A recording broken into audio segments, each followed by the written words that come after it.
Hello, hello. I'm just gonna grab myself a cup of tea and then we're gonna hop straight into some DCS.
For anyone who's Cold War inclined, Alpen's server has got a few people on it at the moment. Red are kind of badly outnumbered. It's about a 3-to-1 blue stack. However, the 3-to-1 stack is mostly because the Iriaf guys are on. So last time they were all on the server together, they seem to be using it as some kind of training environment. We only ever saw them once or twice. So I'm not sure how effective that stack actually is. But anyway, my point is get on the server. We need more people. Even if they are doing their own thing over in some corner of the map, we could always use more players. Mission is Prince of Persia, which I haven't played for a while. I think Alpen's only just put it back up on the server recently.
Hello, everybody.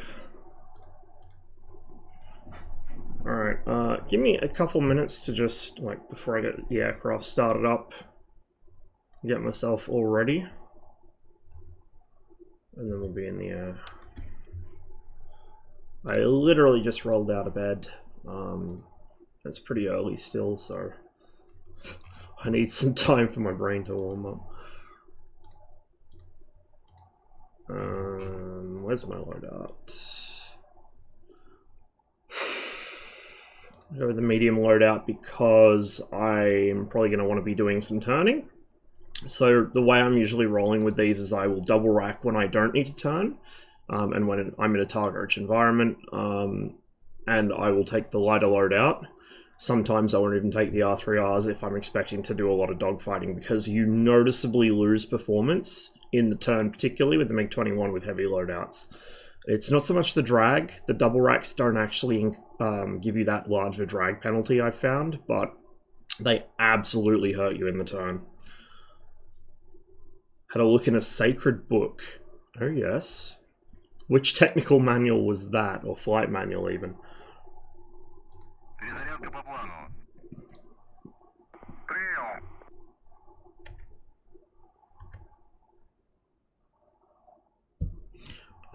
Also, before there is any risk of me forgetting, although it's a bit earlier than I'd usually do this, it is time for me to obtain attention span. I'm just going to have to remember to have breakfast after I play DCS, otherwise I'll go the whole day without eating, which would be bad. So we're going to do probably MSFS afterwards. I'm not going to do the Connie today, I think, but we might do it tomorrow after Armor.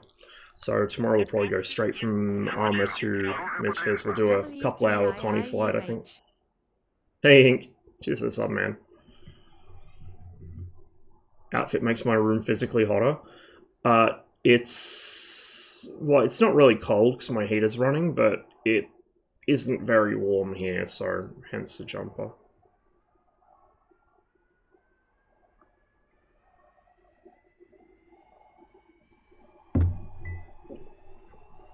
Confirmed 25p could slave its heat seekers too. I mean, I'm not surprised. It was, you know, the Typhoon was derived from the Smouch, so it should be. Don't do drugs too late. The way they work is quite clever. So it's not actually straight dextroamphetamine. What it is it's a combination of that with an amino acid. So it's completely inactive until you take it, at which point your own metabolism breaks it down into the amino acid, which is, I think, L-lysine, and then your body kind of splits that off, and the other half is the dextroamphetamine. So I'm basically my own meth lab at the moment, which is great. It means that you have about another couple hours of attention span before it wears off, and it peaks slower. It's pretty cool. Look at me knowing about all this shit. Get rid of that, get them on. Yeah, it's pretty neat. And it does have a noticeable effect. Even at the starting dose, it has had a noticeable effect, which I did not really expect. Brain work, please. Let me check what the RSPN frequency here is. I also don't know which airfields we hold yet.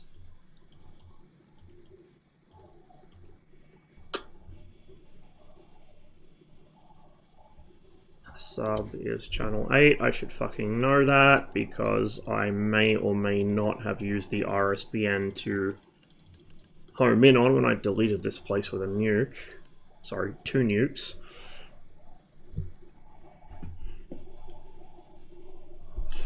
Well, yeah, because it hasn't fucking taken effect yet. I literally just woke up and just took it.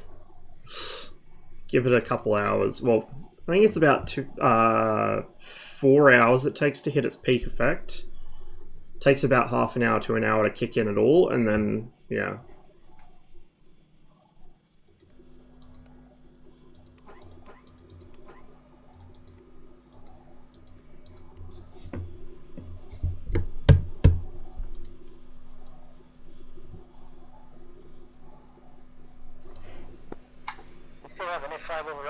Watch out, soldier.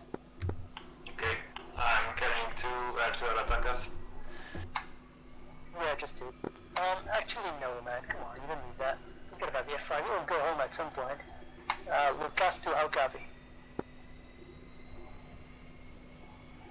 Where's Russman? Starting up my jet. There he is, I need you immediately at Raffle Camera. We have an F5 there. Looking around for my BMB2, trying to find it. I need you to stop him. I'll be there in about 5 minutes. Copy that. Okay. Yeah, it's only 65 quick.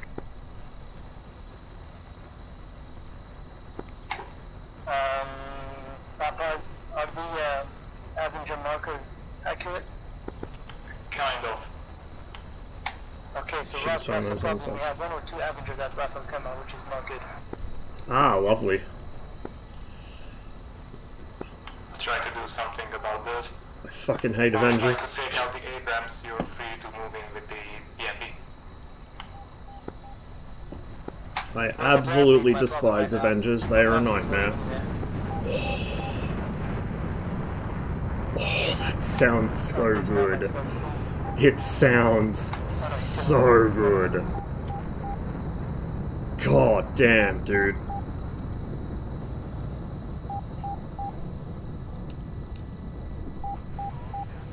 What plane am I flying? The MiG-21 BIS.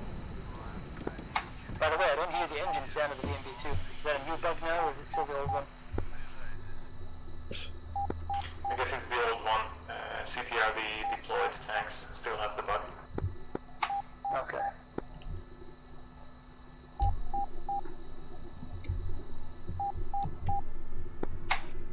F5 is going towards the coast, which is good. Ever use ARC for nav in the 21? Okay. Not really. If there's no RSBN where I'm going, I'll sometimes use it, but I usually just stick to RSBN.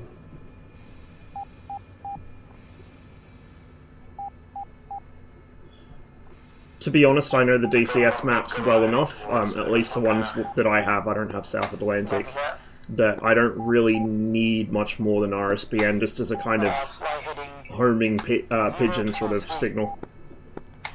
I generally, know roughly where I'm going.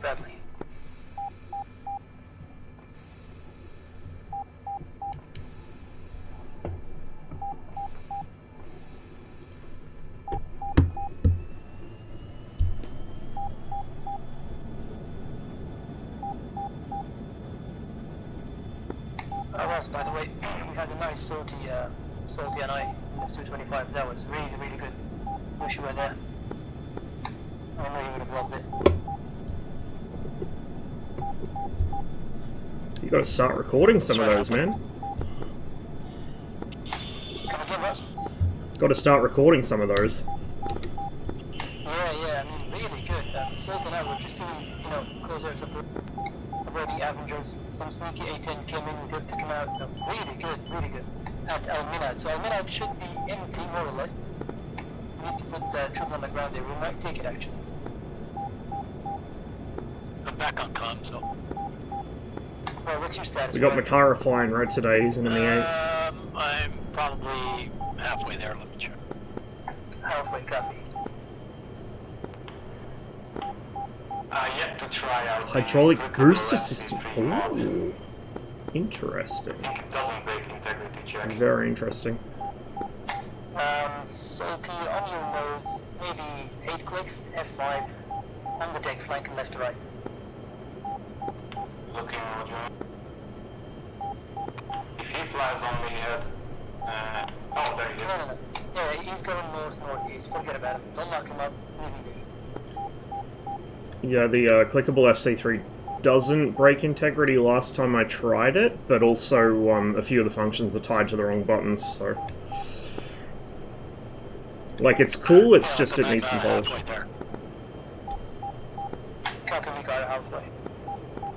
did mention something about upgrading the 25T model.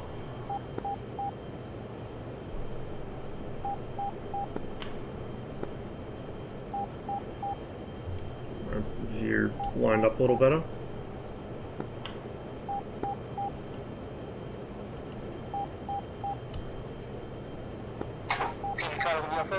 Should say also Su-25 or F5, probably Su-25 a bit later. If the mission changes and the team balance changes, I may also do the F5, but probably not at the moment. On the airfield. Yeah, F5 is landing. Okay, he's north right now. Is that the guy that I was going for? Exactly, but he'll take off at some point, so... Just to somehow provide cover for the MI-24. He's gonna be sneaky, he's got the Avengers coverage. So that was at Ras Al, right? Mountains now. Come again, Russ? That's Ras Al, Blue Own Ras Al, right? Yeah, more or less northeast, something like that.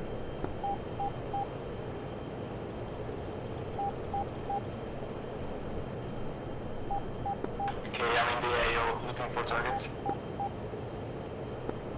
I'm gonna put smoke for you, okay? On smoke on position. I think I see the Bradley. Yeah, there he is.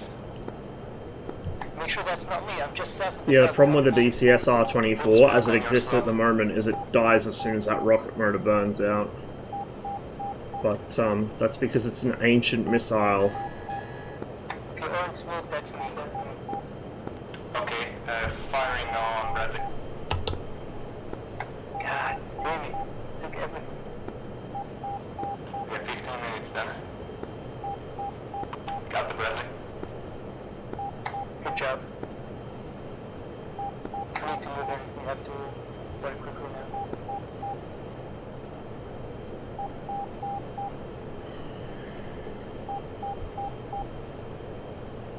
No, you should never touch the cone, ever. That's an emergency procedure. Blue flares or something? Anyway, just me on so delicious 25. Like, that bad. Never, ever, ever use manual cone unless the automatic system fails. It's like the ARU. It's like you... Well, it's not even like the ARU, because you can still kind of min-max with the ARU, which I would not recommend. But the cone, you used to be able to manually adjust it to exceed the engine's flame-out speed, which people started exploiting, and it got fixed like years and years ago. It doesn't work anymore, hasn't worked for years. But even then, I still wouldn't have recommended it, because, you know, it's a bad habit to get into.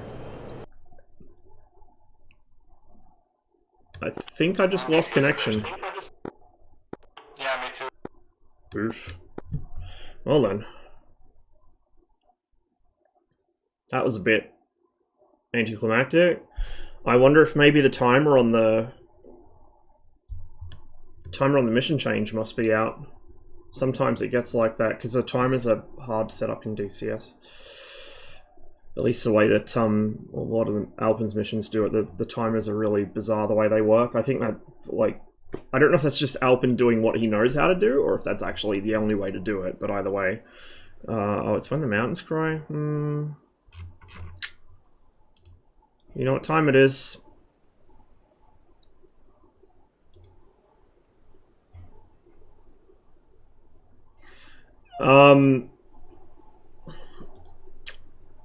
If it fails, I think I would typically put it to, what is it, 20%, I think is its usual position. Unless you're really, really slow, it usually seems to want to sit about 20%. But yeah, it won't extend fully forwards unless you're above Mach 1.5. No, we're not defueling, we need fuel in this mission.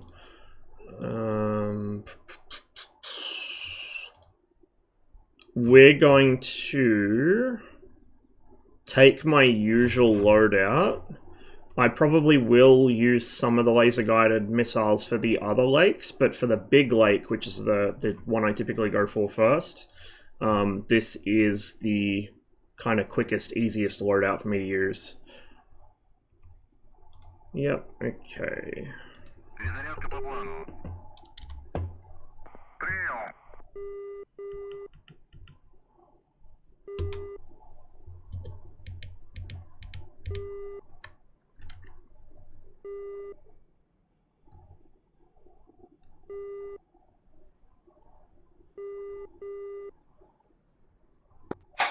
Alright.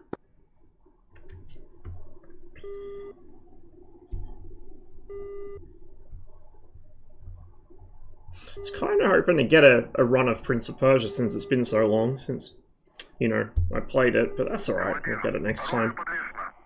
The last time I did play it, actually, I think was with, maybe not the last time, but one of the last times was off stream, but it was with Seal and the Vodka Boys, and we fucking absolutely fucking stomped. It was amazing. I wish I had been streaming it. Okay.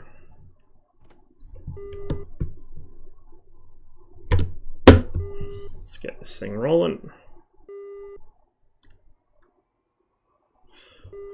I'm gonna do my usual and hit Blue Lake number 2. Yeah, I was thinking about Or just taking a C-25. Now, we need, Murdoch. Was it Mel? Who was it? Outcast? Who was it? I don't know.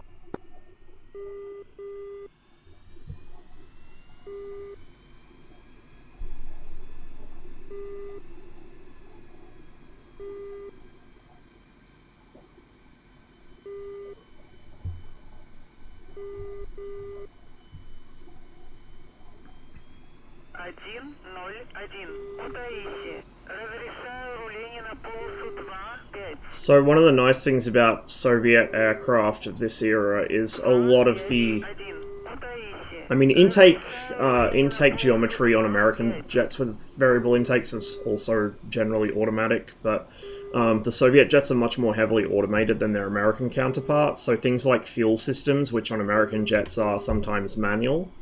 The F5, for instance, you know, you've got to set your crossfeed, you've got to set up your boost pumps, you've got to set up all of that stuff, you've got to transfer the fuel balance, all this extra shit, and tell the jet to actually feed from the external tank. Like, even the F5 has kind of a weird fuel system. It's more manual than most American jets, but even things like the F104, you still have to manually tell it to feed from the external tank and when to stop feeding from the external tank.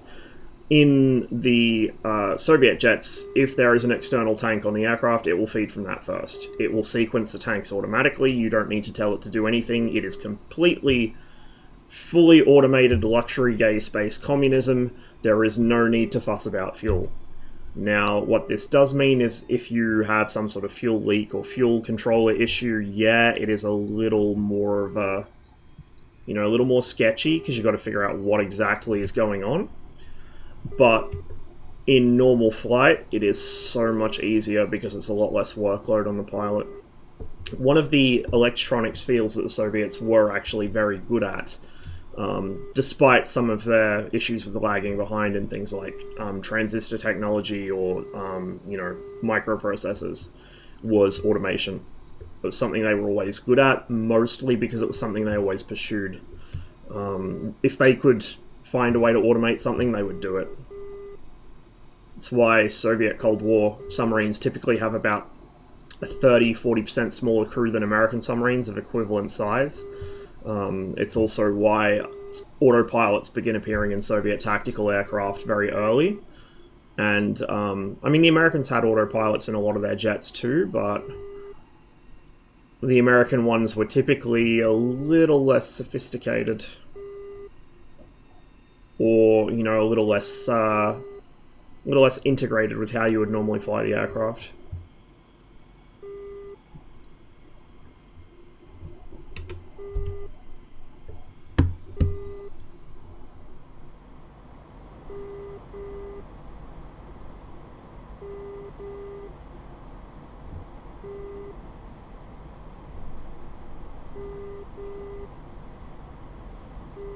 That's a fair point, yeah.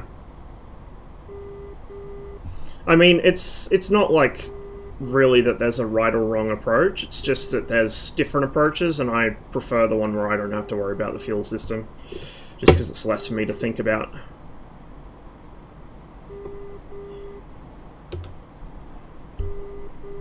And that's why it was nice back in the days when we still had some sort of diversity in aviation, when, you know, more countries could afford to support a fully fledged aviation industry.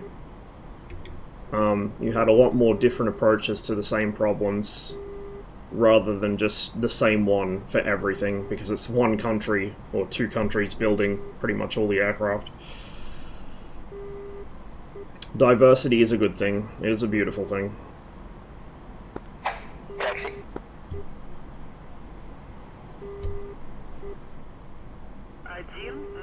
Or God forbid you end up with low-vis markings and fucking medium grey. Just as an FYI, the text messaging in the site, I keep getting indications there's new messages, but I only see the old ones. What messages were? You know, on the left side of the screen where the communications Chat? come up. Yeah.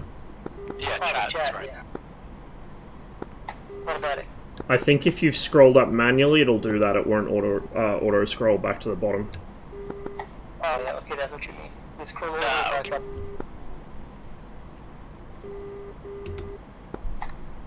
Can you highlight that, Miko? I thought there was something wrong with the mission message. What Yeah, accurate, man. the fuck was that? Oh, my flaps are...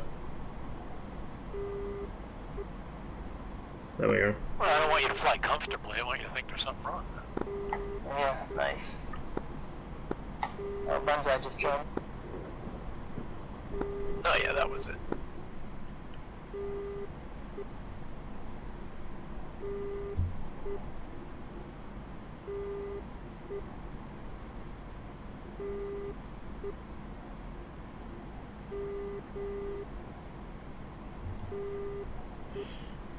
It's weird, the aircraft suddenly bunted upwards. I thought I had another trim issue, but it was, I forgot my flaps. They were still part way down, and once you hit a certain speed, the plane just wants to go up.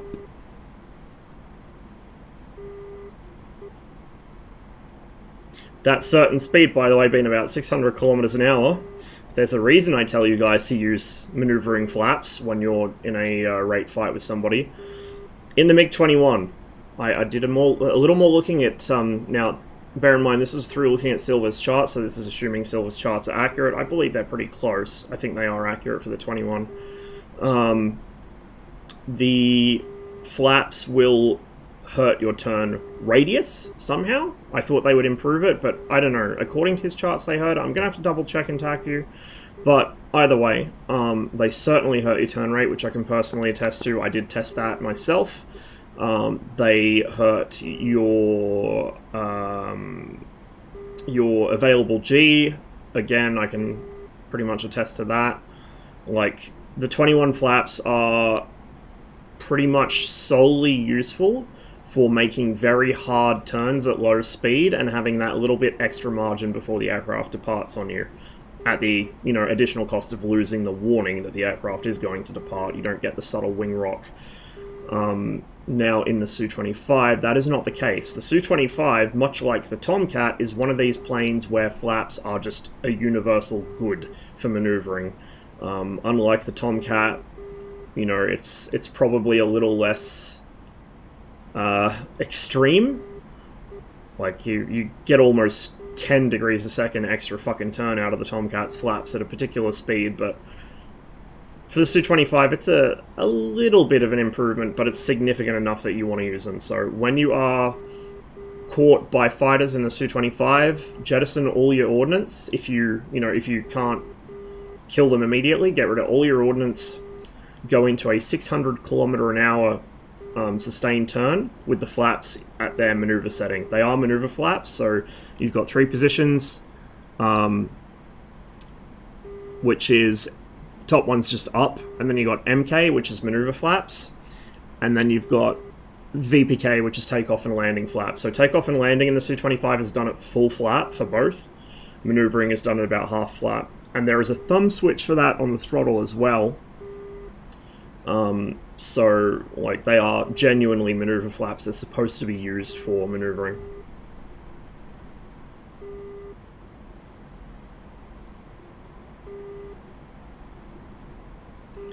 And although it should still be pretty trivial for a fighter to kill a Su-25 who's in a 600 kilometer an hour sort of defensive wagon circle, a surprising number of players in DCS are, they have one neuron, and once it activates, that's it. They're going to start trying to horizontal turn with you, which is a fight you'll almost always win.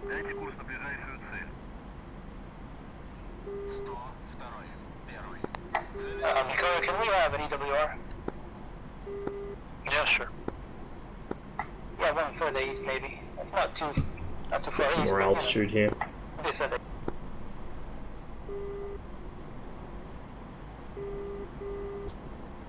How the team's looking? A little less skewed than they were. There is a Tomcat, so I've got to be mindful of that.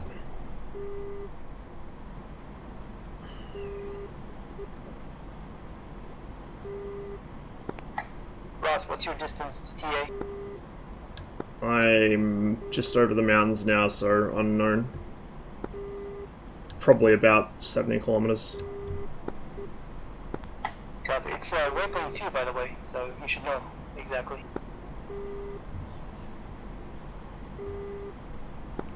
I see, I think. You're just below the clouds layer, right? Sorta, yeah. I'm just climbing up from the mountains. Forgot what I found. Just skip waypoint 2.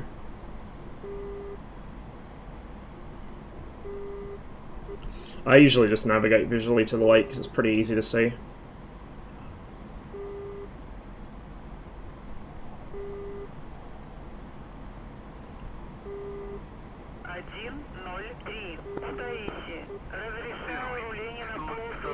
Hey Yuki. I have a cup site east.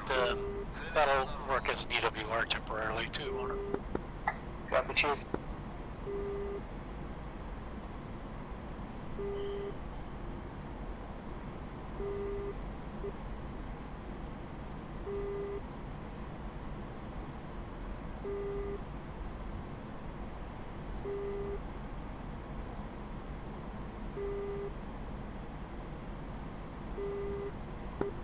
Oh, we have an F-14.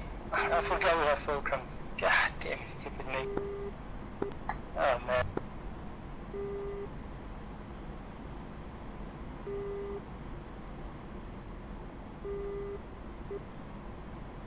Just 225 training, tried the campaign for it, didn't go well. Oof. Most of the F-14 guys don't know how to fly it anyway.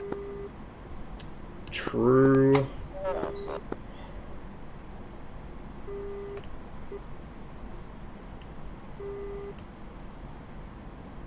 Too many eagles for my skills, yeah.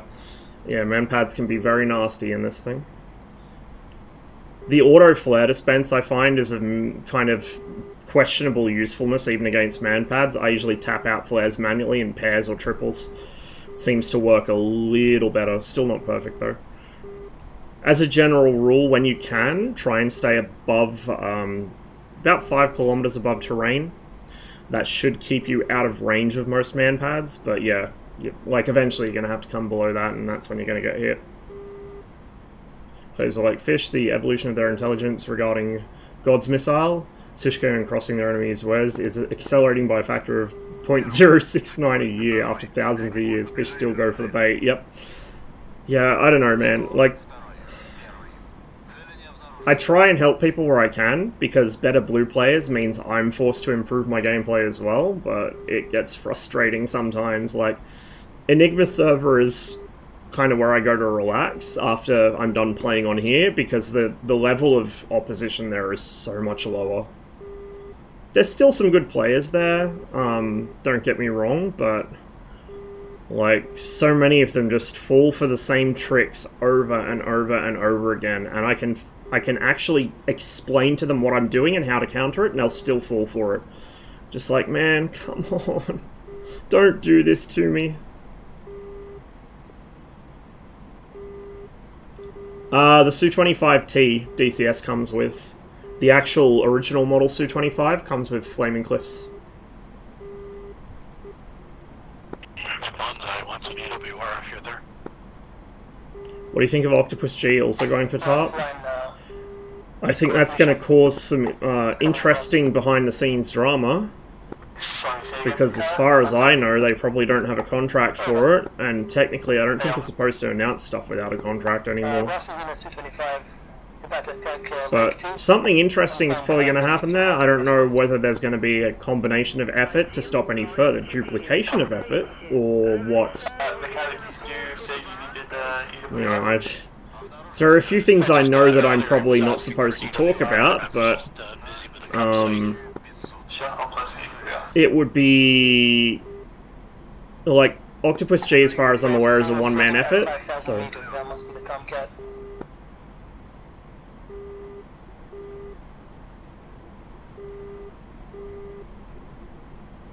So if Octopus G is doing that jet as a one-man effort, that's going to take a very, very, very long time. Especially if we're only just seeing art of it. Like, I don't want to I don't want to comment too much because I don't want to say anything I'm not supposed to, but yeah, like, it's interesting situation we find ourselves in here. There's also a mod for the aircraft being worked on. Gumidek on the forums has been working on a Su 22M4 mod for a while. So you've got a minimum of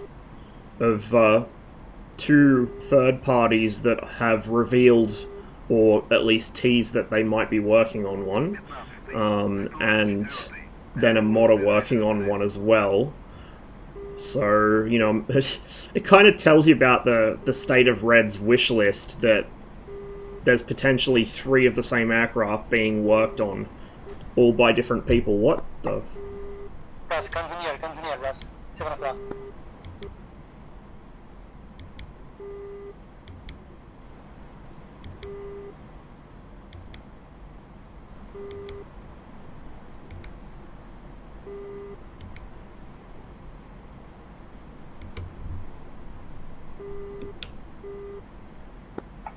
Your 6 is clear, Russ. Your 6 is clear, no bandits.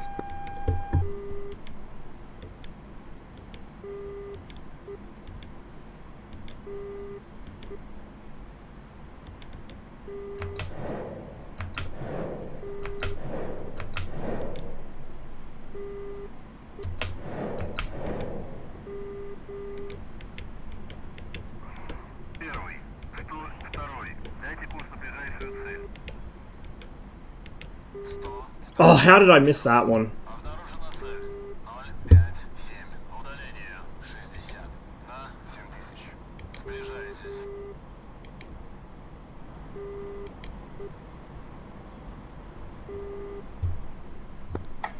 Tomcat 50 clicks, Alvin going from. You're on your own. We've only got the 2 pods left. I could have been a little more stingy with my rockets there.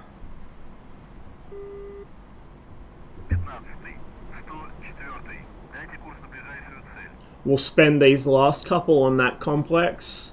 I would like to hit the Vulcans with them, and I have a reasonable idea where some of the Vulcans are, but they can be mopped up by ground units or something. I mean, you can, if you're accurate and quick, you can kind of get away with gun jousting Vulcans. I just don't like doing it, and it is very, like, very careless and, you know, not healthy behavior, put it that way.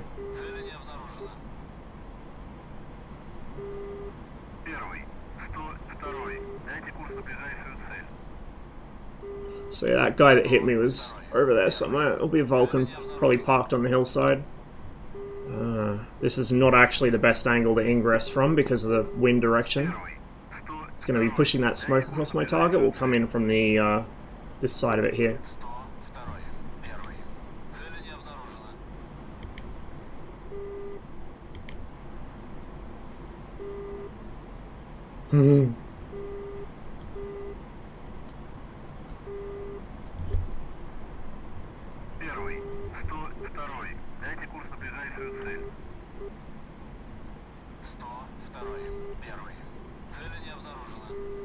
The 530 is genuinely impressive compared to what I thought it was going to be. Like, it's a draggy piece of shit that has no reach at low altitude, but it turns a lot better than I thought. It tracks pretty well.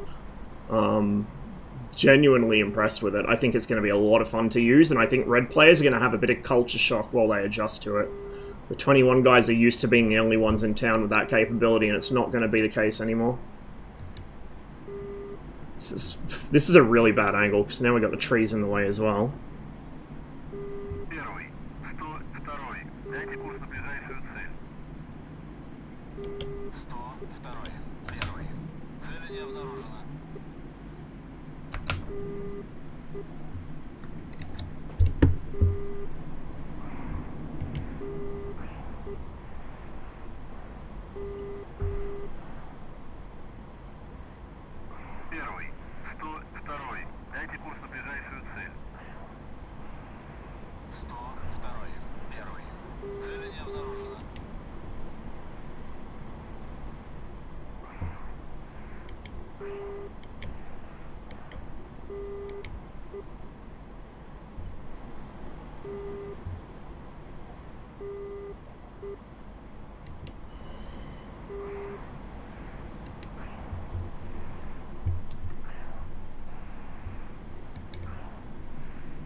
That's why I tried to have no idea where the F-14 is.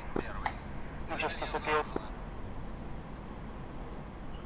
I'm clean now, so if he goes for me, I'm ready to dogfight. Copy that. I only see you on the radio. And the F-14 should be here by now. Just weird. Probably means he's at low altitude where he's a very vulnerable target. Well, he was at 7,000, so, and all of a sudden EWR just went quiet.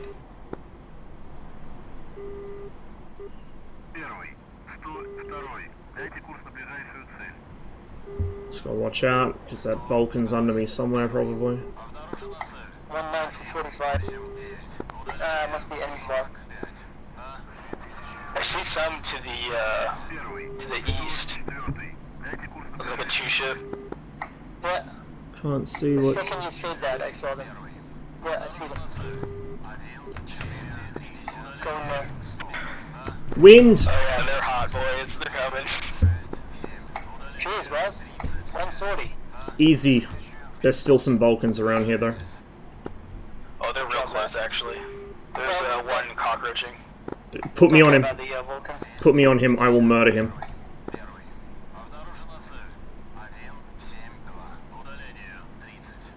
I got a call out 172 for 30 on the way to me, so I'm gonna head for that. Yeah, that's two ships. I'm chasing them. I see them. Looks like two F5s, yeah.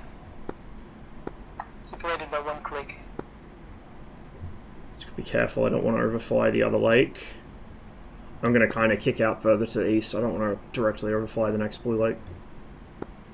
Do the lakes have Avengers at them still, or are they just gun artillery now? No.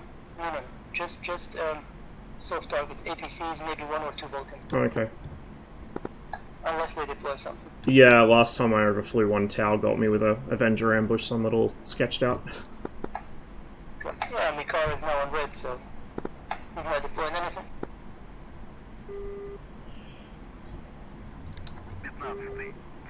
Oh, fuck. Oh no, they went behind the hill. I lost them there. Okay, they should be between Lake 2 and 3 of the enemy.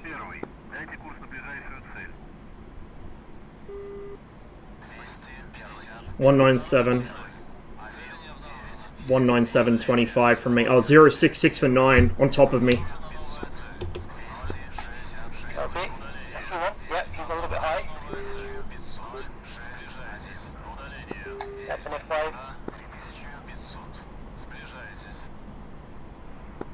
Oh, I'm hit. God damn it. Probably the Tomcat. He's right above me, but I can't see him. He's in the cloud. In the middle of LL7, just north of our third red lake, there's a cup site there. Need him to come down and play with me. Some of them fire.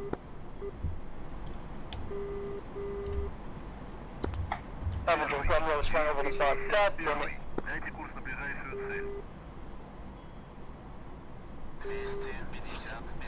Clean.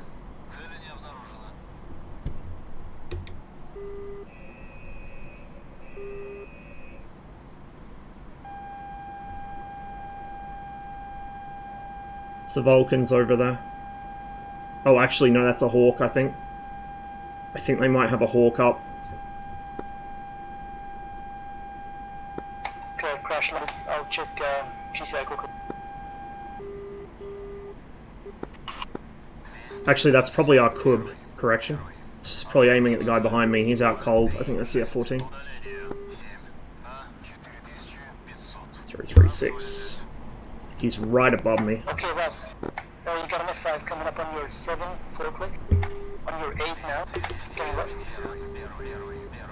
On your 9, 3 click. On your 10, 2 click. On your 11. 11 still.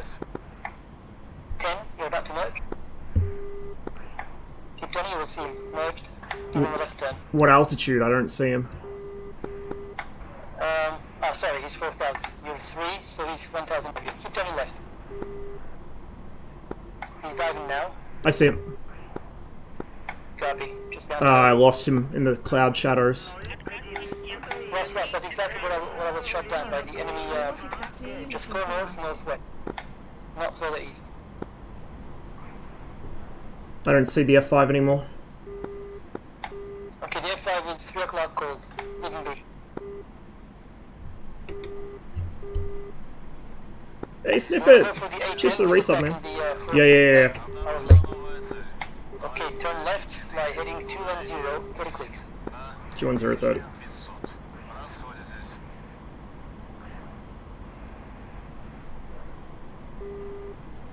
I need to really work on my rudder skills in this. I'm always uncoordinated with it. Looks like the F5's recommitting, but I can at least fight him further away from their fire. Copy. Do you still have the rocket pods? No, I jettisoned everything. I'm clean. I'm fast. Nice. Don't want to mark tuck you. F5 is disengaging. He's going north. Okay, you're good. You're good. Second F5 disengage as well. There's a MiG-21. Ala 13 Zetas, how copy?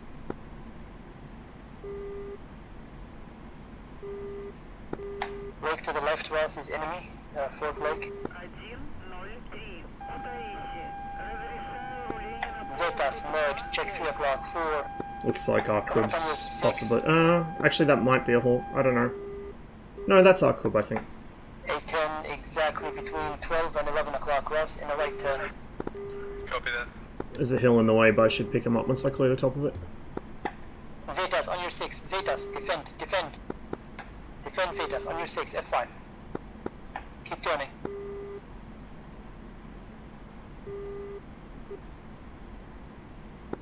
Okay, 2 F5s now, Zetas. Keep turning right. You will see them. Hard right. Ross, A10 is 215, 10 clicks. Passing right to left.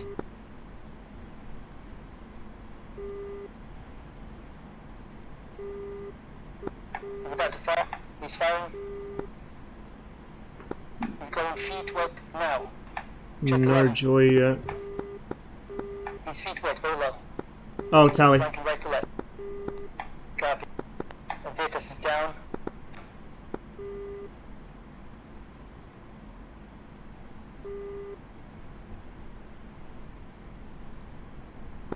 He's got 9 P5s, watch out. Head on, he's coming head on. He's blind.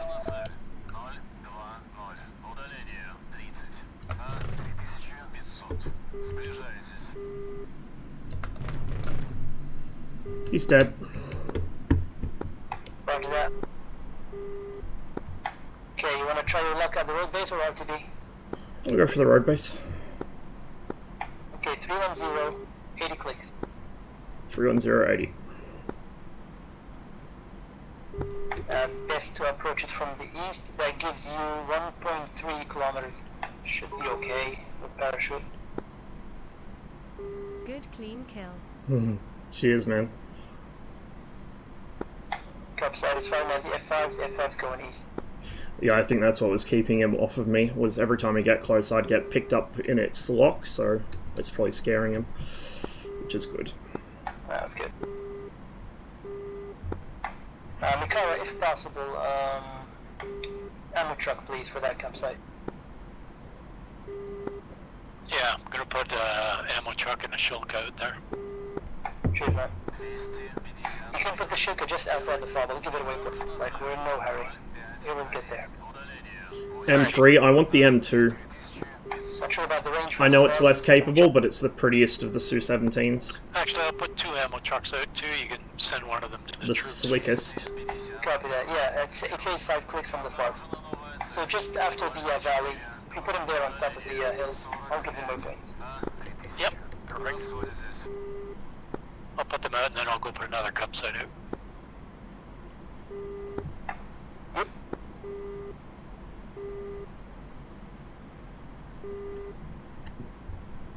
Picking up the F5's radar, he keeps turning back in. I think it's the F-14 at 055, 65 clicks, altitude 4,000. Okay.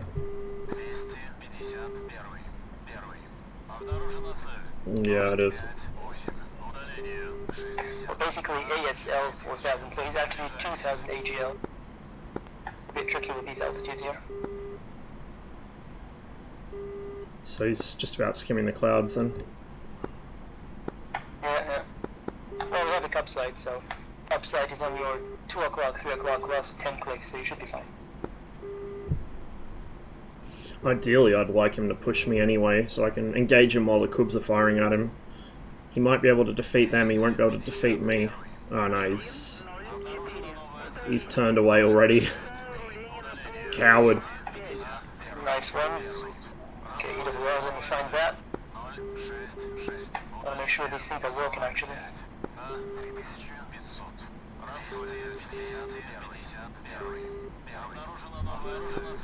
Okay, Baza, is the EWL rotating? Is it working? The EWR.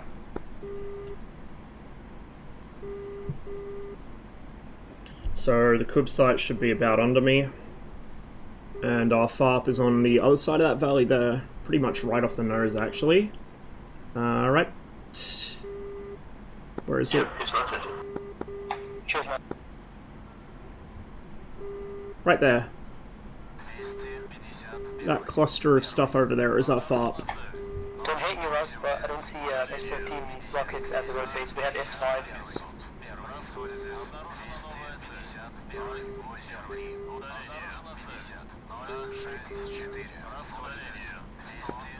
Russ, you still want to go for the road base? Yeah. Yeah, bombs and rockets. That's all I need. R-60Ms as well.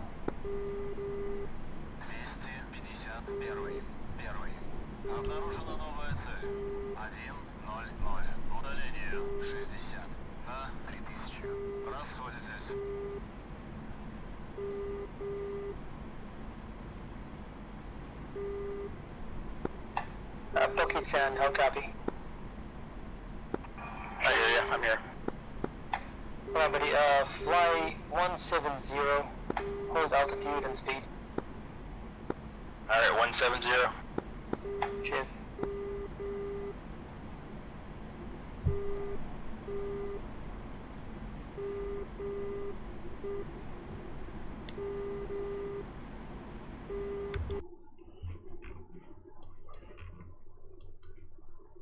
Yeah, it's in this valley. Okay. That makes it easier to remember, so I just have to pass the FARP to the northwest, and then I should be in the same general areas of road base. It's just going to be difficult to spot from the air. Flying over the enemy FARP, which is on your 11 o'clock 45 clicks. Just keep that in mind. Don't go there. Okay.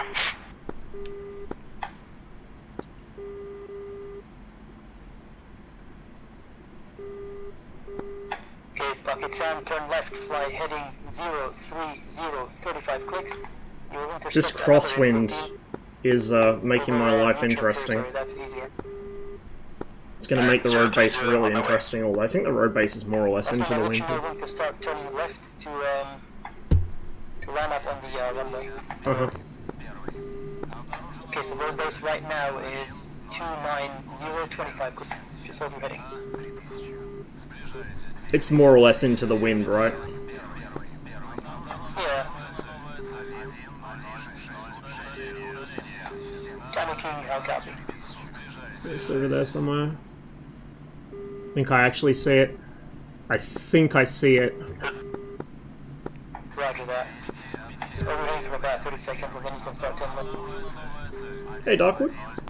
Bucket Sand, F-14 on your nose. Hey, Pink Cube. 25 clicks, he just faded. Must be flying low behind the mountain or something. I can't hear you over the callouts, but I see that two-ship there on my ass. They're coming. Yeah, they just popped up. Bucket Sand on your 5 o'clock 25 clicks. You have 2 F-5s and 1 F-14. Don't go there. Yep, I'm going the other way. Yeah, fly west if you want and then come back south. We have a cup side right defend. Okay. Kano King, how copy? Russ, you can start turning left 270.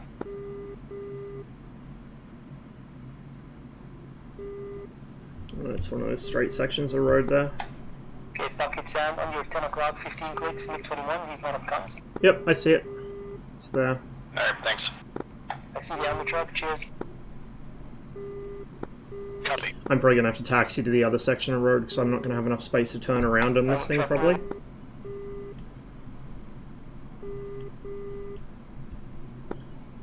I'll put the Shelka there too. Copy that. 270, Russman, 12 clicks. Yeah, I got it in sight. Just a heads up, by the way, for the Su-25 on the road bases, it can't really turn around on the more narrow roads, so this one's fine because you can taxi to the other straight, but just for future reference. Yeah. Hard to find on road sometimes. Yeah, like it can go on the grass if you keep your speed up. The problem is as soon as you hit the edge of the road again, it breaks the nose wheel steering usually. Yeah, happens quite often. Bucking Sam, you can start turning right if you want. Fly heading 200, 25. 1 F-14, 1 F-5, they're going west, they don't see you. Daniel King, if you hear me, you've got F-14 on your nose, 10 clicks, altitude 40. We're going to have a little bit of a crosswind coming into it, I think. On your nose, 40 clicks. But F-14, overall, not too bad. 3,000 meters, huh? Bucket Sam, check 2 o'clock, 17 clicks, there's a lake. That's exactly where the bandits are. Okay.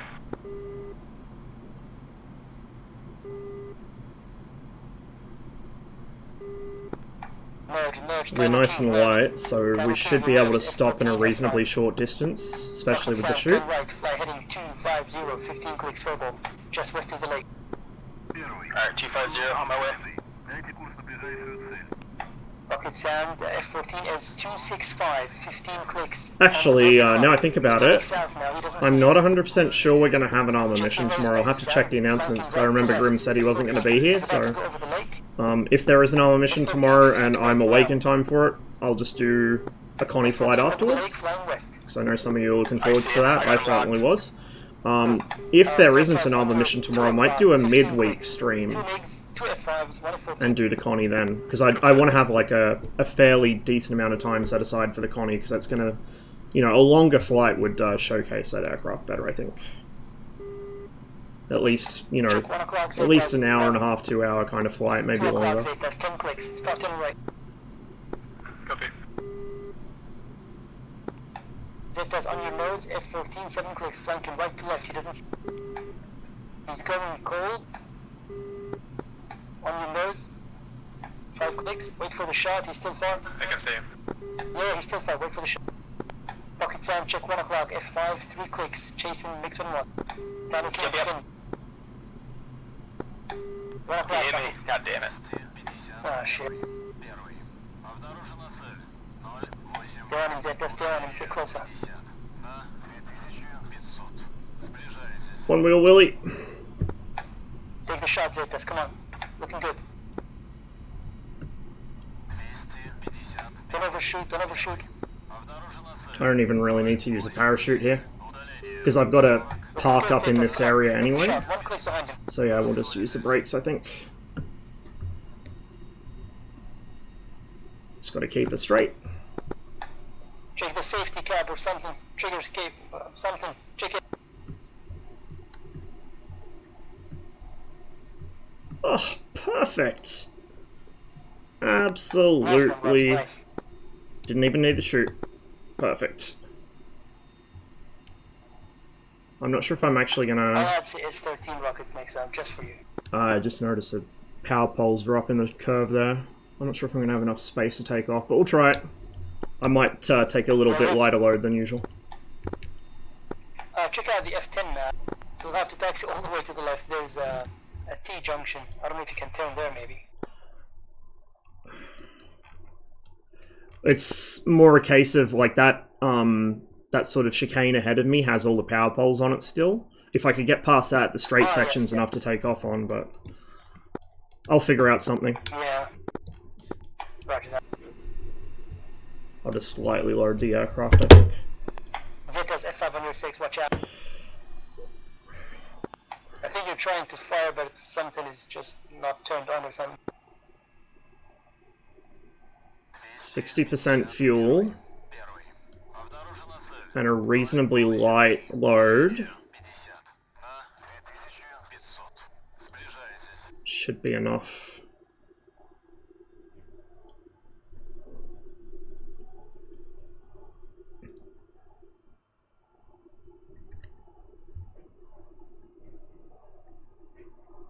Reasonably light load, he says, just 2 less of the 15 clicks. S13 pods. Ah, they're gonna tell me they can't. Нет возможность.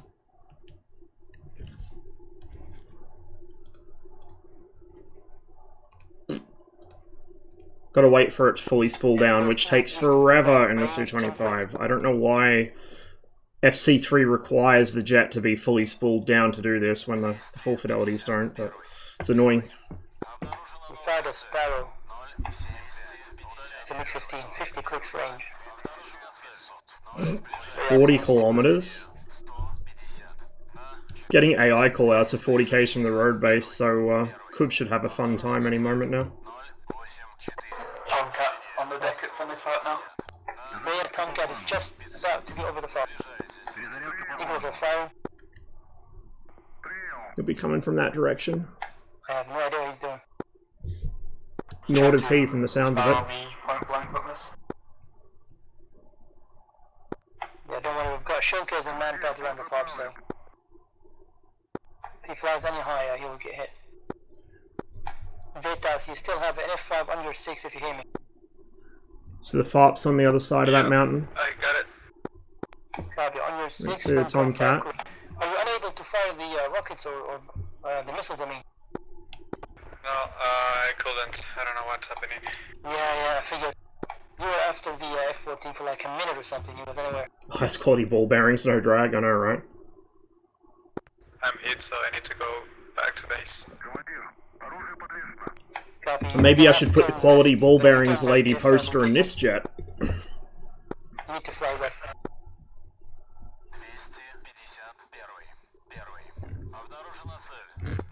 Rebel CID, how copy? F-14 over the second lake, friendly lake, south of the fob. 25 clicks.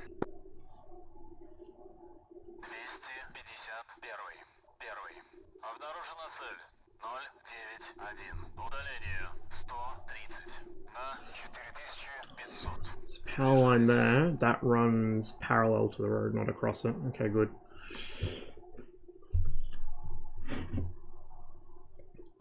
Reference a discussion in Hell World the other day. F5 faded Zeta, I don't see him. What is him?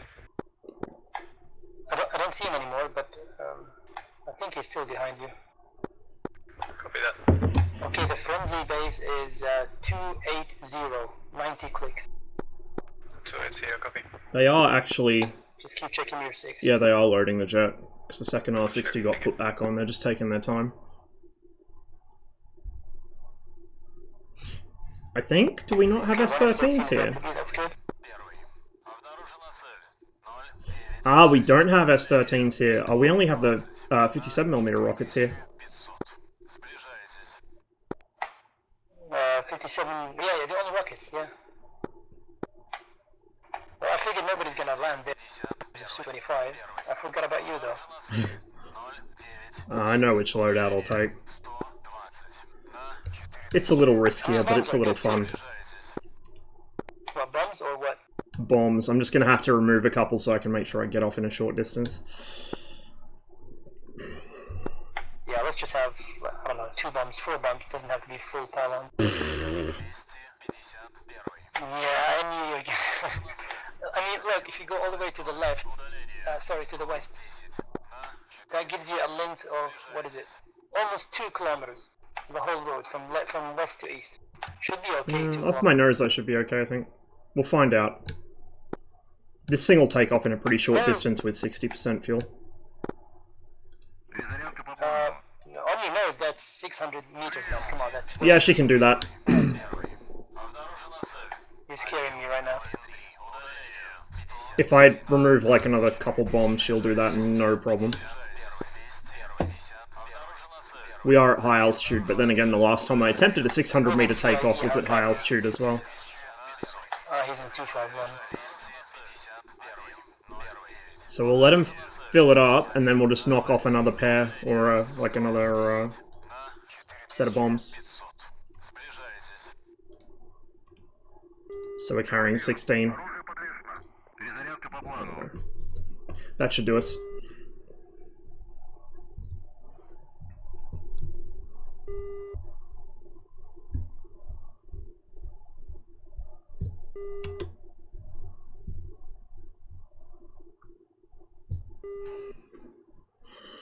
Might have to lose a jumper soon. It's getting a bit warm in here. This little heater's actually really effective.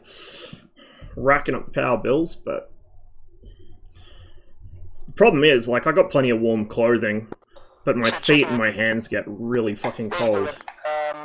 Whether you get an F14 on your nose. It's hard to fly or type with cold hands. 500 clicks, altitude 10,000. Hello? Flanking left to right. Copy that.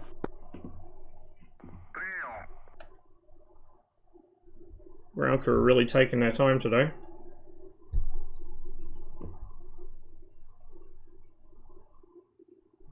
I'm not sure they're even going to do it.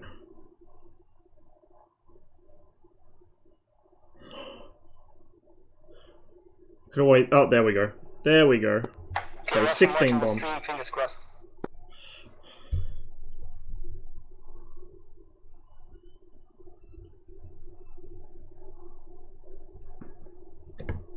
Hey, Garfield.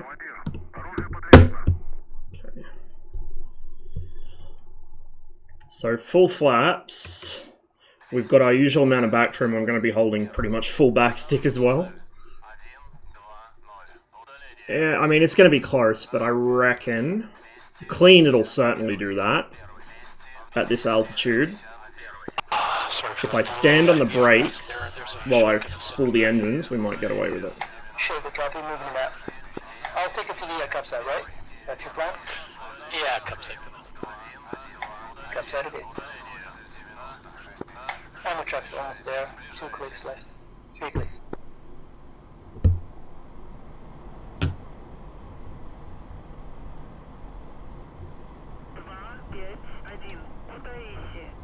Come on, old girl. I believe in you.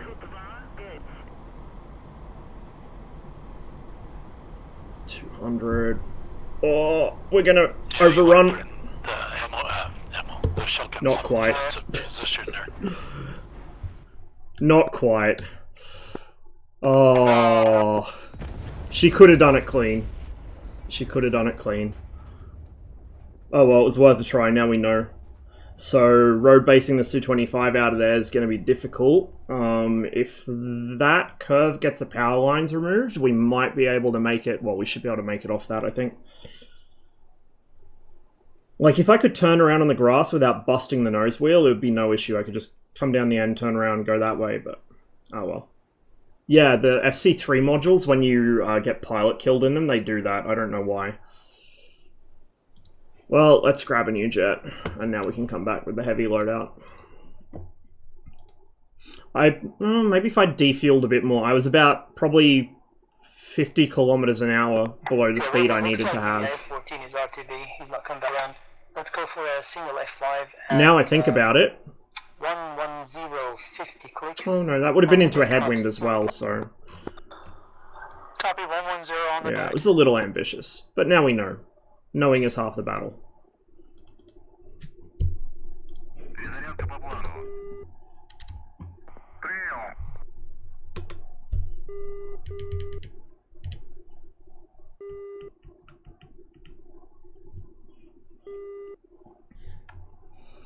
Should probably also check what I've got my waypoints bound to.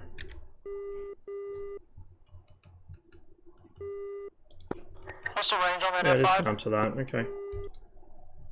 F5 is turning cold. He is 45 clicks.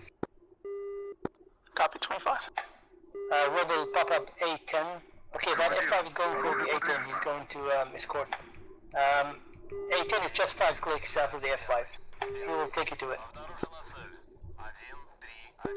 Copy. A10 is firing Mavericks. Okay, let's go for the A10 first. That's top priority. 120, 42 clicks on the deck, flanking left to right. I hate that there's no easy way to tell what waypoint you got selected in this thing. I tend to just not use the nav mode in it. It's the same, essentially the same nav system we're going to have in the MiG-23, it's just that because it's not full fidelity, you can't click the actual buttons and tell it where you want to go. Mikara or Proof, if you could transport some troops, ground units to the neutral lake so we can capture it, that'd be great. Currently halfway there now, with our Shelquin rockets. Copy. Okay, Rebel, I don't see the F5 anymore, but the A10 is 135, 20 clicks. On the deck, flanking left to right. He's going feet west now, over the lake. Yeah, I actually, good to see you. Okay, Rebel, both targets faded. F5 and A10, both faded. I don't see them. All our lakes are still active. I'm doing some Su-25 stuff Our lakes are still this active. morning. The fourth one is getting heavily... Too early for this. Yeah, we still have some assets, but it's been attacked. Never too early for this song. Lake 1, 2, and 3 are still intact, 100%. Copy.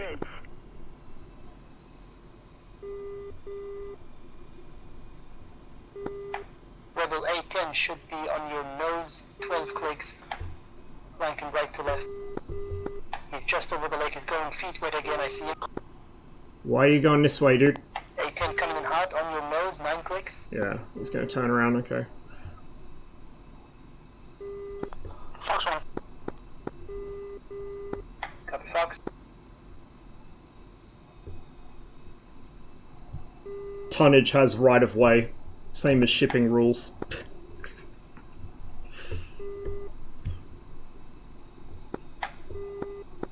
Splash. He has a much shorter braking distance than I do. For the F5, not sure where he is.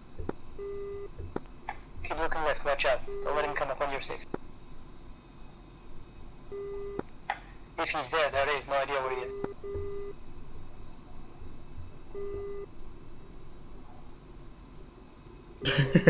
I know, right? Beep beep, motherfuckers. Big boy coming through.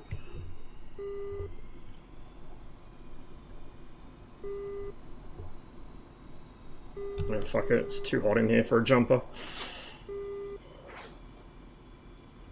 If I turn the heater off, I'll be cold again in 10 minutes, so I'll get rid of the jumper. Yeah, F14's, I don't see any F5s anymore, A10 is down. That's the situation. Okay, I'll grab a MiG-21 for a change and escort Boston. I've got a nails right off my nose. He's pretty close, co-altitude. On your nose? Okay. I don't see nothing. Just make sure you don't go further north, that's all. Otherwise you end up flying over the enemy. So, Bit of both. Rebel, Bit of both. enemy FARB is 010, 30 clicks. Just keep that in mind, don't go there. I think we need that one again. Copy, 010, 30 clicks. I think we could always use that Yeah, we song have twice. that's what. Okay, I'm grabbing If I can tab out without running off the runway. There we go.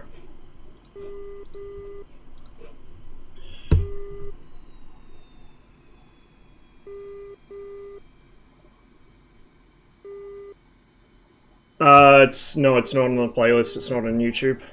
I've not found it anywhere else except, like, on the iTunes store when I was about 15. I have no idea if that band has anything else that they've done. Dunno. I have no idea who the singer is. I just know that I would marry her on the strength of her voice alone. Which is also true of May Feingold.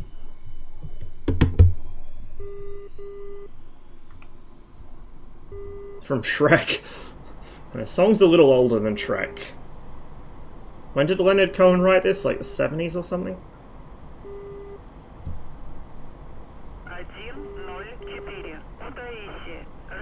My little sister does a pretty good rendition of this.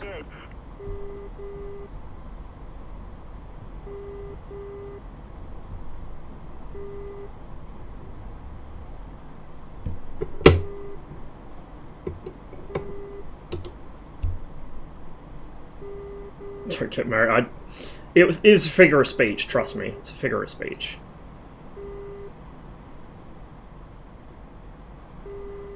There was no world before Shrek. Fair enough.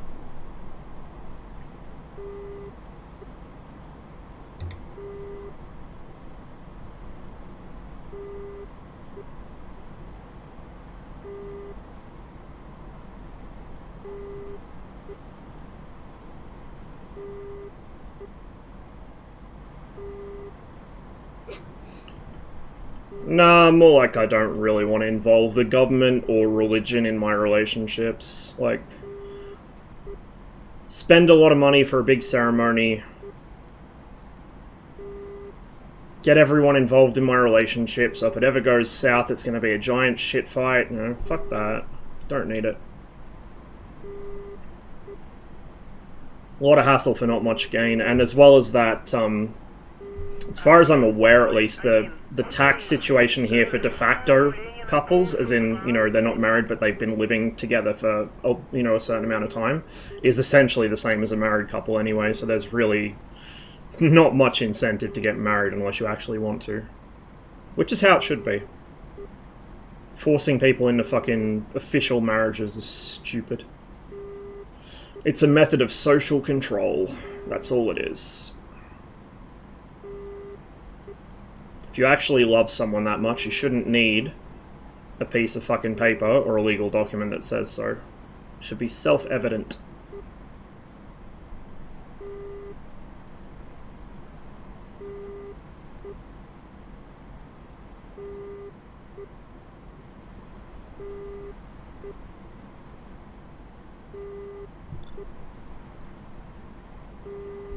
So we'll go for the next lake, which I think is Lake 3. It's right next to the one I just hit.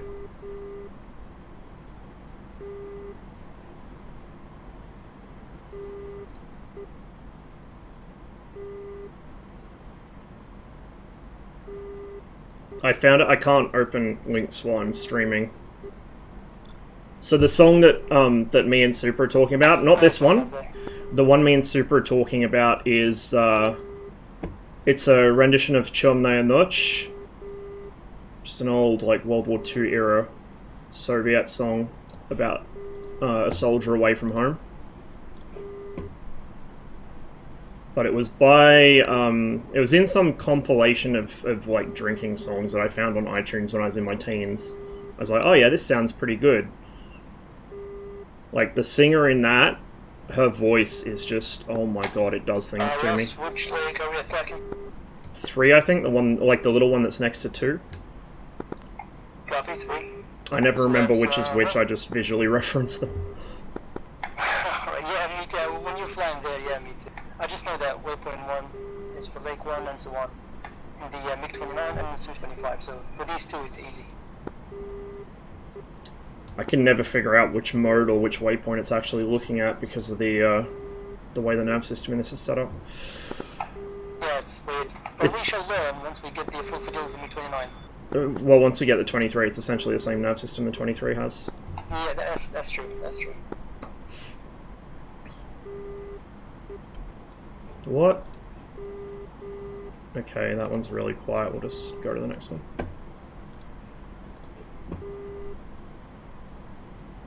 He did a version of that. Holy shit, I'll have to look that up. I'll have to look that up for sure. I want to hear that now. I think probably the most famous version of it's the Mark Burns version because, you know, of course it would be, but... You have piqued my interest. Rebel, are you still there at the TA? Suppose what I could always do is, if you're listening, fucking Apple Music executives, please turn your ears off. But I could just upload it as unlisted or something to my channel and then use that to put it in the playlist. Because I think if it's unlisted as well, it's going to be less hassle. I'm currently at the southwestern side. I believe you'll be from the north. Think about the poor shareholders and fucking shareholders. guns, yellow traces. Maybe Bradley felt quite low by the... Shareholders are the death of all things good and interesting in the world, including in aviation.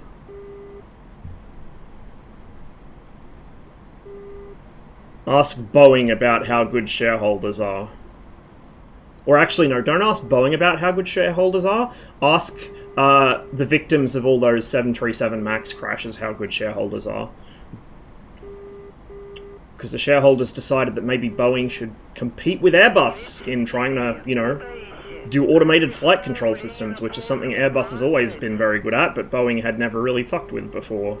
Let's just chuck big engines on a 737 and then offset the fact that it's incredibly unstable with a piece of software that wasn't very well coded. Big brain moment. Yeah, I saw that. I saw that, Sniffer. Oh, no, I didn't see that. I saw that they fucking decided to stop doing takedowns on people. I didn't see that. Removed access to the SDK. It's people who want to map complex controllers to the plane are now fucked. Oh. Why would they go and do that after saying, oh yeah, we can have community mods now. We're cool with that now. Like, bro, you've just, like, saved your reputation and now kind of fucked it again almost instantly. I don't know, dude. Randazzo moment. It should tell you something that I don't really follow civvy flight sim news, and even I know who Randazzo is, and that he is infamous for his ego. Like, when I know people's names in the civvy flight sim community, you have a problem. Michelangelo. Yep. No wrong whatsoever. Boeing violated core tenets for how to design jets? Yeah. Yeah, for profit. For the shareholders. I mean, it used to be if you were going to do something incredibly stupid and unsafe, you did it in the name of pushing the boundaries of what was possible, not pushing the boundaries of how much you can make in a year.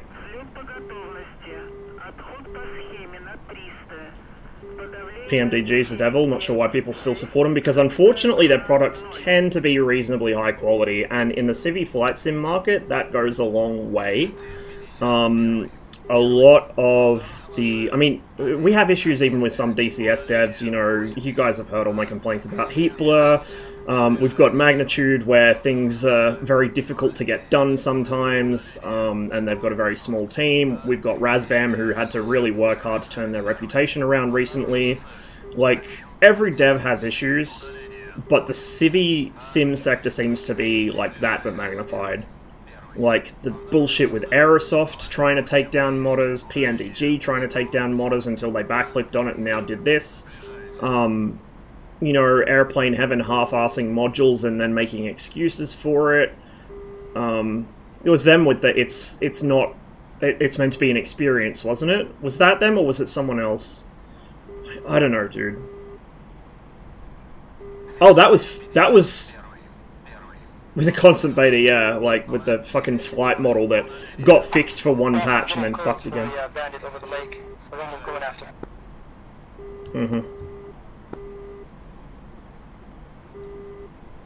If he turns into us, I might need you to distract him for me. I can finish him if he does, but... Airplane Heaven for the DC-3? Yeah, well, hopefully it'll be moddable at least. Is Razbam's reputation killer? No, Razbam had a reputation early on in their DCS career for releasing modules like in an extremely rough, unfinished state. And then never doing anything to fix them. Like, the Mirage, when it was released, was so broken it's not even funny. But they've done a lot of work recently to fix that. Of course, South Atlantic's kind of set that back a bit, I feel, because I think it was kind of not ready yet. Should have been left in the oven a little longer, but... their aircraft, at least, they've done a lot of work on. The issue is, like, you're gonna have... it's gonna fluctuate. One day this dev's gonna be amazing, the next day they're gonna be, you know, a little less so.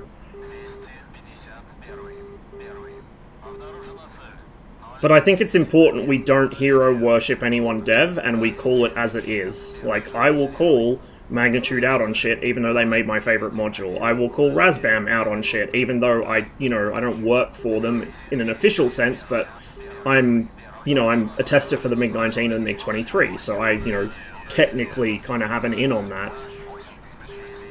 I just call them as I see them. It's what everyone should do. Playing favorites is fucking stupid and counterproductive. Sim will never get better if people just sit there, having little reputation wars over their favorite dev. Yeah, Carinado make really nice stuff, but they always have really dumb shit, easy bugs to fix, which they never fix. Like the Carinado sound bug. How is that not fixed yet? It would take them so little effort to do, and yet it never happens. It's like they don't care. He's locking me, I'm gonna go low level. Copy that, yeah, I'm going after.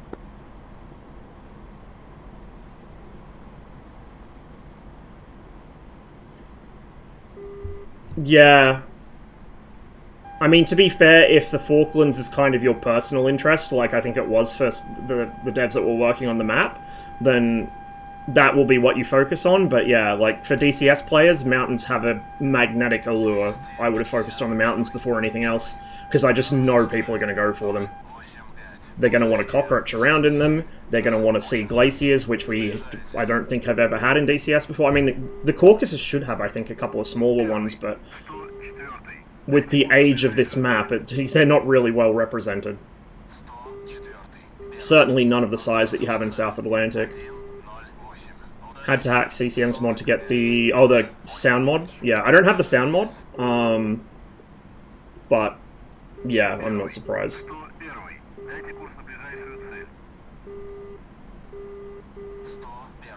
Usually when I fly it, I've got music going anyway, so I don't notice the sound bug as much.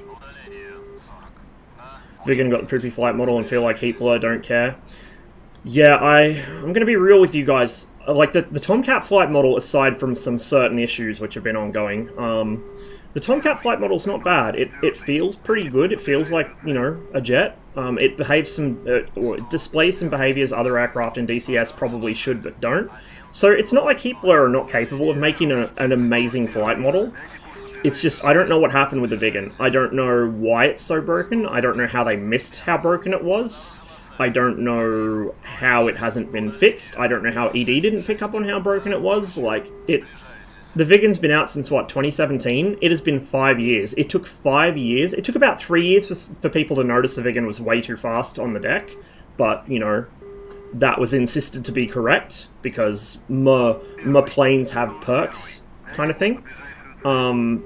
But the high altitude acceleration performance, even the medium altitude acceleration performance, like, that's going to throw out everything else. The climb performance, fucking maneuverability, everything is going to be thrown out by that. I don't know how nobody noticed it for 5 fucking years. I get that most Vigan players are flying on the deck at Mach 1.3, which, again, it shouldn't be doing, but, like, surely somebody would have picked up on it, you would think.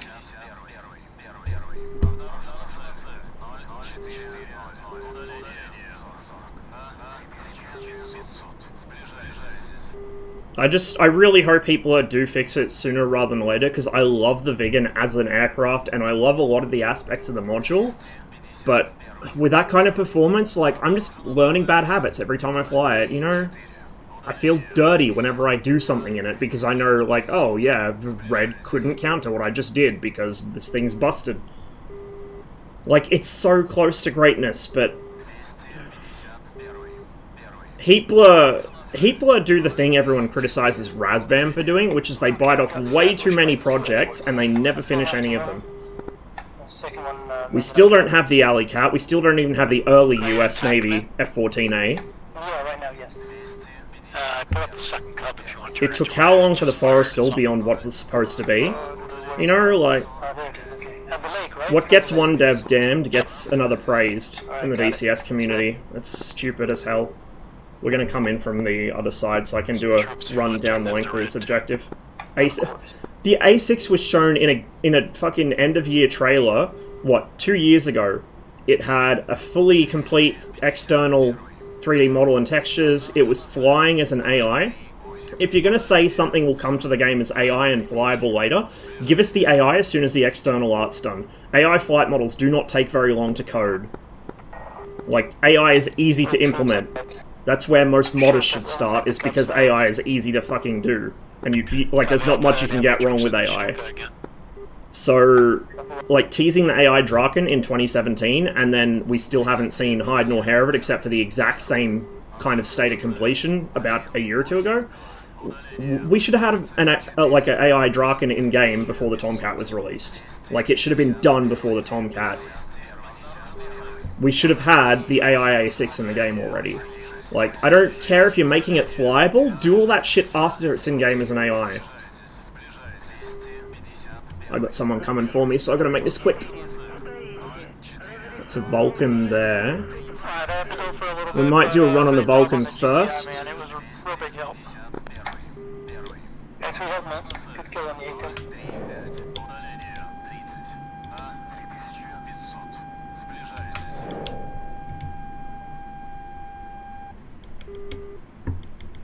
Pressman, turn left, get out of there. Turn left, full speed, hit the deck. Got F-14's coming up on your 5 o'clock, 17 quick. F5 coming up on your 9 o'clock, 10 quick. On your nose, 10 quick. Got man pads and a capsize. Let's go for it. F5C. I love how angry this song is. When I'm in a shit mood, this is just the song. On your 8, 4 clicks. Psyche by Killing Joke. 8, 7 o'clock. 2 clicks, F5, that's one. But it's a specific version of it. Keep flowing. On your nose, 7 clicks, man pad. F5 on your 6 exactly, defend. Might go gun. We can overshoot. Ah, shit, he got me. Should have jettisoned. Capsize, sorry. Should have jettisoned, I could have fought him. That's why you don't hold on to your stores. Like, yeah, I should have just jettisoned and started fighting him, I would have been okay though.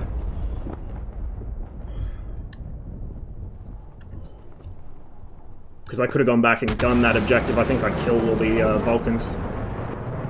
Come on, get the Tomcat too. Get the Tomcat too, let's go.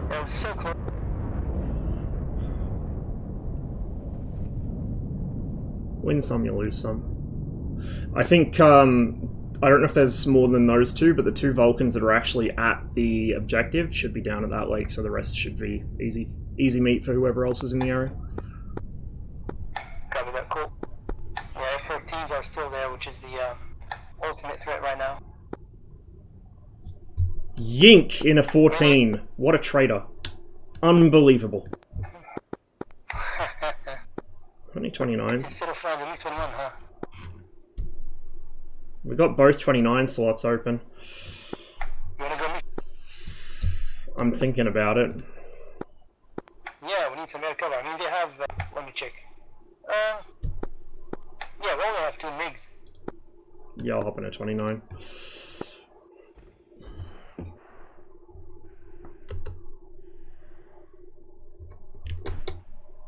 Oops. How did I bump that?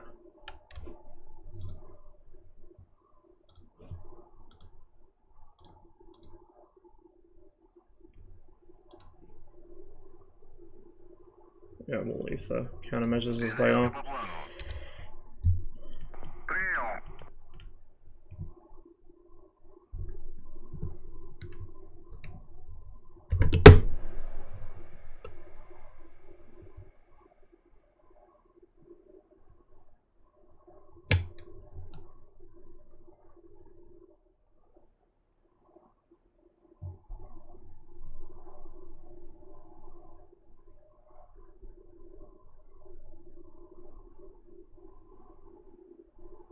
Doesn't the F-16 have similar levels of overspeed at the deck? It's really fast on the deck. It's probably too fast on the deck because, well, it goes way above what it's supposed to, like, limit-wise, but thrust-drag-wise, I think it's probably accurate. Like, the F-16 has the power to do that kind of shit. The issue is the canopy on the F-16, because at that speed, that one-piece canopy is your enemy. It will implode on you. There was a big one going for the cub side, Mikara. Got him with the Shook. The Shook just arrived in time. So really, if the F-16's still going too fast on the deck, it's because the limitations aren't modeled properly yet. I think that's something that more devs need to do, and I'm hoping it's something we get with the MiG-23, is that the speed limitation on the 23, particularly at altitude, the Mach limit, is a directional stability limit. I want to be able to get to Mach 2.6 at extreme risk to myself. I want to have to deal with the aircraft beginning to start searching with its nose as I approach Mach 2. I need you to repair the cub side. It's lost the radar. That's Alpenwolf. He is the guy that runs this server and has been running it for time immemorial in different guises. If you can. Are you talking about the first So one? yeah, he's very experienced at GCI and at running the server. I drove the ammo truck on the Shilka towards. Yeah, okay. When we do this, we'll go back and fix that.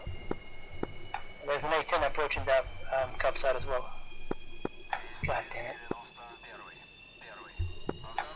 Well, that 10 has probably 6 Mavericks, so he's gonna Have to license it something to ED until it's fixed. Shoot down that So do it. Or you know, Sure, in the Shilka. you know what? No, you don't. You don't. You just treat it as the same as you treat an asset pack. Like the free asset pack stuff's probably still considered to be a Razbam product, license-wise. So 2 groups, I see 2 groups. I don't know, dude. I just don't see what the hold-up is with getting the AIs in-game. If they're showing the A6 in-game, it should be available in-game as an AI. You don't need full systems fidelity for AI. It's nice to have, but you don't need it. For the cub side, that's fine. He's going towards the third lake, which is just south of the cub side. Copy. I've been trying to poke Egg and Koti into getting AI aircraft modded into the game. So Koti's been working on a Yak 25, oh sorry, Yak 28P model, and Egg has a Tupolev 141, a Strij reconnaissance drone. I'm trying to persuade them to get them in game so we can actually get some AI aircraft in game faster than fucking Heatblur does. Flanking left to right. Draken 3D model with 21 AI FM, nobody would notice. Exactly. Like, obviously you want something close to the aircraft's real performance, but A-10 engaging the... especially now, like before the general flight model update for the AI, it's just using an SFM. If Kubernetes can make an SFM, I'm pretty sure fucking Heatblur can manage. You know?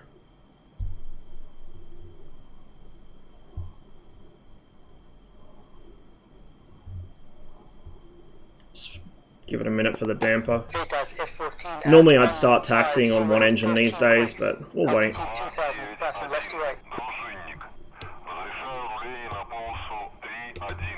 And we'll bring the flaps up so I have high gain steering. I forgot about that in the 29. So the 29's high gain steering is activated by pressing the radar lock button. There's a separate button for it too in bindings, but it's just radar lock, so you may as well use that. But it won't work with the flaps down. So you taxi with flaps up and drop them as you turn onto the runway. Assuming the devs can do stuff efficiently, they don't. I know. Heatblur also lost, I don't know how many people and I don't know who, but Heatblur lost some of their team to meta immersive dynamics as part of that whole NOR thing. You know, everyone was hyping that Heatblur was going to make their own DCS competitor and all this amazing shit that Heatblur was going to do, and every module would have the fidelity of the Tomcat. Like, could you imagine all the bugs? And then, yeah, they ended up getting a chunk taken out of them by Meta, and now they're worse off for it. So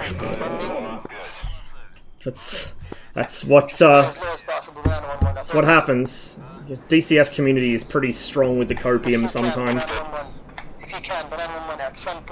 And they still think that Meta NOR is going to be a DCS competitor, which is laughable. Stay low. Smoke. If I had missile banana 1-1, watch out, get low. Check 9 o'clock banana. Ah, God.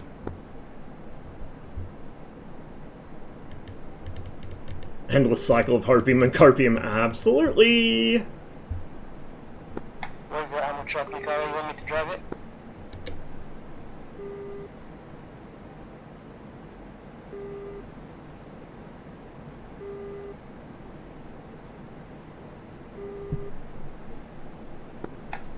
Alpha Zeta's looking good. Now Zeta's giving the missile. Oh, sir. There you go, baby.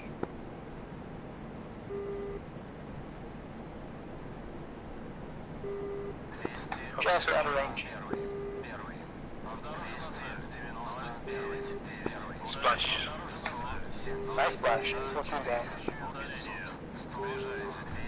You guys don't need me in this thing after all.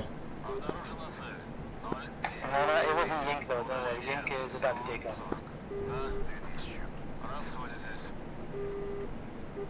Yeah, Yink is a problem though. I'm actually scared of him in the Tomcat. Not scared of the other guy, I'm scared of Yink. God knows what kind of voodoo he knows in that thing. Yeah, probably everything. Zeta's A10 at 150, 20 clicks on the deck cold. A10 spotted leg red. What is climate mill? I don't really need to climate mill in this thing. Climate like fucking 90% or less, but we'll just climate mill.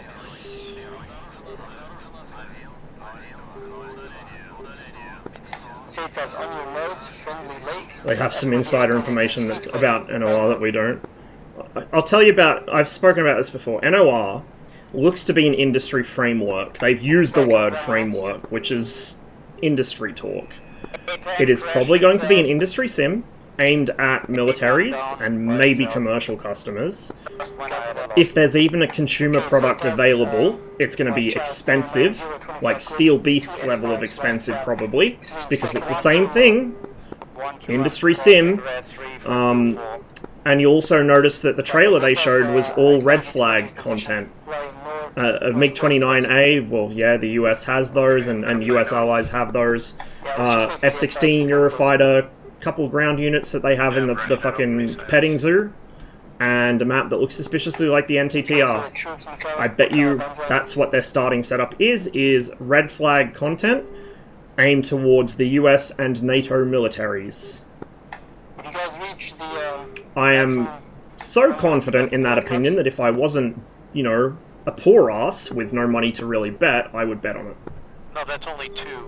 We got 2 more to go. And if they do release a consumer sim, it's going to be very expensive.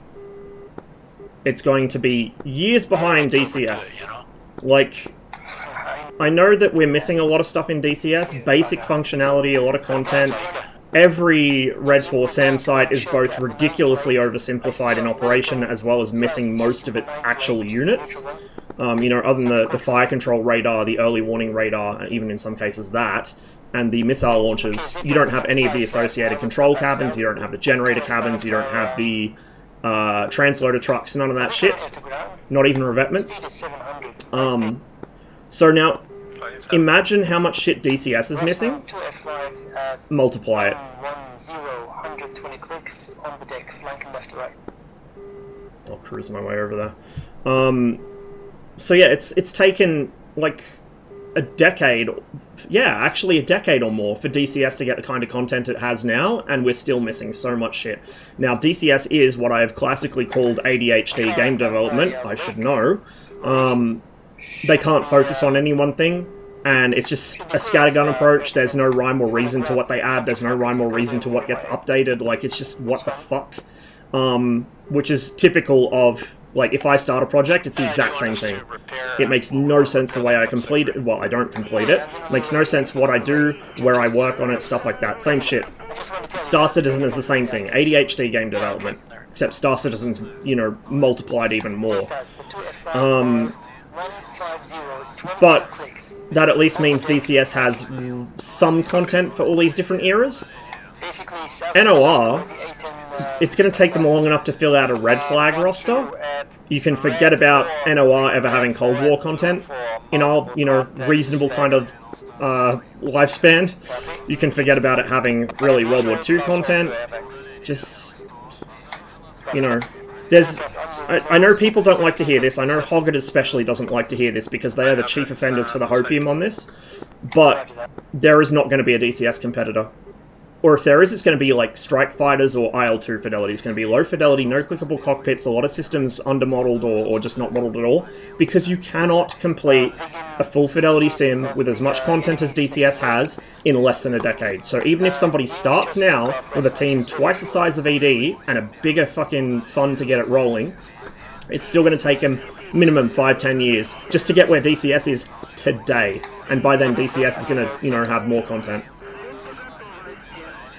I'm sorry, it's harsh if you're holding out for ED having some kind of competition to force them to pull their socks up, but that's what it is. So instead of pinning all your hopes on this mythical competitor that's never going to exist, why don't you stop just sitting there apathetically complaining about ED? Why don't you begin talking to ED? Why don't you begin trying to kind of... Sure. Why don't you try and corral them towards directions that would be helpful? 150 clicks. You might meet him in the middle over the neutral leg. Yeah, okay.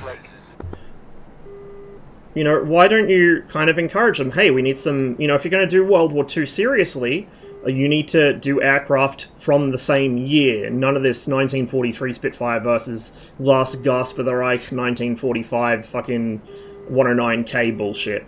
You know, you need to do Pacific stuff. Fuck, if DCS switched all its World War II effort to Pacific content, IL-2's not touching that anytime soon. Nobody's touching that anytime soon. If you want to do World War II Pacific content, your only option, literally your only option at this point, is IL-2 1946 with mods. You know, why don't we encourage ED to move towards more Cold War content? I think they're finally seeing now, especially with Alpen's server and now Enigma's server, the two of the most popular servers at this time of day in the game, they're starting to see that Cold War is a thing, and hey, maybe we should do more of that. A lot of the third parties have picked up on that. ED slowly seems to be coming around. You know, again, Cold War, nobody else really does the 60s, 70s, even early 80s vintage aircraft. Falcon BMS focuses on a modern F-16. And BMS doesn't simulate anything except the F-16 very well at all. You know, I know the BMS guys don't like to hear it, but BMS simulates the dynamic campaign, the fighter pilot experience nicely. It simulates the F-16 experience nicely. It does not simulate a MiG-29 or a Tornado or a Mirage worth of shit. You know, they're just reskinned F-16s with slightly different flight models. There is nothing else that can do what DCS does. There will be nothing else that can do what DCS does. But I think ED haven't, to date, haven't really effectively leveraged that. You know, anyone can do full fidelity modern stuff. But there's a whole section of the sim community who've been crying out for Cold War stuff for years, and all we had was Strike Fighters 2 or IL-2 with a shit ton of mods of, you know, inconsistent quality. And Strike Fighters is not a full fidelity, it's not even close, it's not even really IL-2 fidelity because trim is turned off by default. IL-2 46, even with the magic modders can do, is not a full fidelity sim, not even close. There's just nothing else that can do what this game does.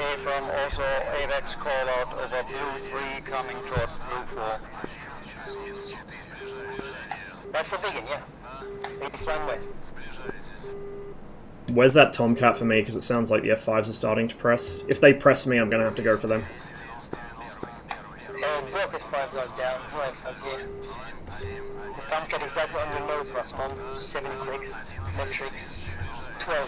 Oh yeah, I see him. Or I don't see him, but I got the call out from AI.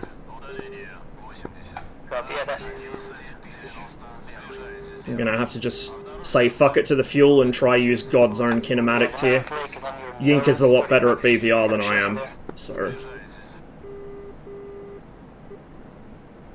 He's above me. We want to actually stay slightly below him to try and fuck with his radar, although that's a lot harder to do now. After Jester learned to use it a little more competently.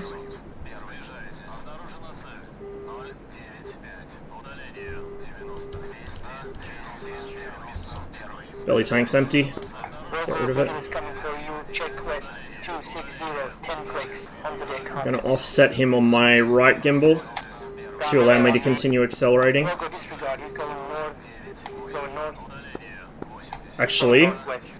Jesus, our closure's so fast, I'm gonna get an R27 off almost already. That's when you see the tank guy, right? Yeah, I got him. Copy, 40 please. I don't want to fuck with my burst at the moment, so Heading 120. I'm just gonna stick with what we got. Yink is very good at getting away from missiles, so we're gonna get pretty close. He's probably gonna have a Sparrow out on me about the same time I shoot at him. He may even fire before I do.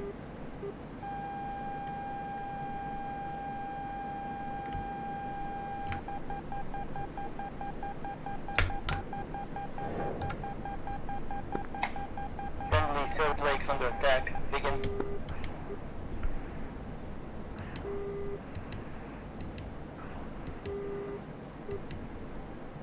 That Sparrow's trashed.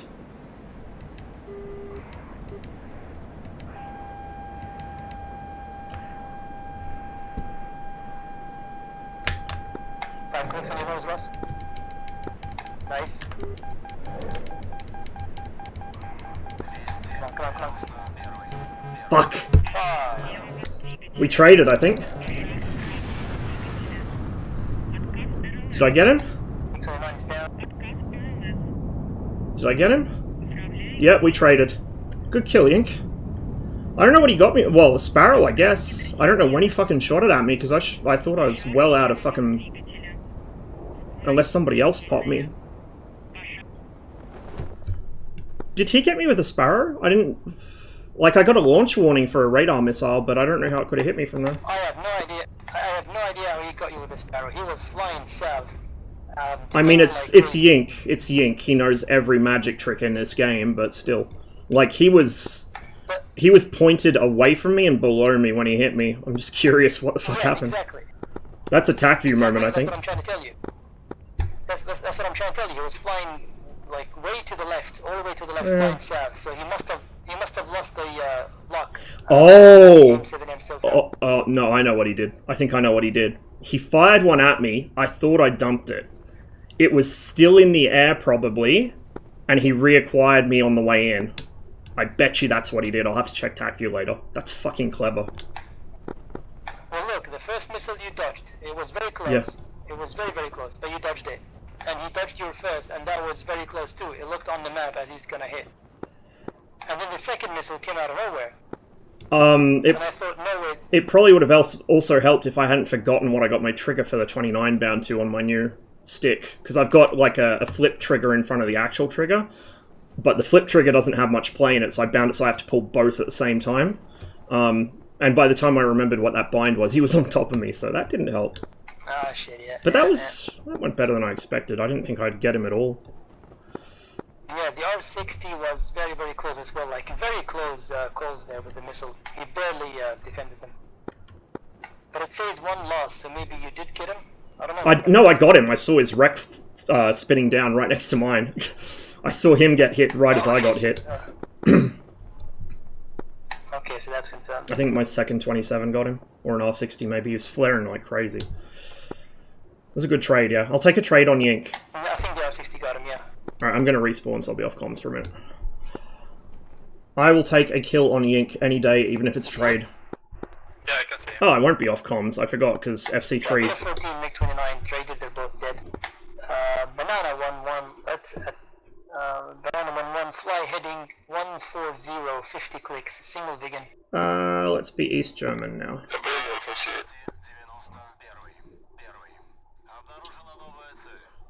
I will draw on the spirit of Eric Honecker. Mikhail Banzai, really good work. Looking at the map, full of red units. Looks very good. I have 2 contacts on 3 o'clock. 2 contacts on 3 o'clock. 3 o'clock, impossible. Sorry, 9 o'clock. 9 o'clock, maybe helicopters. Who managed to do the big brain move, and the classic German move of bailing to South America before anyone could prosecute him. So Egon Krenz had all the shit land on his head instead. The classic German maneuver. Bail to fucking South America, let someone else take the fall. F5s, watch out.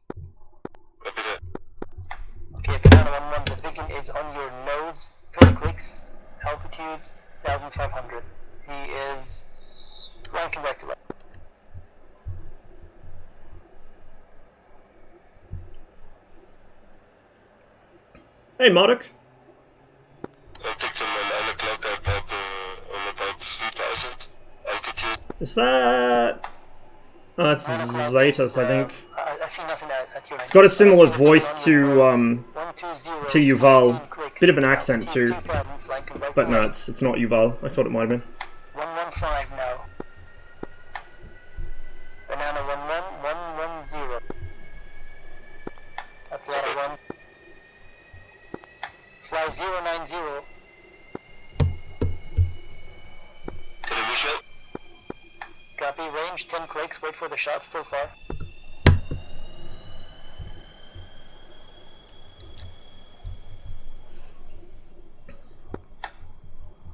Repaired the cub side. Ah, cool. I see that. Good job. Yeah, I'll take a trade against you in Kenny Day, for sure, man. Ace of the cub side, he just repaired 5 clicks. Peace out. Coming in hot. Catch you later, Snippet. Being chased by MiG-19. Thanks for stopping by, man, and appreciate the... Is it a resub? And the bits as well. Always good to have you hanging out. It's coming for you. Jump in those troops and shoot them.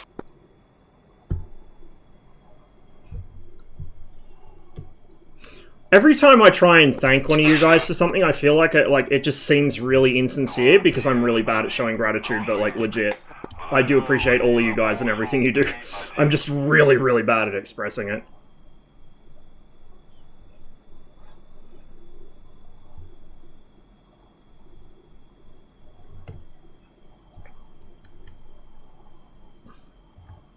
Cheeky vegan, huh? I know how to solve that problem. Rod from God. R27 coming out of a Mark II dive. Fixes vegans really fucking good. I want to kill myself. I'm going back to Blue 4. That you have, man. That you have. We're almost finished both of them. Blue 4 is wiped. It's just trucks and infantry.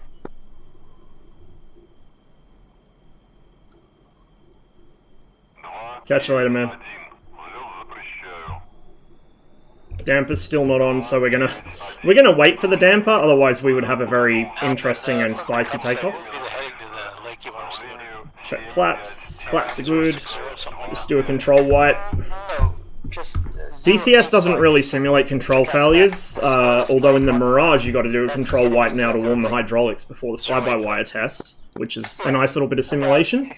But it's a good habit to get into, even in DCS or MSFS, because you don't know if one of your controls has come disconnected or if something's been changed in your binds. So, like, legit, in a sim even, a control wipe before takeoff is not a bad idea. You know? Not a bad idea at all. And in real life, you obviously want to do it because you don't know what's, you know, you could have something wrong with your plane. Loud and clear, just taking off. Copy, got 2 F5s and an F14 taken off from Tbilisi.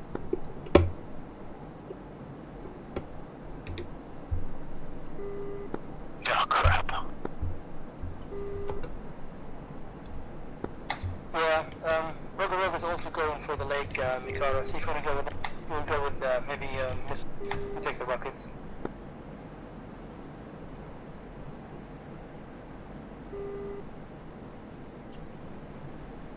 Nice trips around the lake are always better with a friend. Yeah, I don't think I'll make it back on fuel. One-way trip. Yeah, well, you know, it's one of those things you just don't check sometimes, you know? Yeah. I know that too well. Far too well.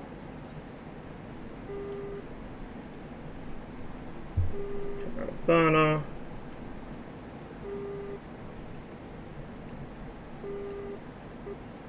Let's do a bit of a cruise climb, since I'm not in a big hurry.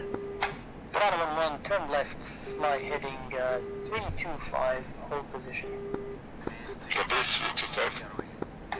Banana 11, the lake on your 11 o'clock is enemy lake, watch out for movement. 500.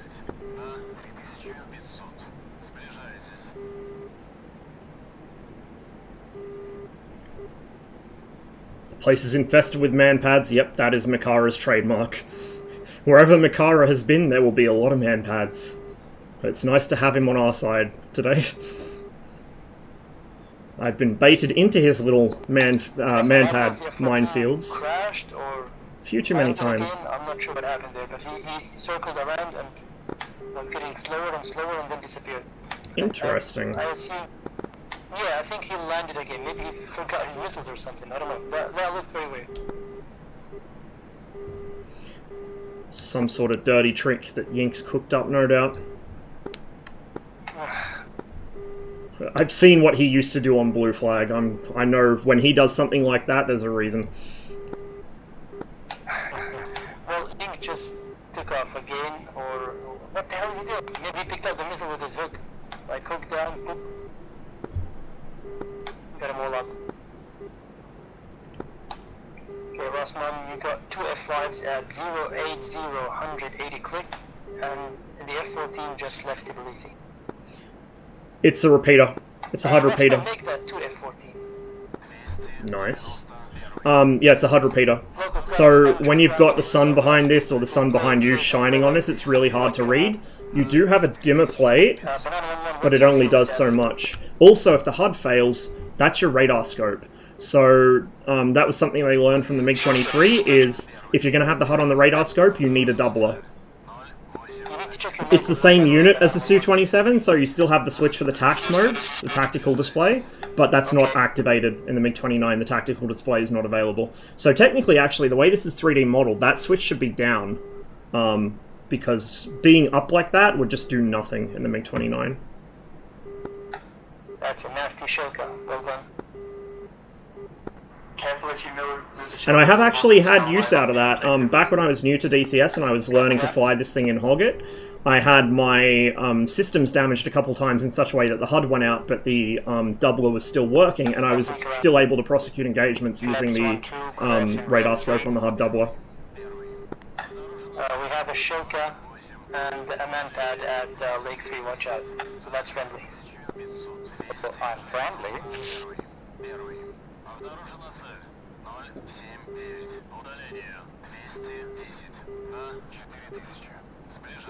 Yes, I used to play on the Hogget server, believe it or not. And a little bit of playing on there was like... Put it this way, it's like going for a degree in some sort of obscure animal biology and going to a zoo to learn it, basically. That was my Hogget experience. Like, the shit I saw in that server, I will never forget.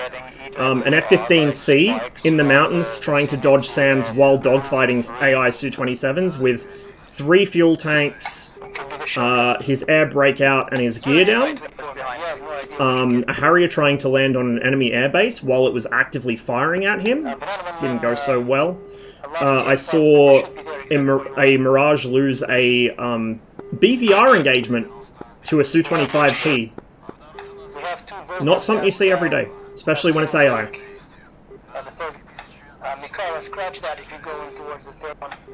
Hogget was also where I discovered how well this thing glides, because back then I was a lot less aware of, you know, fuel consumption rates in the 29. You know, obviously now you go cruise at high altitude, it's wonderful. Back then I was doing the typical DCS player thing of flying at low altitude like everyone tells you to. I didn't have the radar off. I've always been a great believer in the radar, but I was flying at medium to low altitude at mil thrust or burner. You can imagine the fuel consumption rate. But I found that even at reasonably low altitudes, the MiG-29 will glide a very long way. So... Back to the location of the F5s at 08060 quick. Maybe if you scan low, you might see them.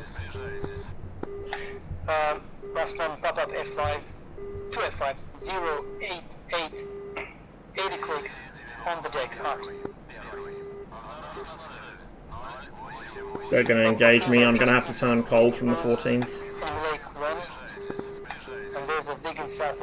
Okay, if those F5s are going for me, I'm going to have to engage them and turn for home. I don't want to engage 14s with my R27s gone.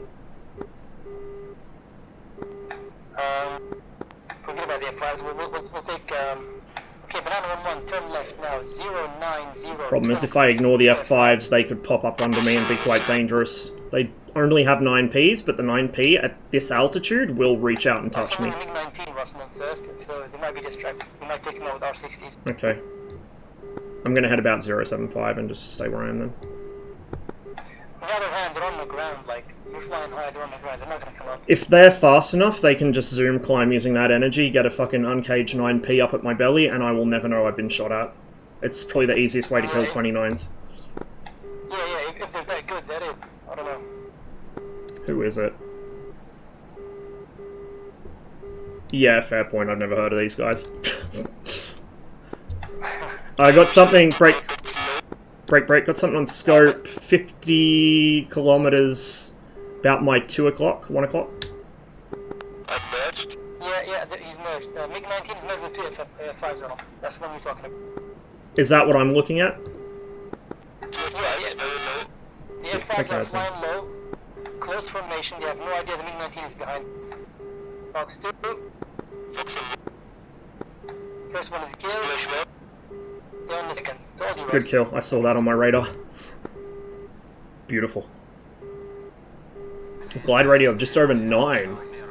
Really? Jesus. MiG-19 overshot. Found our Tomcat!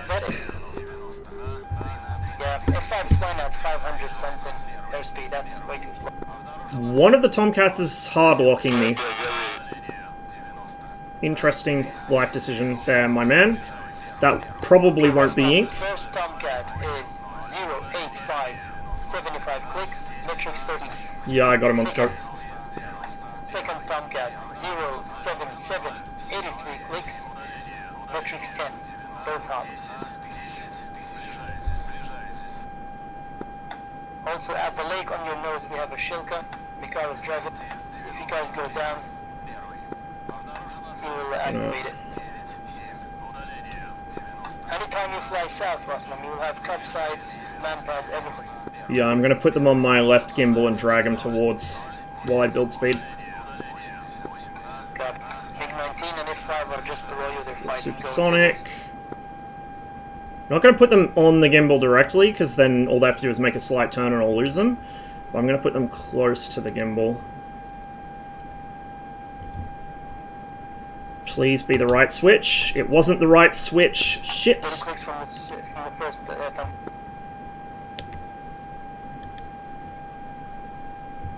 I've got him back, but that was...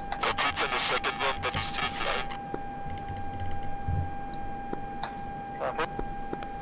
Mikara, the big one is going again for the outside where you got. Good kill, 2 F5s down, Rossman. I got a Sparrow on me, I've got to defend. I'm gonna turn cold. Copy, Rossman, range is 27 clicks, don't worry about it. Sorry, so the big one's coming out here. Sparrow will hit me at 27 if I don't defend it. Cup side is firing at the big one.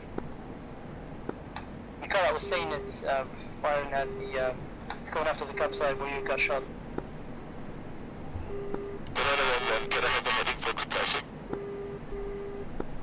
Banana 1-1, fly heading 310, 100 clicks. Can you get me to drag them over the cub and then recommit once I'm past it? Copy that. That's why you're flying over the friendly front. You can start turning left, 100 for the cup side, 25.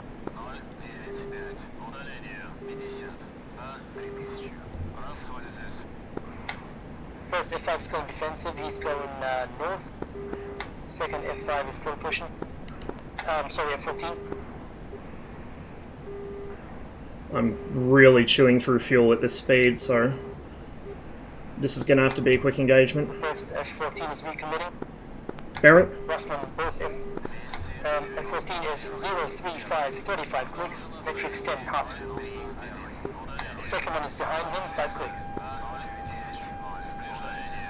Got him locked. Sparrow out on me. 127 away. Save it. The cup sides will make them go defensive. Okay, the first one's going defensive, second one is still pushing. I've lost lock, but Sparrow dumped. Copy. Getting closer from watch out. I know. Go defensive. Topside on your 3 o'clock, 10 click. I got him. I got one locked. He's gone defensive. I don't know where the other is. The other one is at 1 o'clock, 9 clicks, 7 clicks.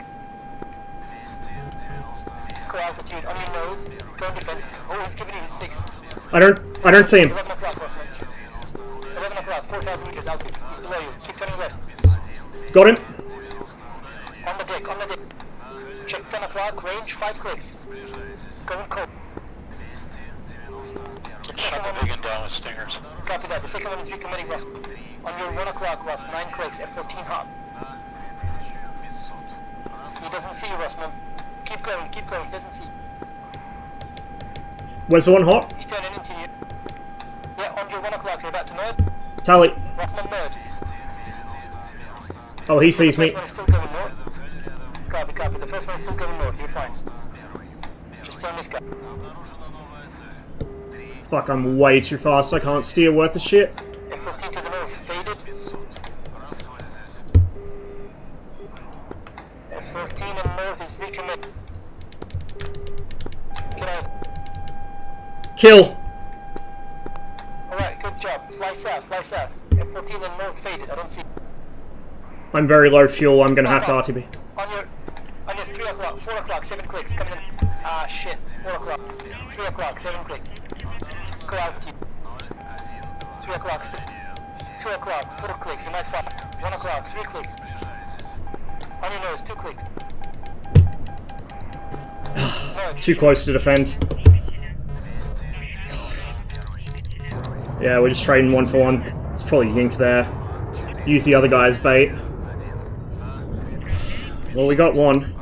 1 against 2 in a 29, and I bagged 1. I'll take it. Oh, he's a bastard.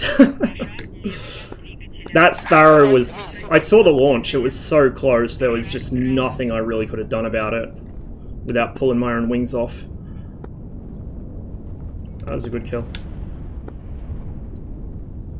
That was an R60M, yeah. The Tomcat I shot at flared too late. You gotta pre-flare the R60Ms. Like, their fucking flare resistance is trash, but if you wait until it's already in the air, there's a good chance it's still gonna go for you. Especially in a fucking 14 in full zone 5 burner. You're gonna get fucked up. That was an interesting engagement. I think that's one of the more drawn out F-14 versus 29 fights I've had. So that was pretty cool. I could kind of use a wingman. Just saying, Marduk, if you're down to fly and you're still in chat, could you use a wingman? So that's the danger. When you're in the MiG-29, is the merge I went into, I was still way too fast. So I was getting ready for BVR. So I was high speed. And so when I merged with that first guy, I was way too fast to make that turn. I did get there before him because he was also quick, but it's really, really risky. And then, you know, by the time Yink turned up, there's nothing really I could do against him. You want to be between 600 and about 800 kilometers an hour on the deck in the MiG-29. So I was under the impression its best sustained turn rate in DCS was around 680 kilometers an hour because that's what works for me. It's actually a little higher according to Silver's charts. I'm gonna have to do some offline testing to just double check, confirm that, but I mean, the fact I've been monstering people in BFM with the 29 flying below its best sustained turn rate in sustained turn fight should tell you a few things about how superior the 29 is to like almost everything in the game in that arena, which is why one of these years I want to see some more of them in Folds of Honor. I plan on taking it the next time I enter Folds of Honor. You know, I've kind of done the Mirage to death. As much as I love the Mirage, it is kind of the go-to easy mode dogfight plane if you're not flying the F-15, the Tomcat, or the F-18, or now the 16, I guess. So I kind of want to do the 29. The Su-27 a lot of people like because it can do all the fancy bullshit maneuvers and it has a lot of power, but the 29, especially clean, it has ridiculous thrust and it turns inside its own asshole. The Su-27 handles better at low speed just because of all the, you know, the fancy fly-by-wire and the aerodynamics and everything. But the MiG-29, if you know to roll with the rudders at low speed and if you're, you know the kind of speeds it will lock up at, it's phenomenal. It will outrate the Su-27 easily.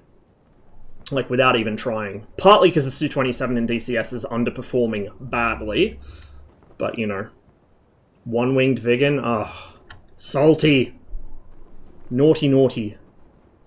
We're just feeling like shit. That's all right, man. That's okay. Don't feel like you're forced to. Fucking yank. Fucking yank. God damn it.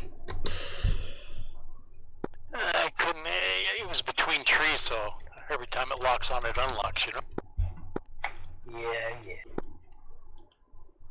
He's flying very low, so. That'll keep him away for a bit. Okay, Russman, the Lynx F-14 was hit by a man-pad, but he seems to be okay. He's RTB.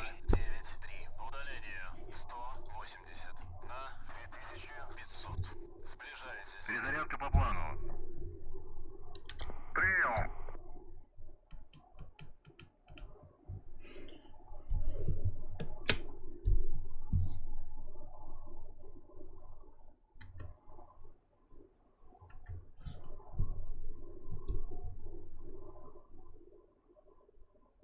The R60s on the 29 are quite strong because you can actually take advantage of their seeker field of view and their off-bore capability.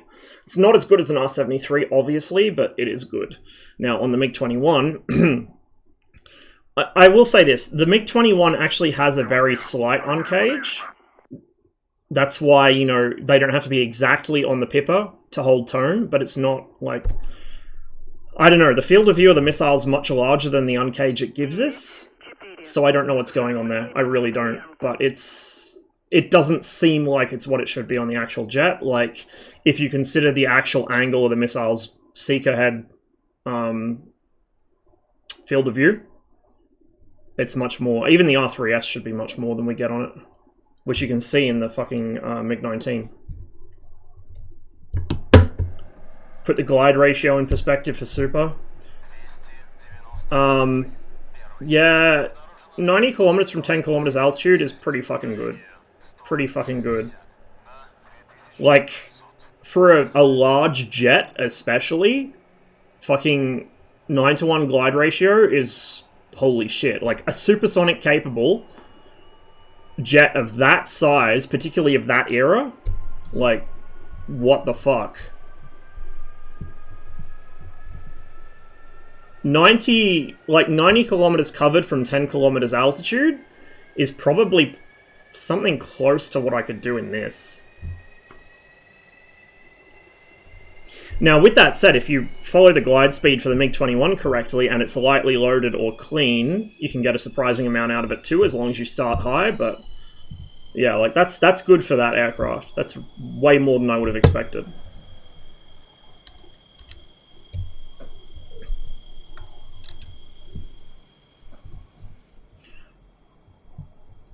One thing I will say is I moved my radar lock button to be the thumb button on my throttle, and I'm beginning to regret that in close combat. So I'm using the thumb buttons on the stick for the autopilot, as you know they are in the real aircraft, but in the real, actually, you know what? In the real aircraft, your lock's on the throttle as well, I believe.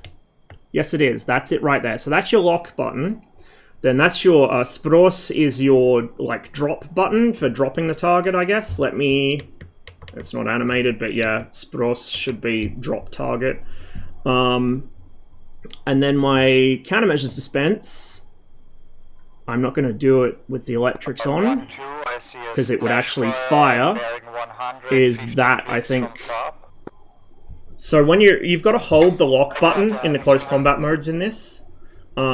So I can't hold the lock button and dispense flares at the same time. I think there is an auto dispense bind in the MiG-29, like there is in the Su-25. The issue is the auto dispense is set to a particular program. I don't know if it's editable without breaking integrity, and that program is like 1 flare every 1 second or something like that, or every 2 seconds, and that is just not enough, especially against an AIM-9L. Made me do it or joint. Look. If you're not in the mood, man, you don't have to. But if you do want to fly, then you know me, I'm only too happy to fly with you. I'm just waiting at the moment. It looks like I might have a wingman shortly. Oh, okay, cool. This song, did you watch House back in the day? Yeah, Muddock's on the way in.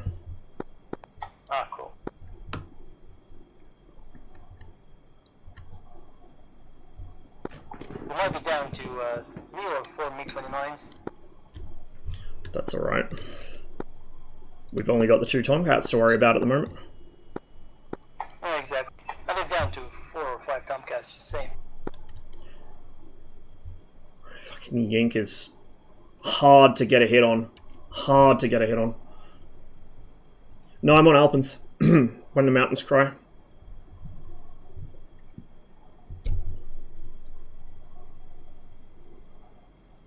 Yeah, because the house intro is the instrumental version. I don't think it runs that long either. Is this fighter a good fighter? Yes, this is a fucking amazing fighter. Against the real modern shit like F-18s, F-16s, especially when they're carrying AMRAAMs, it starts to have difficulty. If you have a good GCI and you know the jet, you can still win. Like, that's the thing. You can still win against the modern AMRAAM buses in this thing with a good GCI, good situational awareness of your own, and good handle on the jet. But it's harder to do. In a dogfight, like in a BFM sort of guns-only setup, you know, like your typical BFM competition, this thing's really strong. Again, you have to know what you're doing. It has some funky aerodynamics combined with a funky AOA and G-scheduler and limiter system. So there's some quirks. You either have God's own turn authority or no turn authority, and it depends on like 1 km/h difference in your speed. But yeah, like if you keep this thing in the speed range it's happy, it will rate with anything in the game pretty much. And it will instantaneous turn with anything in the game as well. It's incredible. Absolutely incredible. In terms of BVR, you don't have many missiles, you don't have enough fuel to make more than 1 or 2 commits at high speed anyway. The radar's janky and awkward to use. It's a... Not only is it an 80s jet, it is a Gen 4, but it's... The systems are antiquated. It's a revolution aerodynamically, but it's an evolution systems-wise from the MiG-23. So there's a lot in common with the MiG-23, which is, you know, an older aircraft. But the sheer performance of this jet is what makes it a killer in BVR. Like, the Su-27 has slightly better systems, has a lot more missiles, more fuel, whatever. The Western jets have way better situational awareness, better ergonomics, better radars, everything. They have everything going for them except speed. Until the MiG-23 arrives, of all the flyable planes in DCS, this is the fastest, this is the quickest accelerating, like, this thing is just incredible. This jet's service limit is 2.2 something or 2.3 something. Mikoyan aircraft that are, you know, double sonic are usually about 2.35 service limit. It has the thrust to reach 2.6 on a cold day. It will do it in DCS. I have had this thing to 2.6 in DCS. You'll blow a few engines trying to get there, but it will do it. It is just phenomenal how quick this jet is. A fully armed... That's fully armed, by the way. That's fully armed. A fully armed MiG-29, both in real life and in DCS, will accelerate between Mach 1 and 2 on a standard day at an altitude of 10 kilometers, about 34,000 feet.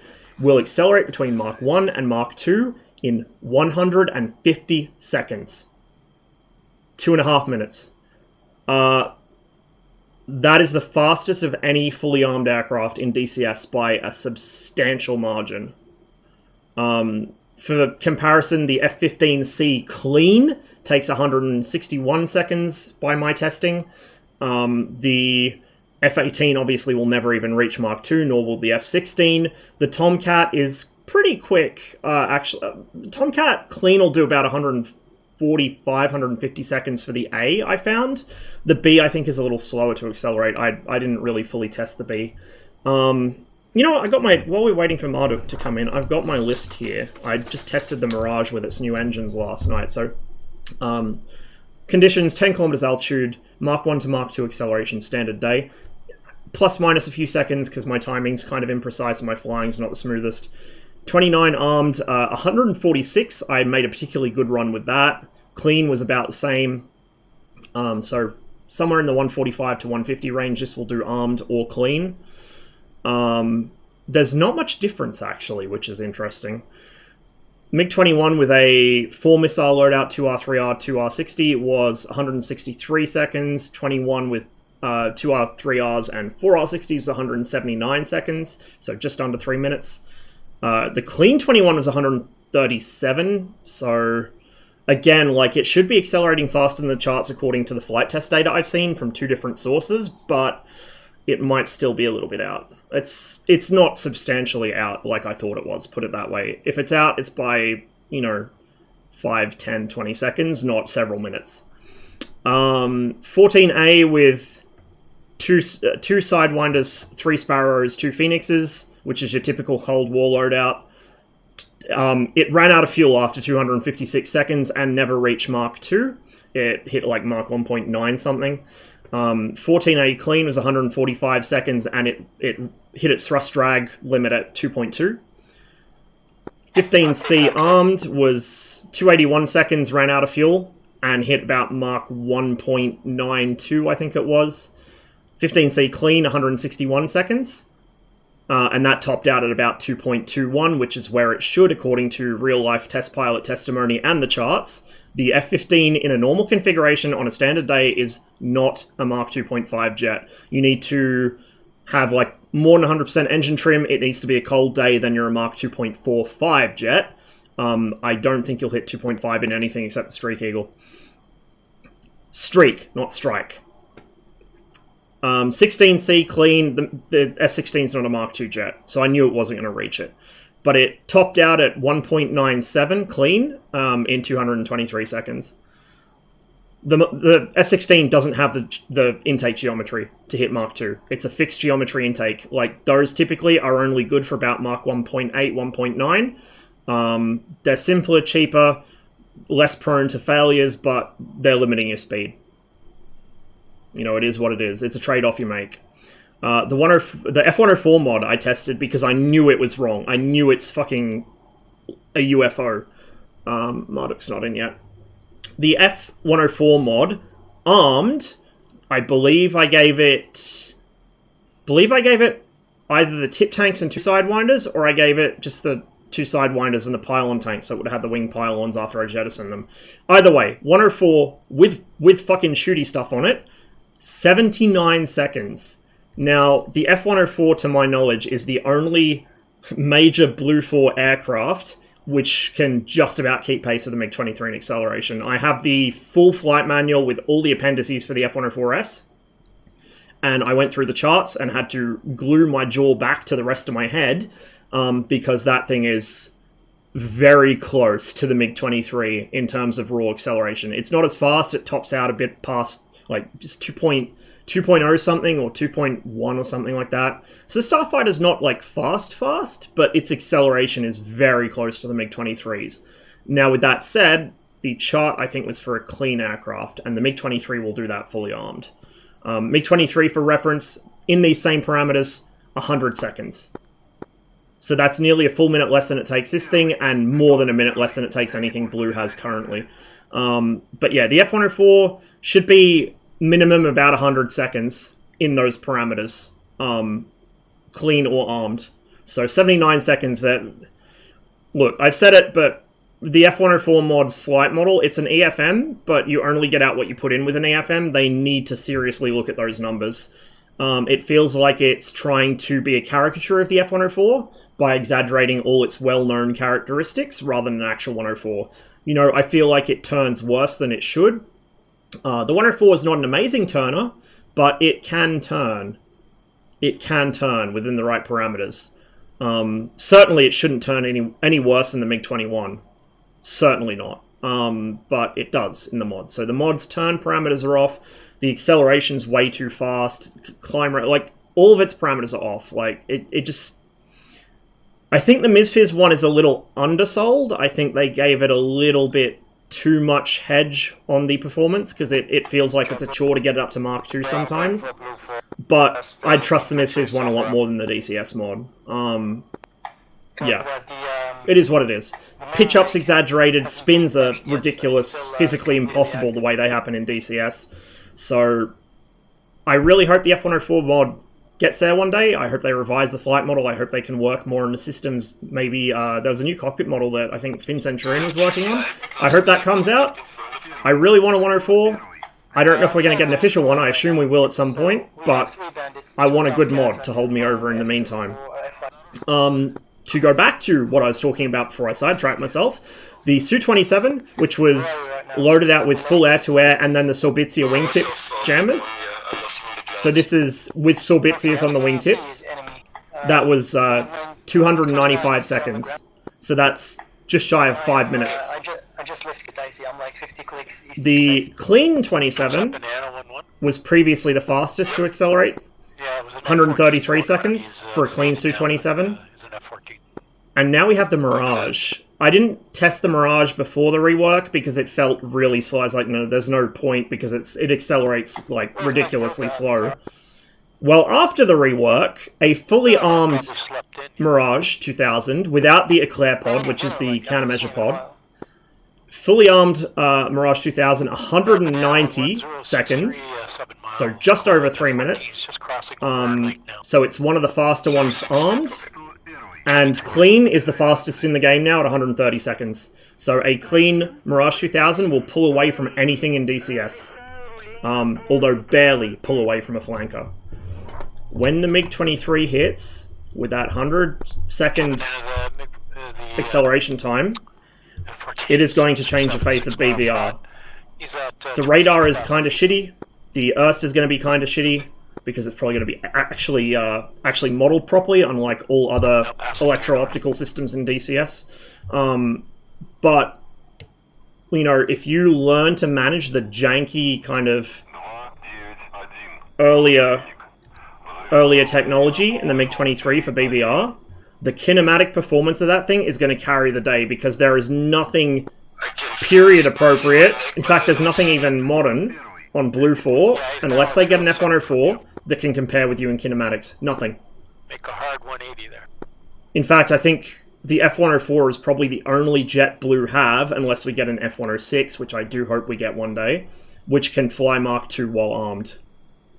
The vast majority of Blue jets, I previously thought the Phantom could do it, but it turns out no, that was just a lot of people overhyping. I found the charts. The Phantom cannot fly at Mark II when it is armed. Just like all of Blue's other airframes. So, you know, you're coming in screaming at Mark 2.35, sitting on the limiter, maybe a little more if you're brave. You're going to give that much range to your missiles, and you're going to have so much energy to pull off theirs. It's ridiculous. The more I hear, the more... Yeah, oh my god. Dude, I want that thing just to bully the Phantom stands. I want to do the historically accurate thing and bully the Phantom guys. Banana, I suggest 278. Turn 278. Jeff Gwynn said he was surprised to learn there's something to turn worse than the F-111. The MiG-23 the US Air Force had for study was yes, because the US Air Force had the MiG-23 MS and they probably fully fueled it.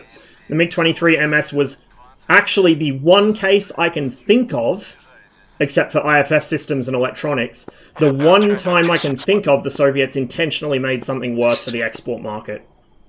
Most export stuff was just they changed the IFF, the radios, and the radar systems, but performance-wise it was similar to the original. The MiG-23 MS was deliberately worse in every respect. It was also based on the very early MiG-23s, which were essentially early access in real life. So it was tail-heavy, it was not very good in terms of G-limit, like the MiG-23 MS was a bad jet. Still had the incredible speed, but that was all it had. A MiG-23 ML, which is what we're getting, will outturn a lot of things. It's not amazing. It's not gonna... Like, I want to rein in red players' expectations. It is not an amazing turner. It's going to be like the MiG-19 in some ways. It cannot pull its nose very well. Its instantaneous turn rate at 45-degree wing sweep is about 16-point-something degrees a second, like 16, 17 degrees a second, which is not that great. And its sustained turn rate's about 14-point-something degrees a second. This is at, like, you know, about 1 to 2 kilometers altitude. So it's not amazing, but it's not bad.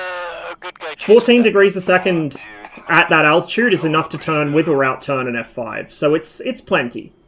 It's not going to be turning inside really well-flown Tomcats or anything, but you can outmaneuver the Tomcat at high speeds, Like, his turn ability goes to shit at high speeds, yours gets better. Like, we got to do some expectation management. Rolling.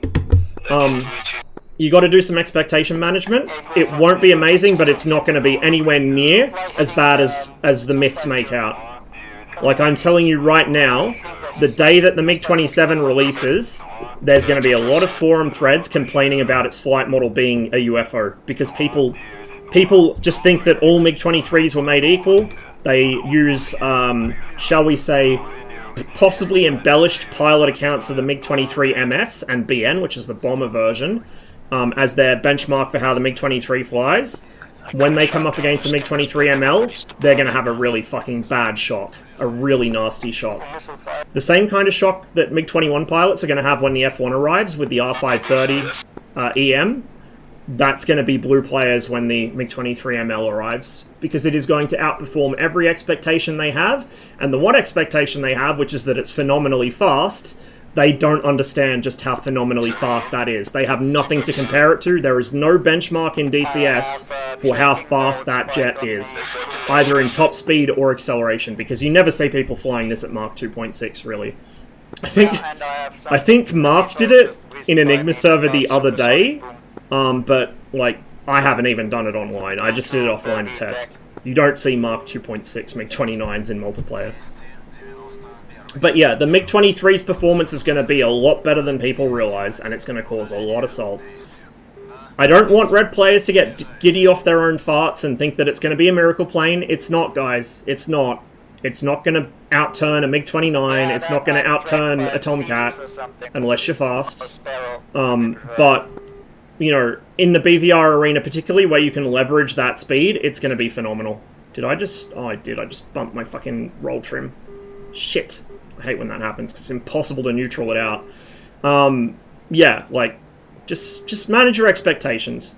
Know that in BVR, you're going to have really good kinematics, but really janky systems, and the missiles are only okay. And once you get in visual range, you're going to want to leverage your vertical performance. You're going to want to fly it like an F-104. You're going to want to use the double attack system for the F-104. The MiG-23 should be phenomenal at that. It can turn, sure, but it's not really what you want to be doing. It's kind of like the Viggen in DCS as it stands. It can actually turn surprisingly well in a certain speed range, but you don't want to do it. It's not ideal. You want to make slashing attacks at high speed. Even the 21 to an extent. Said the F-111 was faster to accelerate, but not by much. I am going to have to see if I can find some F-111 documents, because if that is the case, if the F-111 actually outruns a MiG-23, then my desire for an F-111 is going to increase dramatically. I already desperately want one, but...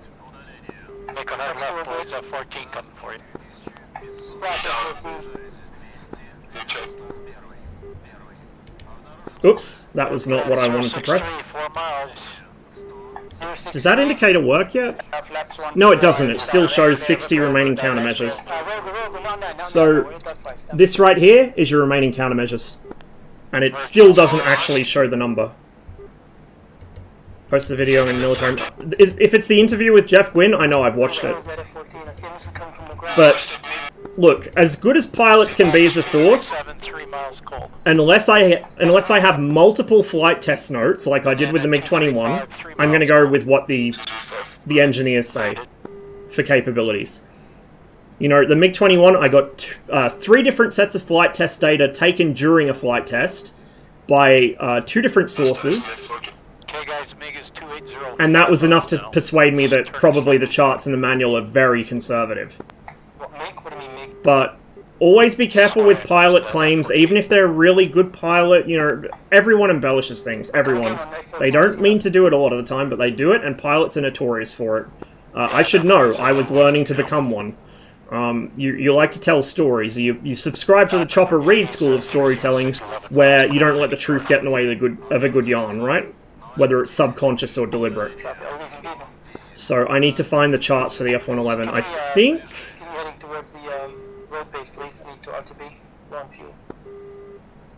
I know somebody that has an F111 manual, but I don't know if they have performance charts. Yeah, sorry.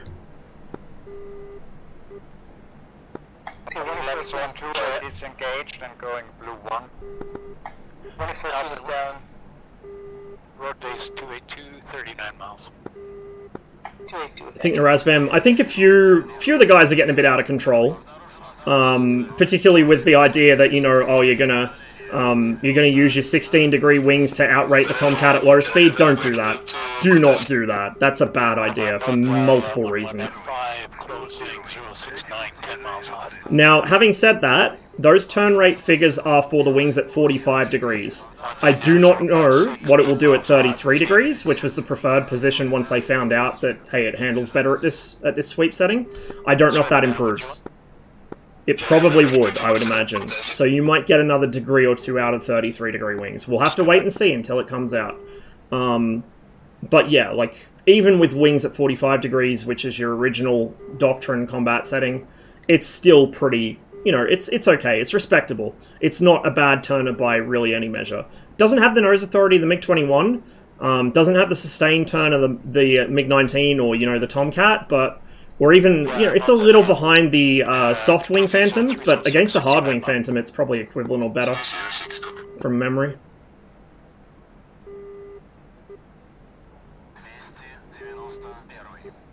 And again, like, the soft wing Phantom may have better turn rate, and actually probably better instantaneous too. The Phantom pulls its nose surprisingly well, like the Tomcat, which caught me off guard. But... even with that, you still have far better speed and acceleration. So use it. Sweep check. If I catch you with your fucking wings at 16 degrees trying to rate, motherfucker, I will personally have Overstratos add something in the code that breaks your shit. I will have him have a trigger in the UCIDs that if it detects it's your client or Egg's client and you motherfuckers are trying to rate at 16 degrees, your shit will break. Don't think I won't.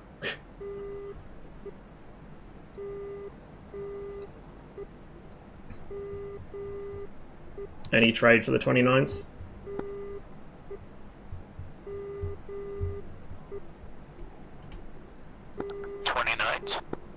Yeah, 29s.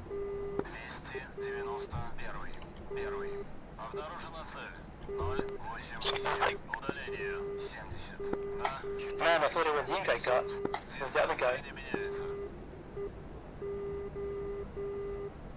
Keep on the limits? Good luck. Good luck. Like, you have so much fucking... unless you're sitting in mill, you have... and in which case you won't be able to use your full available G. You're not going to have enough fucking drag to slow you down. That's why that is a bad idea.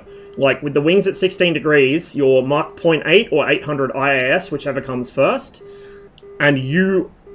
like, the acceleration and the power of that jet, you will accelerate through that without noticing. In Afterburner. Okay, for those 29s, you got 21 heading just slightly south of you, is going to pass you, and a MiG-19 just north of you. F-117 use anything aside from bomb? No, dude, it's... I think there was an attempt to stick Sidewinders in it, but it was a bomber. It wasn't maneuverable, it was... it didn't have a radar, it didn't have anything really... I don't even remember if it had an RWR. It's a very basic aircraft. It was basically like a stripped-down F-16 in a stealth shell. And without the F-16's flight performance. Okay, I'm going to jump back on the ground for a second. Copy that. I was on the road base. I think that Razbam Discord, if you take everything with a bit of salt, is not a bad place. Because if you look at Western sources, they're garbage. Even modern Western sources that actually should have access to good data, they don't. Yefim Gordon is the only decent English language source, and Yefim is not good on technical details. He's good on the narrative of development and operational use. He's not good with technical details. Markovsky is probably the go-to source, but Markovsky only writes in Russian. So, you know, like, the MiG-23 is one of those aircraft that people either think it's perfect with no flaws, or they think it's the worst piece of dog shit ever made. It's very hard to get a nuanced opinion on. I think it's going to be, like the 29, very capable once you learn to handle it. I don't think it's going to have all the capabilities the 29 does, obviously, particularly in turning. But it's got a lot of good attributes. It's got amazing acceleration, it's got amazing speed, it's got an amazing climb rate, good thrust to weight ratio, it's got decent range and endurance. It carries more MiG than the more fuel than the MiG-21. Well, technically it does carry more MiG than the 21. It's about twice the weight. Carries more fuel than the 21 with a more efficient engine, so I mean a bigger, thirstier engine, but more efficient for its size. The 23 is a good jet. Should be fun. You just got to learn to master it. You got to learn to be like the Soviet aggressor pilots that flew them against 29s. They used to use it as their aggressor, and the experienced sniper and first-class pilots in the 23s would smoke the inexperienced 29s. What? Sorry. Talking to chat. I know. Talk to me as well. Next down, Lake Flaps 1 2, Lake 1. I'm scanning -2 from RR now, 60k's out. Oh, there we go, 117, 60, 4500. Coming right. Let's go into a combat spread. Copy.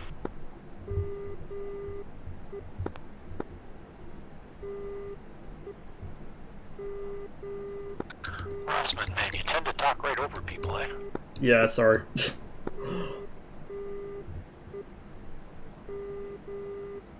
I talk over myself half the time.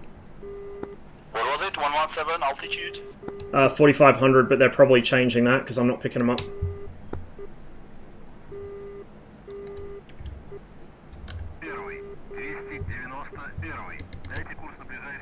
Probably pretty close now. Did I just see a strobe? Clean. They'll be on the deck. Let's just stay high. Copy.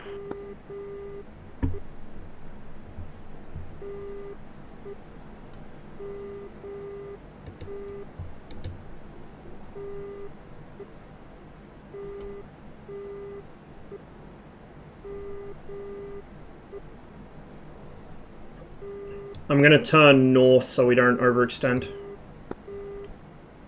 Roger. Drop back the power as well so I'm not chewing through fuel as fast. It's actually quite nice. Gotcha. The back end of my afterburner detent, because the Virpil throttles come with 2 detents so you can space them however far apart you want. It's fully adjustable. But where the back of my afterburner detent is 90% power on the MiG-29 at this altitude. It's really, really nice. The top of the bottom of that detent and the top of the idle cutoff detent in the MiG-21 also give me kind of a rough approximation of where the blown flap throttle range is, which is awesome. Going in the lake, swimming.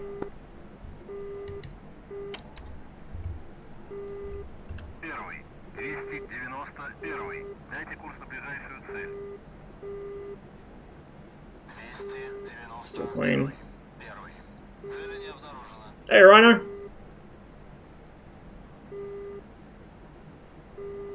Slovakia might transfer the MiG-29s to Ukraine into Czechs and Polish protect their airspace until they get F-16s. They're going to have to do some modifications to them to fucking swap the systems around. So they're going to have to re-IFF them. Because Ukraine, I believe, is still using the old Soviet systems or local derivatives of them. So they're going to have to pull out the NATO IFF. That'll upgrade Ukraine's entire air defense network to recognize it, which is, I don't see that being a thing that happens anytime soon. They're going to have to probably swap out the radios and some of the nav equipment, and they'll have to re-instrument them in metric, because the Ukrainian pilots would have probably been trained in metric still. 099 for 30. Yeah, he's pretty low. I'm just going to ignore that call for now. We'll recommit on him later if we need to. Don't want to dump altitude yet.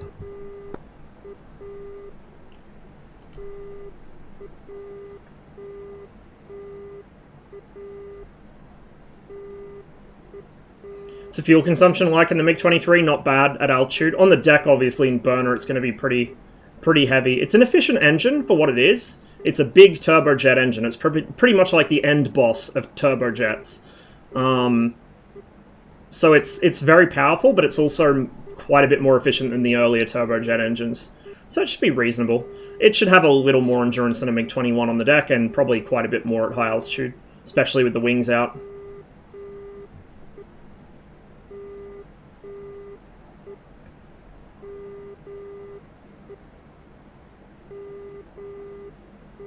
Yeah, the 23 will be good in the right hands, just like any fighter. So, like, I know it's fun as a red main to sit here and fantasize about how we're going to make all the blue players rage quit the game and they're finally going to get what's coming to them after years of using us as live target drones for their AMRAAMs. I'd love to do that, but I don't want to give you guys false expectations that are going to bring you down when the jet actually comes out. Like, that kind of shit is the way to getting slapped around by blue. Switching to the right. Be realistic. You're not going to be winning turn fights against modern shit unless they're really inexperienced. You're not going to be winning turn fights against Tomcats unless they're inexperienced or you manage to bait them into getting fast, which, to be fair, is easy to do in the Tomcat. I have a lot of trouble controlling my speed in it.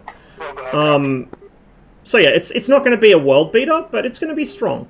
And within the BVR arena, particularly against other jets of its era and earlier, particularly against the Phantoms, once you learn to effectively work that radar, it's going to be reasonably strong there too, because you've got such good kinematics to play with. Okay guys, I'm going to leave you for a bit and maybe back. And, you know, sensors are only half of BVR, kinematics is the other half. If you're a Mark 2.3 plus aircraft, that gives you a lot of options that other planes don't have, particularly something like the Hornet, which can't even hit Mark 2 when it's clean.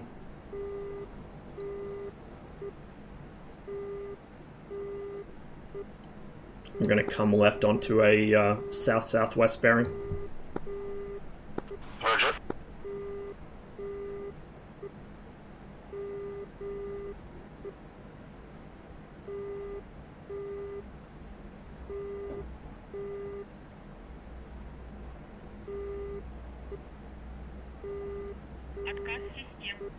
The MiG-23s the Tomcat shot down were the MS.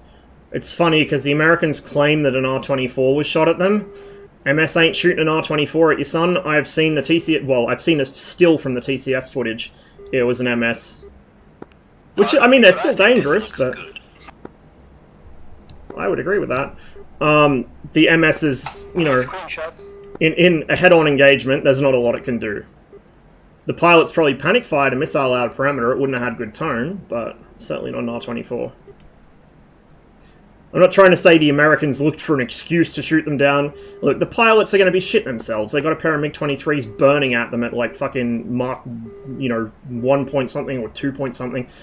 In that situation, I don't blame them for being jumpy and shooting at them. You know, I really don't. And fuck, you know, everyone wants to score a kill, especially if they can get away with it. So I don't want that to come off as some, oh, those evil Americans, you know, provoking, like, whatever.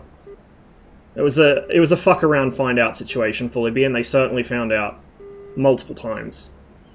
But it wasn't exactly an even fight, you know?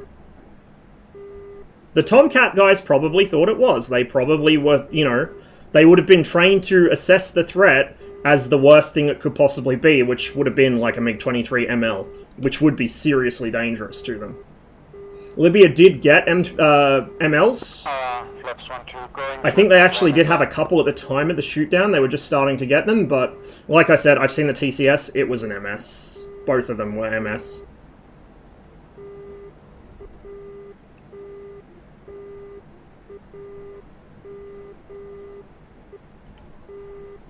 That's one thing, you know, DCS players, and not just DCS players, you know, people who like to cheerlead for their country or their air force in general will play top trumps of how many planes have been shot down. You know, the famous memes about kill ratios. Man, kill ratios are for Call of Duty players. In actual warfare, they're not really what matters. What matters is who has the staying power. And I can tell you in Vietnam, it wasn't the Americans. You know, like, so many things factor into that. The pilots, the training, the doctrine, you know, would Soviet pilots have performed better against the Americans? Who knows? Maybe they wouldn't have. Certainly when Soviet pilots on, like, flying as a detachment in Egypt, when they came up against the Israelis, they got their shit kicked in. Because the Israelis came up with a very clever plan, a very clever bait and switch, using Phantoms and Mirages together. And superior numbers. And low altitude to terrain mask. Like, this is the thing. air-to-air combat is not some fucking knightly joust that you go into with equal numbers at equal speeds and equivalent air. Like, bro, if you do that shit, you're gonna lose a war. If you try and go into a fair fight, you're a fucking moron. You know, like, nobody's going into fair fights. So is it a surprise that the most powerful military on Earth has shot down so many aircraft? Not really, no. I'd be surprised if they didn't, you know? I don't understand people's need to dick measure. I mean, sure, if it's memey, you know, you kind of banter back and forth, but a lot of people buy into that shit. They take it seriously. Ross? Yeah, send it. Well, the road base in Wigton 1 got 4 Fab 250. I was able to turn around in the grass. With the slight crosswind and how this thing lands, I'd rather not risk it. No, I was talking about the Su-25. Oh, the Su-25, yeah, sorry. Yeah, it just needs space to take off, because I tried taking the 100s. Yeah, I'll watch bits of the stream later. You're still streaming, right? Yeah, of course. Yeah, cool. Первый. 291. Дайте курс Well, nearly 3 years. Woo. Hey, Josh! Cheers to that, man. It didn't come up in my alerts, weirdly enough, but I appreciate it. Good to see you, man. Hope you're going well. I was not paying attention to the EWR call at all there. Первый. 291. I'll have to ask again. I'll have to be a dirty EWR spammer. Nothing. We'll stay on station on this patrol for a little while, I guess, and then we'll have to RTB if they don't come at us. Copy.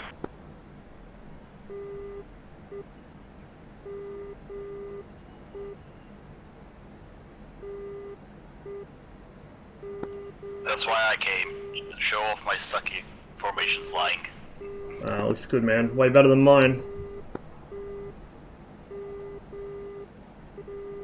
Assume you're fighting a Su-57 until it's proven to be a MiG-21? Exactly. Exactly. It's good procedure to expect the worst and prepare for the worst. And then if it isn't the worst, then, you know, you come out on top easily. You go home and sink some beers at the O Club. I don't know. People invest way too much into fucking jingoistic dick measuring about things that were done by pilots that they will never be, you know? Like, Repeat last. yeah, I'll sit here and I'll poke fun at, you know, this or that US aircraft or defense system or whatever, but Nose on blue 1. I'm not a real world fighter pilot. I'll never be a real world fighter pilot. I couldn't do anything that these guys do. And, you know, it's just banter. The moment it becomes more than banter, like, you need to reassess your life. And for a lot of people, it does become more than banter. It's one thing to try and point out somebody's mistaken, like, you know, like if somebody's got really weird preconceptions of something being amazing or bad or whatever. I like to kind of disabuse them of that notion to what extent I can, but I'm not going to be sitting out here saying, like, oh yeah, the MiG-23 could kick the shit out of a Phantom. If the Phantom had a better pilot, the Phantom could win. It might be at a disadvantage, especially if it's an F4E, because it's got the worst radar, but, like, I guarantee you, you will see me get shot down by F4s. Guarantee it. You'll see me get shot down in the MiG-23, probably by F5s. Hell, even by A-10s. It happens. I've lost this thing to A-10s. I've lost this thing to F5s as well. It happens. You can't be perfect all the time. Horse is already dead? I don't care. I'm tenderizing it. Plus, I know that there are certain people in the DCS community who it will greatly offend to hear me say shit like that, because that's like their one thing they cling on to. And anything I can do to piss those kinds of people off makes me happy.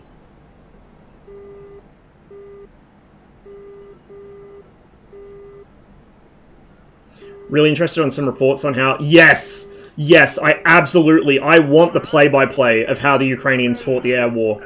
Like, so much. The fact they were still flying, let alone flying attack helicopters, you know, a week or two in, and then they started crossing the border with helicopters, like, what the fuck, dude? I want to know what shit they're on. Like, Flaps 1-2, Jesus. clicks to target. Ukrainian Hind pilots must be absolutely cracked.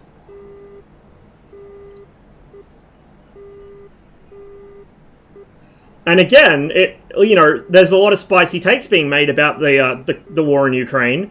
And, oh, look, the Russians with this battle, look at their garbage equipment. My brother in Christ, what do you think the Ukrainians are using? The Ukrainians are using the same equipment. The Ukrainians obviously would have slightly different training, having become more Western aligned recently, but a lot of their doctrine still is developed from Soviet doctrine. Like, a lot of the sort of ground foundation of what the Ukrainians are using came from the same place as what the Russians are using. It's just the Ukrainian military actually believes in what they're fighting for. Ukraine is famously corrupt, but I guess their military a little less so than it used to be. Certainly less so than the Russians. So, it's...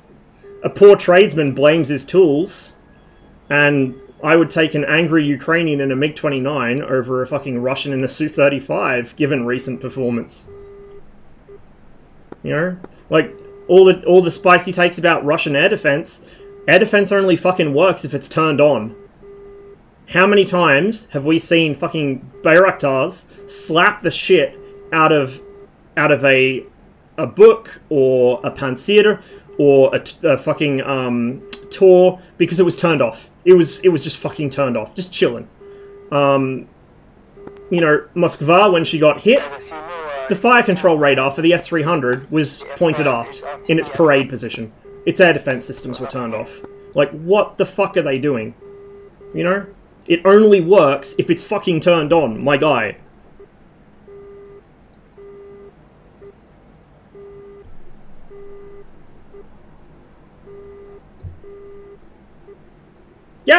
Yeah, look at the photos of Moskva.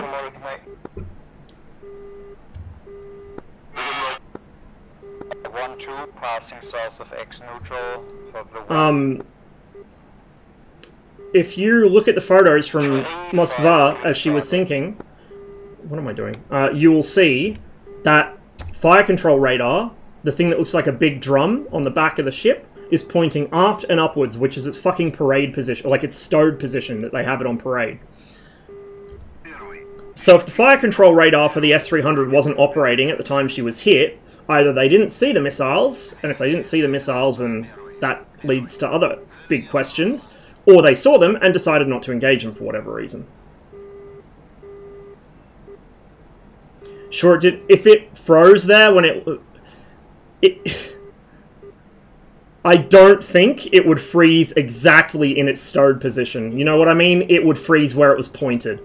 It would have frozen where it was pointed when the ship lost power. And it was pointed afterwards and upwards, as it would be on parade. Like, I can all but guarantee you that the S-300s were not actually tracking something. Didn't have time to turn... Yeah, I mean, there's any number of things it could have been, but the bottom line is the S-300s could not have engaged because their fire control radar was turned off. Same as all those clips of the Bayraktars. You can't engage a fucking drone with a Tor if the Tor is stowed. You know?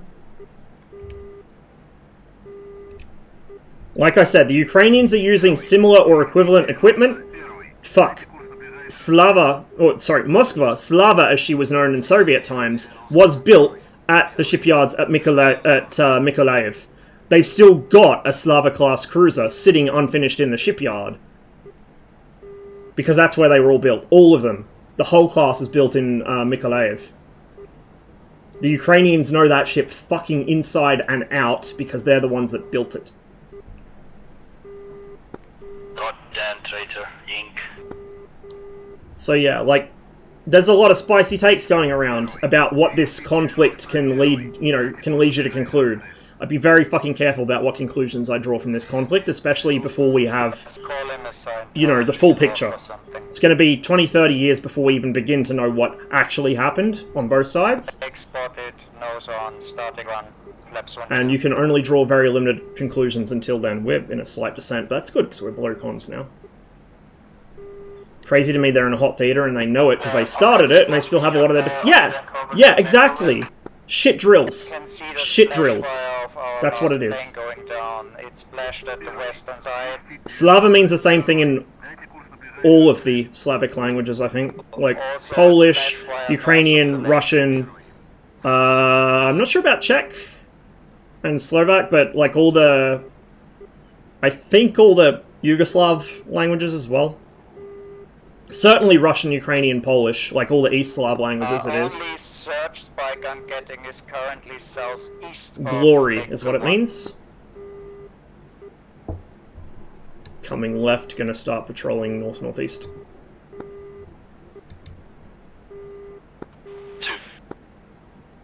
It's what a lot of people don't seem to wrap their head around, is info coming from this engagement will take... Yeah, like, the Ukrainians are obviously only going to release info that makes them look good, which makes perfect sense. The Western powers, particularly the US, are cheerleading so hard for Ukraine that if you dare bring up some realities the Ukrainians will talk about themselves, you get called a Russian bot or a defeatist or whatever. Like, the Ukrainians can't fight forever. They'll give it a damn good try, but they cannot hold out against the Russians forever. Particularly without more Western help. But if you bring that up, if you say that the Ukrainian people are only going to have so much fight in them, you can only kill so many Ukrainians before they start actually looking for a diplomatic route out of this that does give some concessions to Russia, you get called a defeatist. I'm sorry, but it's very easy when you're an American, or a Brit, but especially a fucking American, to say, oh no, we'll fight to the last drop of Ukrainian blood. And the Russians are playing to that because the Russians know it, and the Russians know that they can point that out. Like, of course they're going to have a limit. You can't pretend they're going to do... You know, you can't pretend they're going to fight to the last Ukrainian just because it's convenient for you. They'll fight to what limit they think they can take. Once it becomes a bad trade to fight anymore, they'll find a diplomatic route out. Just like any people, any country in history. You know, once things get a bit too grim on the trade stakes, you just say, fuck it, we've done well enough, we'll just take what we can get at this point. The longer they fight, the better they do, the more they can, you know, maybe look for better terms if they do decide to go to that route, but that's it. Like, even Soviet plans for, you know, World War III in Europe were not, we're going to take over the entire world, like people seem to think. Soviet plans for World War III in Europe were, we will go as far west as we can before things start getting too sketchy, and then we'll sit on it.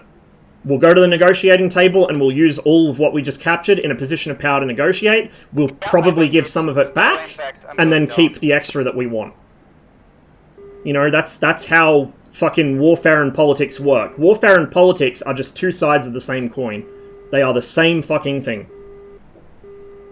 One is done by shouting at each other across a table, the other is done by shooting at each other across a table.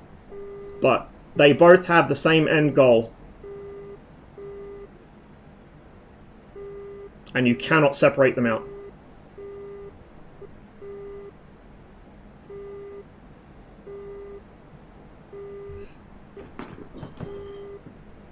I don't think it's going to happen. They've been trying to sell the ship as scrap or even as a like something for somebody else to finish for years. But I kind of hope that if Ukraine does pull through this okay, that they complete that ship. Hopefully with some improvements to survivability, especially that fucking S-300 compartment. I can't get over what a bad design that was. The rest of the ship's not... Like, the rest of the ship's okay. It compromises because it was a backup solution for the Kirov. But that compartment, right in the middle of the ship, fucking deck to fucking keel, single big compartment full of explosives. I just... Holy fuck. When I saw that, I nearly fainted. It is the definition of glass cannon. But yeah, I hope they finish that ship. I really do. Just to fucking rub one in the wounds for the Russians that, hey, you know that ship we sunk? We got one now.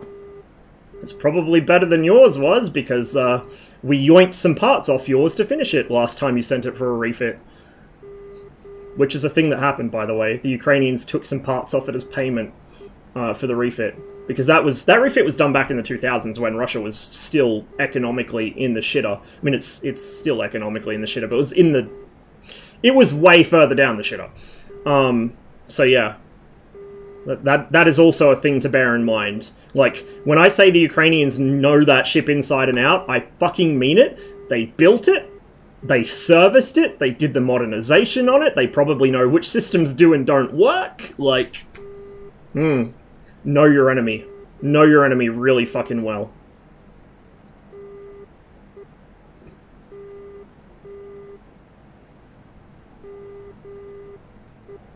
think it's worth it for Ukraine to even have a blue water fleet. I feel like it'd cost too much. Yeah, I mean, it's a symbolic thing. I'm saying it because the symbology of it would be funny. I don't actually think it's practical. You know, really all Ukraine needs is a couple of shore batteries of anti-ship missiles, maybe a couple of the little zoomy-zoom corvettes, maybe a destroyer, that's it. You don't need a fucking Slava. I mean, maybe they could sit on it, right? Here, it's going to cost money to maintain, though. So this is again kind of a mean thing. But imagine if they sat on it, and then when relations with Russia normalize in the year fucking 3000, because Russia's finally learned to stop pissing off its neighbors, they could offer it to sell to them as a replacement.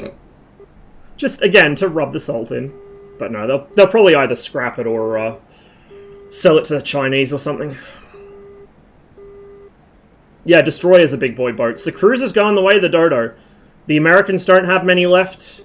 The Russians don't really have many left. They got projects to build new ones, but they were looking pretty pipe dreamy even before the sanctions. So I think the cruiser is going to be a thing that doesn't really exist in the next 20, 30 years.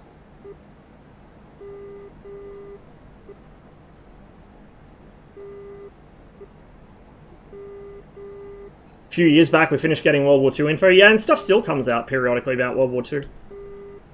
It's going to be a long time before anyone has a true understanding of what's been happening lately.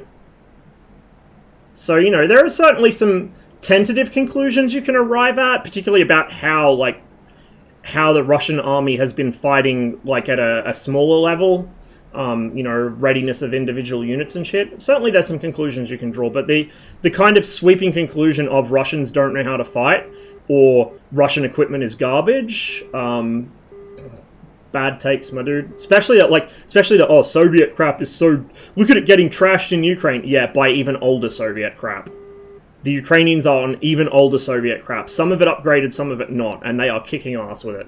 To what extent you can expect them to. I think probably the Ukrainian kill claims are dramatically overstated. Certainly the Russian loss claims are understated by the Russians and probably overstated by everyone else. Like, realistically, it's probably not that far from equal. Which it shouldn't be, given the kind of force the Russians, you know, can nominally bring to bear. But I'd say it's probably close to equal or slightly in Ukraine's favor at worst for the Russians. Like, I really don't think there's that big of a gulf between them. The thing is, though, that the Russians really didn't have anywhere near the force they should have to mount an invasion. Like, you know, you want to attack in a 3-to-1 ratio minimum. They did not do that. That was the chief reason. More than anything else, their troop numbers in the area were the chief reason I did not think that they would go to war.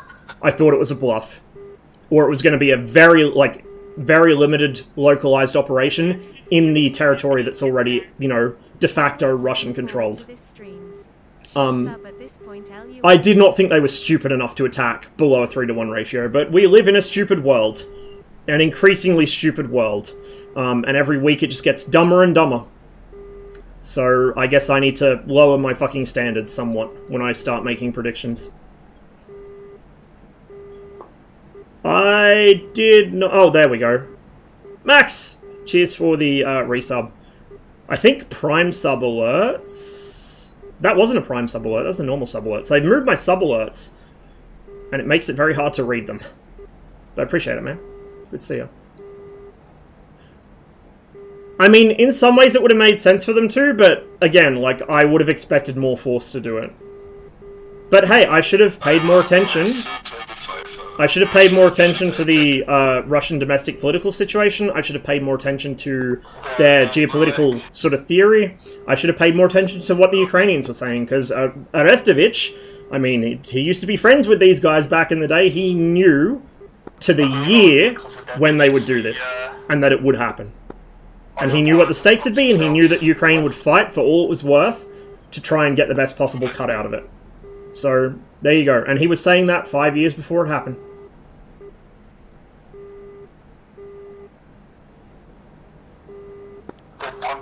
Patrolling around there on the deck. I don't know if they're still doing that. Yeah, the Americans, you know, now that I look at it, they probably released that info early exactly to stall the Russians, to make the Russians think twice about it, like, oh fuck, they know our battle plans. On the other hand, I still have no respect for the OSINT community because the takes coming out of them have just been getting worse and worse. There are a couple that know their shit, very few. But the majority of anyone, like 90% of people on Twitter with OSINT in their tagline are just, they've hitched their wagon to it. They don't actually know what they're talking about. They just realize it's a good way to get clout. And they come out with shit takes on the regular.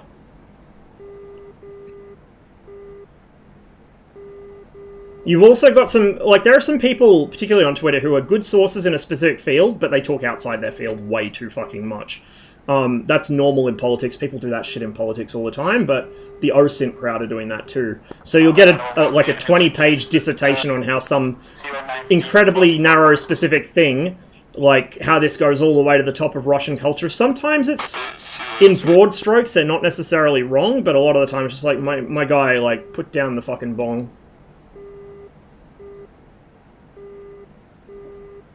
Like, to drop a name, I guess, I don't want to pick a fight with somebody on Twitter over this, but Kamil Galeyev has some pretty decent broad strokes takes on the situation in Russia, particularly economically and politically. But Galeyev does not actually understand how war is prosecuted to any large degree and will grossly oversimplify military doctrine to try and make a point about Russian politics or society that is kind of tangentially related at best.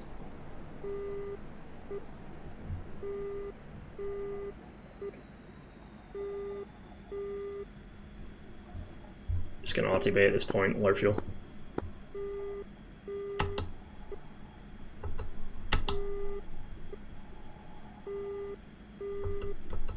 Okay.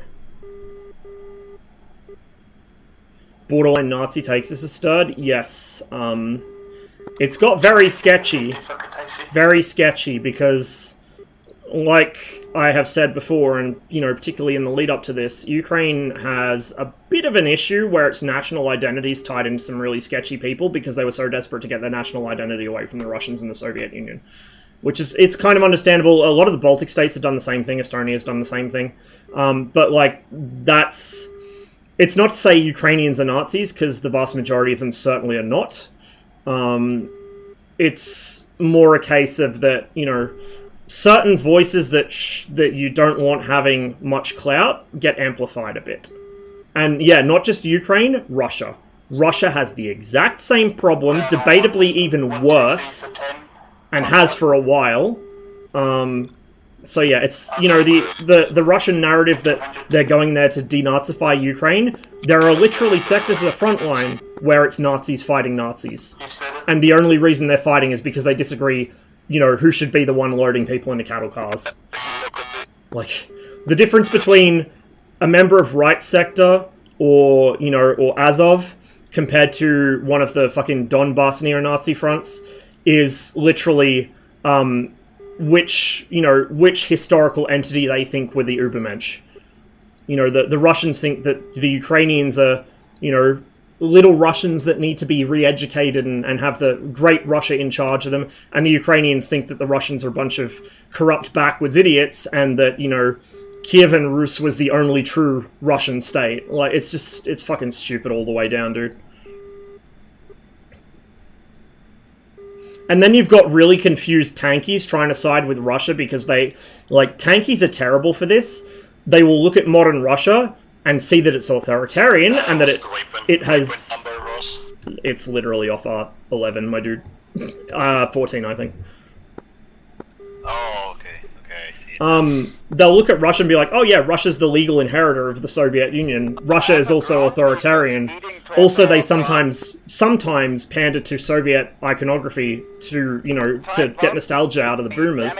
Yeah, I'm gonna back Russia because Russia is the anti-imperialist, you know, decolonizing force for... Like, are you fucking stupid, my dude? Like, tankies who support fucking China and Russia because of some misguided idea that they're anti-fucking imperialist. Like, have you been alive for the past fucking half century, my guy? Like, they are just as imperialist as the West. The only difference is the West had the means before they did. Now they have the means as well. They're going to be as bad as we were, if not worse. Like, I have some news for people. If you think a fucking great power, or a superpower, can be anti-fucking imperialist, you are on crack. You are on absolute fucking crack. Never in human history has that happened, and never will it happen. Like, you've got to be fucking stupid to think a state or an entity that accrues that much power is going to use it for fucking good. Like, you know, specifically the idea that you could use that kind of sheer power for good in the world is what died out after the Russian Revolution. That's the kind of shit that died with Lenin. That's the kind of shit that Stalin immediately set about reversing with socialism in one state. Like, you know, there's 2 Vulcans speeding towards our farm. skimming marks and then fucking waving a Chinese flag around and learning to sing some Soviet-era revolutionary songs does not make you a fucking good communist. Makes you a fucking idiot.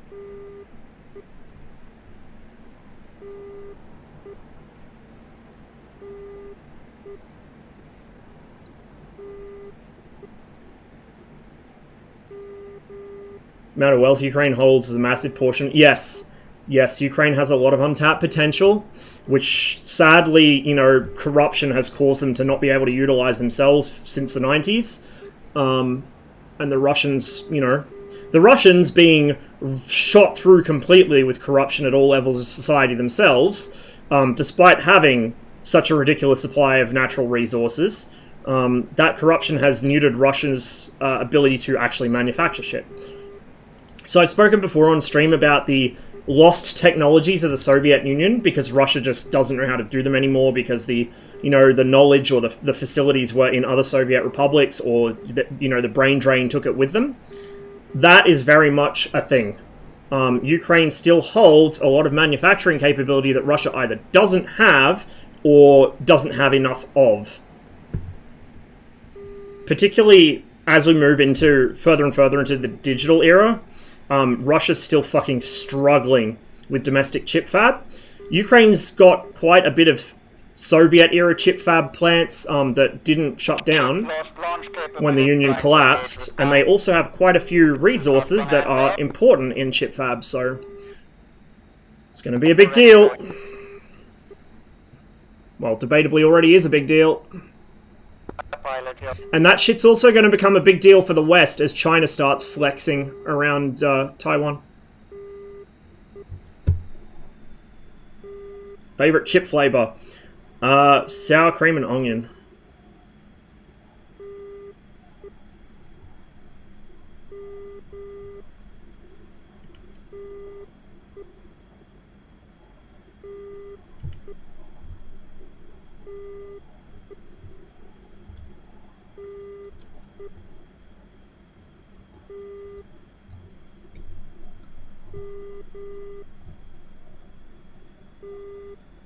Not anti-imperialism, but definitely anti-landlords. Look, anti-landlords I can get behind, but let's maybe pick a better fucking horse to pull our cart for that one, yeah?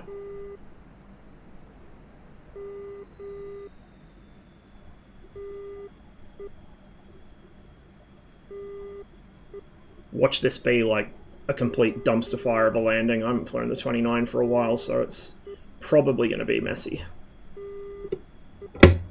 Drop the gear and flaps now because she does not like bleeding speed, so I want to get them out as early as I can so that we hit our about 330, 350 approach and hold it. In fact, even 330 is probably, or 350 is a bit fast, 330 is probably about good. I want to catch up with chat, but it's kind of hard while I'm on landing. Every country is imperialist in nature, exactly. Like, you know, the idea that a nation state. We went over this. We went over this on the fucking first stream on meds because I could actually hold a train of thought. Hey, thanks, Enigma. We went over this. The point of a nation state is to consolidate power and centralize it so you can more effectively exploit resources and labor. That is the point of a single unified nation state. That's why you don't see city-states anymore. That's why you don't see all these little fucking gazillion principalities that are all like incestual fucking cousins of each other. Because it wasn't efficient. As we got better at resource extraction and as we got you know, more towards what became industrialization. However, you get to a point where that model starts to break down. And I think that's the point we're coming towards now. Because, you know, you have a single, highly centralized, essentially authoritarian, even if it's, you know, hiding the iron fist behind a silk glove, like the Western countries are. You have a very highly centralized authoritarian power that is trying to extend that power over a very, especially now, increasingly diverse population. A lot of countries that, you know, that previously weren't as diverse certainly will be now. Although, as I've said before, that's always been at least somewhat of a thing with humans throughout history. And so that's going to become more and more of a problem as the values of that centralized state no longer align with the values of their population. And that's not a, oh, you know, my demographic shift, my fucking great replacement bullshit. That's all garbage, absolute garbage from people that don't understand how demographics work, or how human behavior works in general. But that is just a simple reality that the people in power live a completely different existence to you and me. They have completely different values and priorities from you and me. And it doesn't really matter what ethnic group they're from, what culture they're from, what language they speak, what religion they are. The fact that they are people in power with all this massive fucking state power and economic power, you know, capital to shield them, means that they don't experience life the same way we do. You're sticking to the left, okay? Mm-hmm. To what extent I can with the crosswind. They're out of touch. And there's not really a lot they can do to change that, other than try and modify our behavior through social controls, like, say, you know, zombifying people with YouTube playlists. Oh, a little fast, little bounce. Not too hard, at least. Aero brake, and we're getting up to the end of the runway, so we're going to pop the chute here in a minute. Pop and shoot.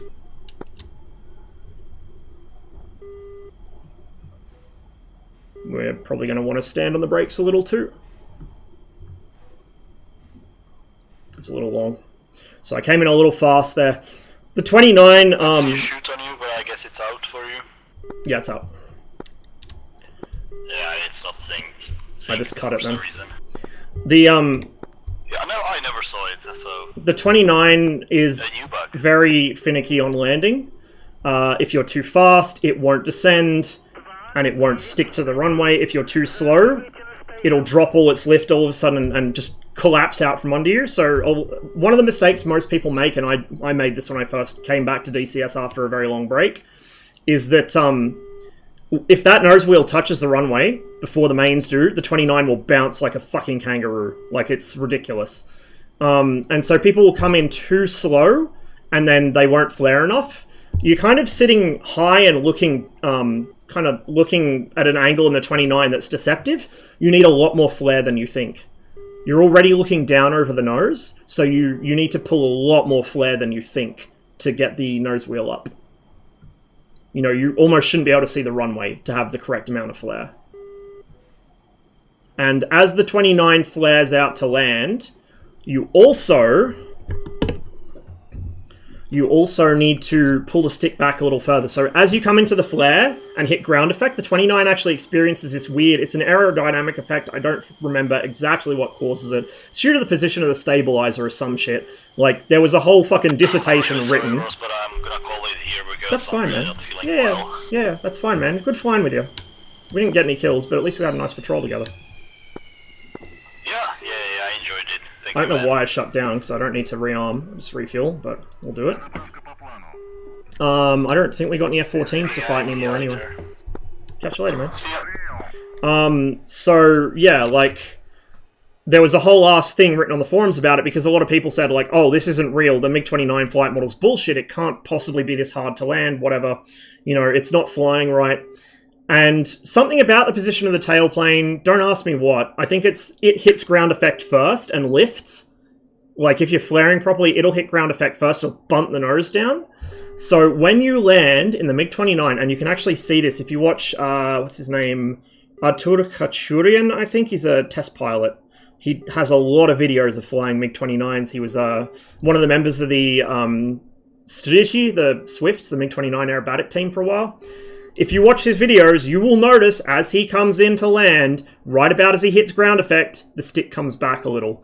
You know, MiG-29 pilots don't even realize they're doing it because it becomes muscle memory to them, but that's something I've learned. Is as you come into ground effect, yeah, he's Armenian, but he lives and works in Russia. There's a lot of Armenians in the Russian armed forces. You pull the stick back just that little bit extra. You'll feel it. You'll feel the nose start to get away from you. You pull a little extra. Once you get really experienced, you know it's coming, so you don't need to wait for the nose drop. But that's how it works. So as you come into ground effect, flare, flare, flare. As you hit the ground effect, nose will come down. Just keep maintaining that flare. Just aim to hold the same angle. Don't worry about, oh, I need to input this much stick. Just hold enough stick to maintain that same angle you came in with. That's it. Simple as that. You should touch down nice and gentle, and then you just hold the nose up and aerobrake the plane, most of the way down the runway. Pop the chute if you need to, but on a longer runway, if you don't land long like I did, you don't even need the chute. You just aerobrake it. Easy.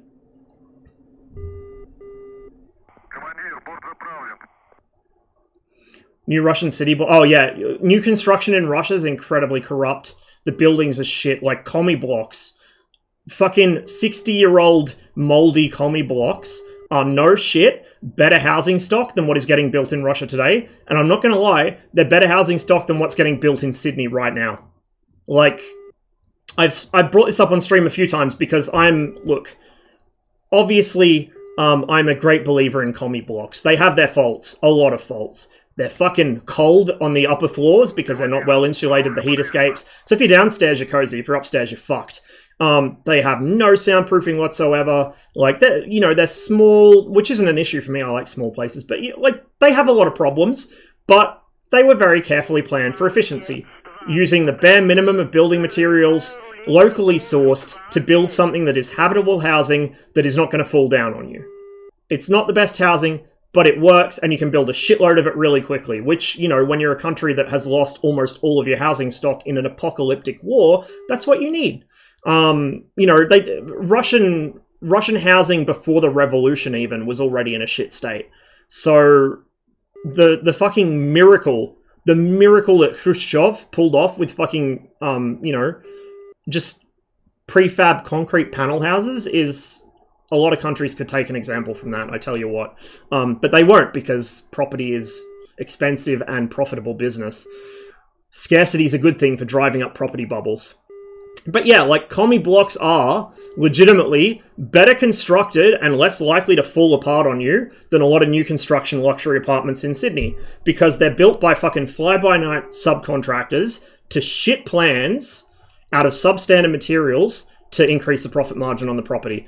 A lot of the time, they're not even sold to residents that'll move into them. They're sold to investors. They might not even rent them. This is the same as they have in the UK. A lot of housing stock is just sitting fucking empty because it's being held as a fucking investment. Speculation on basic human necessities like water, food, housing, basic medical care is possibly the most evil thing any human has ever come up with, and the fact it's allowed to continue, let alone people defend it, blows my fucking mind. There is no actual moral defense for speculation on any of those things.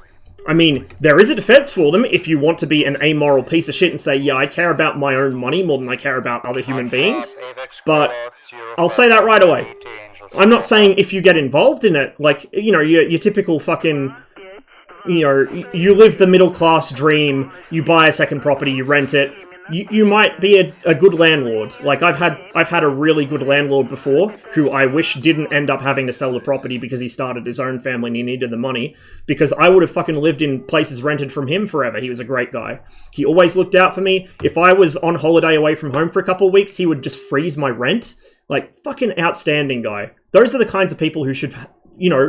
actually have investment properties. If we're going to do the fucking property investment thing, we're going to do the landlord thing, those are the kinds of fucking people that should do it. Actual good stand-up people, because then you get happy tenants who will stay with you until the end of time.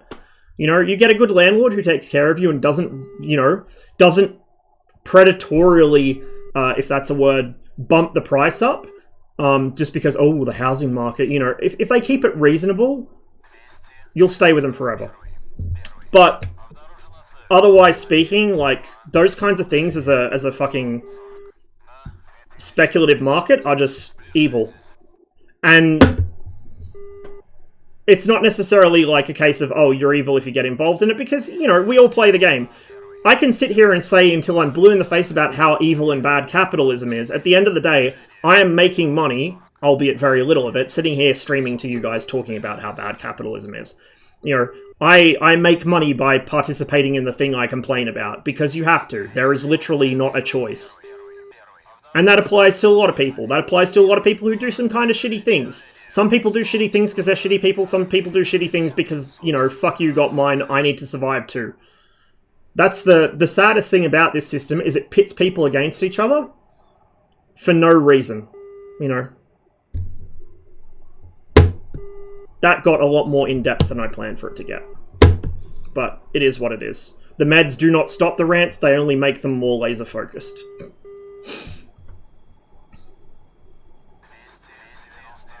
Cry single... Oh, you're mean. You're evil. Those were some good fights, man. The first one, I was surprised how late you fired, and I have no idea what you actually killed me with. I have no idea what you actually killed me with, unless it was a sneaky 9L, and the Sparrow launch was just to fucking spook me out. Because I was like, I heard the RWR go off, and I'm like, there's no fucking way a Sparrow's gonna make that. There's no way. A 9X wouldn't make that, and then I got deleted. So you must have got a fucking 9L in there somewhere, I'm sure of it. I'll find out on TACU. I'll see what you did. What? Did it fucking reacquire me then? What the fuck happened? Because I was sure I defeated the first one. The second one I thought I'd... Maybe I was in enough of a crank that the SPO didn't see it. I don't know, I'm gonna figure it out. Because, yeah, that was an impressive fucking kill. That was a good fight, and that was a fucking impressive trade, man. I'm happy to trade with you. Like, you, Davey, any of our, you know, Zach, any of our more experienced pilots, I am fucking happy to trade with you guys. I'll take a fucking kill where I can get one, even if it's a trade. Rent was one day late, get out of here. Yeah, some of them do be like that. You look after your fucking tenants, they'll look... Like, you know all the little fucking mom and pop small businesses that are like, we'll look after you as an employee if you look after us? Everyone says that. Few of them actually mean it. It's the same with fucking landlords. You need to actually make that a thing. Now, to be fair, in my case, that's kind of complicated because I'm a dumbass that can't even look after myself, but... yeah, like, if you absolutely, you know, have to be one rung up the capitalist fucking power game... Try and be good about it, and it will bring you good things. I mean, there was some... I forget what it was. It was some company or other, and the CEO, like... Obviously, he still made reasonable money. He's a fucking CEO, but he would pass down his bonuses to his workers. He, you know, he didn't intentionally inflate his own salary to ridiculous levels. He would pass down profits to his workers. And what a shock! People were happy to work for him, and when he asked for overtime, people would give it to him because they knew he would pay them overtime and he would look after them. It's almost like being a piece of shit fucking person who min-maxes everything for immediate profit is going to bite you in the ass in the long term. Like, if you want to see who is good at running a business or who is a good person to work for, it's harder for large companies because, you know, you've got more layers of management involved. But, like, for a small business, if you want to know if somebody's good to work for... Look at how many previous businesses they've run. Look at how many times they've rebranded themselves. If they have kept the same name forever and they have the same workers forever and those workers are people who could actually get a job somewhere else, they're staying there because they like it, they're probably a good person to work for. If it's somebody who flies by night and changes their business name or establishes new businesses every 2-3 years, stay the fuck away. There's something wrong there. Either they're gouging for profit or they're actually mentally unstable, or both. Oh, don't even start me on TWS, dude. Don't even start me. It is, if it's not a scam, it is somebody who really needs some expectation management. Like those teenagers that learn to, you know, you get teenagers that come into DCS, they buy a model off Turbo Squid, they learn to get it in-game, and suddenly they think they're fucking Eagle Dynamics 2 fucking full fidelity boogaloo. Like, nah. Expectation management, my son. You know, I don't necessarily try and be pessimistic about things, although often I am, because such is the state of the world today.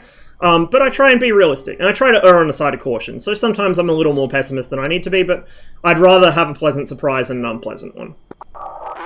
So this is something I always say, don't buy into our society, particularly, any business these days, that, like, one of the first things they must teach in business school is smile or die.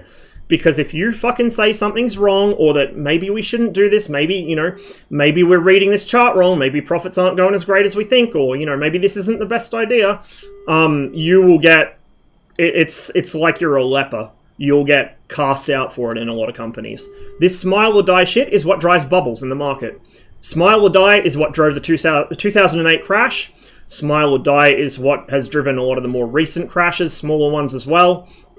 Smile or die is what sinks companies. Nortel was smile or die to the point where one of Dad's co-workers, like a couple months before Nortel filed for bankruptcy, described it as the last days of the Reich when he went to work every day. Like, there was legit fucking propaganda on their fancy new... Because they moved to a brand new, beautiful office in Macquarie Park. Brand new office, all these beautiful TV screens that would put up charts about how well Nortel was doing, and speeches from the CEO, the COO, the fucking CFO, all of them. The guys that had their hand in the till that was sinking the company, mind you. About how bright the future was in this shit. And a lot of the workers believed it. Dad didn't, because he'd been there long enough to know how bad things had been going for years. A couple of the other old-timers knew that shit was going south fast, but yeah, last days of the Reich. Like, our society does it in general. And you see this a lot with YouTube, the way it kind of tries to not just deplatform political shit, because they don't do that hard enough. They don't actually deplatform seriously dangerous extremist ideology, because there's a lot of popular YouTubers that still have channels, but YouTube will pull advertising from things like videos involving guns, or videos with war-related things in the titles. Like, if you make videos about military history, good fucking luck making money off YouTube unless you do it through, a third party like Patreon. Good fucking luck, because YouTube will not let you have ads on your videos, or you'll get shitty ads that don't generate much income, Like that kind of thing. Things like the algorithm burying certain topics, just because it's not good for morale, shall we say. This smile or die attitude is just pervasive in modern society, and we can see the results. Sudden economic crashes, which anyone with 2 eyes to see should have known were coming. A willing ignorance of just how fucking dangerously we're teetering on the precipice of actual fascism in a lot of supposedly liberal democratic countries. Like, we'll just sit there and pretend there's not a problem until the problem fucking lynches us. Smile or die is stupid. Don't do it. Likewise, red players, thinking the MiG-23 is going to be God's own miracle. Stupid. Don't do it. Take it for what it is. It's got some upsides, it's got some downsides. You gotta be realistic as much as you can. Analyze shit. Don't just fucking sit there and buy the hype. If Cobra says that Heat Blur are releasing the Phantom in 2022, you think back to the time that he said they were releasing the Tomcat 2017, no exceptions. And you think back to the AI Draken, which was teased in 2017, and then the Forester, which was supposed to be out a couple of years ago, and the F-14A. The F-14A early, which we don't have, and the Alley Cat, which we don't have, and the A6 AI, which we don't have. Like, same shit. Look at past behavior to predict, future trends. With everything. I know it takes more time. I know it takes more brain power. I know it can be a little more, depressing for some topics, but that's what you do. Hang on, is there even any blue shit airborne? There's a pair of F5s. I mean, we have no fighters, but there's a pair of F5s. Whatever.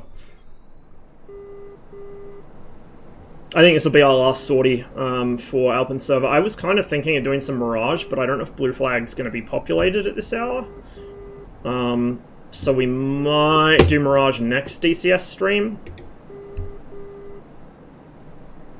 With the Fab 500s, you won't. I mean, I still need to be air-to-air capable. We have no other fighters, and there's 2 F5s who know what they're doing. Oh, never mind. Mission's over. Let's just... Okay, well, off the runway.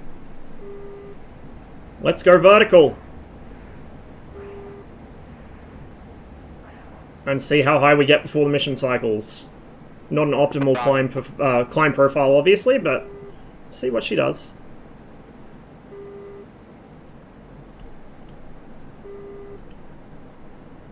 Oops, we're pulling. We need to be pushing.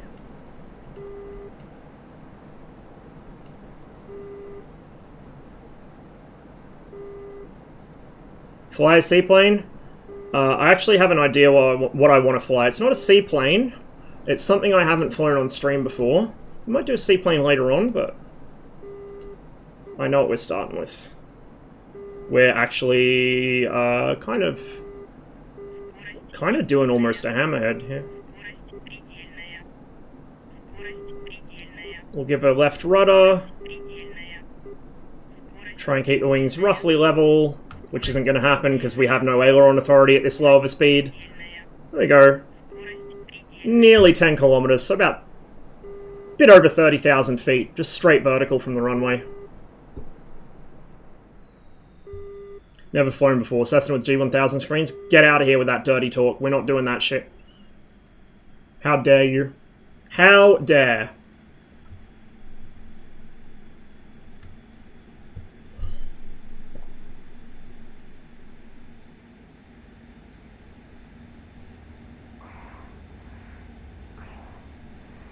And there goes the server. Fly Mirage on Conquest, not Blue Flag. I'll do it next stream. I kind of just feel like hitting MSFS up. I feel like if I'm going to do the Mirage, it needs to be the first thing I fly for the day, so I really get into it. Also, loading up MSFS now gives me a chance to catch up on chat.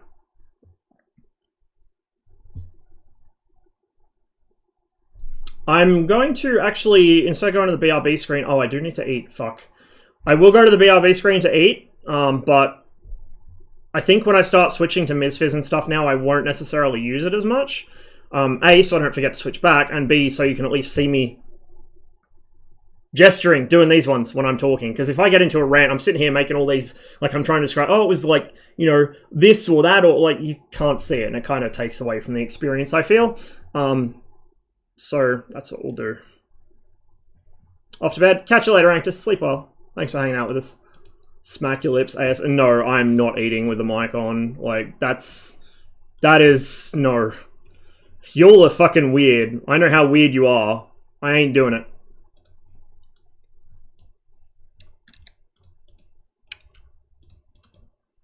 Give me a moment here. So I'm not gonna go to the BRB right away because I do want to catch up on chat quickly first, but there'll be a brief kind of break while I eat and get a drink and stuff, probably about 20 minutes or so. Buy the dip, not the hype. Yeah, that's the way to do it.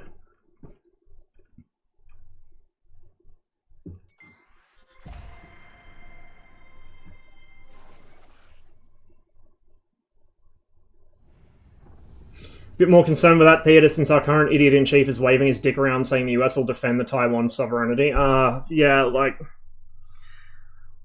And, you know, I don't even think it's ideological. The US does have a habit of sticking to dumb sort of ideological we're gonna die on this hill shit, but I think really the main reason he's doing that is because chip fab. I think if Taiwan did not have chip fab plants, he would not give a shit. He would probably invite the Chinese to roll in there. MSFS just crashed. Intriguing.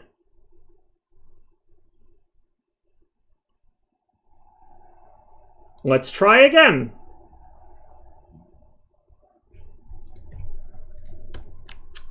I would love to know why it just crashed on load, because that is not a good sign. It probably means one of my mods is broken. I haven't even updated, like I haven't installed any new mods since last stream, I don't think, so don't know what it could have been.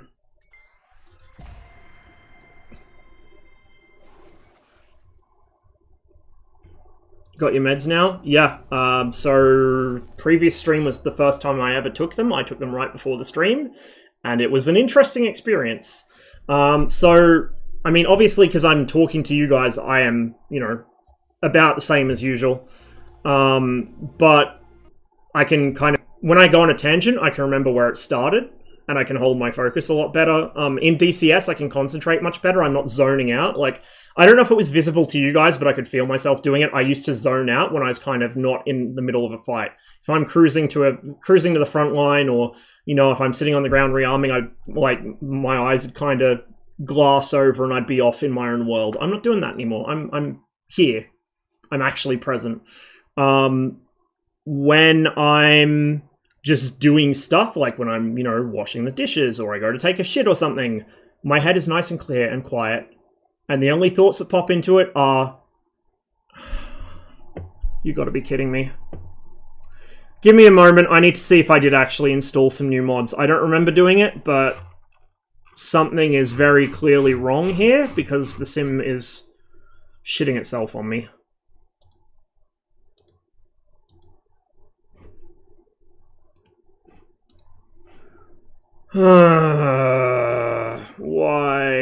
Why today? It worked fine. Like, literally 2 days ago I was playing MSFS.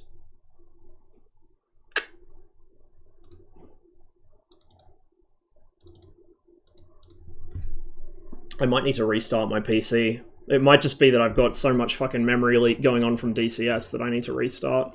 That has helped in the past, but I don't want to do it unless I absolutely have to, because that means restarting the stream. I think the last thing I did... Oh, I wonder if it's the 414. I wonder if it's one of CCM's mods that hasn't been updated for a while. Because I did update the 414. So what I'm going to do is I'm going to grab the 414 and I'm going to stick it in my kind of temporary folder for shit that ain't working. Let me look what else we got here. The Trilander as well, which CCM also does have a mod for, but I don't think I've updated that since the last update of the mod.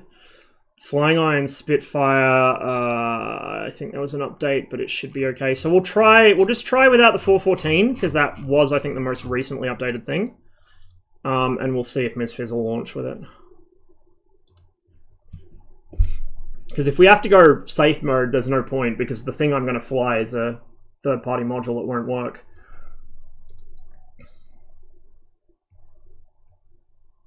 The EU model has faults of its own. The EU pushes a lot of really stupid shit. Like, a lot of EU standards are very much inner city, you know, the same shit that kind of the modern, not even the left, because there isn't much of a modern left, let's be real, in actual power. But the same thing that, like, say, liberals push, the same thing that the Dems push in the US, that Labour have started pushing here, because Labour have stopped being a party of the workers and started being a party of fucking North Sydney, while the Liberals have started being a party of dumb fucks out in the country. But they push concerns that, you know, unrealistic, people that have no contact with the shit they're legislating, which you get everywhere, but the EU seems particularly bad for it. Particularly unrealistic in some aspects. Not to say it's bad, it's just I think it could do a lot better. I think it was the... we'll see. Might have been the 414.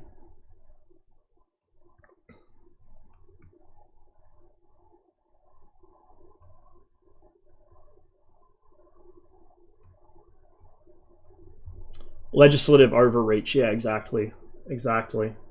Like, the EU... And the problem is the EU is also able to be abused in the same way that any other sort of legislative body is. For example, you know, the big drama a couple of years ago where everyone thought memes were going to be banned because the EU was pushing this the new copyright law. And guess who backed that? Lobbyists. You know, just because it's the EU doesn't mean they're immune to lobbying. If anything, it's probably worse than somewhere like the US. Yeah, that kind of shit, that kind of overreach, or trying to tell the Czechs what they can and can't do with their guns, fuck right off, basically. But for things like, you know, safety standards and stuff, yeah, within reason. Standardization, particularly for logistics concerns, is a good thing, but there's just a lot of overreach and a lot of people legislating on shit they have no business legislating, or that should be up to individual countries, or even at the sub-national level. Because let's be real, there are a lot of things that are at the national level which shouldn't be. You know, the idea of states, states just exist to get in the way in a lot of cases. If you're going to have a national level, it should probably just be national and local.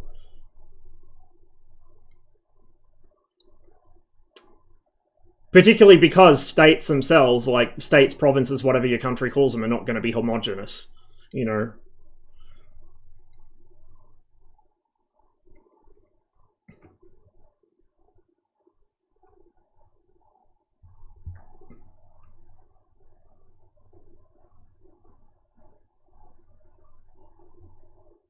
FC3F firms are great shit. Oh, great summer shit. Yeah. The MiG-29s is really good. Probably one of the better flight models in the entire game. I don't know. The Su-27, I know it does have pitch fly-by-wire, roll and yaw just by conventional control mixing, kind of like Cass in the Eagle.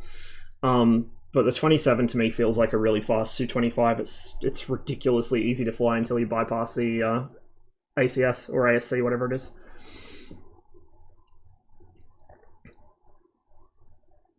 Can insulate commie blocks. A lot of them are doing that now. They're putting cladding on the exterior. You just got to make sure you don't use the kind of shit that was used at Grenfell.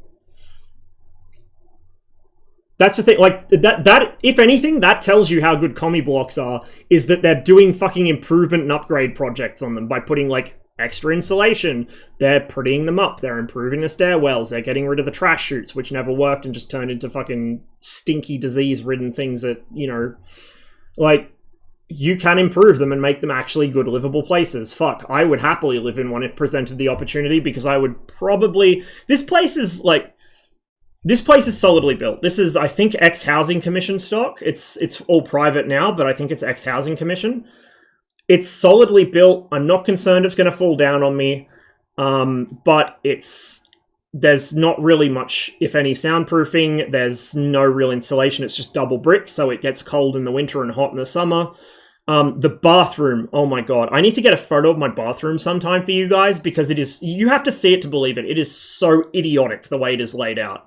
Because it's like they designed the bedroom and this combined kitchen/living space, and then they're like, oh fuck, we need a bathroom. Shit, we didn't think about that. Because the bathroom is literally just like... anywhere it fits. The fucking, like, the medicine cabinet/mirror is between the laundry tub and the fucking hand basin. If I want to shave, I either have to do it by feel, or I have to just, like, do it over the floor and then, like, vacuum up all the fucking results. Because the mirror does not line up with the sink. Like, it's just... I don't know, my toilet's crooked. Like, the entire thing is sitting cast into the concrete slab crooked. The toilet bowl itself was fucking, like, it's shonky as fuck. So commie block would probably be at least as good, if not better. But, you know, I would rather live here or in a commie block over some luxury apartment in Sydney that might have all the mod cons. Even if you reduce the price to something I can afford, it's shoddily built. It's going to fall apart. My neighbours are probably going to be assholes and complain about noise, whereas my neighbours here, most of them are noisy as well, so, you know, people don't really seem to care, which is good. I don't go out of my way to be noisy, but, you know, I don't want people fucking getting up me for making the slightest peep after fucking 10 PM.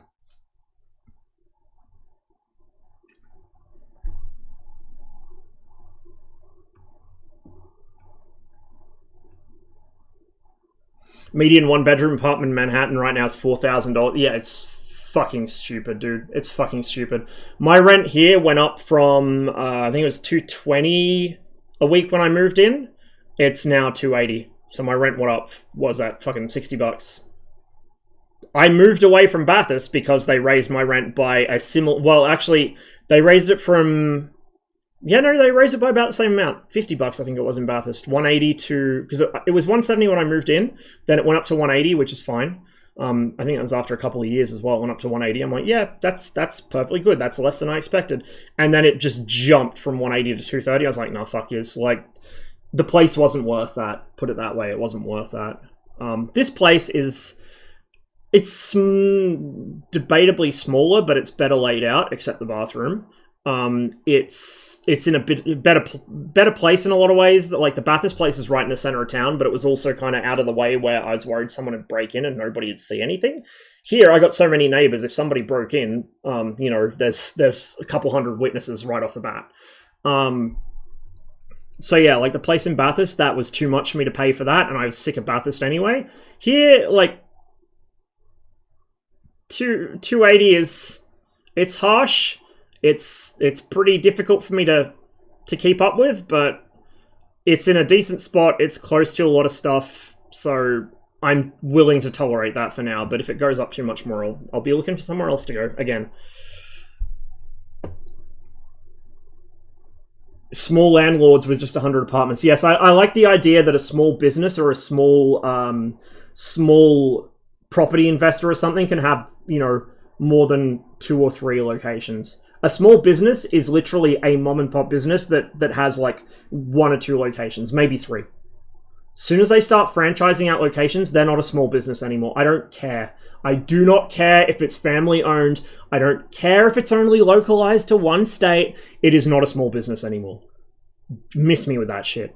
And they should not get given any leeway because, oh, my small business, they're not. Likewise, somebody who has like, you know, certainly more than 2 or 3 investment properties is not really a small landlord anymore. I mean, my old landlord, I think he had, the one that I lived in was his entirely, and I think he had shares in a couple other places with some other guys, and they were all student accommodation, like student housing. So, like our place was straight up student housing. It was a proper house. And then I think one of the other places one of the other places he had shares in was, like actual student accommodation, like lodging. But yeah, like he was a decent guy and he looked after us. So, you know, I will never talk trash about him because I am still friends with him on Facebook. You know, I would still go out for a beer with him today. He was a perfectly great guy. And, you know, like, again, to go back to what I was trying to get at earlier, I'm not going to say, oh, well, that person owns investment property, off with their heads. I'm going to say that person treats their renters like shit, off with their heads.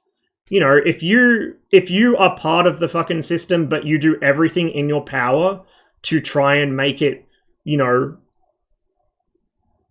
as fair as you can, you know, of course, you know, you're doing it to make a living and all this shit, but he was still working a job while doing that, so it wasn't his sole source of income. He wasn't one of these shitbirds that fucking buys up a fuck ton of investment properties and then says, oh, but it's my only income, think of the poor little landlords. He had a real job. He was a fucking firefighter.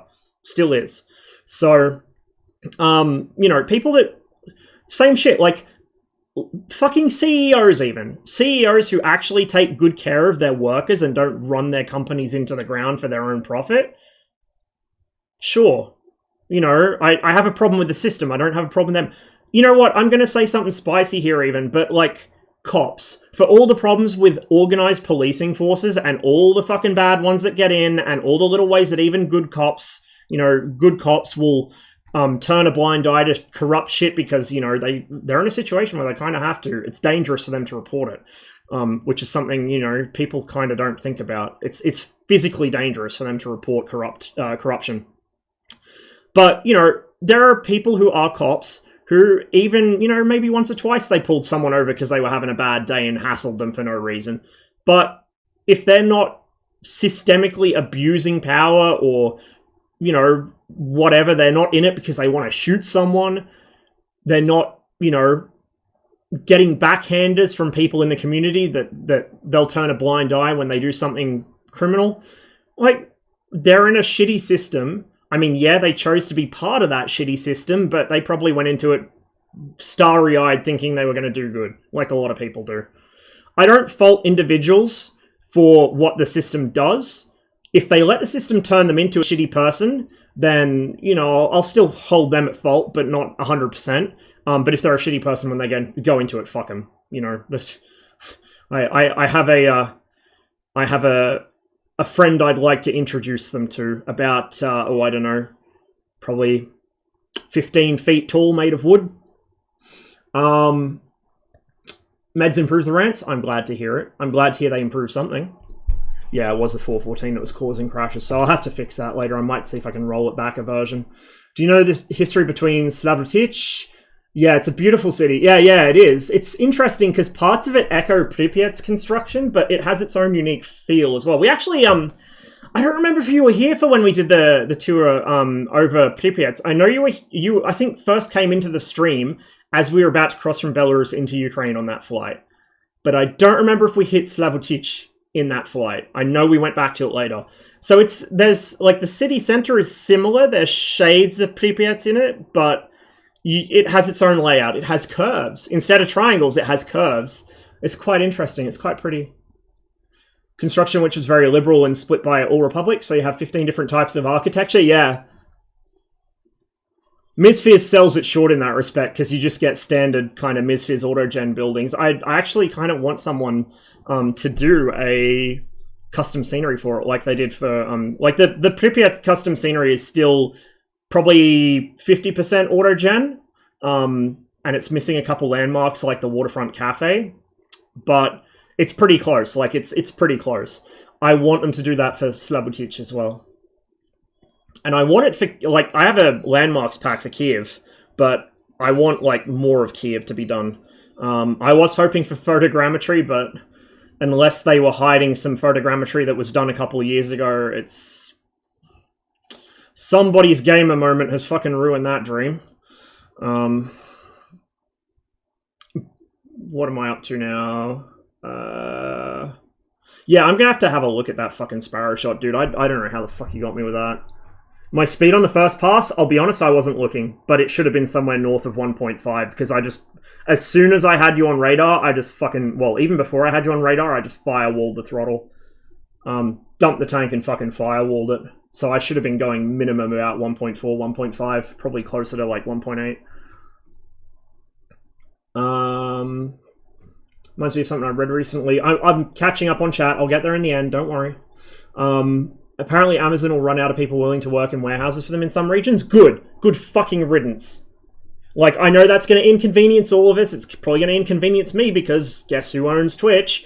It's going to make it harder for me to get stuff delivered because sometimes Amazon is the only option. If I have the ability to go to a, local bookstore or something, or even buy a book secondhand off eBay, whatever, even though they have their own issues, if I can, avoid giving Bezos money in any way, says the guy with multiple active Twitch subscriptions and who streams on Twitch, but if I can avoid giving Bezos any extra money, I do it, but sometimes you can't. So, you know what? Fuck it. It's gonna inconvenience all of us, but I'm here for it. I'm here for Amazon's fucking, reality check. And I hope not only do they lose willing workers, I hope that some of the Amazon workers who are being treated like such shit take a lesson from our French friends, particularly with regards to how the French do industrial action. Hold the fucking warehouse hostage.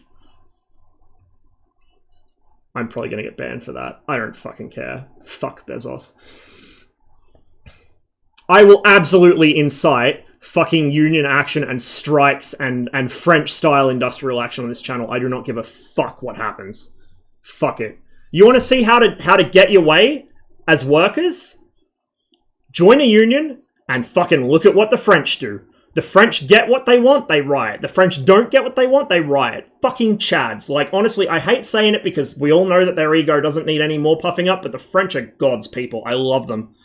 Like, they do not fuck around. Where else on earth will, you see a factory worker get unfairly dismissed? The rest of the factory, like, all go on strike. All of them. Not only do they picket the factory, but they start threatening to destroy the fucking tooling, which is incredibly expensive to replace, if that worker isn't rehired at full pay, plus a bonus.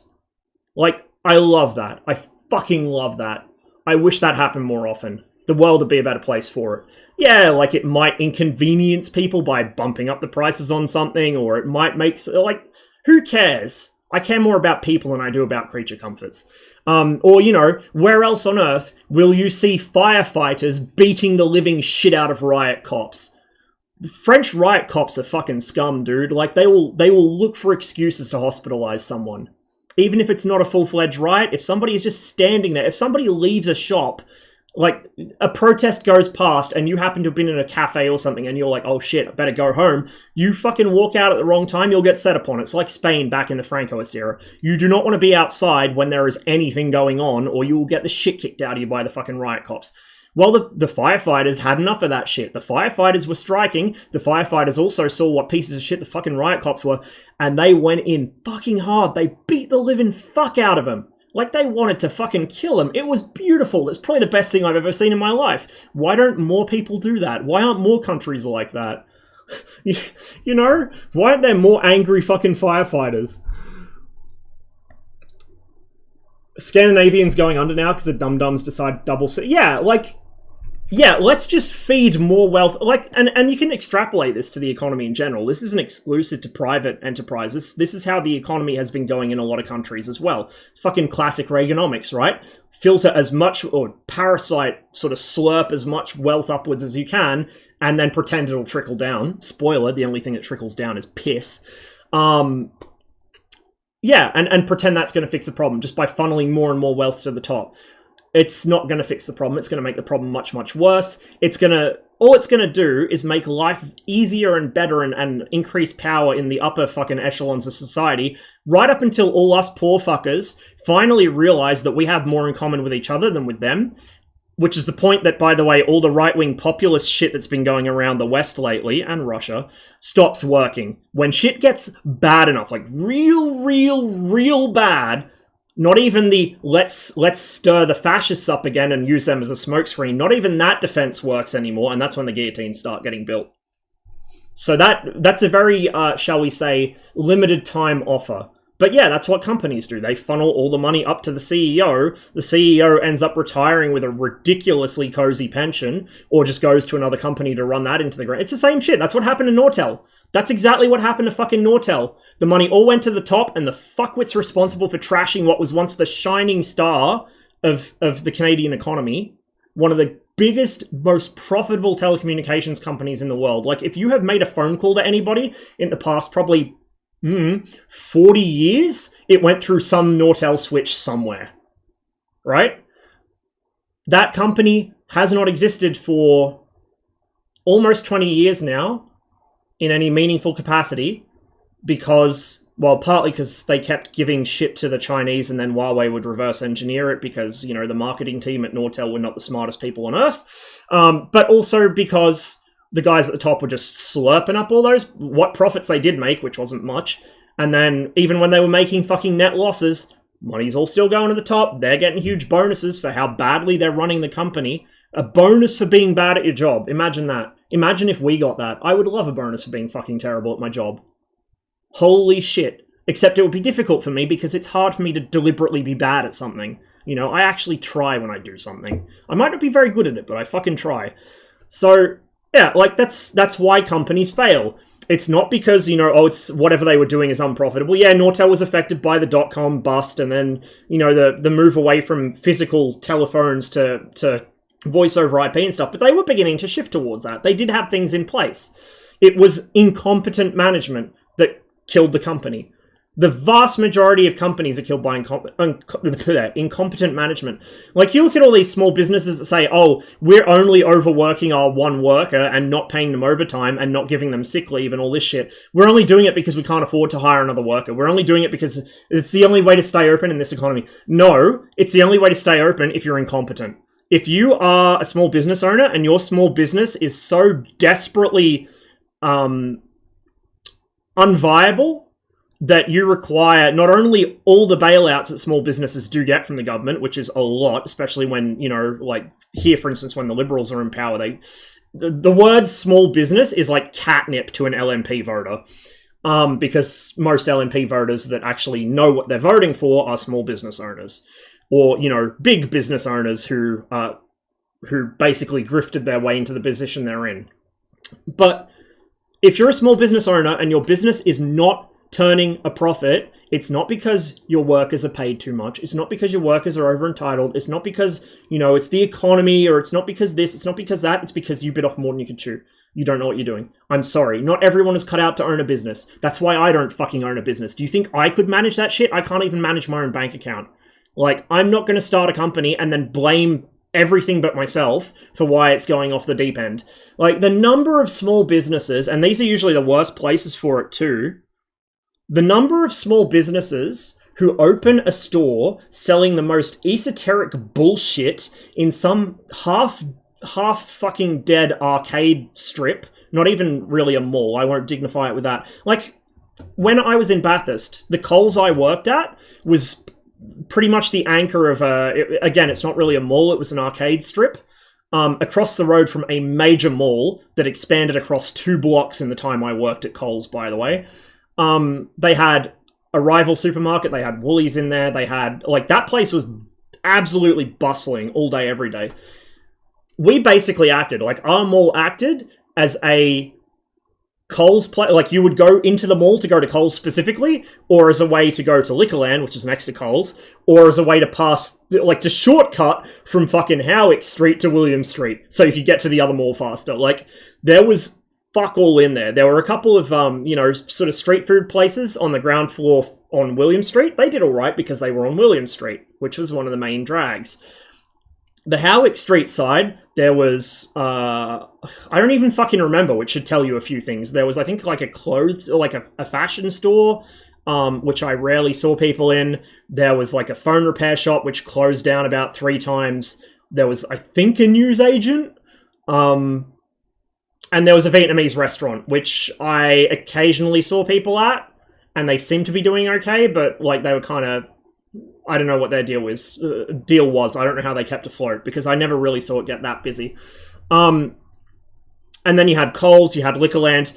The upstairs part of the mall around Coles was just vacant, to the point where there weren't even shop fronts anymore until the NDIS moved into the one opposite Coles, which is, by the way, the National Disability Insurance Scheme, which is what I'm waiting to get my application approved for, so that I can finally get some fucking help with shit I need.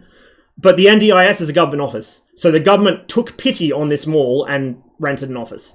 The rest was just all boarded off because there was nothing to put in there. Again, downstairs there were 1 or 2 fashion places that kind of did a bit of trade, I guess, and then a bunch of empty storefronts. And in this mall, a little trinket sort of crystal and energy thing shop, a hippie shop opened up. I cannot imagine that is still open. If it is, I'd be surprised. Even being directly opposite Coles where it was, next to where the NDIS is, I don't know how they would cover their rent. I really don't. But that's what you get. You get a lot of people that open up, like, some esoteric business, like a fucking surfboard shop in the middle of fucking God knows where there's no surf for 300 kilometers. Like, what the fuck are you doing? How do you think this is gonna work? You know? And even if you open something that's actually, like, going to draw customers, if you mismanage it, if you have weird, fucked up opening hours, or if you're just, like, not very good at customer service, like, as a manager, it doesn't matter if you've got good stuff, if you're a fuckwit, it's gonna roll downhill. Like, you know, so many people that start businesses really shouldn't. Really shouldn't. I know that I'm directly contravening the Western capitalist liberal democratic dream here, which both, left, insofar as there is one, and right can agree on, which is everyone should have an entrepreneurial spirit and try and climb that ladder, and climb the property ladder, the social, climb every fucking ladder. Like, no. Like, that, most people aren't going to be able to, like, most people aren't cut out for that. It's like saying, oh yeah, if you play DCS, just be a fighter pilot. You're fucking qualified to do it. Like, are you fucking stupid, bro? No. Not everyone has the skills to manage a small business. Not everyone has the skills to, you know, invest in property and not have it turn into a loss, or, you know, end up being a piece of shit landlord who exploits vulnerable tenants. Like, some people just aren't cut out to be fucking entrepreneurs, and this whole hero worship cult forming thing we have around people like Elon Musk, or not so much Bezos anymore because people realize he's a shit, but, you know, all the .com fucking tech bros who we treat like they're these saviors of mankind. Bro, they made he programmed a fucking website back in the 2000s when programming a website was as hard as rolling your face across the keyboard. Don't come at me with he's the future. Like, what the fuck? They're not real engineers. F-16 pilot, DCS, yeah, I know. Oh, we got bad now. There's a split between chat on my screen and chat on my phone. 4 days a week and get paid the same for like same like for 5 workers in my company. Yeah, like exactly.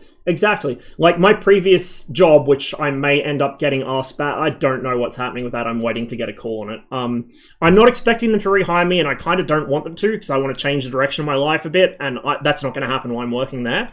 But you know, to be fair to them, they didn't really do anything against me. I just realized I was not suited to that work. It wasn't their fault. Like, you know, the working conditions, yeah, they were kind of shit. I'm just not going to lie. I'm going to call it what it is. The working conditions were kind of shit, but they weren't like unbearably shit. They didn't go out of their way to make it shit. I got paid pretty much what I expected to get paid. I got paid on time. You know, the biggest thing for me was I didn't really fully understand how my ability to I don't even know how to word this, even with the meds. Underestimated, not workload, but the work environment, I guess. I overestimated my ability to flex. Like, you know, everyone wants to say, oh, I'm flexible, because that's, you know, if you say I'm not flexible, no one's going to fucking hire you for anything. But I'm not that flexible. Dude, I have like fucking level 2 autism. Like, if you expect me to just be able to turn up at, you know, one day and I'm at work until 12:30 and then I have an early day off and then the next day I'm there until fucking 5:30 and it sucks and it's miserable, I can't sustain that kind of thing because I can't handle not having a routine. If I do not have a routine, I go off the rails real quick.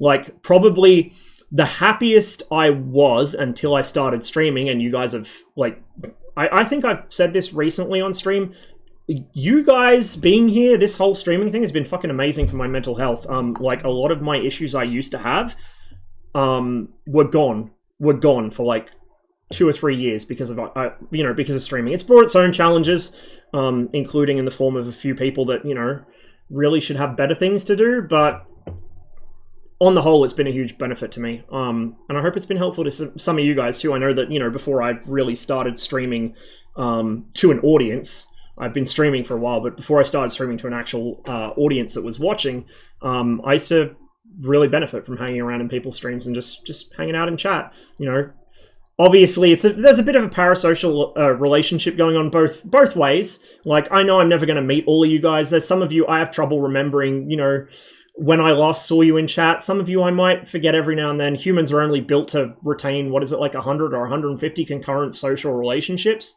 So don't take it personally if, like, I don't remember the last time you said something in chat, whatever. But, you know, even just in chat with other chatters, it's not necessarily like you can only interact with a streamer. Like, we're all just living in the moment, helping each other out. But yeah, like, that job was not real good for me. And before streaming, I think the best my mental health ever was, until I started having issues with my knee injury and then my other mental issues, or neurological issues, really. Like, my ADHD started playing up. I started having real life problems. Real life, as we called it in the Army Reserve, was civvy life. And that started getting to the point where I couldn't cope with my real life, and it was affecting me in the reserve. So, you know, I'm not going to sit here and claim, oh, I'm a veteran, I did this. I was in the Army Reserve for about 3 years. I was not fully qualified when I left it because I injured myself during training, and I just never got to the point where I could finish my quals, physically or mentally. It sucks. I probably should have told someone I was struggling mentally earlier than I did, but I was a 19-year-old and considered myself indestructible and also thought I could handle it. You know, it is what it is. JD, if by some fucking miracle you're watching this, first of all, congratulations on what is probably your, you know, 500th promotion back up to corporal. I don't know who you punched this time, but they probably had it coming.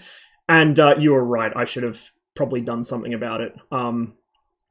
Like one of our corporals was, you know, doing the whole spiel on, if you're having trouble outside and you're bringing it in here, you need to get help. I don't think it was directed at me. I don't think it was directed at anyone necessarily, but I should have. So yeah, I'm not a veteran. I never deployed anywhere. I never did anything. I've had some training. I'm not a fully qualified 343 bar 2.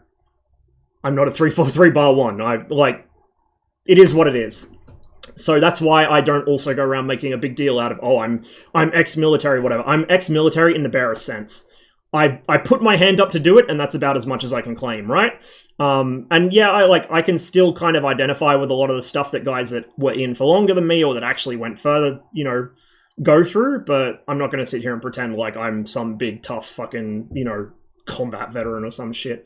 But yeah, when I was in the army, up until the point my mental health went off a cliff because of my civvy life going to shit, I was really happy. I had routine. I had really good routine. I knew what to expect. I knew, like, even if I didn't like someone, even if that person, you know, was someone that these days you put me and them in the same room, I'd be either killing them or they'd be killing me.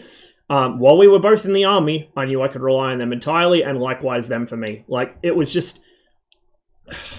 It is really like a big family, a very dysfunctional family, but one that actually is usually dependable. Not always. You do get some units that are just shit. Units are only good as their commander, and as their NCOs, but routine is good for people like me. And that was probably the only time in my life post-high school that I actually have had any routine. So, yeah, that was something I found out about myself working this job. I mean, I kind of felt it working at Coles as well. When I was working the same shifts every week, I was working like 4 hours a day, 5 days a week with the same person. It was basically the same every day. It was great. I loved it. I was absolutely over the moon about that job. And then they started fucking with me. Because there were some staff changes higher up the chain and they started fucking with me. As soon as that routine went out the window, I fucking started despising that job. I was ready to fucking flatten somebody. So I've discovered I really do need routine. It's a lesson for my next job, I guess. Let me continue trying to catch up as I get further and further behind. 23 going to be blasting F-14s all day long. In the right circumstances, yeah. And the F-16s and the F-15, yeah. If you get the BVR theory down and you use that thing's superior kinematics, you will be blasting them because, you know, AMRAAMs are cool and all, but an AMRAAM shot from low to medium altitude at Mach 0.8, your typical growling sidewinder hornet play, unless they've evolved and they've actually learned to fly higher now. That AMRAAM shot from low to high at Mach 0.8, that ain't going to have a lot of fucking energy to defeat something that can just turn around and blaze away at 2.3. Also, an R-24 isn't going to have amazing range, but, you know, from a high altitude, you know, high to mid shot, or a high to high shot, at fucking Mach 2 launch or higher, you're probably not going to do many 2.3 launches. Realistically speaking, probably most of your launches are going to be 1.5 to like 1.8, maybe 2. But I mean, there's not much point going much above that. You can do it. I don't know if anyone's really going to... Something you do just for memes, I guess, or if your opponent's so brain dead that you can actually set them, you know, set the timeline up that far out. But an R-24 from that speed at that altitude, your limiting factor is going to be more so your radar than the missile, or I guess maybe the missile's battery life. Yeah, we'll do the Mirage on Conquest or Blue Flag, whichever one, maybe next DCS stream, which will probably be later in the week or next weekend. Red, the 29 could climb to 30 kilometers. Why are we only getting 9 kilometers? The MiG-29 is actually one of very few planes in the game that if you climb at a 30-degree pitch angle from the runway in full afterburner with a reasonable loadout, like full air-to-air and full internal fuel, you will get pretty high. You won't necessarily get to the service ceiling, but you'll get pretty fucking high. I think it might actually hit 18, 20 kilometers.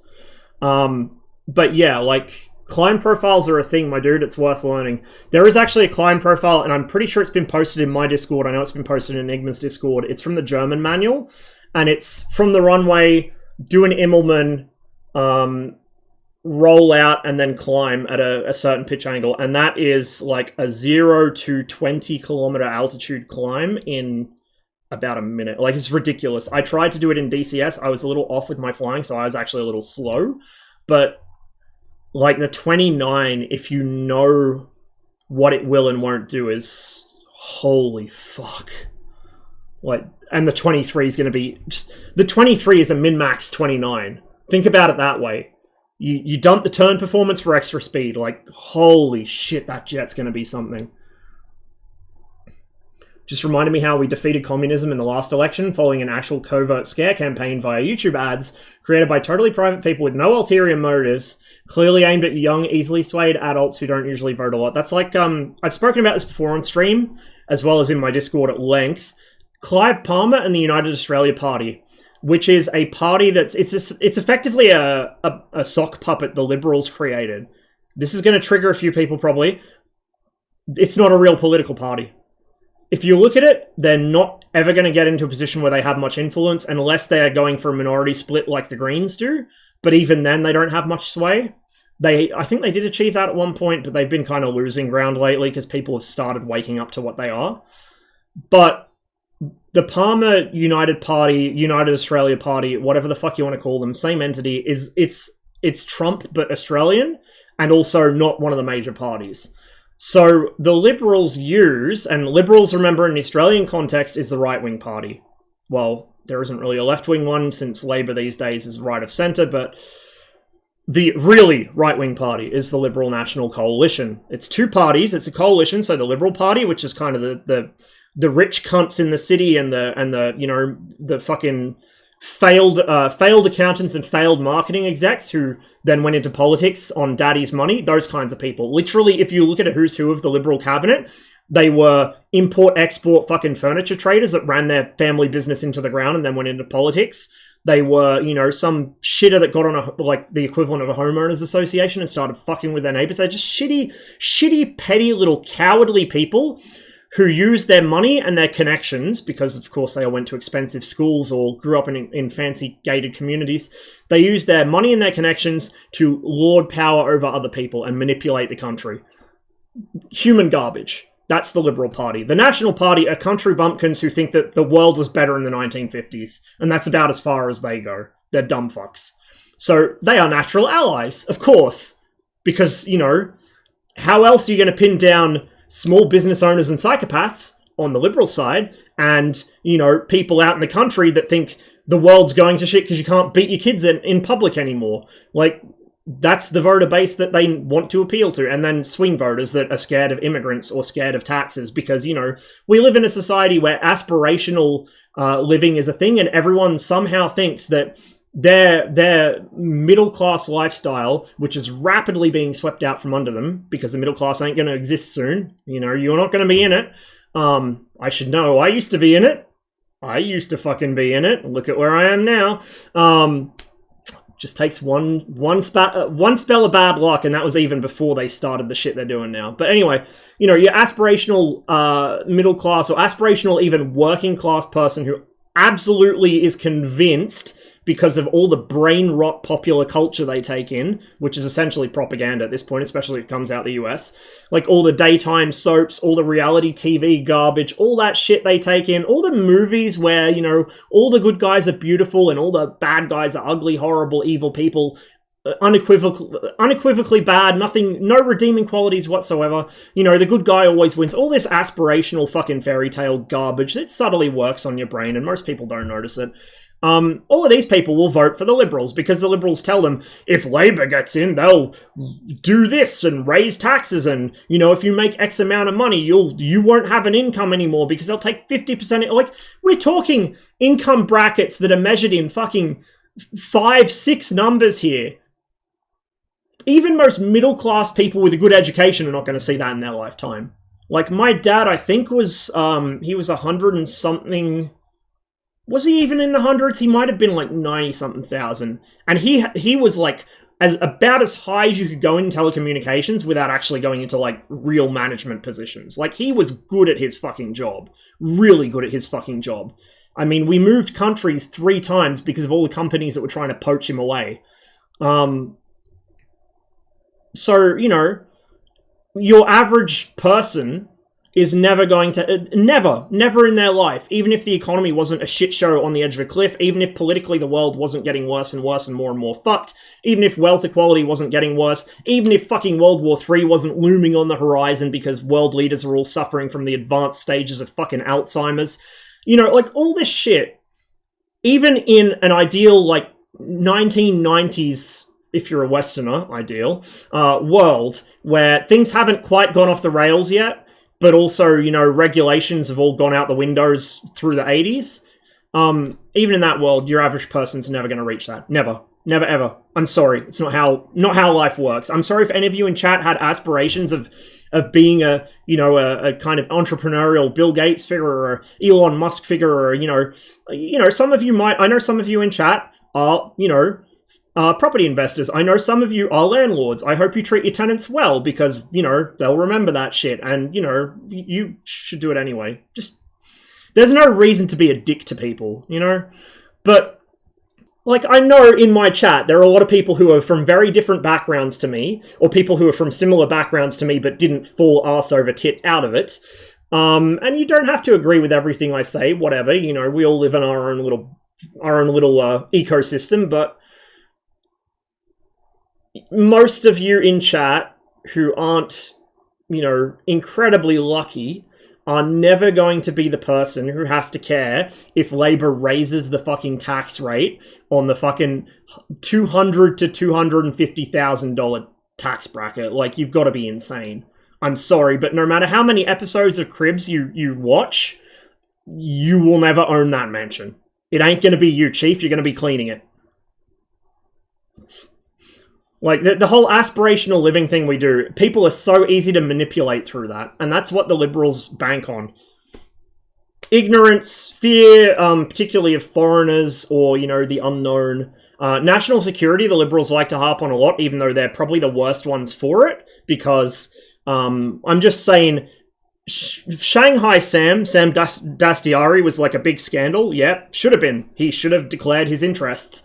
But you know what party has a lot more than just one Shanghai Sam? Probably the Liberal Party, which, you know, may have done some minor electoral fraud, which the AEC did nothing about, by the way. May have done some minor electoral fraud to install somebody who has very close ties to the CCP back into their seat in North Sydney. I'm just saying. Maybe the Labour Party's not the one we need to worry about when it comes to Chinese influence. Maybe we need to worry about both of them. Anyway, to get back to Clive Palmer. Clive Palmer, incidentally, his main shtick was to agitate about China. You know, it was the fucking yellow peril all over again. China's going to invade. China's got plans to buy land in Western Australia to build an airstrip. And then, like, it was some Red Dawn level shit. It was insane. It was actually insane. And they would, you know, like, now that fucking Craig Kelly's in charge, he's fucking text spamming everybody. Like, I get texts from fucking Craig Kelly with conspiracy theories about COVID vaccines. Like, fuck off, cunt. If I had my way, you would be sent to the fucking bottom of the sea so fast, you wouldn't have time to fucking send a text. But this cunt, this is what they do, right? They just shotgun out annoying texts. If you're not going to vote for the fucking UAP anyway, you're going to ignore it, and you're probably going to hate them even more. But if you're the kind of person that might be inclined to be paranoid about vaccines, or about Chinese influence, or about, you know, Labour destroying the economy, even though Labour are the ones that save the economy every time after the Liberals fucking gut the country. Although, you know, their track record is not 100%. I'm not going to pretend Labour are perfect, because they're not.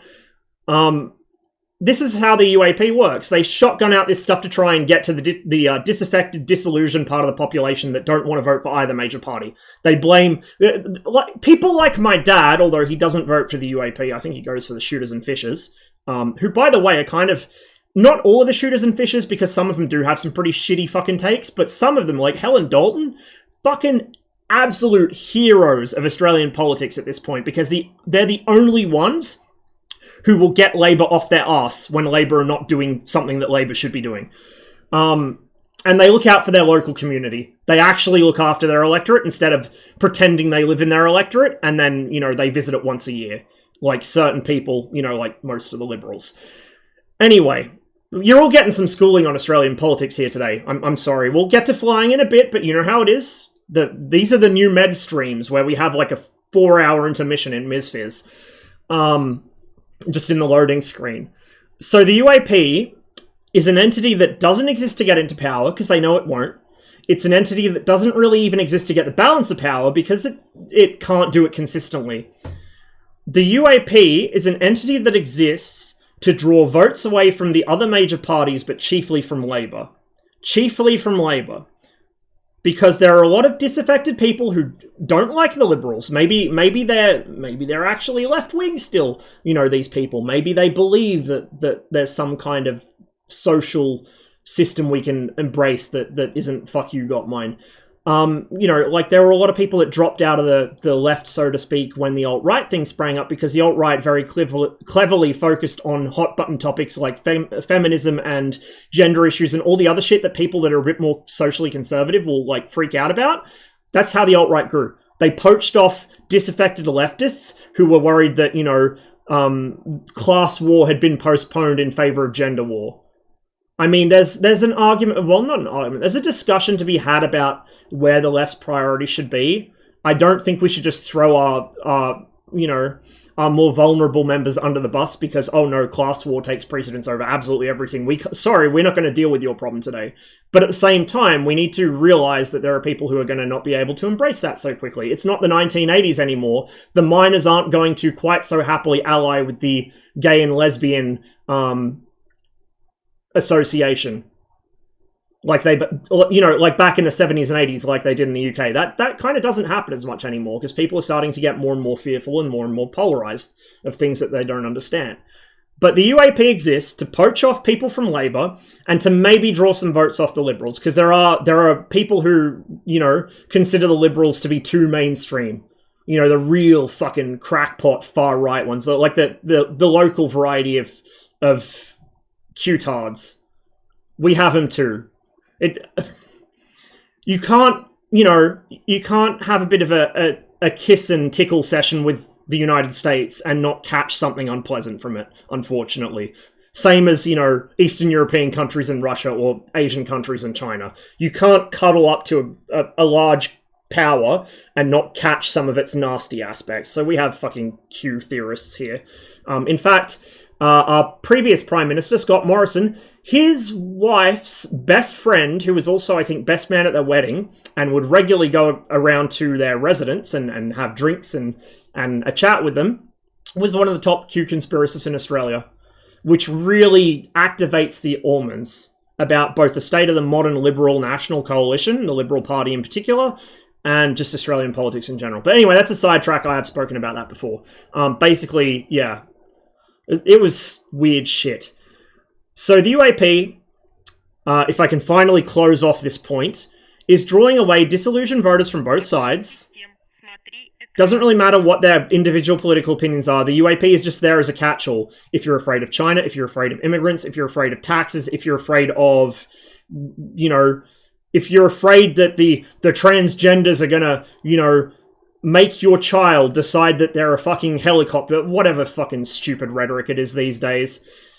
Just shit that people are afraid of because they have no actual contact with it is so easy to exploit, and that's what the UAP exists to do. And that's why they shotgun out these texts. By the way, thank you for pressing that button. My alerts are playing up on me, but whoever that was, thank you very much. Appreciate it. Hope you're enjoying the show. And so they shotgun out all these texts. They put, like for a good while leading up to elections, I could not watch a YouTube video on my phone or on another computer, not on mine, because I've got fucking ad block running.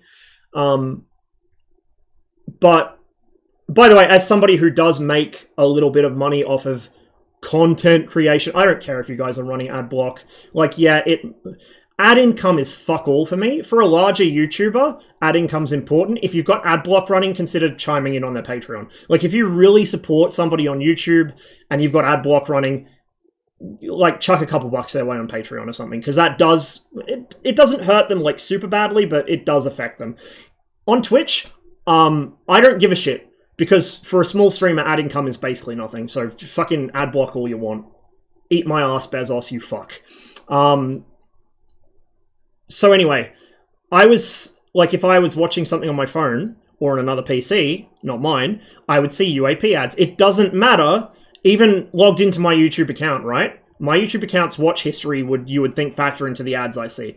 On my YouTube account, where the only political stuff I watch is very, very different from anything fucking Clive Palmer would support, I was getting constant United Australia ads. Like, the reason I know about that conspiracy theory about the Chinese landing field in Western Australia is because that was literally a YouTube ad that I got every fucking second video for about 2 months.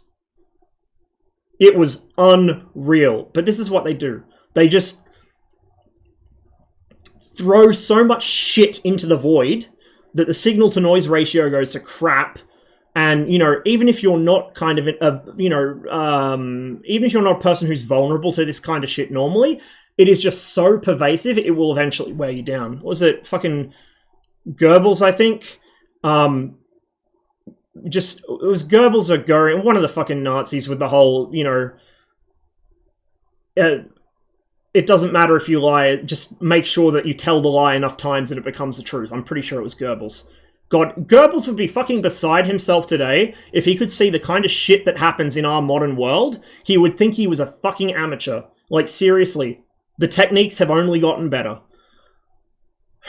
Right. If I can close out this point and catch up on chat. The Palmer United Party, United Australia Party, the yellow party of fuckwits with, like, insane conspiracy theorist fucking takes, whatever you want to call them, that lot. They exist to pull votes from Labour, from Liberal, from the Greens, from any party. It doesn't matter where they pull the votes from. And the reason this matters is because of the way the Australian electoral system works. Unlike the US, where you have all this fucked up, stupid, bizarro fucking, you know, the somebody I used to know law of the Electoral College and all these completely opaque, privileged positions you have to be selected into by the upper echelons of society to actually make the final okay on a popular vote. Isn't that odd? Does nobody question that? Does nobody actually question that you have a popular vote in a fucking electoral college, and the electoral college come from a very closed off, opaque part of society you have no control? Does that not bother people? I don't know. I look at that and I think, holy fuck, that's sketchy. Some Central Committee of the Communist Party shit right there, except they're not communist, they have freedom. Same shit though. In Australia, we have a preferential voting system. So if you vote for a party but they don't meet the voting threshold, that vote gets passed down to their preferences. So parties will have different preferences. In theory, it should be based on parties that agree with their platform. So, you know, Greens would preference Labour, Labour would preference Greens, you know, whatever, fucking Family First and Christian fucking Democrats and all the other fucking far-right Christo-fascist lunatic scum would preference the Liberals because the Liberals will make their lives easier. They'll prepare the bed for them, as it were. That's how it's supposed to work. How it actually works is the minor parties in particular, will work out these bizarre, like, insane bramble bush kind of flowchart strategies. Like, it becomes tactical. It becomes tactical voting. So you had points in history where One Nation, which is the racist party, like that's their platform, is just, we do racism. That's all they do. That's their entire thing is, you know, Chinese people bad. And now they can't openly say that anymore because there's too many Asian Australians that have fully integrated into Australian society better than fucking One Nation have, because they're all bumpkins that haven't gone outside in 50 years. So now they're on Muslims bad. I'm not sure what it'll be next. It'll probably be, I don't know.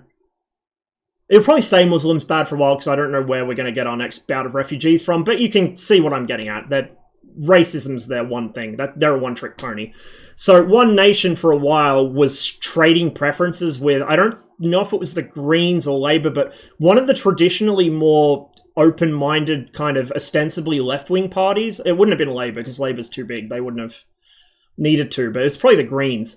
Like, the smaller parties, even if they fucking hate each other and would kill each other if you gave them the ability to, they will preference vote each other to try and deliberately fuck the major parties.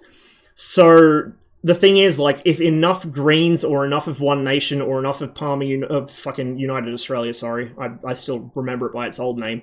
If enough of these minor parties, including the single issue parties, which One Nation technically is, like if they get in, they can kind of be the balance of power. And typically the Greens will do this. The Greens will try and be balance of power, and they'll have the final say on whether something passes or not, because otherwise whoever is actually in majority, ostensibly, can't make up the numbers.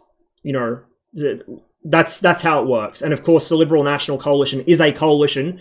Individually, the Liberals and the Nationals couldn't get shit done, so they've already got their power block. They've been a coalition for, God knows, like 30, 40 years now, maybe more. And then, yeah, you've got your Australian government sort of... Australian politics is bizarre and fucked and very complicated, and it would take way too long for me to explain its nuances. I don't even know all of its nuances. But anyway, the whole point is that they draw votes away from all these other parties. They're not trying to get into balance of power. Don't get me wrong. I just explained that as a kind of context.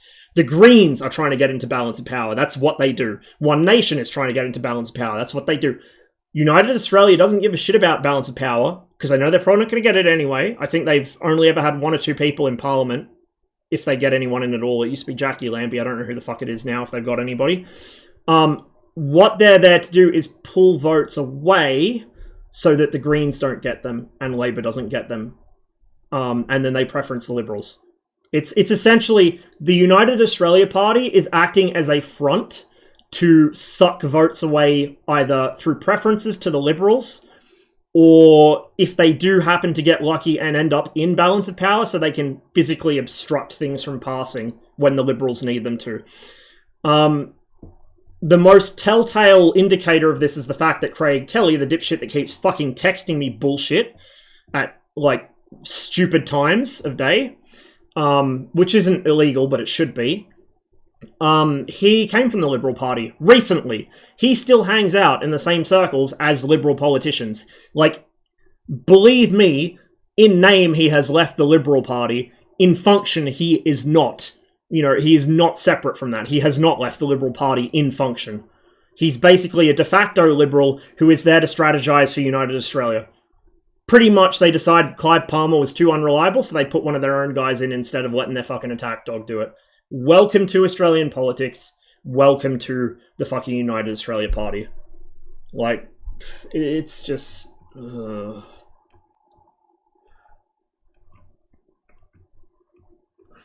Man, I sure have fucking fallen behind in chat. Oh my god, you guys were really talking while I was fighting as well. I'm gonna have to...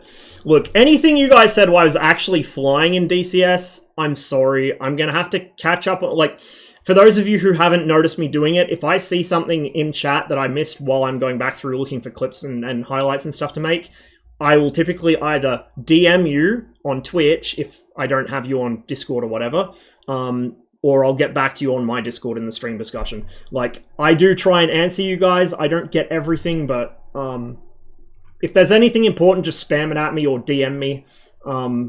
Otherwise, I'll get back to you when I can. I do try. So, let me see. What if actually better inventions start with smaller businesses? It's just when they fail, you can't blame it on everybody else but you. Yeah. Like, that's something you take on by doing the whole entrepreneurial thing. You're taking on the risk. The whole point of being a fucking entrepreneur is you foot the risk, and maybe it works, maybe it doesn't. If it doesn't work, then either you try again if you've got the fucking money. By the way, this is why people like Musk end up being entrepreneurs, Musk and fucking Bezos and all them, and not, you know, old mate down the road. A typical middle class or upper middle class entrepreneur has enough money to make one moonshot. If that moonshot connects, perfect. They're in the big leagues. If they miss, that's them done. They've blown their one load. They're lucky if they continue life as they knew it beforehand. For a lot of them, it will actually move them down the social ladder. Like, let's talk about social mobility for a minute in the context of this whole entrepreneurial mindset and this whole idea that, you know, everything is personal responsibility, nothing social responsibility anymore. It's all your problems in life are all your own failings. It's nothing to do with society or power structures that have existed within society for hundreds of fucking years. It's all your fault. That kind of shit. The fucking church groups lap that shit up. If you're middle class and you take a moonshot as an entrepreneur and you fucking miss, there is every chance you'll end up worse off than you started with. Like, for instance, you could technically say that's what happened to my family. The reason why we're in the financial situation we are. You know, we're not super, super poor. I live below the poverty line. My sister lives below the poverty line in public housing, but my parents live on a farm. They get by. Like, we're surviving, and there are people who are a lot worse off than me. Like, I complain a lot, but don't get me wrong. A lot of people are way worse off than me. Trust me. Which isn't to minimize my own problems. It's just like, yeah, like, it gets worse. But for instance, when Dad was kind of... Before Nortel's collapse became imminent, when it was kind of on the horizon but not imminent, Dad was expecting to retire a multimillionaire by having all these... Like, he took all these stock options, all these bonds, everything... Every time Nortel would offer employees a bonus, they'd offer it in the form of Nortel stock options. A lot of companies do this. If you work for a large corporation and they do this, be very fucking careful about taking it. Because that's why my family are in the situation we are. If Dad had just taken the cash bonus, we would probably be a lot better off. And my life would probably have not changed as substantially between childhood and adulthood as it did. But yeah, he took the stock options because at the time he took them, Nortel was like a fucking thundering giant. Nothing could stop. Like, Nortel was one of the best companies in the world in terms of, like, its future for a good long time. And of course that can't last forever. It happened remarkably quickly with Nortel, and part of it was tied up in the dot-com bust as well. That certainly made things a lot worse. Like, it really made things a lot more, I think it was an accelerating factor. It was pouring fuel on the fire. So Dad was expecting, by retiring with all these Nortel stock options, that even if he just fucking flogged him the day he retired, he would retire a multimillionaire. Of course, he didn't quite make it to retirement. He was a couple of years away. He didn't quite make it to retirement, and then Nortel went bust. Those stock options went into almost negative value. He would have to pay someone to take them off him. So I think he even still has some because he couldn't sell them. You just can't sell, like, how are you going to sell something that has negative value? You know, like, there's no point. So yeah, we went from expecting a cushy life and you know, all the mod cons and all the things that people aspire to that they'll one day get. Cold War 1947 Discord. Didn't get it. We're in the situation we're in now. I mean, it is what it is. That's not even like, it's also kind of accentuated by the fact they bought the farm right before it happened. Literally speaking, not metaphorically. My parents bought a farm right before it happened, but we were kind of stretched thin. So we hadn't sold the house in Canada yet. The house I was, you know, kind of spent my first few years in. We hadn't sold that yet. And the house that we were living in, we were going to sell, but right as we were going to sell it, the property market took a dump, and it was really hard to find a buyer as well, so we had to rent it. My parents ended up, had to lease it. My parents ended up leasing that property for years. The kinds of tenants they got were not the kinds of tenants they hoped to get, put it that way. They were small business owners. Small fucking business owners who, in this beautiful house my parents had, you know, it was just a standard Australian Housing Commission double brick house. It was on a double-sized lot, which is the only reason it was worth anything. My parents spent a lot of the money Dad made before Nortel went bust, making it into this beautiful big house for a big family. Like, it was wonderful. And the tenants they got were small business owners who, the first lot were running a commercial catering service out of the kitchen, so the kitchen was completely destroyed within about a year and needed to be replaced. Guess whose expense that happened at? Not theirs. And then the second lot of tenants were running a fucking daycare out of it. So there were fucking, you know, marks all over the walls where little terrors had been running around with crayons and fucking pens and sharp bits of metal gouging out the paintwork. Like, the house was fucked after 2 sets of tenants because they were running fucking businesses out of a family home. A big family home, don't get me wrong, but they were using it as a fucking business. So, see, like, as much as I complain about property investment this and property investment that, it's not all one-sided. Sometimes tenants are complete fuckwits, you know, and it's not by any circumstance, like, you know, you'd expect people with drug problems or complex mental health to kind of be maybe not the best tenants necessarily. Some of them try, but no, this was just people who are fucking in it for themselves, you know, the everyone's out for themselves, gotta be an entrepreneur kind of grift. Fuck you, got mine. So just because we were at a kind of awkward place financially with the properties that my parents did have, and also because of the Nortel downturn, my family tumbled ass over tit out of the upper stratum of the fucking middle class down into the fucking dumps. And it hit me and my sister hardest because we're fucking disabled idiots. You know, my parents have been able to mostly get by. Me and my sister are fucking hopeless. We do what we can. So that's what happens to middle-class entrepreneurs if they don't make it. I know. I know. Welcome to medication streams. Aren't they amazing? Look, let's advance to the world map. We'll have an hour on the world map now. But yeah, like, if you're sort of middle class, you have one shot. You have one shot at the moon. If you miss, you're fucked. Your best case is you go back to the status you were in before you took that moon shot. Worst case, you end up worse off than my family did. You end up in actual poverty. By the way, that's what happened to a lot of the big names of the 19th century. It is fairly well known, I think, that Karl Marx was not working class background. He was from the middle class and very well educated. But he spent the final years of his life penniless. And I think he was even given a pauper's fucking burial because he had no fucking money to pay for his own funeral. Happens a lot in academia as well as in entrepreneurship.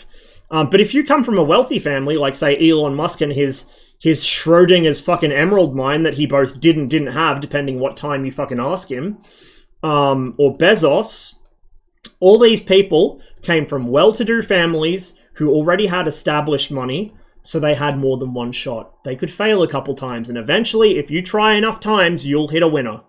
It's just a case of, do you have enough money to try a couple times? Ever wondered why politicians tend to be pretty successful after they get out of politics and start some kind of entrepreneurial shit or some kind of consulting shit? I wonder why that might be. I do wonder. Why are my... Polar, cheers for the bits, man. I'm gonna just quickly see if I can get my alerts to actually work properly, because this is annoying. There we go. Oh, Davey, cheers for that cheer earlier, and Frogfoot, thanks for the follow. We're not doing any Su-25 stuff now. We did some earlier in the stream, but if your name is accurate to your interests, you will like it here, because I very much like the Su-25 and DCS, and I can do some pretty nasty things in it, if I do say so myself. If I get ignored more than once, I'm fine. Yeah, let me check the Cold War Discord. If you guys are trying to draw me into some ridiculous fucking shit fight, God help you. I'm not going to get into that on stream, but I will afterwards because I have no self-control. Give me a moment.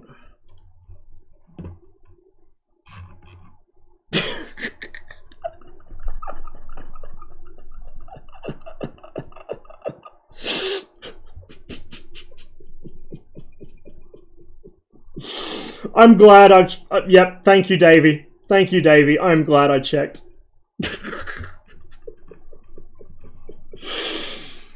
Oh, man. Oh, man. It's beautiful. Absolutely beautiful. We're going to fly around France. We're not going to do it in the L-39. You'll see what airframe I'm going to choose in a little while. I just want to keep trying to catch up here. I still need to eat, guys. I'm sorry to say it, but I still need to take a break to actually eat. So that it's going to be a while before we're flying. If you strictly are here to see aviation happening, you might want to just, like, lurk someone else, or lurk here if you can. I'd appreciate it. You don't need to have sound on or anything. You can go if you want, but go watch somebody else for, like, I don't know, we'll call it 2 hours, come back then. You'll probably see me starting the plane by then.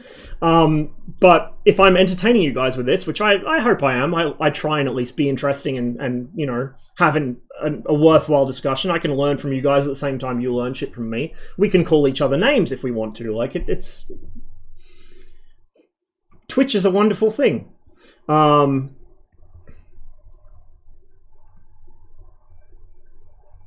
Went through medical commission for conscription. I'm ex-military. Yeah, it's always been funny to me, and it's an American thing chiefly, but it's starting to spread, particularly to the other Anglophone countries. It almost came here. It almost came here, not on the part of the army, but on the military in general, on the part of business. Qantas tried to do that shit where if you were ex-military or current serving military, they would call you for boarding first, and it was fucking slammed by everybody except a couple of the more tone-deaf liberal politicians. Labour hated it. Fucking the Greens hated it. The fucking ADF told them to fuck off. All the actually respectable kind of public figure veterans or current serving that are, you know, that can divorce their political views from the military or whatever. All the people that are allowed to speak about politics with a military background and don't look like dipshits while doing it, they all panned it. Probably dipshits like fucking what's-his-name on Twitter that uses the Australian Army Rising Sun as his fucking display picture while spouting far-right nonsense, which I'm pretty sure would get him on a charge if he's still in the army. Of course he isn't still in the army. I'm sure he loved it, but, you know, the majority of people in this country, civilian, military, and government alike, told them to get fucked, and that was as far as it went. But, you know, when I went back to Canada for my grandmother's 90th in 2009, right after I'd finished basic training, actually, it was interesting watching the hockey because, of course, Canadian cable TV gets both Canadian and American ads. And so we get these ads of, you know, American soldiers stepping off a plane. They look all, you know, tired and jet-lagged, as you do when you fucking come off a plane. And they're in uniform. And they're stepping off the plane, and there's just, like, Moses parting the fucking seas as all the other passengers step aside with, like, teary eyes and just start applauding. Like, if you do that shit to me, like, especially to me, because I never went anywhere or did anything, and I would not call myself a veteran. But even if I was a fucking 3-2 combat veteran, if you did that shit for me, first of all, it'd probably put me on edge, because if you've got PTSD, the last thing you want is that many pairs of eyes fucking looking at you. And second of all, it's just like, what the fuck, cunt? I'm tired. I'm hungry. I'm in a bad mood. I've still got to go back to the fucking... I gotta go back to my fucking barracks and deal with all this shit before I get a chance to actually chill. Like, fuck off. You know, if you're a civilian, like, and especially in the US where this kind of shit is so pushed on people from such a young age, if you're a civilian and you want to know the best way to fucking thank someone for their service, it's not saying, thank you for your service. It's just, don't be in their way, don't annoy them. If they need to talk, fucking talk to them. Like, you know, there are so many veterans out there who just need somebody to fucking speak to decompress about the shit they saw and did. They don't need someone to be all, thank you for your service, oh my god, you're a true hero, fucking fawning over them, making them feel even more conflicted about shit that keeps them up at night. If you want to not be a fuckwit to people who are or were in the military, don't get in their way. Don't fucking walk slowly 3 line abreast in front of them in the supermarket aisle, I swear to god. Like, don't harass them. Just fucking treat them like people. That's what it comes back to. If you want to treat veterans well, treat them like fucking people. You know? Like, and especially if they're people like me who didn't actually really do anything. Like, if you call me a veteran, I will take it, like, I'll get offended on behalf of all the people who did actually get fucking deployed. Like, that shit irks me.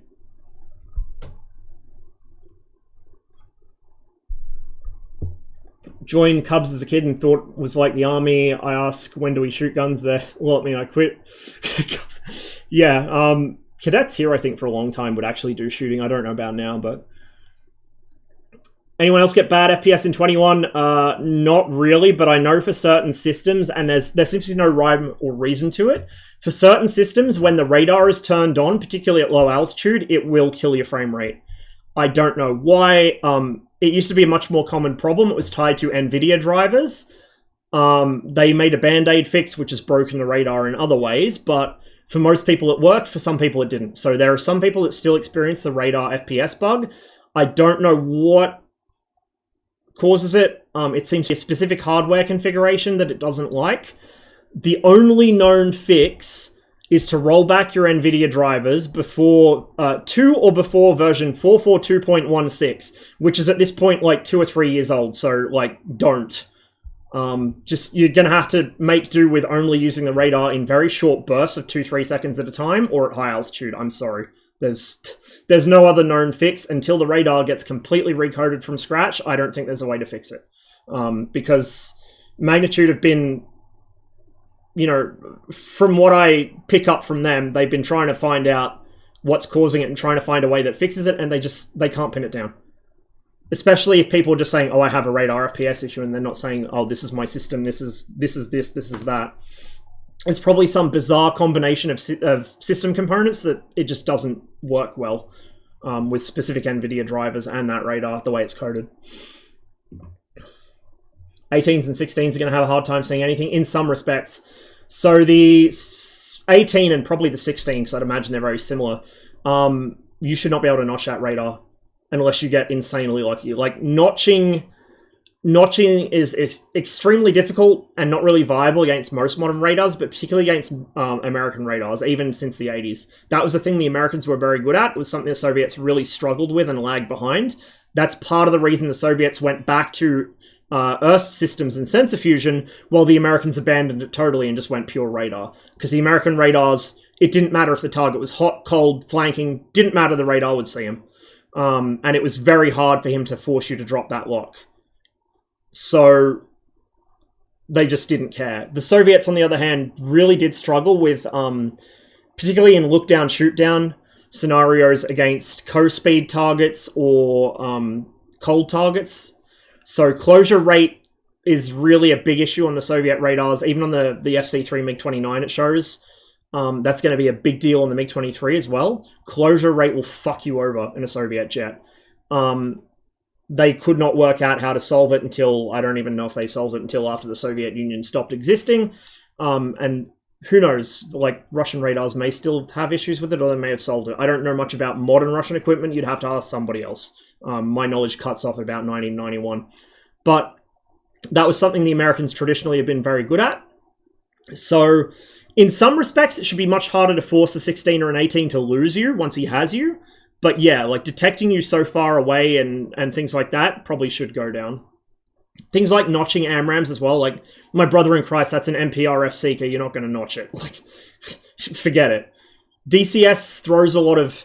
I think a lot of the radar stuff with the 16 and 18 that's modeled wrong is because the devs are mostly viewing things through the Russian perspective, and they just don't understand that this is not an issue for the Americans and has not been for many decades. They're kind of viewing it through their own bias. Not Russian bias, but like, they don't understand how it's done, so they think it's a problem for everyone else as well. Likewise, or actually, sorry, contrary to that, I think probably notching active missiles and that kind of shit is more of a gameplay concession than anything else, just because they want to... I think Nick Ray even came out and said this during an interview once. They think that BVR is boring, which I would tend to agree with, unless it's semi-active missiles. But, you know, like, Fox 3 BVR at fucking 40, 50 miles, even more, is boring. And they're trying to intentionally give people an opportunity to force a merge. It's still hard to do. You know, good BVR players are very hard to beat, but they're trying to intentionally leave a window open for people to force a merge. And I don't know if I necessarily think that's the right approach in a simulator. And I think that DCS should maybe make more use out of its game mode function, which no cunt uses. And yet, every time a new module releases, people are asking for shit to be added to the special options that is literally just gamer bullshit. Use the fucking game mode for once. You know, keep it out of the simulator part of the game, which is still not a full simulator, but that's an issue for another day.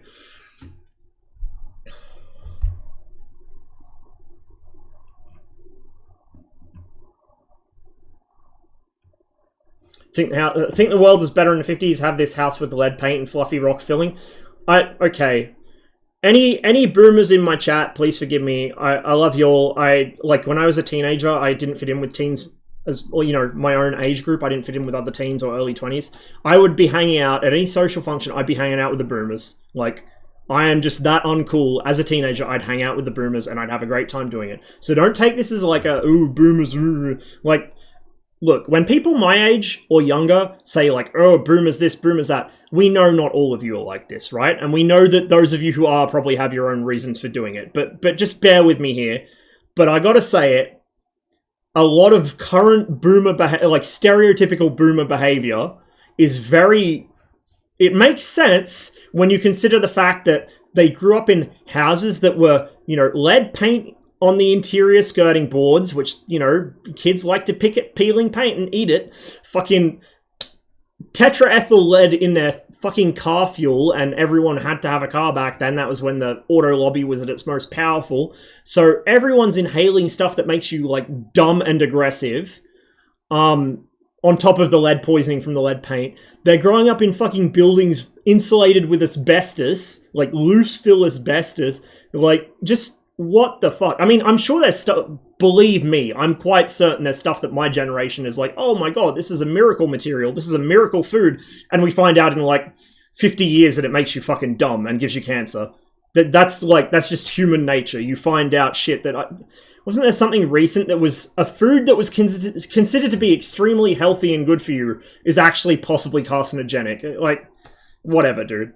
But it is funny to me, like, yeah, things were better back in my day. Back in the 70s, we could leave our houses unlocked and no one would break it. Like, yeah, okay, bro, whatever. Like, I get change is hard. I get it. I'm at the age now where I start to really feel that too, but you know, you can't just sit there and say, no, it has to go back to the way I remember it being, because the way you remember it being is very selectively filtered by your brain, and it's nostalgia filter, and never existed in the first place. I'm sorry. It's just, I have to do it to you. I have to do it to myself every day.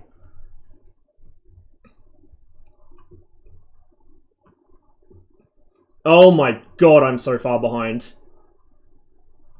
Stream reported wrong category. I know. I do this all the time.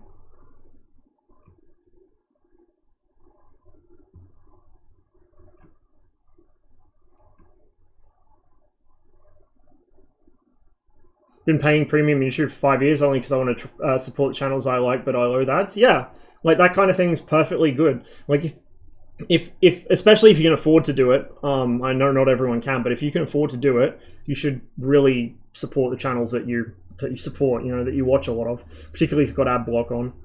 If you don't have ad block on, then, you know, probably the ad revenue's something still, but...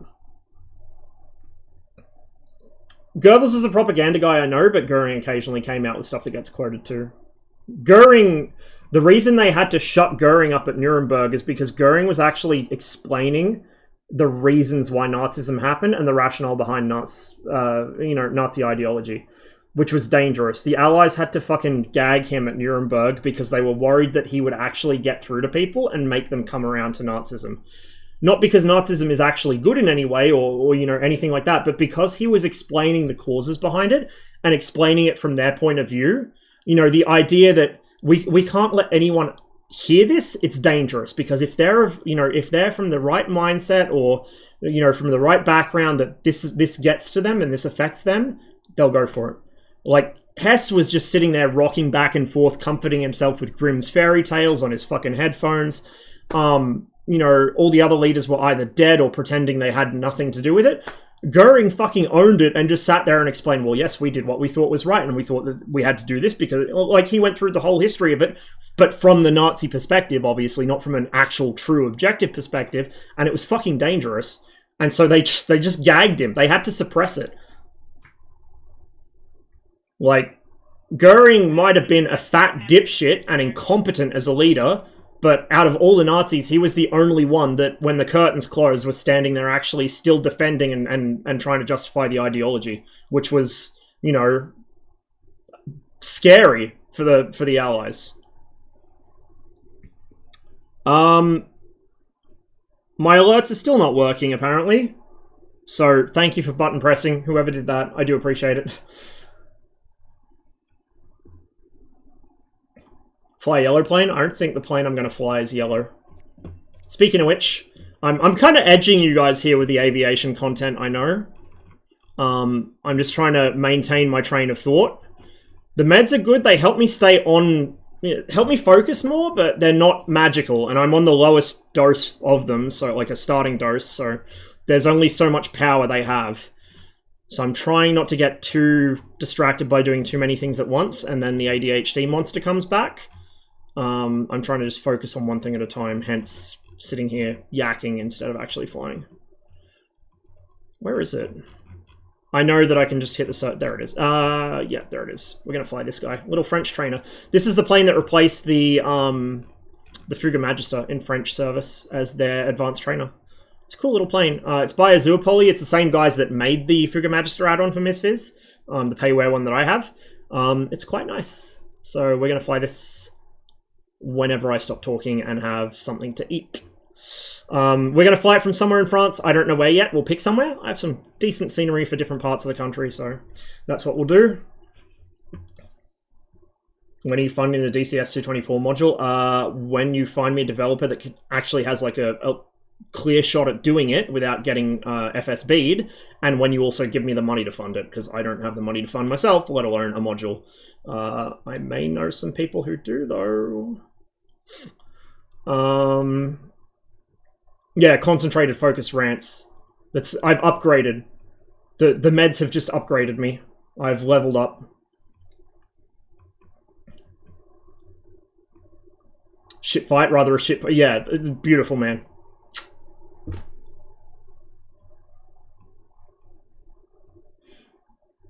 People walking in groups so I can't pass them, I must almost be caught up. That shit pisses me off so much. Look, even before I was in the army, I moved with a sense of urgency. Something you hear all the time, especially in training, move with a sense of urgency, everything sense of urgency. That's me. Like, I mean, that's ADHD people in general. Your existence is a sense of urgency. If I can, like, if I need to get somewhere, I'm walking quickly, like taking long strides to get there quicker. Or if I'm getting up in my house to go to the other room to get something, I'm fucking, like, just about jogging half the time. Like, I do things urgently. My walking pace, my natural walking pace, is perhaps just marginally quicker than a fucking quick march. Like, I actually had to nerf my walking pace for a quick march to be in step with everyone else. Because I've got, you know, not long legs, but I have quite a long stride. So I had to fucking chill the fuck out, or I'd get ahead of everyone. That's my walking pace. If somebody is ambling along in front of me, fucking 3 line abreast, blocking a fucking aisle in the supermarket, or like a fucking footpath, and I don't want to get run over trying to overtake them on the road, it gives me the shits like you would not believe. It is probably the fastest way to give me homicidal thoughts. Like, oh my god, it makes me so angry. I hate it. Is a thank you for your service thing a thing in Australia? Not really. It's starting to appear because of the American influence. You know, you can't be an English-speaking country, particularly America's closest ally, without America rubbing off on you. It's just how it is. But yeah, it's not really a thing. You don't really see it. And certainly not phrased, thank you for your service. You might hear, oh, well, you know, there'll be a certain, I guess, particularly if they're like interviewing people on TV or something, there'll be a certain level of additional respectfulness in the language they use, I guess. If that makes any sense. It becomes a bit more formal, a bit more, you know, oh yes, we're talking as equals, even though, you know, I'm a fucking rich TV presenter. But you don't really hear outright thank you for your service, or like people droning on and on about thank you for your service like you do in the US. Some ex-mil guys have started picking it up. Like, I've seen some ex-mil guys come out with it, but I'd say probably the majority don't give a shit. Like, again, I'm not going to pretend I can speak, you know, one-to-one as an equal with somebody that actually has done shit in the military, because I didn't. I just, you know, I'm like the bare minimum level of I put my hand up for it, which is more than what most people did, but that was as far as it went. So I'm not going to pretend I can talk as an equal with a fucking combat veteran or whatever, because obviously I can't. But you know, to me personally, I think most are just like, nobody really cares. We all know, we all appreciate it. We all, you know, kind of realize that when you're in the army, each other is all you have, and when you're out of the army, each other is still all you have, because the government doesn't give a fuck about you, and the general public only cares about you one day a year, or, you know, when it helps them to virtue signal. You know, like for all the thank you for your service shit, go and have a look at how disabled veterans are treated in any country, but especially in the US.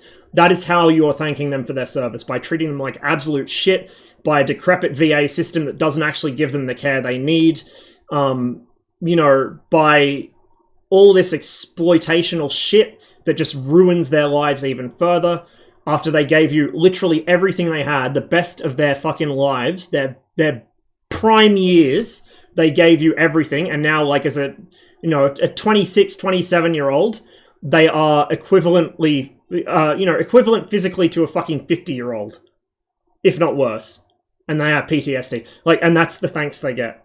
Like, that I think is what pisses me off the most with the thank you for your service shit, is it's just so transparently cynical and hollow, and you know they don't actually mean it. You know it doesn't mean anything.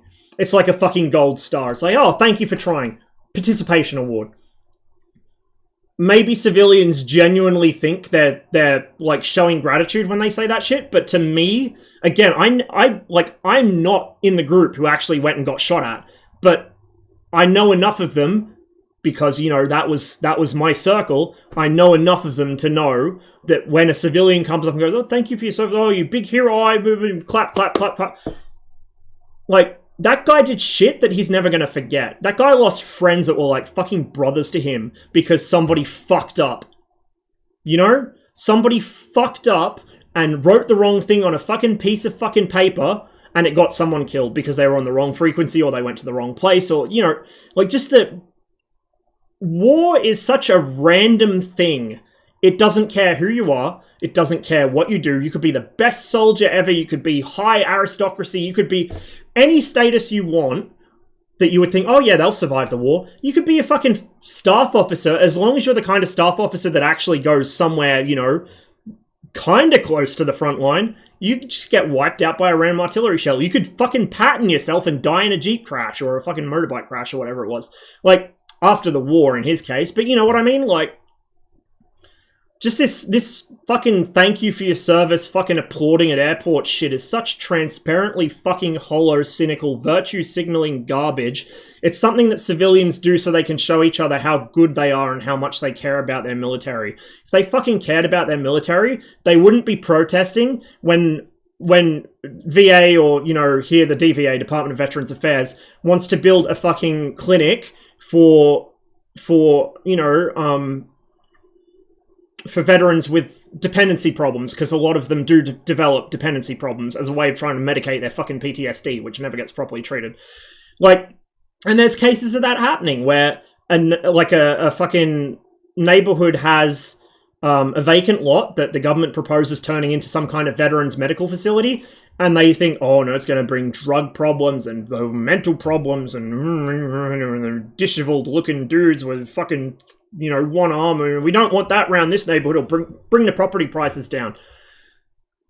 If you cared about fucking veterans, you would be actively asking to fucking host that business in your backyard. You know what I mean? Like, just... And I think there is, like, a sense of, like, especially with this warrior mindset bullshit again coming from the US and infecting everyone else, I think there is a bit of a two-way street there where, you know, anyone who ever spent a day in the military thinks they're automatically superior to the rest of society and can never be wrong, which is a load of shit. But, you know, the guys who really need help and are not getting it, just seeing the way they're treated, and then seeing these big days, well, we're going to celebrate our veterans, oh, aren't they wonderful, these heroes, all the things they did for us. Yeah, and then how have you repaid them? It makes me fucking furious, dude. It absolutely makes me fucking furious. And, like, so much of the money the government spends actually towards sort of commemoration of stuff, it's commemorating the dead. Because, you know, dead boys don't talk. Dead boys don't complain. Dead boys don't tell you they'd rather you spend that money on their mate who came home, crippled for life, and unable to actually speak to his wife ever again because he can't see her as a person. You know? He can't even see himself as a person. You never, ever really see that much money getting spent on the guys who need the help. You see it getting spent on the dead guys who, unfortunately, they're gone. We can't do anything for them. So maybe look after the mates that they saved. Look after the guys who came home because they died, you know, because their mates died to save them. Like, it just... it makes me so fucking angry. Tried the freeware Hawker Hunter. Not yet. I think I do have it, but I haven't tried it yet. I don't remember if I've installed it yet. I don't think I have. House 23 look down capability, not ideal. It's better than no look down. It might be a little better or worse than the Mirage F1. They should be pretty close, I'd imagine. But the 23 is probably going to have a much more closely simulated radar. So it's going to probably become a Mirage 2000 situation where the extra simulation that Gallinet does on radars for Razbam is going to make it less effective than something that doesn't simulate all those edge cases and foibles of the technology. But ostensibly it should be Yeah, it has looked down. It has looked down, but that's about as far as it goes. It won't be as good as the 29. It'll be worse than the 29. I think probably about half as good or worse. Do you know the main judge in the BP spill case when Lamau, there's no Clean Water Act case here, only property? Yep, I'm not surprised. They do that all the time. Not surprised. Oh, the brother had the coolest toy. He had a toy bazooka and shot projectiles. Oh, they used to have some really cool toys back in the day. Some incredibly dangerous ones too, like that gas-powered pogo stick. That shit was insane. I don't know how the fuck that was a thing that happened at all. I don't know how it didn't turn into immediate lawsuit hell for them either. But they did have some cool toys back in the day. Just wash your hands after playing with them, and be careful about how you play with them.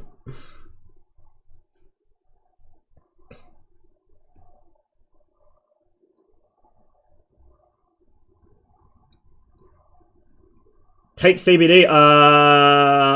I don't know if I can actually legally even do that here. Now, of course, I'm not the kind of person that is going to sit here and fret over something being necessarily illegal. However, I will fret over the risk of being caught doing it. And also, technically, for me to do something like that, if it is against the law here, would also be TOS on Twitch. Because Twitch TOS is don't break the law, and it means your local laws. So I wonder if you're like a Saudi streamer and you say women are people, do they ban you from Twitch for like breaking local laws and breaking TOS? Question for another day. Thought experiment for another day.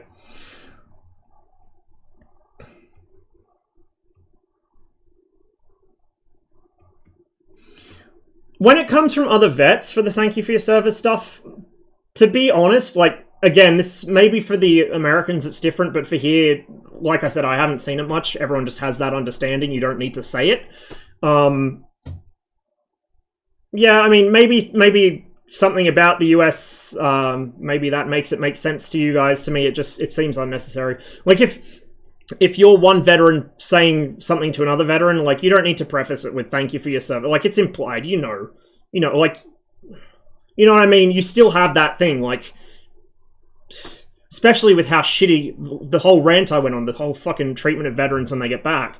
And not just, like, the other thing is people like me who didn't actually go anywhere or do anything, but did actually put their hand up in the military and then, you know, for whatever reason washed out, medical or, you know, just failure to adapt or whatever. There's a lot of people who go into the military and come out of it who actually need help as well, but you kind of feel like, oh, I'm not a real soldier, so I can't get all the assistance that, well, what little assistance they can get, but also the civilian side won't give it to me because technically it's not their problem. There's a lot of people that fall down the cracks, I think. But, you know, when I'm speaking to somebody else who is in the military, I don't feel a need to say thank you for your service. I think it's just implied. You know, I think it's pretty self-evident when you're talking to somebody else who has been in the military. Like, you have that understanding. I'm getting all these, I assume, follows, which are not popping up on my alerts, but I do appreciate them. Thank you all, guys. I'm aware that this is not the most riveting actual visual content as I sit here on the map, but I'm glad that at least the discussion seems to be entertaining, enlightening, something. But yeah, I've got to eat still. So I'm going to catch up on chat as best I can. Going to take maybe 5-10 minutes. Going to eat as quickly as I can, and then we're going to fly. Yeah, guys? Okay? I know it's been a long time. It's like a 5.5-hour stream, and probably about 4 of those hours have been me talking on the loading screens, but whatever. It is what it is. This is how we do things, I guess. Never imagine being loyal to a government. The way I see it, and so for the Australian Army, we didn't, from memory, so I've been out for like a decade now, but from memory, the swearing in was you swore an oath of allegiance to the British Crown. I don't remember if there was anything specifically about the Australian government. It was, you know, Australia, but I don't think it necessarily named the government.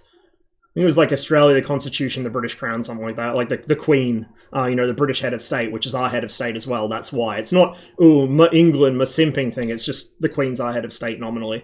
So, you know, you have your toast to the Queen at every function, and there's a photo of the Queen in every fucking, at least one in every mess room or whatever. Like, it is what it is.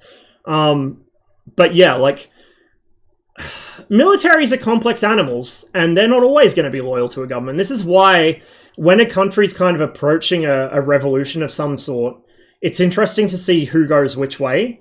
The cops will almost always side with the government, because the cops are essentially the government's enforcers. You know, cops are there to make sure you're loyal to the government and to make sure you're loyal to capital, because capital and the government are the same thing in most countries. You know, if not in a blatant sense, then certainly through back doors and lobbying and little under the hand or under the table handshakes. That's what the cops are there for. You know, the cops aren't really, despite what the original idea was, despite what some cops genuinely hope to do, I'm not going to say all cops are, you know, completely evil. The whole ACAB thing is, it's not to say every cop is a shit person, it's to say that the entire system is rotten and no amount of good cops is going to fix it, because even the good cops will not necessarily rat out corrupt cops because it's dangerous. And like, the ACAB thing isn't like, you're a cop, you're a shit person. It's, you're a cop, you're part of a shitty system. It's probably fucked you up as much as it's fucked me up. We need to tear down the system, right? But generally speaking, the police force, especially a strong centralized police force, the US is kind of weird because their police are so fucking bizarre and balkanized and petty, and they squabble with each other all the time over like, the US is just fucking weird. Like, probably 90% of the problems the US has with how fucked up its police are is because they're not centralized. Like, if they were centralized, they'd still be fucking horrible fucking authoritarians, but god, they'd be a lot more like consistent and accountable. You know, to what extent cops are ever accountable. So here we have pretty centralized police. We have the federal police, which also serve as the police for the ACT, and then we have state police. So, you know, you've got the federal police are for things of federal jurisdiction, and the New South Wales State Police are everything on my side of the border, unless it's a federal case. Like, if it's a countrywide crackdown, that's the feds. But we have two levels of police, and then, you know, your state police have local area commands, but it's all answering back to the New South Wales State Police. There's no little fucking fiefdoms with sheriffs and shit. Like, that is such a fucked up system. No wonder America's such a mess. Like, the kinds of shit they can get away with out in the fucking Midwest in, like, towns of 2,000, 3,000 people where the sheriff controls everything is nightmare. But yeah, like, the cops will generally side with the regime because the regime protects the cops. And the cops know if the regime falls down, they will take the cops with them, because a lot of the cops do have dirty laundry that they don't want exposed. The military is really interesting because the military might side with the people. The military might side with the regime. The military might initially overthrow the regime, which you would think is siding with the people, but then it decides, no, actually we're in charge now, and you end up with a junta. So it's always been interesting to me when a country's getting to the point that shit's about to fucking throw down, watching what the military does, and if they stick with what the initial kind of lean is really interesting. And you'll even see, in some countries, different parts of the military splitting off and going different ways. For instance, a lot of the worst juntas in South America, the Navy and the Air Force were to blame. The Army would usually side with the people, and the Navy and the Air Force were the real bastards. Like, a lot of the worst shit done in Argentina, I believe, was by the Navy. I don't remember what branch Pinochet was out of. He might have been at Army, I'm not 100% sure. But, like, a lot of the really dark, fucked up shit in South and Latin America was Navy and Air Force, which are, you know, the privileged branches of the military. So what a surprise. The Army has got more in common with the general population than Navy and Air Force do. So, like, for instance, the Argentine junta, I believe, the building that they used as their main sort of secret prison / torture palace / just nexus of human suffering, if you really want to be depressed, read about some of the shit that happened under the junta while Galtieri was in power. That building was the head naval technical school. So yeah. Came into your stream. See, I saw the DM. Came into your stream as you were talking about veterans. I'm a veteran myself and woke today telling my wife I want dead. Don't do it, man. Some days we all, you know, even me, and I didn't even go anywhere. I have civilian life problems that fuck me up. I was already fucked up when I came to the military, but I know it's hard, man, but stick with it, you know. Your brothers are sometimes the only thing you have, and we just got to be there for each other. Because if we're not, no one else is going to be, you know? So I'm glad you're still here to send me that DM. I'm really glad you're still here to send me that DM. Just whatever you had planned for today, just set it aside, chill out, hang out on Twitch if that's what helps you. You know, maybe if you got some of the old guys you stay in contact with, maybe get in touch with some of them. Just look, I had a bit of a crisis myself. I spoke about on stream last week. The reason I am not at work today is I had a bit of a crisis myself and just up and left my job. Was it last week? Week before? Last week, I think it was. Because I wasn't hacking it and I started to get those thoughts coming back to me again. I hadn't had them for about 2 years and they started to come back to me real bad. Like it was getting bad. I could tell, you know, if I was in that situation for another day or two, unless something radically improved, I was kind of getting to the point where I was thinking I'm a danger to myself or I'm a danger to somebody else. And I don't want to be that. I don't want to be either of those things. And I feel like it's really important to do what you just did and have the awareness that that's coming and be able to kind of set it aside. That don't get caught up in it. Don't think like, oh, you know, like just don't get sucked into it. Just acknowledge it. Just, okay, this is how I'm feeling. I can tell it's getting worse. I can tell that the situation I'm in is going to make it a problem. Like this, just set it aside in like a little quarantine in your mind somewhere where you can kind of analyze it from the outside and have a look at the situation that you're in and kind of take a think about, why am I thinking this? Why am I in this situation? What about today? What about this thing I'm doing right now? What about this activity I'm in the middle of? Washing the dishes. Little things like that. You know, if you look up some of the stats on people who aren't with us anymore, a lot of them kind of come to the point they can't get back from while they're in the shower, or they're washing up the dishes, or they're doing the laundry, or just those little shitty mundane tasks where your brain's allowed to wander, and sometimes it wanders places it shouldn't. So if you're in that kind of situation, you know, you think, what is it about what I'm doing right now that's a danger to me? You know, is it just that my brain's kind of bored and this is the only thing it has, is to sit here and overanalyze itself into a hole? That's usually what happens with me. I'll kind of overthink myself into a hole and I'll think, oh, I got no future. Oh, the world's fucked. Why am I still here? And it just goes downhill from there. And then once you've identified what the problem is or what the problem might be, you need to find a way to just kind of exit it. So in my case, like I said, I left my job. I just fucking went into the front office, said, look, I can't do this. I'm sorry. I know it's going to fuck the rest of the team over, but this is for everyone's good. Here's the keys. I don't think I'll be coming back next week. So I just walked out, and by the time I was already halfway home, walking halfway home, yeah, I was a little anxious still about like, oh fuck, there goes my source of income, and you know, my income support is probably going to get cut because I just willingly left a job, which is the kind of thing that gets you screwed here. But you know, I thought on the way home, like, no, I'm doing good. I recognized that something bad was coming, and I found a way out of it. You know, yeah, I'm going to have a rough couple weeks while I try and figure out a way out of my own fucking pit I just dug myself, but by the time I got home, I was in a good mood. I just spent the rest of the day chilling out, chatting shit with my mates, you know, just launching up MSFS. This, like, if you're into aviation at all, this is fucking probably the best mental health tool there is. If you're having a bad day and your brain's circling the drain, just load up a flight somewhere really pretty or somewhere that, you know, has positive associations with you. Like for me, I'll go fly around my home city, or I'll fly around places I used to live, or I'll fly around places I'm interested in. I'll, you know, Eastern Europe, I'll fly around the former Soviet Union and see if I can spot any Soviet vintage SAM sites or anything, or, you know, just something that takes your mind off it, something that kind of chills you out a bit. But the most important thing is to kind of train yourself to have that circuit breaker. And I think this is probably why... This is going to get into a dark topic, so I don't want to make this worse for anyone that's kind of already in this situation, but I think this is why the US has so many problems with people just snapping and doing horrible things. I don't necessarily think that these people are born that way. I don't necessarily think it's fated to happen. I don't believe in deterministic shit.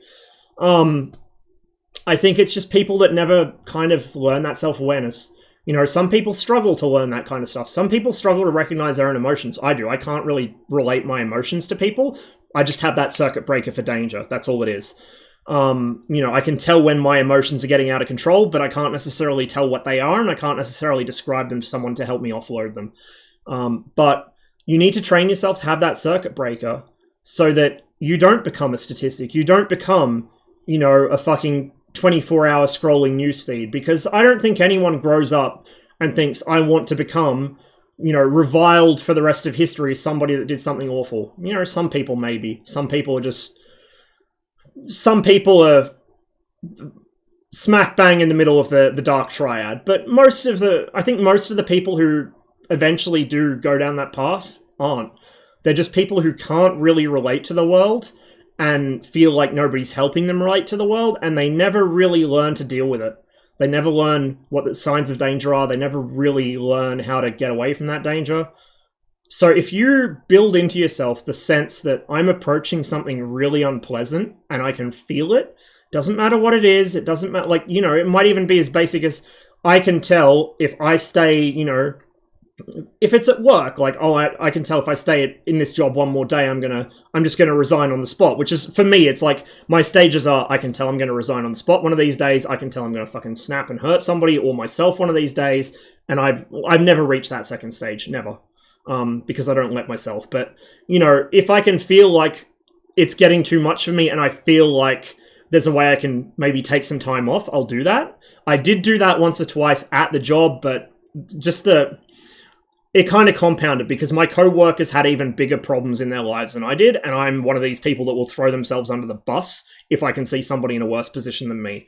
So essentially, I didn't do the self-care I needed to do because I was really worried that it would roll downhill and my co-workers would get all the extra hours and they aren't in a position where they can take a day off because they can't afford to. I can. So that was kind of what... I was almost fighting against myself. I had the one side of me that wanted to stay there until I was just a complete spent husk to try and make my co-workers' lives a little brighter. But at the same time, it was just making mine darker and darker until eventually I hit the point where it's like, the circuit breaker tripped, right, I can see this is dangerous. What do I do in a dangerous situation? I recognize it, I try and analyze where it's coming from, and I remove myself from it. So I remove myself from the situation, remove myself from the job, and by the time I got home, half an hour later, I was back to normal, and I was okay. So that is... I know that's a bit long-winded. I don't know if you're even still here. I genuinely hope that helps you, though. I really hope it does. I know it's not as easy as just develop a fucking circuit breaker, you know, forehead. It's a process you got to build up, and some people have an easier time doing it than others. But I really feel like that's something that the biggest flaw of our education system, our mental health system, and the way our society functions, this fuck you, got mine, aspirational rat race fucking garbage that we call a society, the biggest fault of it is that it never helps people learn to sense when they're approaching their own limits and how to healthfully deal with that. And then so when somebody falls through the cracks and eventually snaps and does something awful, we still treat it as an individual fault. We still treat it like they were born a psychopath. We still treat it like it's, you know, it was on them entirely. Like some kid who was bullied their entire life, their parents beat them, they had nothing and nobody, and then, you know, one day they just, something in their head fucking blows, and, you know, they lose control completely, and we just pretend like that was always fated to happen. It was only fated to happen because the people around them never said anything, never did anything, and we just expect people to suck shit up and not healthily deal with their problems, you know? I feel like, because the US isn't I'm not going to get into gun politics here because, like I said last stream, I cannot speak about gun politics without everyone hating me. Because I actually have a nuanced opinion with shades of grey, because I own guns, and I think I should be able to own more exciting types of guns, but I also don't think they should be fucking handed out like candy at Walmart. You know, nuanced opinions are not allowed in current year. Least of all when you're talking about the US. So, I'm not going to get into the gun politics side of it. But I will get into the fact that there are other countries in the world with similar or even perhaps looser gun laws than the US. and they don't seem to have problems with mass shootings. They have problems with other things. They have problems with gang violence. They have problems with stabbings. They have problems with thefts gone wrong, sure. But they don't have the problems that the US has with mass shootings. And I think that's probably why, is because it's that specific statistic more than anything else, I feel like, is a measure of your health as a, like your overall social health. Like, if you're having that problem that regularly, it means your society is profoundly sick and something needs to be done about it. Because something is clearly not working for enough people that becomes a regular thing. You know, I'm not saying we should bend over backwards to fucking, somebody turns up to a school with a fucking note pre-written and a fucking loaded gun, and we just say, oh no, he didn't mean to do it, we're not going to do anything. No, they obviously need some very intensive rehabilitation. They don't need to go to fucking jail for the rest of their life and, you know, be taught by hardened criminals how to do shit even worse. But they need some pretty heavy fucking rehabilitation, like serious shit. You don't just let them go and say, oh, well, little Timmy just had a bad day, I'm sure it'll be fine. But I feel like that is kind of the overarching measure of a society's health. That specific statistic. It's not the normal crime rate. I mean, you can derive a few things from that, like whatever, because crime will naturally go down, especially some kinds of crime, if you have a better, you know, more equal, more community-oriented society, whatever. We're not going to get into the depths of that. But what we are going to say is mass murder specifically is something that happens when people just fucking freak out and can't function anymore. Like, they just, like, the person in them just leaves. So I feel like that's a pretty good fucking barometer.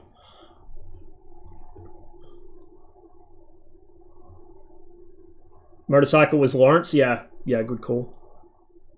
And then there was a lot of, not so much general officers, but a lot of World War II flying aces, because they mostly went into test pilot careers after the war. They ended up dying in plane crashes.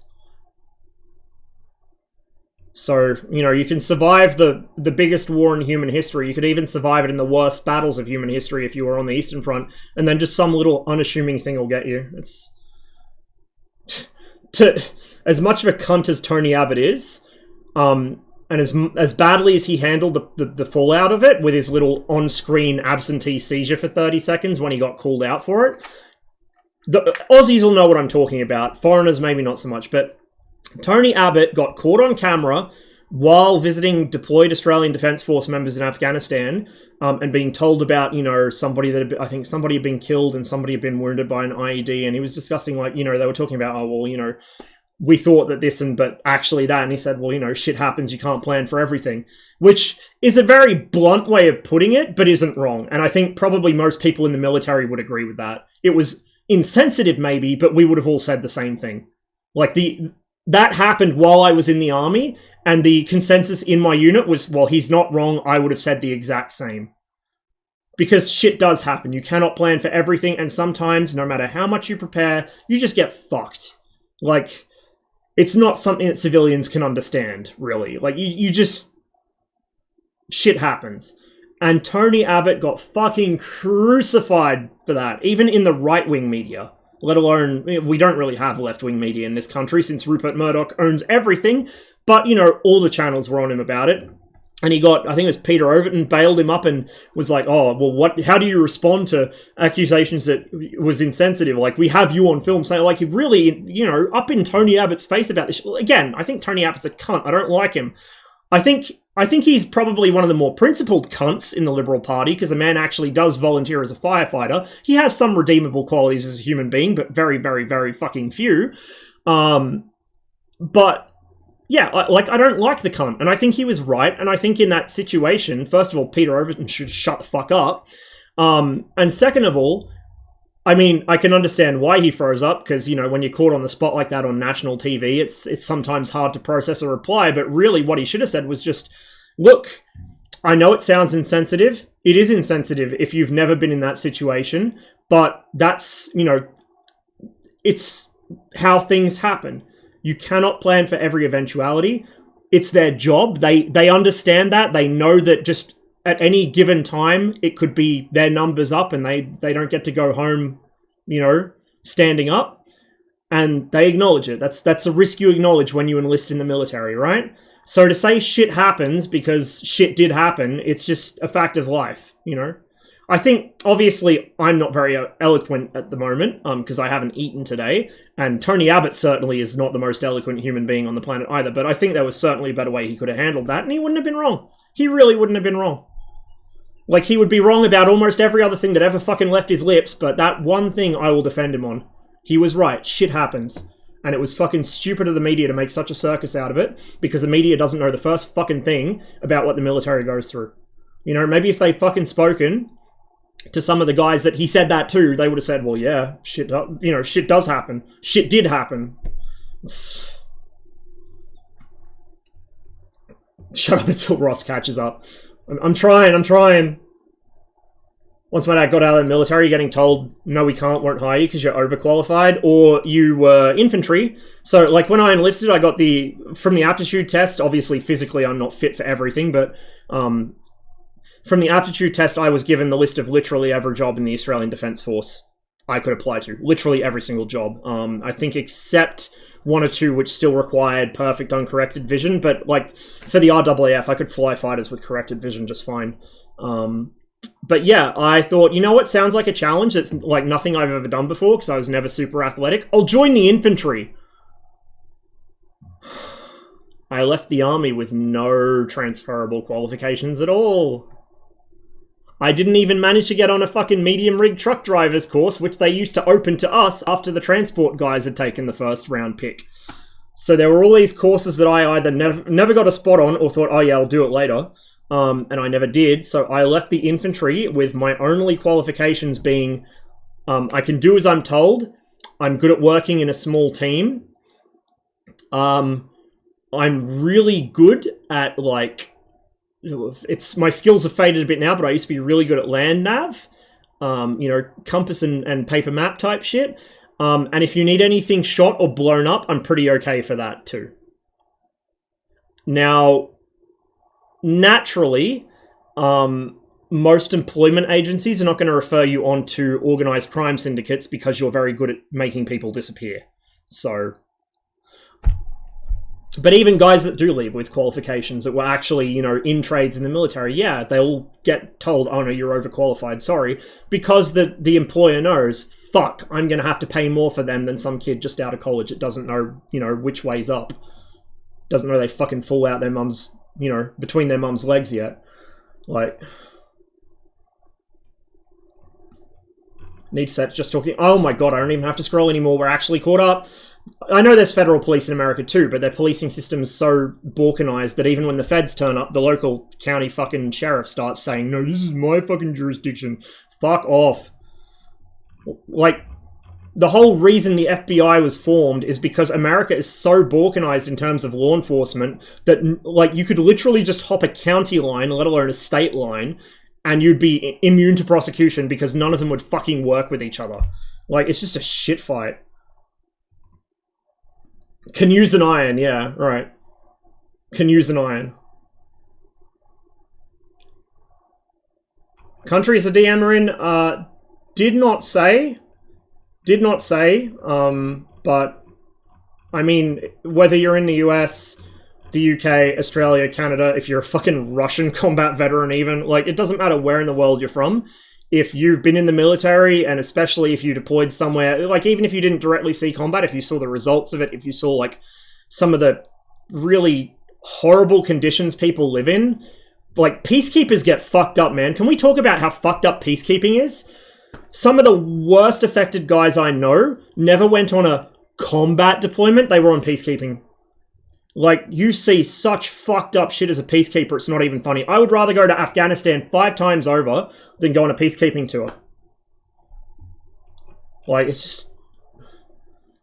You know, being forced to sit there and watch, and you're not allowed to do anything, you're not even allowed to reveal your presence, let alone fucking open fire on any cunt, as you're watching, like, the most heinous crimes happen that you can make against a person... Like, there's, I wish I could remember the name of it. I'll post it in Discord later if I remember. But there was a short short series or a short special done on Australian veterans with PTSD. And one of the guys I spoke to, I think he was a commando or something, but he had been on a Timor deployment when East Timor was actually, you know, that shit was kicking off right around the referendum. And some of the shit he'd seen was just incredibly fucked up. He was Lee, I think his name was, assuming they didn't change names to protect identities, but Lee, really handsome looking young guy. He must have only been in his mid-20s, early 30s maybe. Like, he didn't even have grey hairs yet. You know, there's a famous Russian kind of phrase, a grey-haired boy, for the guys that came back from Afghanistan and Chechnya. Lee didn't even have grey hairs yet. He wasn't even at that point yet. He was really young. But he'd seen all this fucked up shit in Timor that he didn't know how to process, and he was really eloquent about it. Like, it's always interesting. A lot of people have trouble relating this stuff, but when you've got a soldier or, you know, Sailor M and whatever, we got somebody who went through this, who is actually really eloquent, doesn't necessarily need to be super well educated, but they can relate themselves well.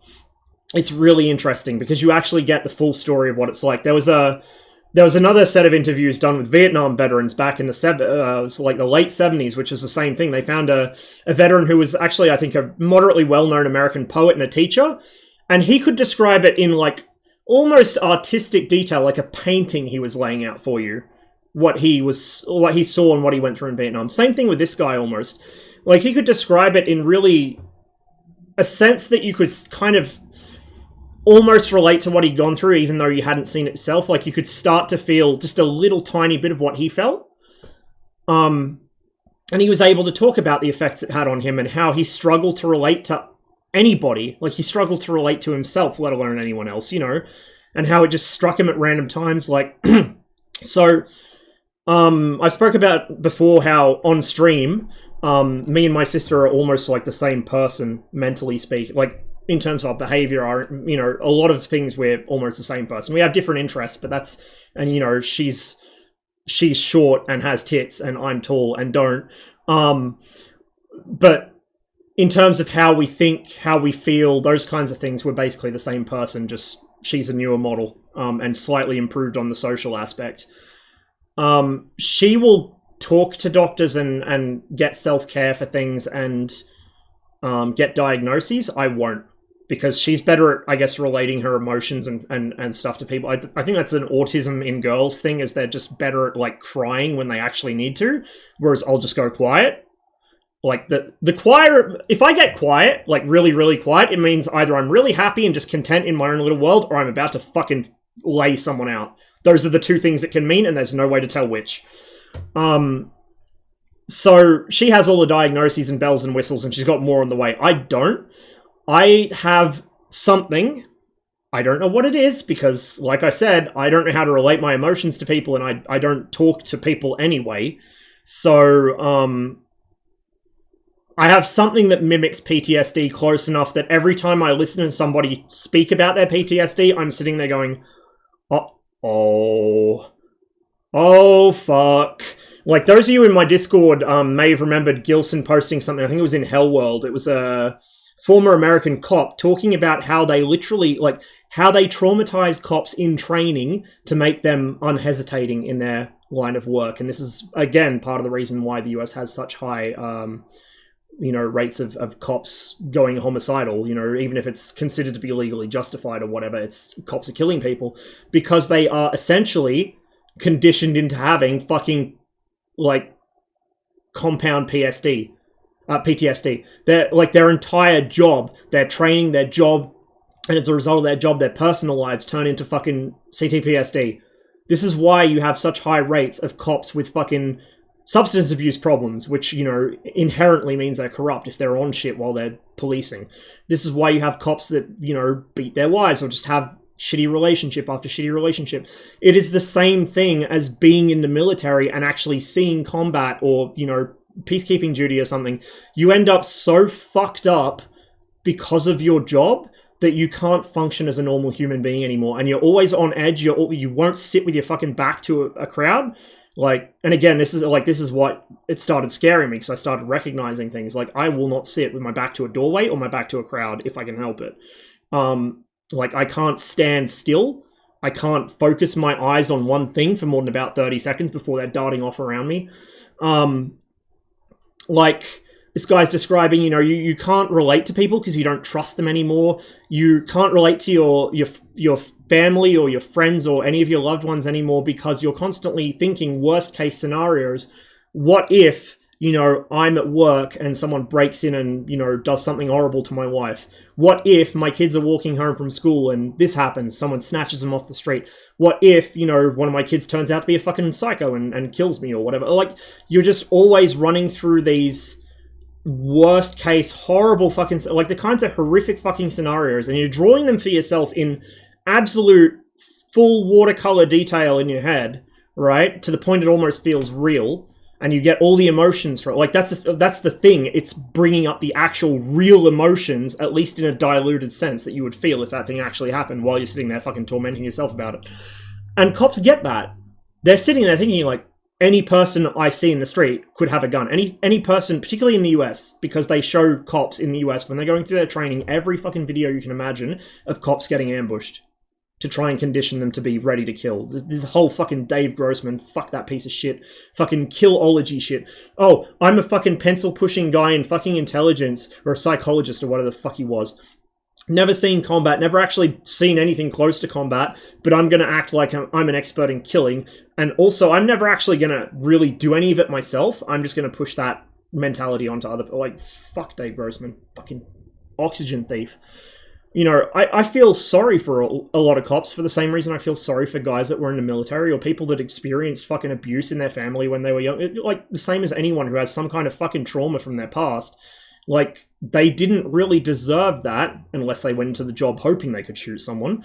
They didn't really do anything to deserve that, and it shouldn't have happened. It really shouldn't have happened. I mean, yeah, there is a danger that if you're a cop and you're out on the beat one day and somebody just decides, fuck that guy in particular, and ambushes you and kills you or something. Or there's a chance that you're at work and somebody, you know, breaks into your house while you're gone and, like, there's a chance the fucking moon could fall out the sky and land on my head. You know, like, the whole terrorism scare that happened after 9/11, your chances of being killed in a terrorist act of any way, shape, or form, even a mass shooting, even if you live in the US in the most fucked up state with the worst mental health cover, your chances of being the victim or even proximal to a mass shooting are less than your chances of winning the lottery. Like, we humans are programmed to look for patterns and look for danger and latch onto it. It's what kept us alive and made us evolve to the point we did, because we were really good at detecting that shit. But it works against you. It will make you fear things that either don't exist or, you know, by the time it does exist, it's too late to do anything and it's not going to be your problem for very much longer, you know? Like, this is part of why I moved to the life philosophy I have, where I don't care about retirement. I don't care about building up a nest egg. I don't care about this, that. I just try and live in the moment. I try and work just enough to survive. And I don't care about becoming more than... Like, I don't have ambition to become some great fucking this or that. Like, first of all, I'd need to find a field I actually care enough about to stay in it that long, which is good luck. But second of all, it's a waste of time and effort. Why am I going to do that? Like,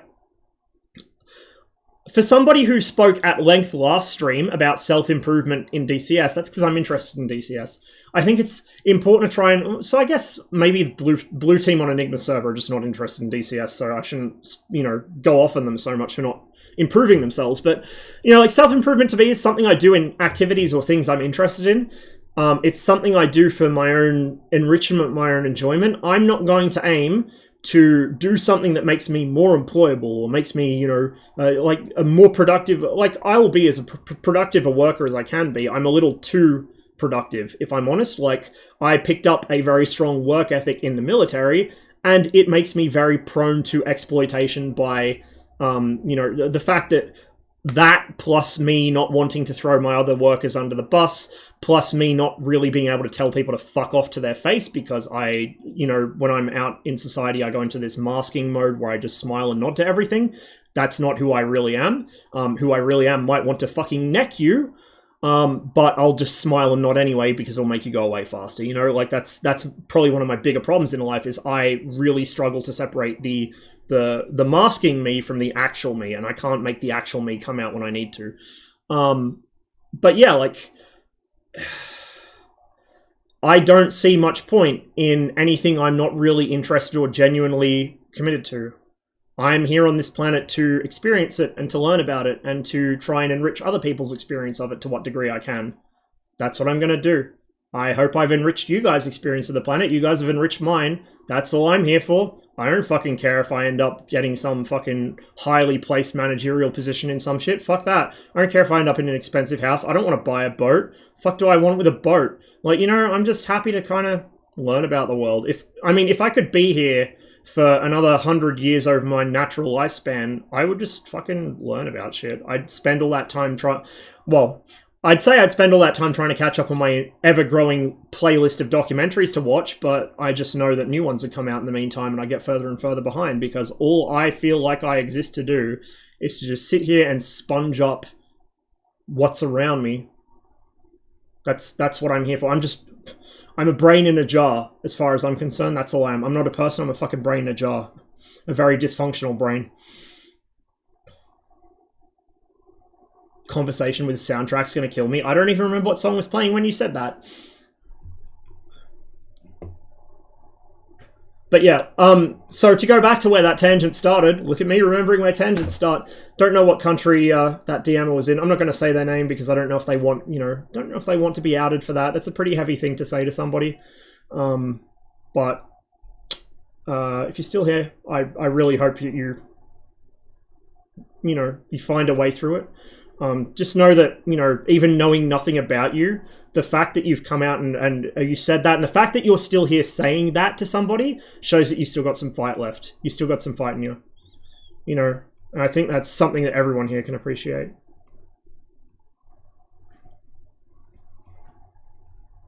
No tits, why am I here then?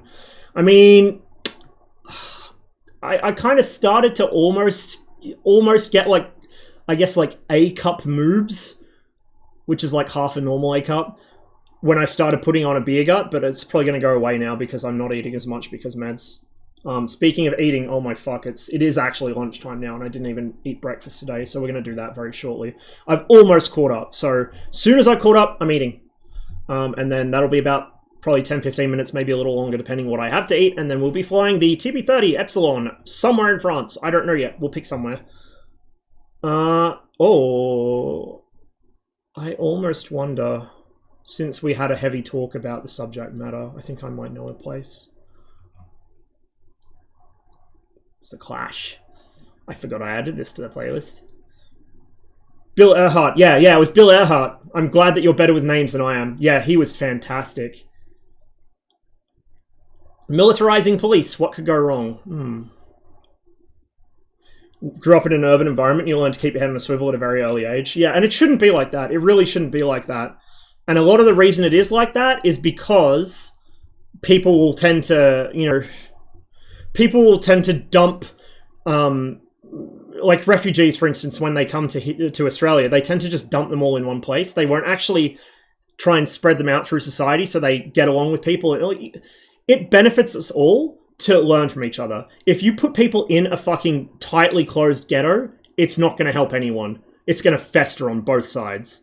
Like, ghettoization is the worst shit you could possibly do to people because it's going to cause all these complex fucking pathologies that you end up with, particularly in the US.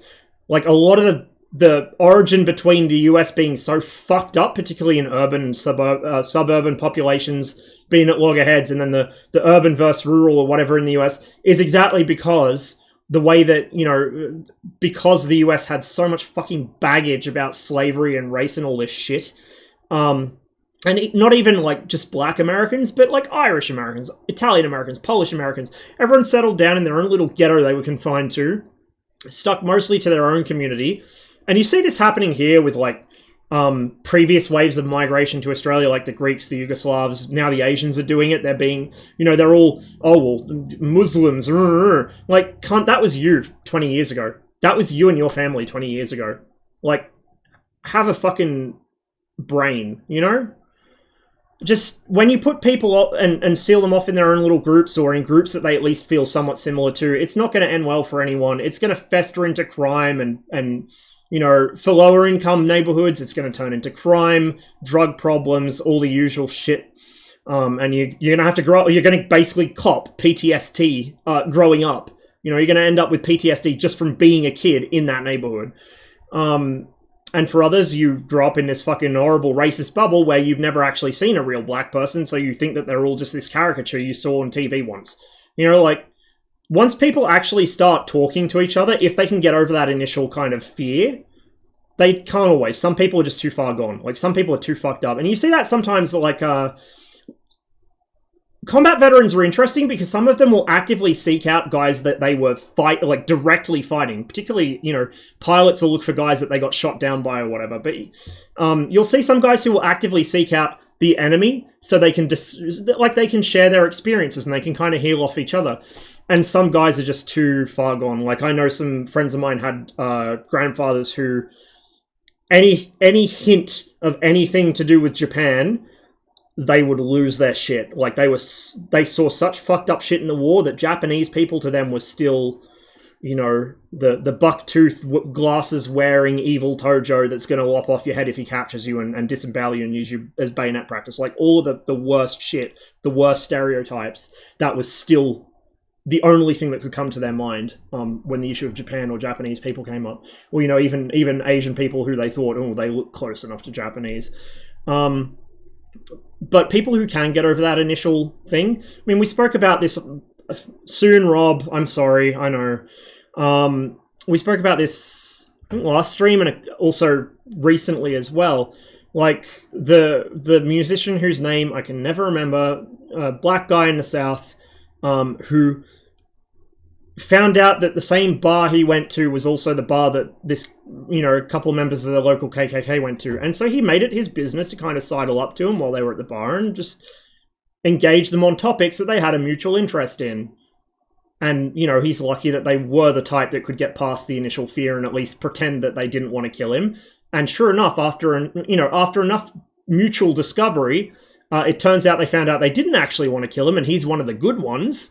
And then after a bit longer, it turned out that there aren't really any good ones. People are just generally the same everywhere, and some are good and some are shit, and there's not really any bearing that where they're from or what they look like has on that. And the guy ended up leaving the KKK, and not only that, but through his social circle, a couple of the other guys ended up coming into the same sort of discussion group. And I think it was like the local fucking Grand Dragon or whatever the fuck it is, ended up quitting eventually as well. It's a slow process and it takes somebody with balls of steel and a lot of patience. I couldn't do it, but, you know, your life is never going to get better if you just turtle up in your own... And this is... I don't know how many of you have seen this film, Goodbye Lenin. It's a German film about the collapse of the DDR. But more specifically, it's about one family during it. It's about a son and his love for his dying mother, that he goes to these... I'm sorry if this is spoiling it for anyone, but it's, you know, it's not really the kind of thing you can spoil that much. He goes to great lengths to give his mother the impression, because she was a committed member of the party, and on every committee and all this stuff, she was like the model communist citizen, as far as East German communism went. And so, you know, his father fled to the West and it kind of broke her, and she ended up, you know, just doubling down hard on the being a good citizen thing. And then she had another turn, or like a heart attack or something, ends up in hospital. She's basically bedridden and dying. And so he does everything he can to give her the impression that Die Wende never happened and the DDR is still going strong. And it gets harder and harder as, you know, like Coke billboards start popping up in their old neighborhood, and statues of Lenin are getting craned out of squares and taken off to be stuck in scrapyards or whatever. And so he has to increasingly find more and more creative ways of doing this. And he befriends a guy who works selling satellite TV to people, and he fancies himself a movie editor. And so he edits together these fake news clips. And he goes on doing that until it gets to the point where his mum is like, she's going. And that's the same kind of day that the wall actually comes down, and you get all these like fireworks and people cheering out in the streets and all this shit going on. There's no way she can't notice. And so he desperately makes this last news broadcast where he pulls everything he has to give the impression that, you know, a new political direction is taken the DDR, and they've decided that socialism is, to kind of paraphrase the speech, he has a guy that's implied to be actually Sigmund Jähn, the first East German, or the first German, I believe, in space. But he takes a guy that's heavily implied to actually be him, but at least is basically a body double for him. He was a cab driver at the time he met him. He has him actually dress up in the uniform and be Sigmund Jähn, the new general secretary after Honecker stepped down, and Krenz, I guess, at that point. And read this speech about how when he was up in space, he looked down upon the world and realized that the DDR is such a tiny country, but they have so much to give. And, you know, socialism is not just living behind a wall. Socialism is going out into the world and living with others and helping them and lifting up everyone. I'm not going to spoil the actual end of the movie and where that's going, but that kind of sentiment, I think, goes a long way. You change a plane number in MSFS? Yeah, you absolutely can. Right, I'm going to get some food before I put it off any longer. Okay, I'm going to get some food, and then we're going to come back and we're going to fly. I'm sorry for the delays. I hope I've kept you amused with my rambling at least. I know some of you seem to be down for that, so... Anyway, back in a few minutes.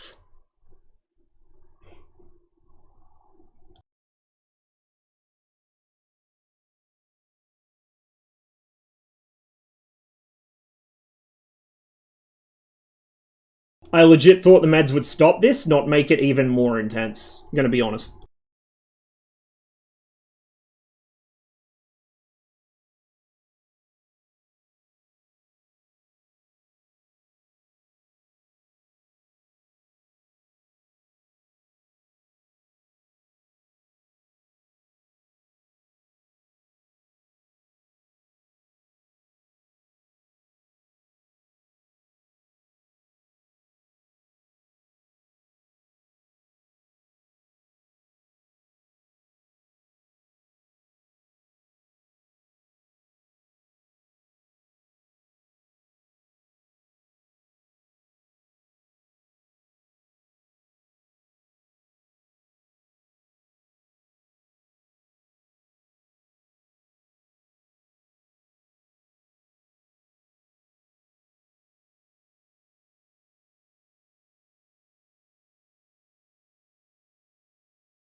I'm not surprised, Super.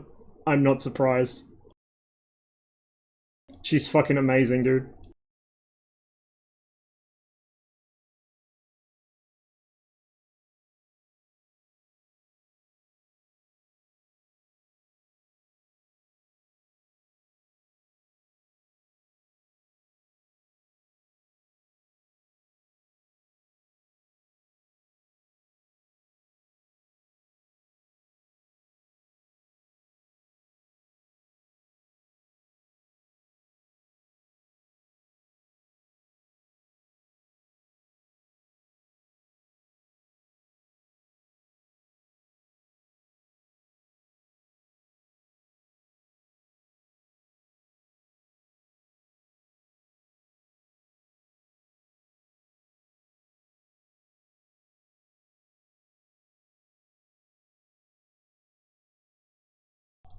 Just before I actually start stuffing my face full of food, you know what, chat? I think I've had a bit of a moment. I think I've had a bit of a moment, and I think through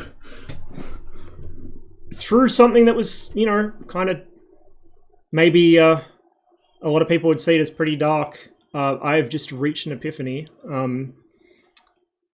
I think I will try and get back into my previous line of education, and I think I will try and actually pursue a career in social work. Because I'm, like, if I'm going to be sitting here fucking talking about all the injustices of the world and trying to help people through their dark days on stream, I may as well do it actually in person as well. So I might have to have a few words with some people about that and see if I can pick my studies back up without also being expected to do fucking, like, near full-time work at the same time. Because that would be very hard for me to do.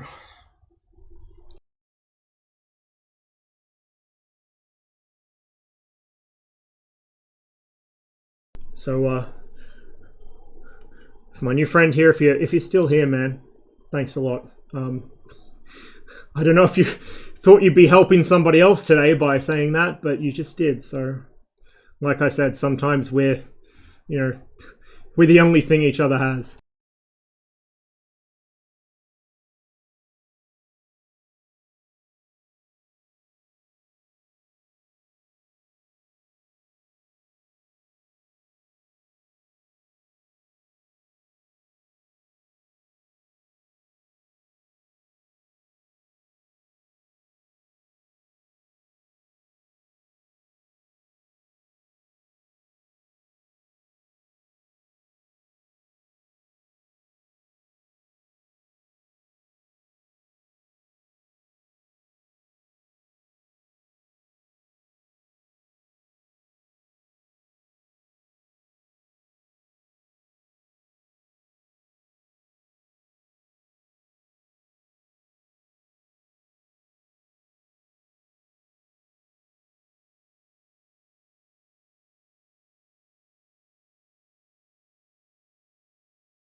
Yuki, regarding your family, the way that Paradox was describing, so in, where was it? Was it Surrey? I think it was Surrey. The low income communities there are largely immigrants from, like northern India and stuff, and they have like really shitty crime problems and all that. So they actually have Sikh gangs, which is like a combination of words that never occurred to me before he started describing it. So like imagine these just immaculately dressed dudes with fucking turbans on, with the full Sikh get up, just beautifully dressed, perfectly trimmed moustaches and beards in like pimped out fucking Land Rovers and shit, playing, like Punjab rap and stuff at ear shattering, but like, holy fuck. It's just an incredible mental image. I actually want to see this in person. I actually want to see it in person. Must be incredible.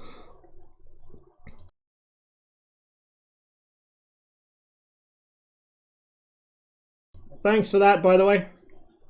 I didn't tab out quickly enough to see who it was, but do appreciate it.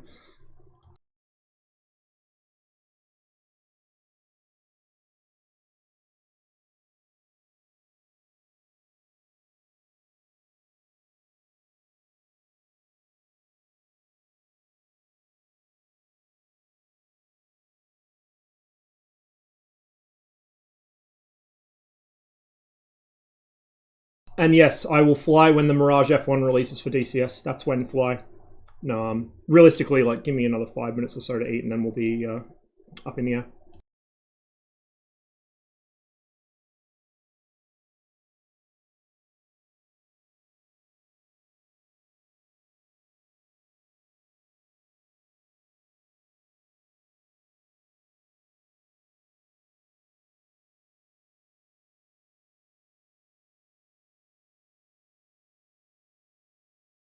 Santa Gold, yeah, she's incredible. I first found her through a griefing video from Gary's mod. It is incredible where you find really good music. Stigs, let me tell you about Homestuck. Which made actually, oh Jesus. If J. Owen is ever on the phone, I'm fucked because I don't have any fucking cans to crush. But yeah, I found that in a Gary's Mod fucking griefing video of all places. That specific song, The Keepers. I looked up a bit more of her stuff and just like fell in love. She's incredible. Yeah, she's really pretty.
Incidentally, one of the side effects I was warned about, and this is also why my doctor weighed me like 3 times before I actually got my pills.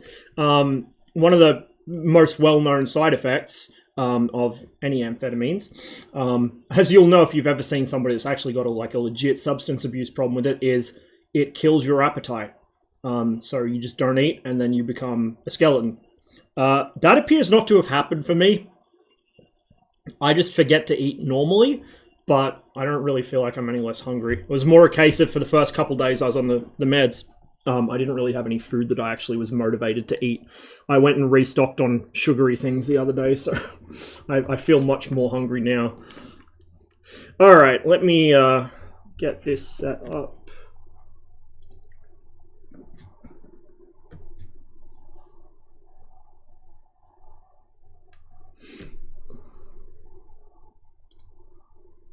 Hello again. So, let me figure out. Should be in the.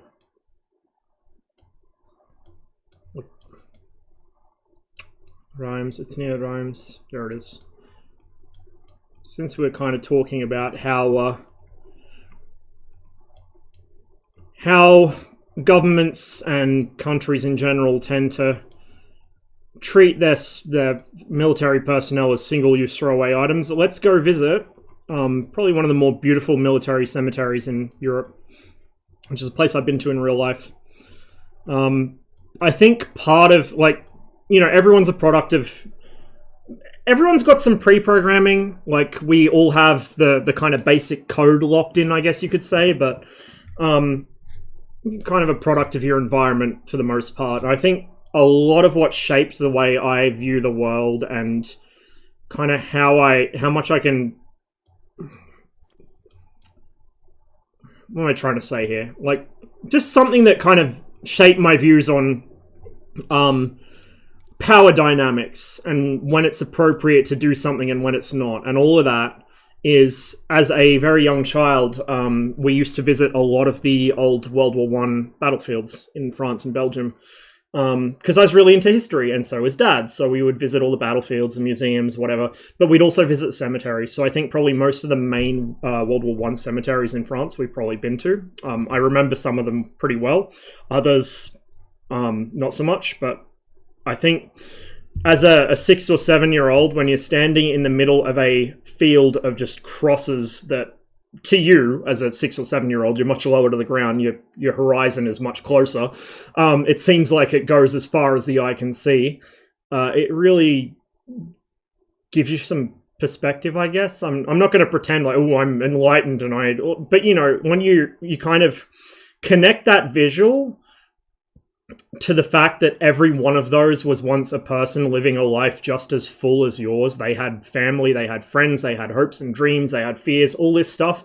You kind of start seeing people instead of crosses. It makes you feel a certain kind of way.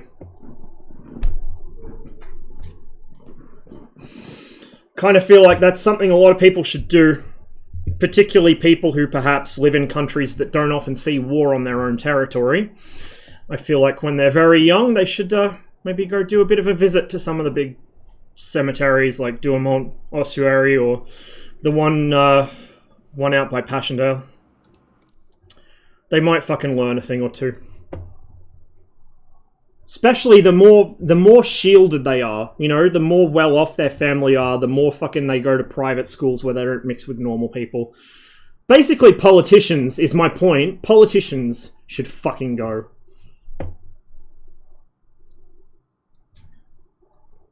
See bones through gaps of sarcophagus and Verdun. You could, like, we went to this museum. It was one started up by a local farmer, I think, a couple decades earlier, where he'd just been, it was in the red zone. He'd been tilling his land and he just kept dredging up so much shit just through normal cultivation. You know, like, not just artifacts, but he was finding soldiers. So he decided, fuck it, I'm never going to grow anything on this land anyway. So he preserved a section of the trenches and also built like a little museum to start putting stuff in that he found. And obviously not the bodies, they were reinterred somewhere else. So, like, if you go to the right parts of France or Belgium, and you dig around for it, or anywhere anywhere on the Eastern Front, like this happens still to this day in Russia, Belarus, Ukraine, they dig up World War II soldiers. In fact, it's kind of like a popular patriotic movement in Russia to go spend the weekend or whatever digging, looking for soldiers to reinter them in cemeteries. But yeah, like if you just go dig in some random field, you might find an unexploded artillery shell. You might find a helmet. You might find, you might find some guy that's just been laying there for the past 110 years, forgotten about. No one even remembers he existed. It's pretty heavy stuff. Get rid of the parking equipment. We're going to close the rear canopy because I can't really do that from there. Oh, no. Okay, never mind. It closed both. So I guess when the front canopy is open, or correction, when the rear canopy is closed, the front has to be closed as well. They probably open in sequence. Alright, well, that's all we really need from the EFB at the moment, so we'll disappear that. We will see if I remember how to start this plane up. It's pretty simple. So that's our... I don't know why that spawns is open, but that's our fuel valve. That's the booster switch. That's what that is. That's a booster switch. So my battery... If I can remember where it is. The light's making it kind of hard to read the panel here. That's all my avionics and shit. Oh, no, I know. It's my electrical power there. So we got some, excuse me, we got some lights on the gear lights there. Some warning lamps. We're gonna go hit the exciter, which I think is like a inverter, generator, I don't know. It's, my French isn't very good for technical things. It's not very good in general. We're just gonna flip. I really should have the engine running before I do this, I guess, but we're gonna just flip these now. This is pretty well modeled. I think you can pull breakers on this even. But we're gonna chuck that on. We're going to get the engine turned over sooner rather than later, just so I don't burn anything out, just in case it is modeled.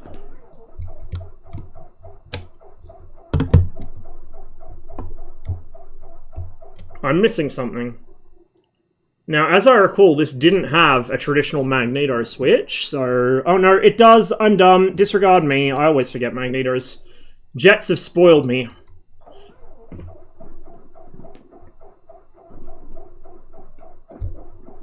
That's more like it. The engine catches a bit abruptly sound-wise. I think that's something that could be improved, but... Otherwise, it sounds pretty good. The wind noise in the cockpit's really loud, but having watched a video of the real thing filmed from the cockpit, it is really loud. It should be really loud.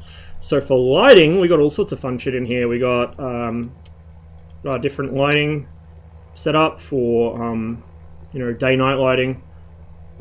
We've got... Sorry, I got dust on my screen. We've got UV lights. So the instruments don't actually have any backlighting or any cast lighting on them. You've got UV, you've got red light, you've got the radio lights, which controls the knobs and dials on these fuckers. And then you've got banquettes, which is the consoles.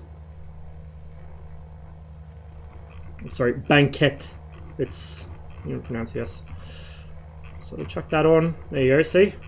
And I just like having the lighting on even in broad daylight. We're going to chuck the UV on because it looks cool. Just for no other reason, it looks cool.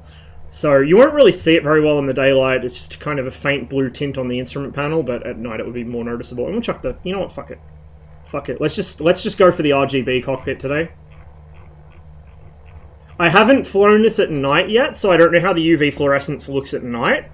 But given these are the same devs that made the Fuga Magister, and that thing looked pretty impressive at night with the UV, it's probably pretty good, I would imagine. That's my smoke switch. We don't need that on. That I don't really care about. That's our parking brake. We're not going to hit it yet, or we'll start rolling. Oh, for fuck's sake. Fucking monitor needs a clean again.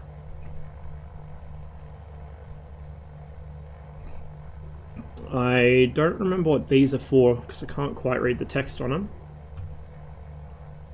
One of them, I think, is the carb heat or something, and the other one's something else. We don't need them. Not important. And then this is our chart light here, which we could also turn on if we wanted. But yeah, broad daylight's just not going to show up, really.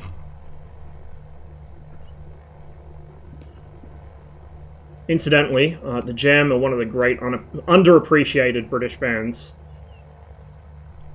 I mean, if you're into, like, that era of music, you probably know about them, but I feel like they don't get enough credit for how good they were.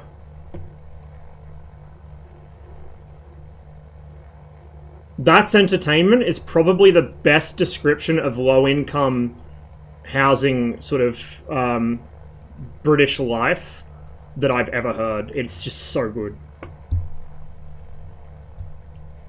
Okay, we're not going to bother with the flaps yet. Trim, we're going to give her a little back trim, but I don't want to get too carried away because I don't know what the takeoff trim setting is. I haven't studied anything for this plane, I just kind of press buttons till it starts working. Rear cockpit is fully functional, so you can use that. I just prefer to fly from the front because better visibility. Okay, now we're gonna take parking brake off, and we're gonna start taxiing.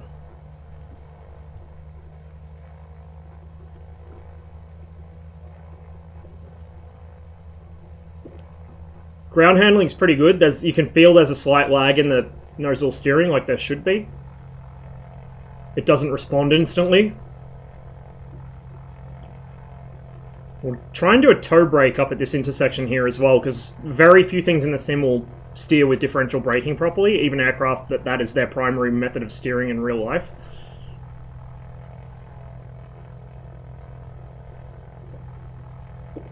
In fact, the Cessna 414, which I had to uninstall just to get the fucking sim to work today, because the update's probably not playing nice with CCM's mod, that is one of the few things in this sim that you can steer with just the toe brakes without it stopping.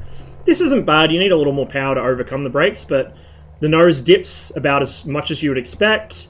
It does actually turn. It will stop, but you just add more power.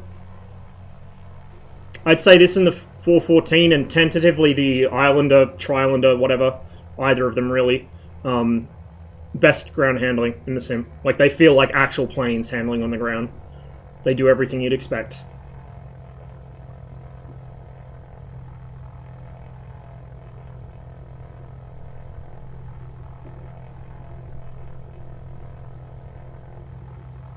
It's quite a nice looking little aircraft. Once we're lined up on the runway, we'll just take a quick pause to have a look at the outside of it. Like I said, this is the advanced trainer the French replaced the Fouga Magister with, beginning in about the 80s. So it's a reasonably modern aircraft, but it's not super duper modern. It's, you know, kind of from the same era as stuff like the, you know, a lot of the aircraft that other air forces use for advanced trainers these days. Pilatus stuff and whatever else.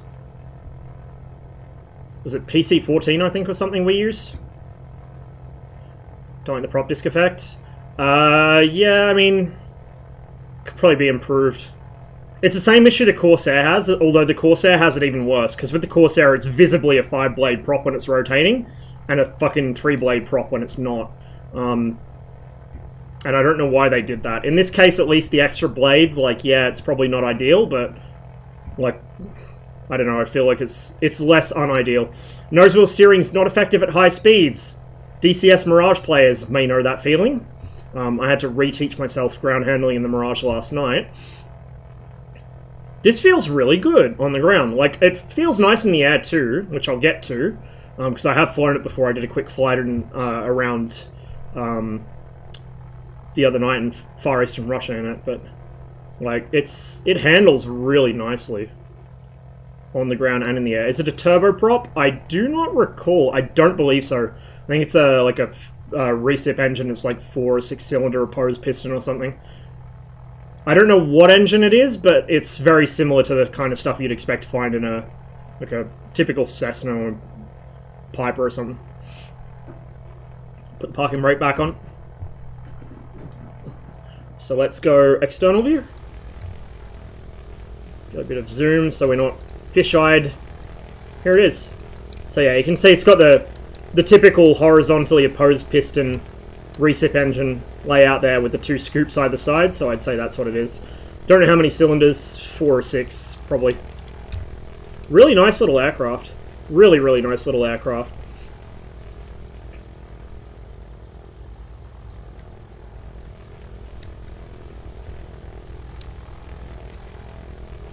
Being an advanced trainer, it is of course fully aerobatically rated, so we do have the aerobatic smoke if we want to put on a little display. You can see on the ground it is kind of jiggling about because the aircraft is, you know, the engine's running, it's going to move. It feels really good. Azure Poly were kind of a who when I first saw them with the Magister, but after the Magister and now this as well, they're I think one of the up-and-coming devs. I'd be happy to buy stuff off them again. What is it yelling at me for? Cabin.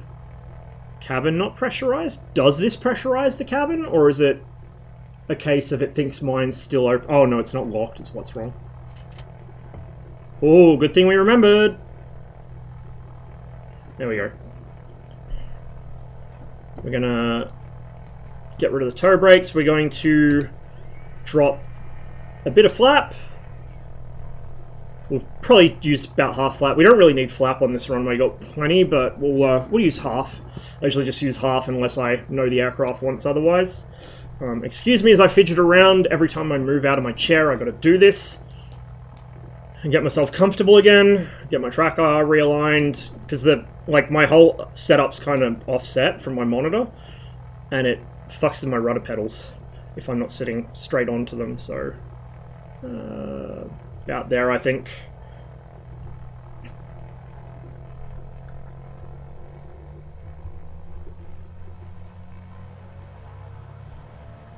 Yeah, it was the BD5, the Magister, and this. Quite a strong pull to the left there, but you can counter it fairly easily with the rudder. This thing, I mean, it's not a tail dragger, which probably helps, because there are separate issues with tail draggers in MSFS, but this thing on the ground, in every sense, feels like I would expect it to feel. Like, it's a really convincing rendition of the aircraft. So I'm really happy with it. I'm going to pull the flaps in.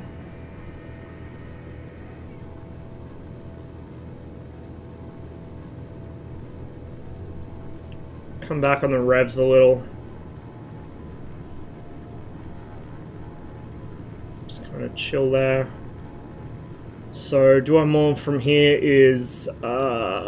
shit, I don't remember. I think it was west.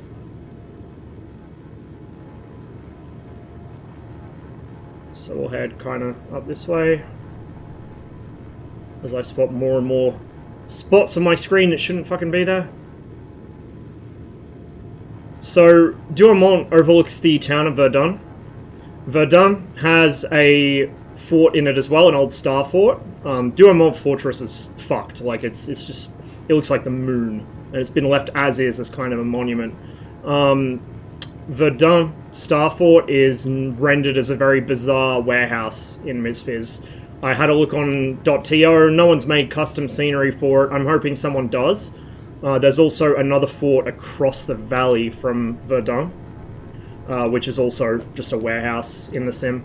So hopefully either Asobo, being French themselves, or some enterprising individual on .to will make a nice scenery upgrade for the forts there. Because it's right next to a point of interest. Like, Douaumont Oshery is a point of interest. So, like, people are going to take off and see it right away as they fly over the Oshery, you know? Try and remember the lay of the land here. It's on the side of a hill, and it overlooks Verdun, which is kind of along a river. There's a lot of stuff along rivers here. I seem to recall it was a little further from the airport. I think it's over here. I think this might actually be it off the nose. It just hasn't popped in yet. If we get super lost, I'll just open the VFR map or some shit, but I do know it was in this general area, so I should be able to find it just visually with enough flying around in circles.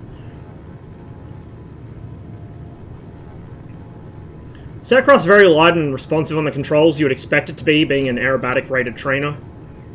Doesn't take much input to get it moving. It is a little twitchy, I'd say, but I would kind of expect that for this kind of aircraft. It also wants a lot of trim. But yeah, like, twitchiness can be good or bad, put it that way, depending on what the aircraft's supposed to be. Okay, so we're gonna turn this way. I haven't hit it yet. Verdun itself is pretty easy to spot from the air because of that star fort, so if we don't spot the Oshery proper, we can spot Verdun and then work backwards from there. The Oshery should be to the, like, east-northeast, or northeast maybe.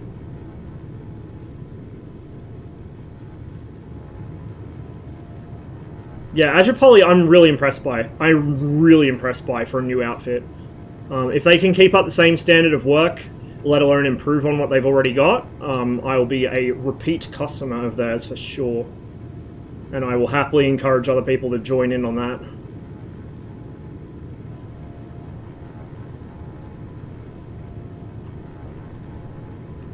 There it is. I can already see it. It's that thing in front of us.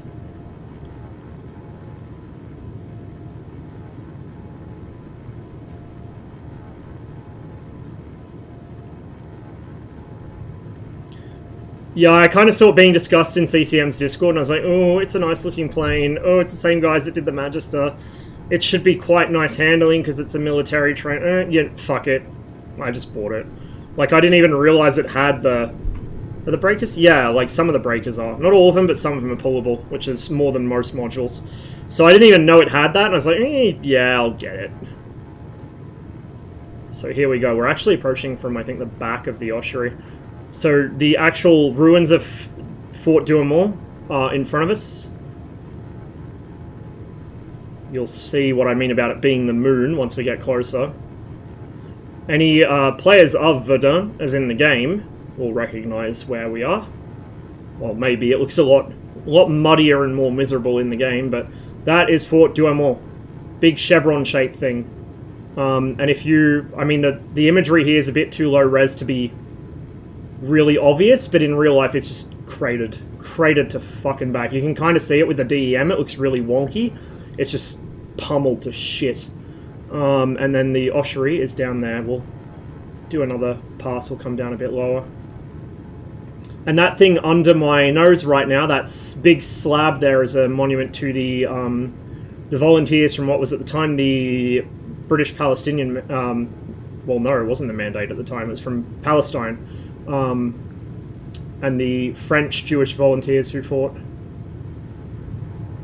So it's done up as like a tablet with all Hebrew script on it.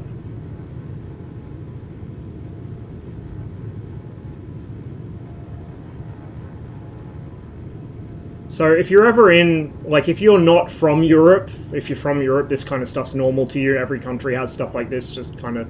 France and Belgium have the highest density because, you know, 2 world wars. But if you haven't been to Europe before and you're planning on going, I would strongly recommend a visit to France and Belgium, and some of the places like this. Really makes you kind of stop and think about a few things, really. Gives you a new perspective on life and a new appreciation for it. It's a lot of little crosses. Each one of those is a cross. There's a lot of them down there. What I'm actually going to do, because it'll be hard for me to fly close enough to it, we're going to hit active pause. We're going to use the external camera, and we're going to fly ourselves down there. Turn the drone speed up a little, just to get that faster. There we go. So let me just get the camera pointed at it. I should note that the graves outside, like the crosses outside, are, you know, they're one thing, but the actual ossuary, as the name suggests, is actually an ossuary. It's full of skeletons. It's quite something. So there's your little monument there.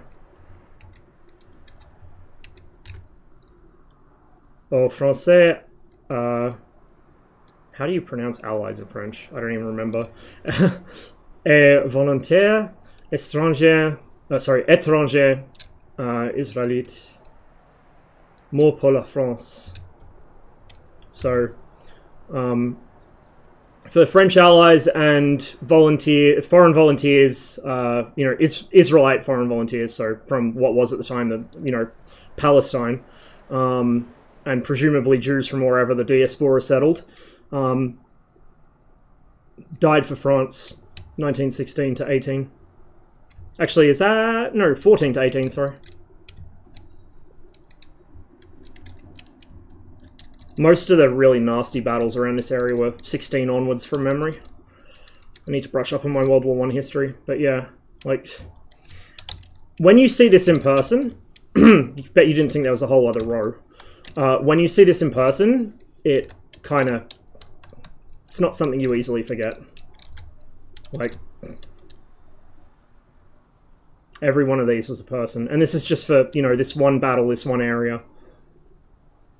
This, for some of the World War I battles, this could have been almost one day. One day's worth in one area.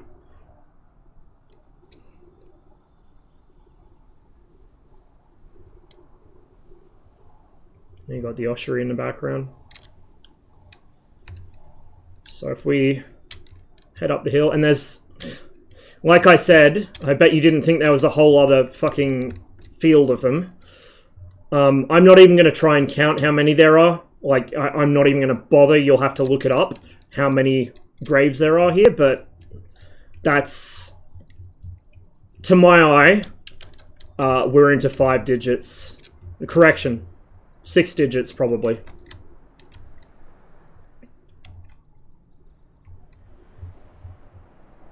Like, that to me is, yeah, that's a lot of people.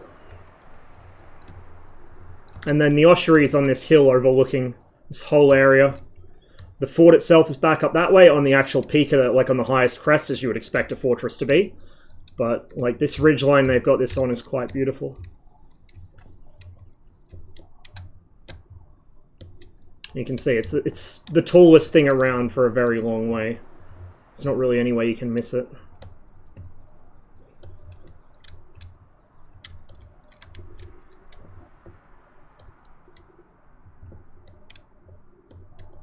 Quite interesting architecture on it too. So yeah, let's go back to our little flight. On to perhaps less sobering places, although there's a lot of, obviously we're flying over one of the most spicy areas of World War I, so there are other cemeteries and battlefields under us as we fly over here. Like I said, that's the city of, or town of Verdun over there. But aside from that, as we head towards Reims, a lot of French, like current French military installations are here, so like training grounds, proving grounds, things like that. So you will see certain forests where the forest is only a couple trees deep, and then there's all sorts of tracks and trails cut through them. That's because this is still a very heavily militarized area in modern France.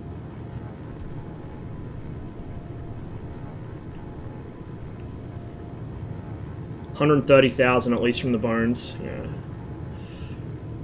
And probably maybe about 1 to 2% of them have been positively identified, I'd imagine.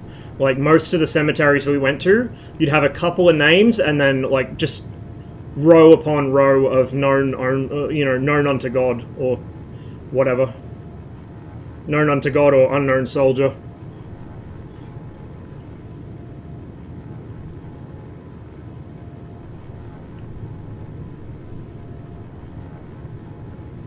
There's a star fort. You can see what I mean. Either the autogen is perhaps struggling a little with certain kinds of historical sites, or Jeff Bezos has heard all my shit talk and he's weaponizing. He's fortifying the Amazon warehouses. But yeah, that should be a big star fort right there. And then there's a smaller fort which is kind of similar to Douaumont. It's chevron shaped, and that's the thing right off my nose there. You'll see it better once we're over it. So that's the town of Verdun, right there.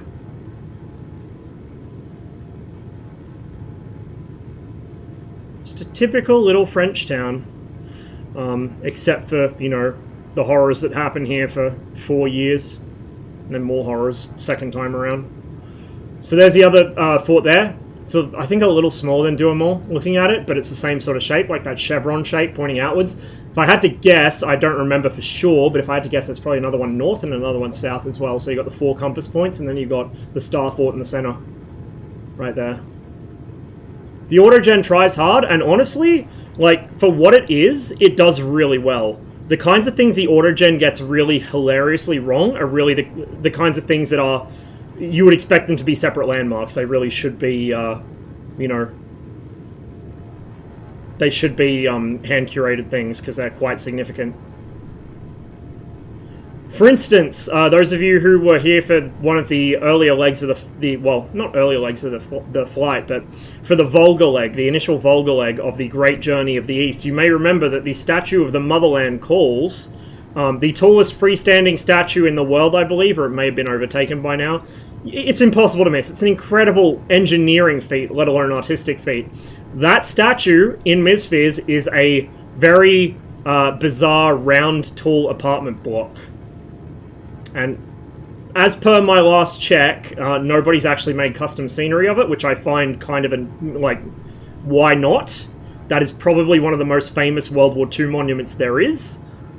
Likewise, the statue of the Soviet soldier with the, saving the little German child with the fucking fuck-off sword in his hand and a broken swastika at his feet at Treptow Park, that is rendered as something similar. It's just a rotunda. in the sim. The Soviet War Memorial in the Tiergarten is in photogrammetry, so that's fine, but the statue at Treptow Park is like just like, I think, 50, 100 meters outside the photogrammetry range, so somebody got to do a nice scenery mod for that too, I think. Mers Argonne Cemetery is northwest of Verdun. You know what? Let's head that way. I can't remember which exact... It was somewhere around this area, because it was very foresty. The place we went to with that, you know, with the section of preserved trench line and the cool little museum. But it's one of those things, when you kind of travel around, you notice pillboxes just sticking out of random farmers' fields. A lot of little cemeteries here and there that just kind of spring up where little skirmishing actions happened.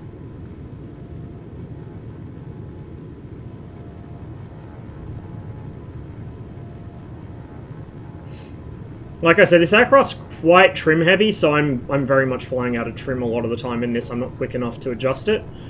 It does fly nicely, it handles really nicely, but it's pretty, you know, pretty hands-on. It's not really intense, but it's hands-on, which is, I guess, an ideal trait for an advanced trainer and an aerobatic aircraft.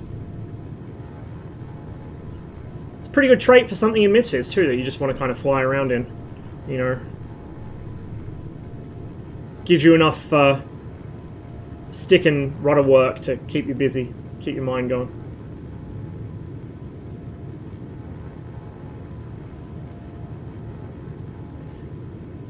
So let's actually, before I get myself turned around again, because I have a bad habit of doing this, my trigonometry skills are miserable. Let's circle back to the town of Verdun, and let's just shoot straight northwest from that, so I can't possibly get myself lost. Retired this only a couple of years ago in France.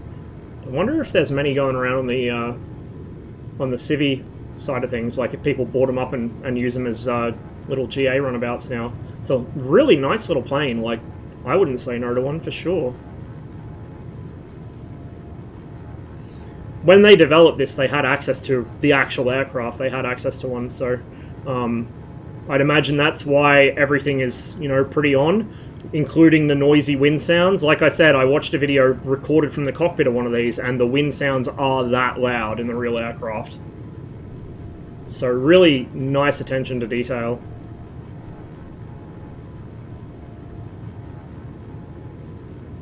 You can see where the satellite imagery's been stitched together in different seasons there. Again, the AI autogen does its best to... Well, not really the autogen, but the AI does its best to deconflict that and kind of blend them into each other, but it's not always successful. And you notice that more, particularly around Western Europe, because the fields are larger and irregular shaped, and the colours tend to vary more. In Eastern Europe, the fields tend to be very regular tessellated shapes, so when you hit a seam, it just looks like a continuation of the existing pattern. 36 kilometers away from the town by road, so I think it's 30 by air. Understoodable.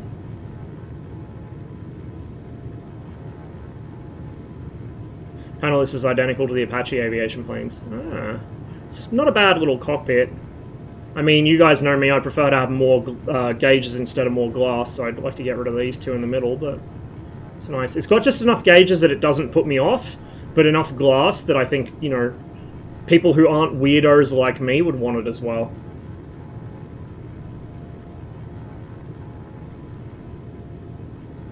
So let's turn northwest. One thing I will say is that, oh no, there is a slip ball at the top. I keep forgetting, it's kind of an odd place to have it. You usually look for it under the artificial horizon, but there's a slip ball up the top of the instrument panel.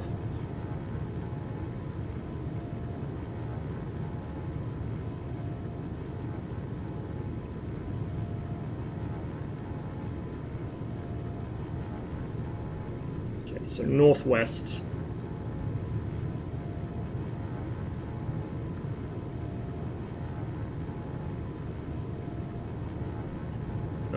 Probably split the difference there and go about 315.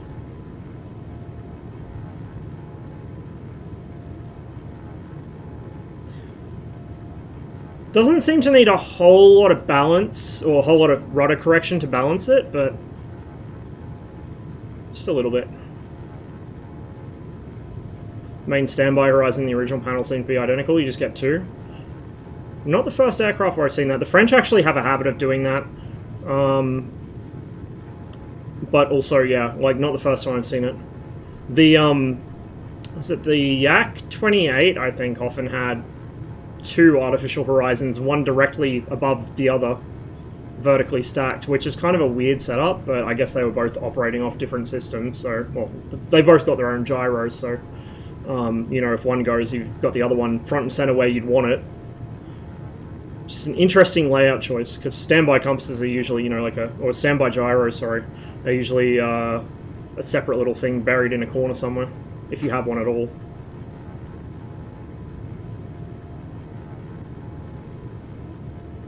The standby gyro in this is basically identical to the Mirage 2000s, from the looks of it, which is a neat little feature. I mean, it makes sense, it's a military trainer, they probably use the, you know, common parts as much as possible for instruments.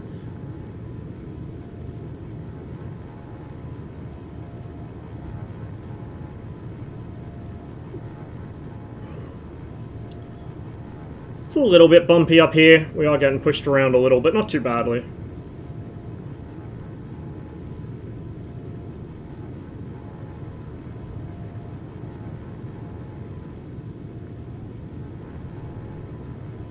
I hope I don't fly past it here. Probably right over the top, knowing my luck.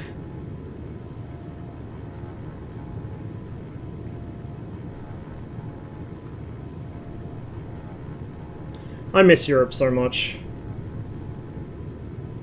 Hopefully I'll be able to get back there next year, at least for a little while. If I'd realized TwitchCon this year was going ahead so soon, I might have made a shot to get tickets to go over to Amsterdam, but next year, I think.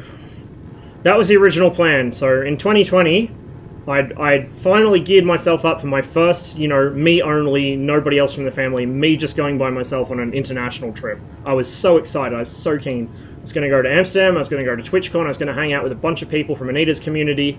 I was going to meet a bunch of my friends from 345th. I was going to maybe hop across to the UK for a week or so and hang out with friends and family there. Like, it's going to be amazing. It's going to be great. And then COVID. So, yeah. RIP.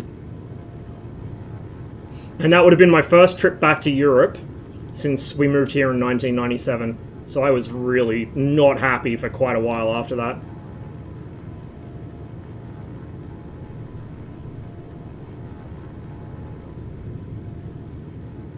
Let's try and look for cemetery-shaped things in case I've gone past it.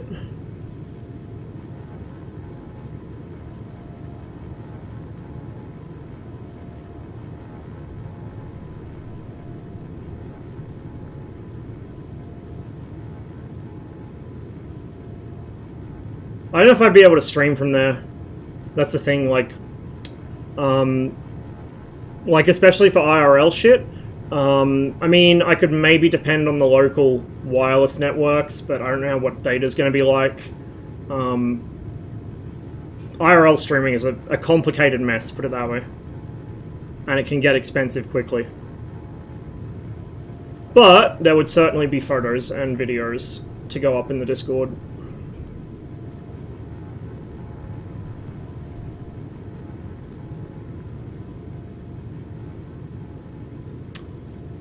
I'm hoping we don't miss it, although even if we do fly past without realizing, this is a beautiful... Oh, hello. Hello. This one I don't think is a point of interest, so it probably doesn't have actual 3D mesh there, but that looks to me like a cemetery. That is a cemetery for sure. The French ones are usually laid out like that, divided into grids. And you have a big cenotaph at the top of the hill, and then at the bottom of the hill you have like a little entryway. Yeah, that's a cemetery. Looks like the Autogens had its way with this one, so... We do have a little church there, or chapel there at least. Yeah, that's exactly what it is.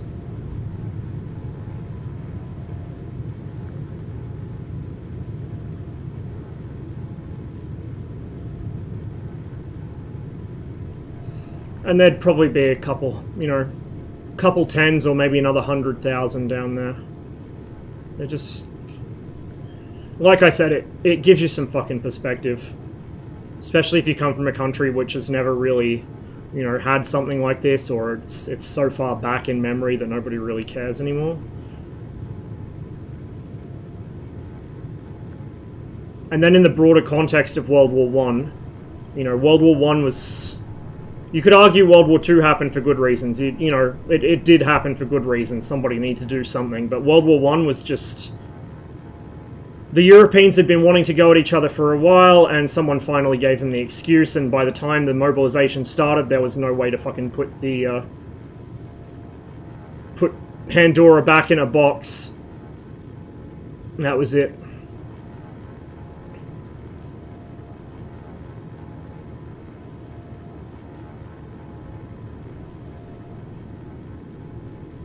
Largest amount of US dead in Europe. Yeah, because they would have been all fighting around here in the Argonne. Thank you. Appreciate it.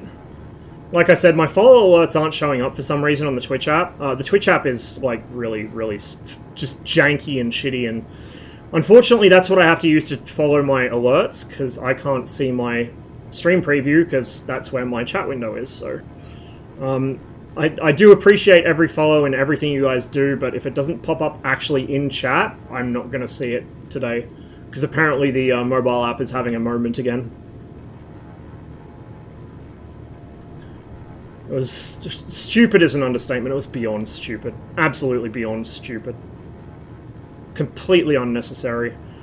And you kind of have the narrative that... and World War II kind of validated this because it was part of World War II trying to validate itself. You know, like I said, World War II happened for good reason, but a lot of the conditions that caused World War II were not good reasons. They came from the fallout from this bullshit. But you have this kind of narrative which has become, I don't know if I'd say ingrained, but it's the idea that World War I was actually fought for something valid, that World War I actually had popular support.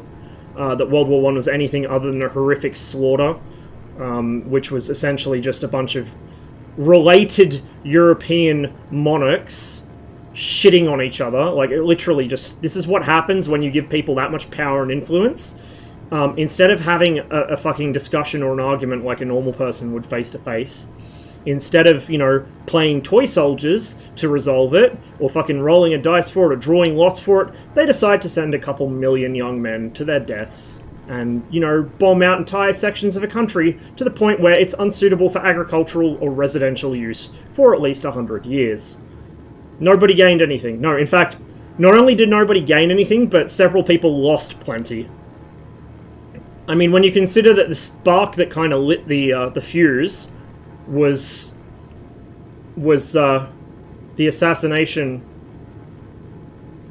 in Serbia because of, you know, Serbian nationalism and all that, because the Austro-Hungarian Empire were not exactly the most, you know, benevolent overlords to have. But when you think about that, and then essentially World War I happened because of a mix of Serbian nationalism and Austro-Hungary not being able to fucking contain its own shit, and not be able to solve its own fucking problems without starting to declare war on people.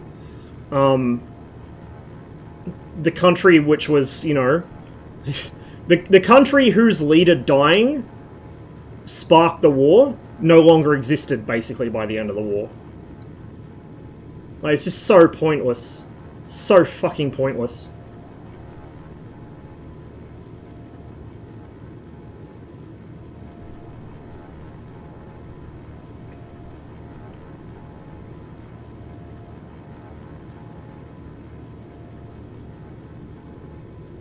And if we spent long enough flying around this part of the country, we'd probably find more cemeteries without even looking for them. We just fly over them every now and then.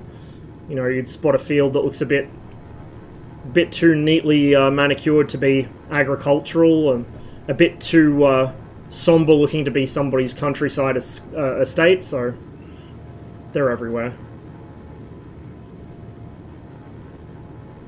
And the fact that they're everywhere and that each one contains, you know, the final resting place of so many people, it,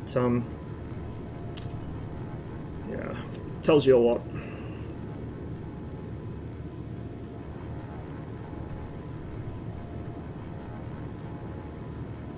with this amazingly fitting soundtrack. I initially wasn't going to leave this on the playlist. I just put it on there because Pom kept memeing about it. But you know what? I actually kind of unironically have come around to liking it, just because it's the most painfully early 2000s thing I've ever heard. Yeah, then you have current events, which are similarly fucking idiotic. You know, some things never change. We did have a talk a bit last stream about how beautiful it can be to be a human. Like, what a wonderful thing humanity can be. Well, it can also be a really horrible thing. But I guess if it was all good all the time, you know, you wouldn't notice the good things as much, right? You gotta have some contrast to actually see things.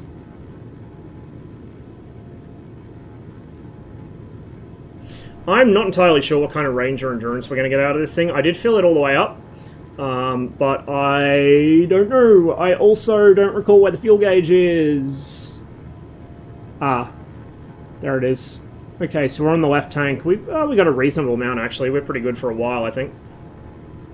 How you liking it? I really like it. So this is only my, I think, second, third flight in it, but the ground handling is right up there. Like, the ground handling on this is one of the best in the sim. Like, for all its other faults, the 414 is amazing with that too. So the 414, this, I'd say the 247 is pretty good for ground handling, from memory. Yeah, and there was, what was the other thing I said? There's a few aircraft that have good ground handling. One of the things I'll say against Coronado, aside from their sound bug they never actually fucking fix, is although their aircraft look amazing, fly, you know, close enough you'd believe them, even if they're not really perfect, and they usually sound good, except for the sound bug. They have the shittiest ground handling. They're like absolute garbage on the ground. The nose wheel steering, whether they're supposed to have it or not, is overly responsive and snappy. You can't differential brake to steer because it just stops the aircraft without actually steering you. You know, they're kind of crap on the ground, but they're nice once you get them into the air. This thing is nice on the ground and in the air. The 414 is nice on the ground and only nice in the air if you have CCM's mod for it, and the mod's working, which it wasn't for me today, so we're not flying that. Yeah. Can't all be Islanders. Yeah, oh, that was the other one, the Islander, yeah. The Islander's pretty decent on the ground too.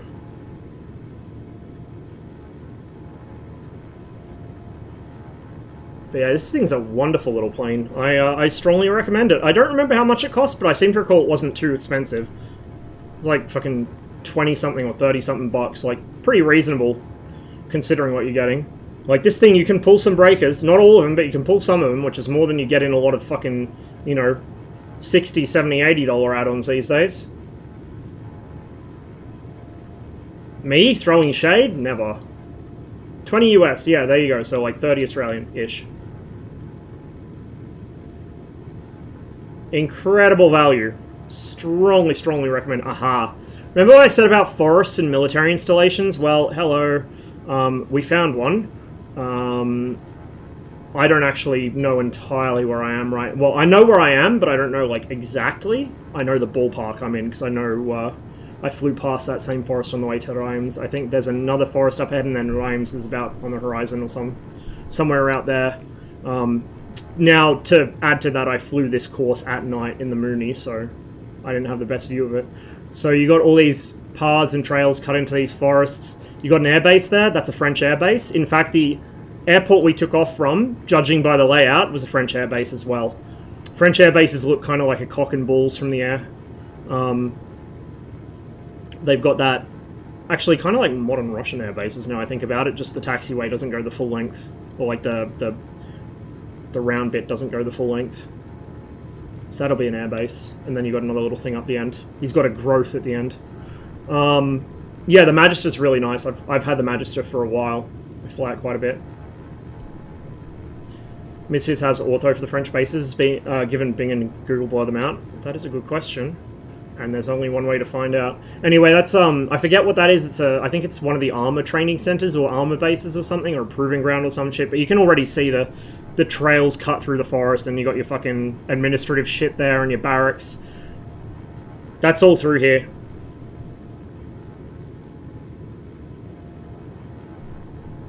So we'll come off the power a bit. At some point during the flight, we will throw this thing through some aerobatics. I just don't want to do it right now. She picks up speed pretty good in the dive. I'm just throttled back and letting it kind of accelerate naturally. Even the middle of Paris has certain buildings blurred. Yeah, that is very French. I'm not surprised at all. Israel's like that. Israel on Google Maps, not sure about Bing, is the whole country's pixelated. All of it is pixelated.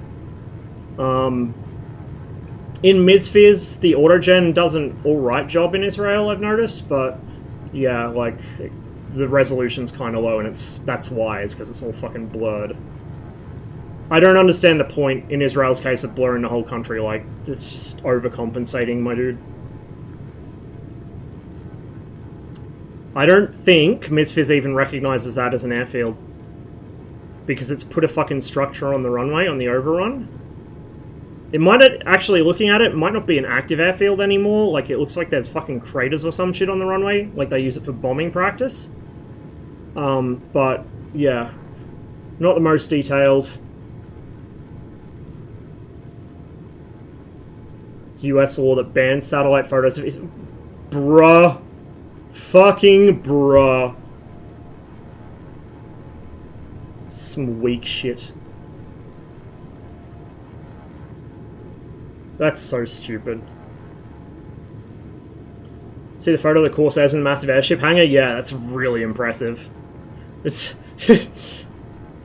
How you know that no amount of what-if and alternate timeline bullshit would make the Axis win World War II?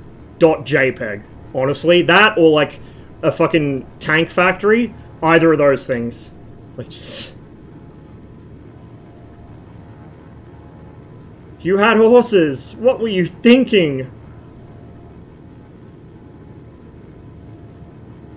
.to scenery of that airport with that... Ooh, I might have to grab that. I've got the .to scenery of Midway circa 1942, 92, Jesus, 1942, but I haven't got it installed at the moment. I'm thinking, now Pom's back, we could actually do this sometime. I just got to line up my schedule with his a bit. But I kind of want to see if I can go Pom into a flight across from, I don't know, somewhere. Maybe from Atlanta, maybe from Marietta, over to Guam. It's going to be a fucking long haul though, so I'll need to set aside an entire day for it. And I'll probably take the DC6 or Connie, not sure which. The problem is, I don't know how to sell nav, and I'm not going to be able to learn to do it because it's too much for my puny brain. I'm quite certain Pom doesn't know how to sell nav. I kind of don't want to just use the Cheetah VFR shit, or GPS. I mean, if you did that in real life these days, you would do that anyway, but you know what I mean? Like, I kind of want to not have my usual crutches to fall back on. I just need somebody else who can sell nav to be flight lead, so we can all fly formation off them. If anyone gets lost, it's because they drifted out of form.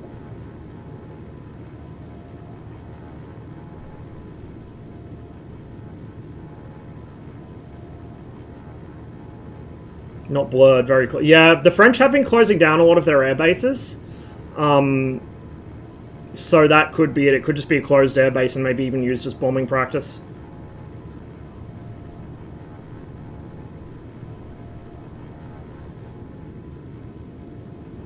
Acorn scenery. Ooh, nice. I'll have to grab that sometime.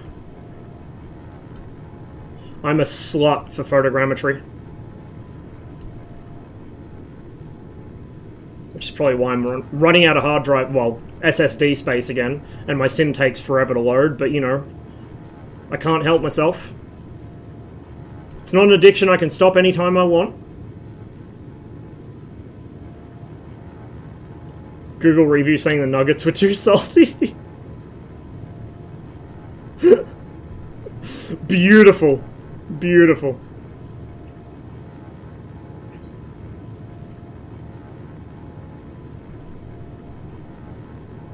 Yeah, we got a decent fuel load in this. We're not even halfway. We're about a third of the way through the left tank.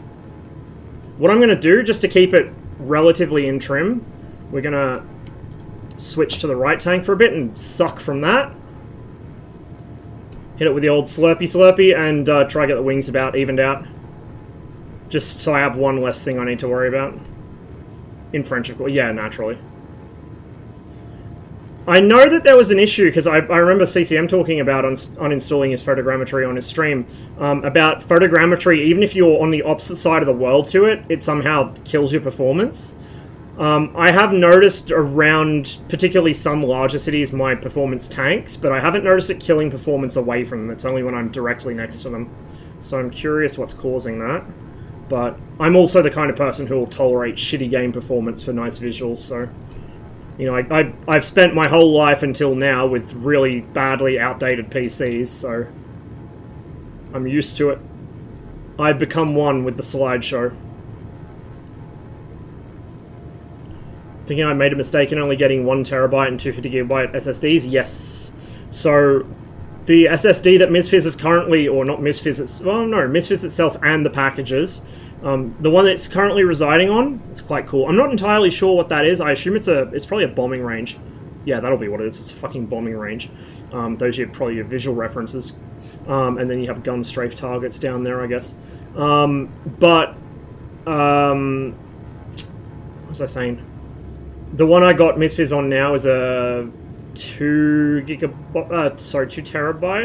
and my DCS one is shared with System, so System's on its own separate partition, but it's on the same physical SSD as DCS, and the DCS partition is, I think, like 500 gig or something. 500 gig, 600 gig, some shit like that. It's a 1TB, or 1.5 TB. Try the PMS or nah, I don't fuck with glass. I don't fuck with glass at all. All that stuff means nothing to me. I can't tell a PMS from a TDS from a fucking GPWS from a PhD, so...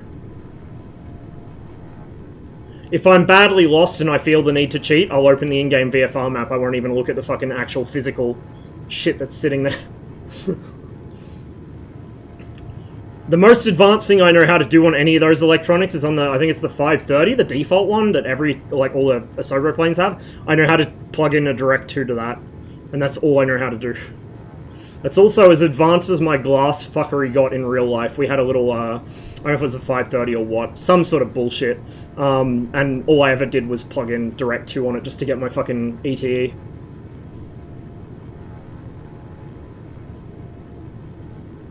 Literally the only thing I ever used it for. Nice that they're supported. Yeah, I mean, it's always good to support more options, to the point where I kind of wish some of the glass cockpit modules would support gauge options without, you know, without getting too carried away on the price. I was looking at the gauge reworks for the Asobo Caravan and the King Air. I'm not sure if I'll get them both. I might get the Caravan, I don't know. I haven't really flown the Caravan much, but I'd probably fly it more if it wasn't glass.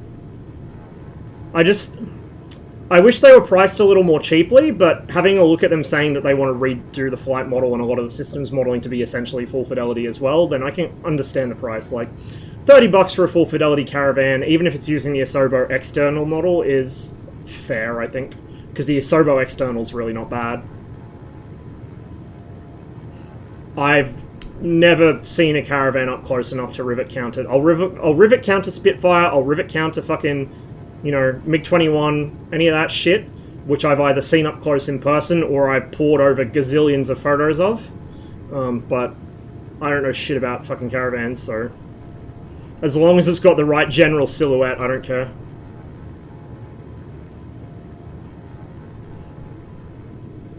Wait out and see if they're good first? Yeah, very true. Me, impulse buying? Never. Who does that? Says the guy with the high altitude compression suit and 2 MiG control sticks. Oops. And who uses a HAS-1M as their fucking stopwatch on their desk. Taken off in a Caravan over 600 times but never landed in one. It's a fucking pretty impressive amount of jumps, man. God damn. Like, I knew you were into it, but I didn't know you were that into it. That's hardcore. Well, if you find something you enjoy and that you love, stick with it, I guess. Not including twatter jumps. Well, I mean, given the state of the MSFS twatter, I think we can safely avoid, you know, worrying too much about that.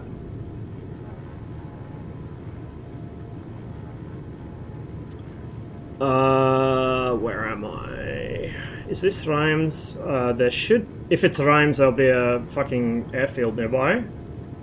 It looks about the right size. It's in about the right place, because I remember going over that... Oh, wait, no. Maybe not. I think it was the next town along. So I remember going over that forest before I hit it. Again, I flew this at night last time, so, you know. I don't think this is, because I don't see the airport, and the airport's noticeable. Put it that way, it's not a little dinky thing. The DC-3 is the fucking... the priceless one, man. It's the one to remember, the one to tell the, any potential grandkids about, and hey, if you're kind of taking my route and you don't want little fucking gremlins running around you, you can tell someone else's grandkids about it.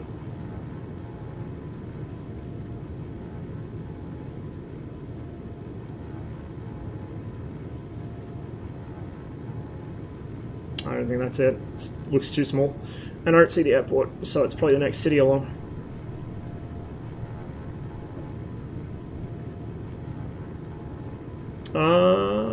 Actually, was it? No, it wasn't past that forest. I want to say it was past this forest. No, fuck it. We're going to find a suitably large city with an airfield at some point and land there, but I'm quite happy to just fly in this thing. Like, it's not really that slow either. We're throttled back, kind of cruising. We're doing about 150. She'll do 180, no sweat. You're fucking green all the way up to 250. I don't know if it'll hit that in level flight, but you're green all the way up to 250, and you're redlined at, what is that, 280? Which is pretty respectable for an aircraft of this weight class. See the Lycée Franklin Roosevelt in the sim? I do not know. I would have to find it. I kind of want to hit up one of the cities I have photogrammetry for. So there's, I don't remember the name, but there's somebody on .to that does a lot of photogrammetry for European cities, particularly in France. I had some really nice ones. Including the major cities along the Atlantic Wall. So I put a video up on YouTube a while ago of the P-38, and I flew it from, I think it was Nantes, from there along the river, from, which river is it that runs through there? I think it's the Loire, and I flew to Saint-Nazaire, under the bridge at Saint-Nazaire, past the U-boat pens, which are auto-genned, but you can kind of tell which building was the U-boat pens. I think I ended up getting photogrammetry for Saint-Nazaire after that flight from memory. Pretty sure I found some. And then up the coast a little ways, then back down the coast, and we just kind of tooled around until we hit La Rochelle. And I did a flight around there. If you've watched Das Boot, as in the original German film, then you would recognize La Rochelle, because that's where it was filmed for the U-boat pen scenes. And I have photogrammetry for it, so you can actually see the U-boat pens. You know what, maybe we'll do a flight there today. Engine, this is the same as they put in the crazy aerobatic planes, XS300 and such. Ah, that would explain a few things.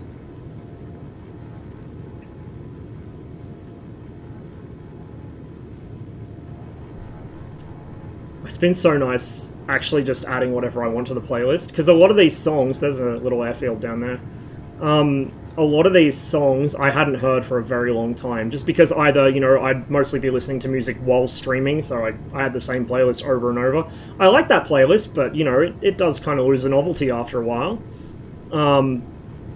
So I've been adding a lot of the songs that I used to listen to a lot back in the day, but I kind of missed out on recently. That looks like a World War II temporary. I reckons that was a World War II temporary, probably built by the British, looking at the layout. I could be totally wrong. I could be completely wrong. But 3 runways, forming a triangle, grass, and given where it is, it kind of strikes me as a World War II temporary that was just kept in use after the war, because there are a few like that.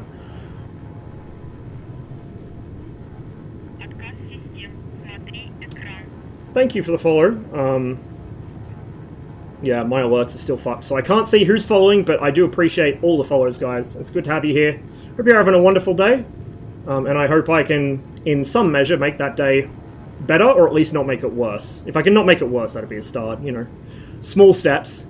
But yeah, if you're new to the stream, which I guess most of you just following now would be, I mostly do DCS as well as Microsoft Flight Simulator and a few other games, but I'm mainly a big aviation nerd, so flight sims here, some ground stuff like Gunner Heat PC. I am very, very into sort of vintage and Cold War aviation, so a lot of old military aircraft, a lot of, in DCS in particular, a lot of Cold War era, particularly Red Force stuff. I do like a lot of the NATO aircraft from the Cold War. The problem is we just don't have most of the interesting ones yet. So the Phantom should be interesting when it comes out. I'll probably fly that quite a bit. The Mirage F1 I'm really looking forward to. I'm legit excited for that. It looks like exactly my kind of plane. But I would do dirty and possibly immoral things for a F-101B, two-seat Voodoo Interceptor. Possibly slightly biased because I am Canadian, despite the accent. And I also want an F-104 badly. Badly. I would also not say no. Like, all the kind of meme options, like the Cutlass, I would fucking crawl over myself to get a gutless Cutlass in DCS. Like, that is the ultimate skill issue plane. If you clown someone flying a fucking Cutlass, like, they should probably just uninstall, honestly. I would absolutely, if it was added to the server, I would absolutely get on Alpines or Enigmas and fly a fucking Cutlass. Like, just try and stop me. Ultimate Commonwealth, man. I have never been to New Zealand, let alone live there. I gotta do a New Zealand trip sometime. In some respects, like, I actually would like to live in New Zealand, but it magnifies the problems I have with Australia, isolation and living cost-wise. In every other respect, it's got a better climate, the people seem less shitty, the political system is, you know, it has its faults for sure, especially for someone like me who likes to collect guns. They had a bit of a moment after Christchurch, which, to be honest, I expected. I can't really fault them for. I just don't think it's going to solve anything. I'm not going to get into that, or we're going to have problems. But yeah, New Zealand seems like a decent place I would like to live otherwise. It's just, for me to get anywhere from New Zealand would be even more expensive than from here. Because it's even more isolated. So I was born in Canada, I grew up in the UK. I moved to the UK when I was 4, moved to Australia when I was about to turn 8, and I've been stuck here ever since. I won't lie, as much as I complain about this place, there are things I like about it. But yeah, I miss the UK. I miss the UK as it was. Like, you know when you kind of have the two lovers parting ways and one of them's remember me as I am. That was me leaving the UK. Like, I don't want to. I try not to think about what it's turning into. But yeah, I do miss Canada. I get to go back to Canada every couple of years. I haven't been back to Europe at all, let alone the UK, since we moved here in '97. So I miss it dearly. But I don't know, Canada, despite its issues, and they're getting worse, I feel like I could probably move back there as well and wouldn't mind it too much. I'll have this dual citizenship from a place I don't dare set footing given the current political climate. Yeah, that's fun, hey.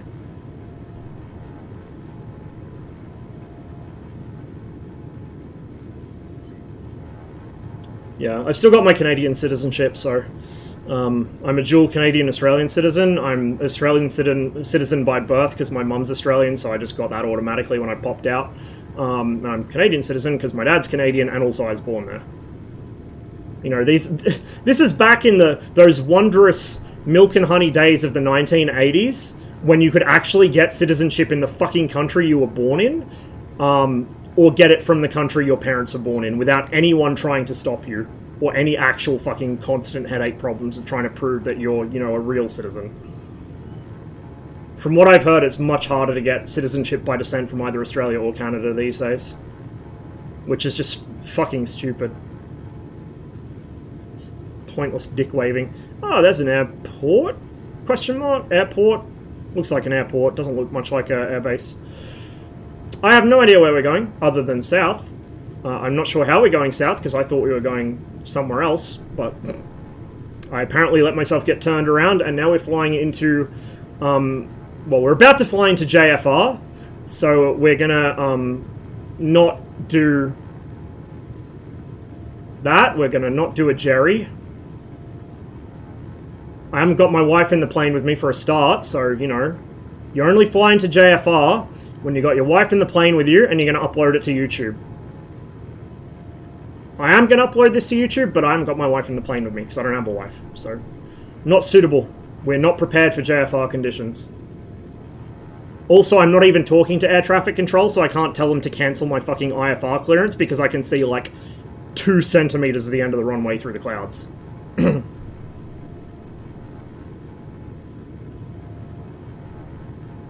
Eyeing Spain. Do not go for the west coast of Spain because it's full of Brits, and they are not the nice kind of Brits. They're the obnoxious, shitty, touristy, fucking retiree kind who are entitled and think that everyone in Spain should speak English to them, even though they now live in Spain and, you know, they want to have their cake and eat it. They're the kinds of people that voted for fucking Brexit as expats, but also, you know, don't actually go back to the UK. Brexit supporting expats, yeah, like, the best way to sum up the character of those people. Like, you don't need to take it any further than that.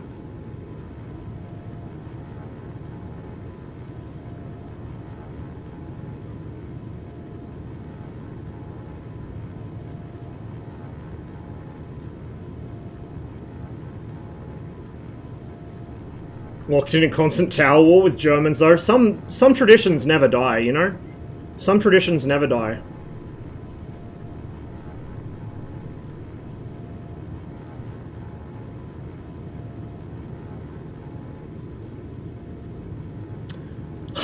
Of course, we can't mention Spain without Snock turning up in chat.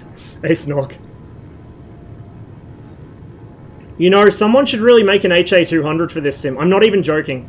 Not even joking. Unironically, make one. It would be so much fun to rip around Misfits in. And, like, you'd be able to pull up alongside people and make them, like, freak out. Like, what the fuck is wrong with your plane? Why does it have nostrils?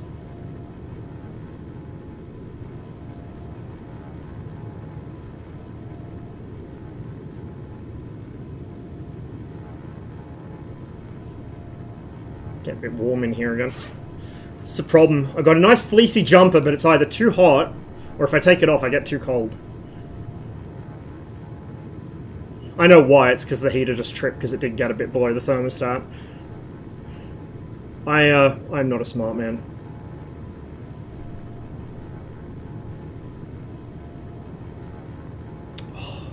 I wish this didn't cut off. So this is a live recording of a guy busking in the street. He's got it. It's on his YouTube channel. He actually has a YouTube channel where he uploads all videos of him singing. Just a normal-looking dude, kind of older dude, grey hair, beard. You know, looks kind of rough. You might think he was homeless if you saw him in the street. But God, his voice. Listen.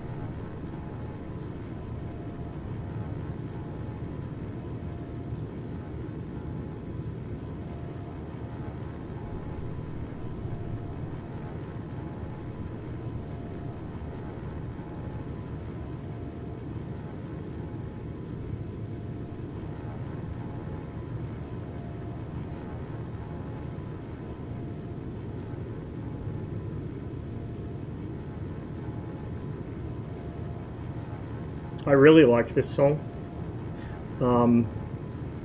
It's become highly ironic recently, like extremely. It has not aged well at all, but I really like it. Full of vegetable farms. Oh, that's where all the blue players come from. Okay, I wasn't sure.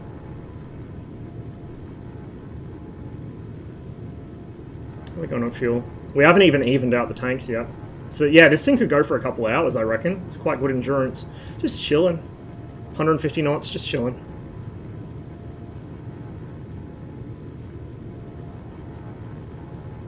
Changing the lyrics to the concerts. Yeah. It's kind of... It's a beautiful song, and I like it's really a product of its time, I guess. You know, the kind of uplifting feeling that, hey, it's finally over, everyone's going to get along now. Like, there were even songs coming out of Russia, as it quickly became, with similar kind of sentiment. Lube, the band that do all the sort of military themed songs like Davai Za and all those, they had a song about opening up to the West, and that aged well. I don't know. I don't want to get into the whole Russia-Ukraine thing this stream. I think I've kind of done enough of that recently. And besides, I don't want to completely lose my voice again. But if maybe some of that feeling had actually been converted into action, real action, and not just predatory market manipulation, maybe this song would still be accurate. Maybe it would still ring true. He's got pussy right now. True.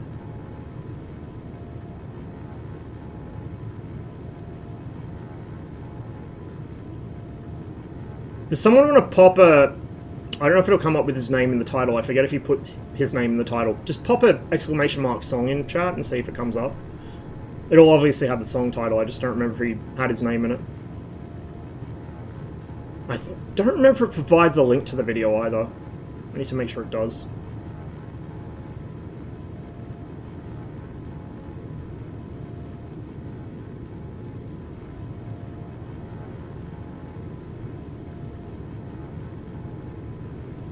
D Street. Yeah, just search D Street on YouTube and it should come up with his channel at some point.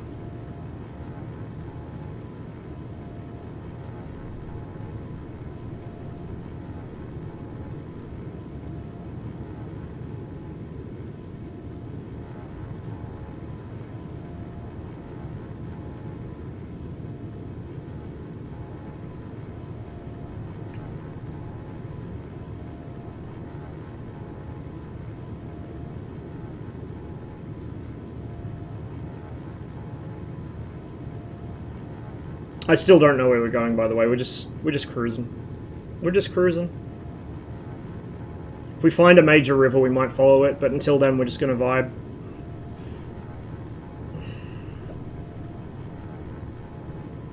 Might lose this again.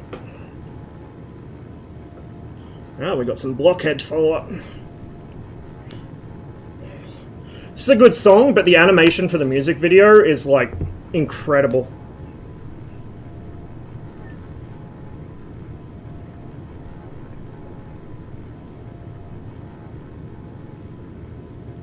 Smoke down there. So there'll be power plant maybe or something. Power plant or a factory.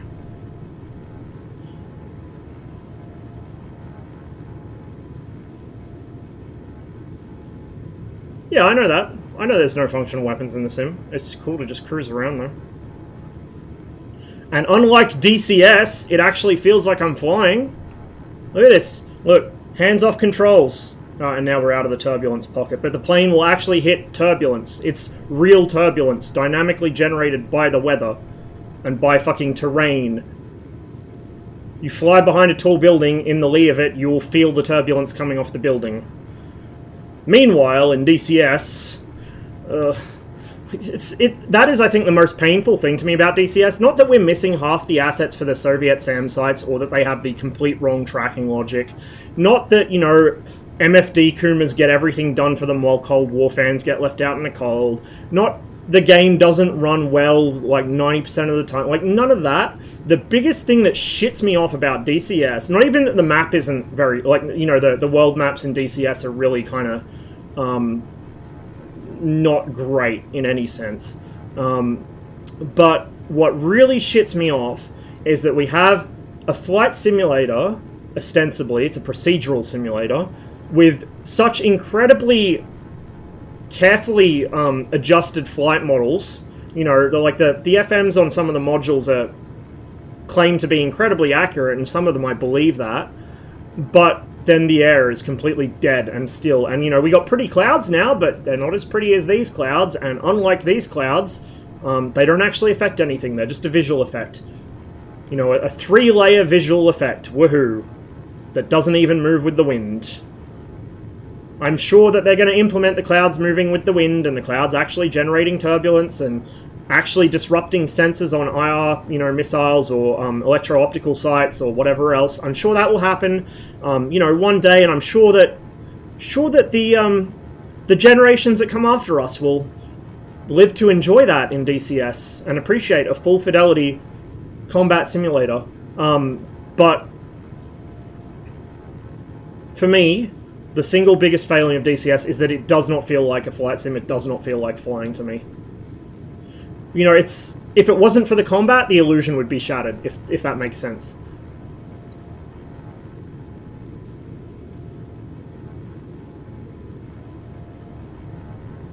Real clouds as an add-on? I kind of doubt it, to be honest.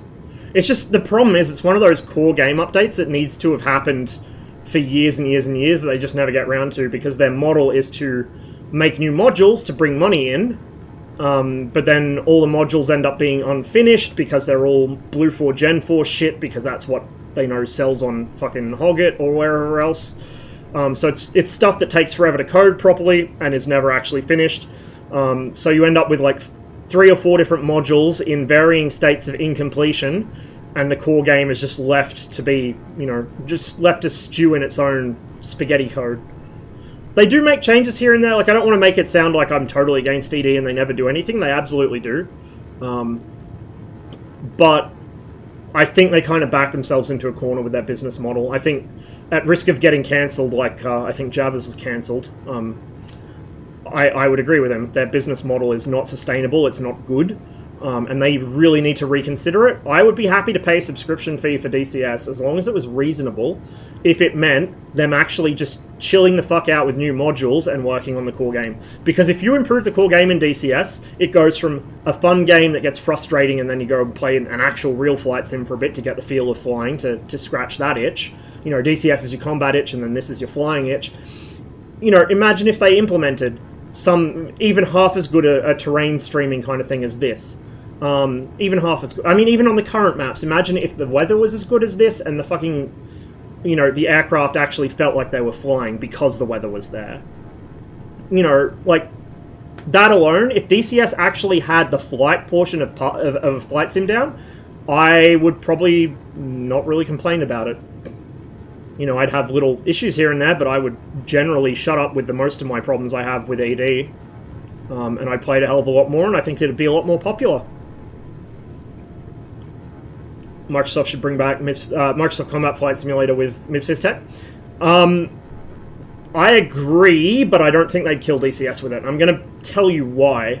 Is because DCS is so heavily established. Like, for all ED's faults, it's a passion project, and only a developer like ED would be able to do it. Now, to be fair, this seems to be similar with Asobo, but they do still have that dollar backing them from Microsoft and all the technical aspect of the servers and such. And I don't know how long that would last if Microsoft pulled out or just, you know, cut back support. So the issue with any idea of a DCS competitor, and I think I was talking about this even in this stream earlier on, was that it would take so long to catch up to where DCS is missing so much content. DCS is so, like, that, one of the biggest complaints everyone has is this missing content. It has no coherent time period or setting. Even the settings where it has a bunch of different modules that all kind of mesh together, it doesn't have the right ground assets or whatever. Doesn't have, you know, the dynamic campaign's not there. The different interaction between units isn't there.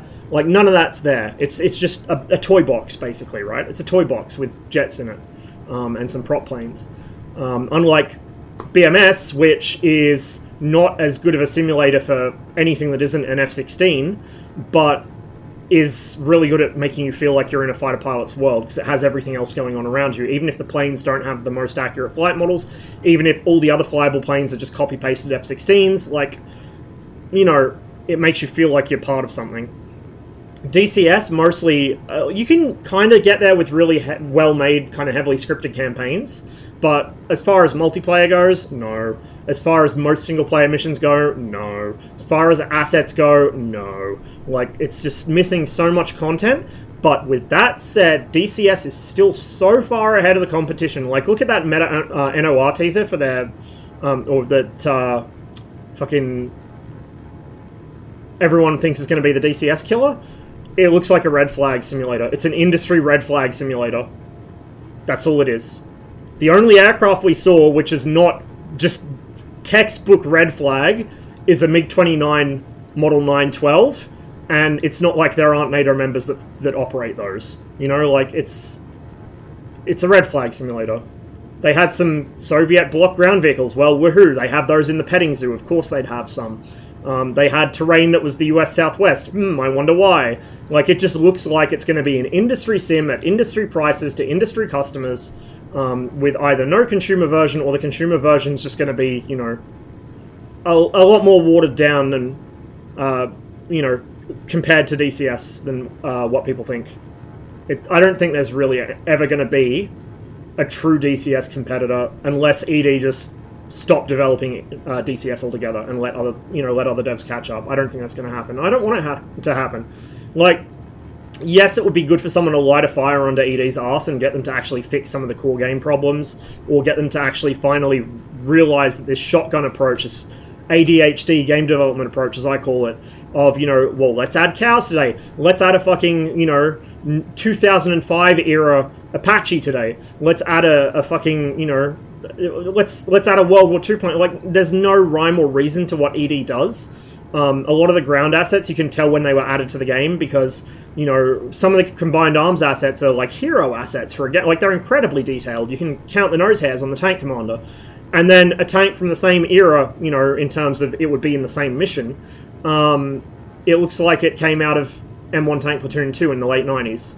You know, there's just no consistency at all in either visuals or development direction or anything else. And I think that's their biggest problem. Other than, you know, not having an actual realistic flight experience in a flight sim. But I don't know if that's ever going to change, to be honest. Yeah, like, I call it ADHD game development because it's literally what I know I would do if I was a game dev. Like, I wouldn't be able to stop myself. That's how I work. I'll start, like, 5 different things, just completely scatterbrained, and none of them will get finished. Like, I recognize my own behavior in others, trust me. Star Citizens are like fucking ADHD, but worse. If such a thing even has, like, a medical classification.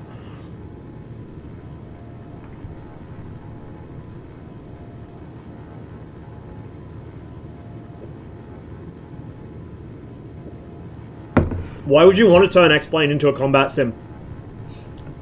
Real talk. I know we got some X-Plane enjoyers here, and I'm, you know, you guys know I'm not trying to rag on your sim, but for me, as somebody who doesn't have a lot of money to throw around, and also hasn't, you know, I've been playing flight sim since I was 10 years old.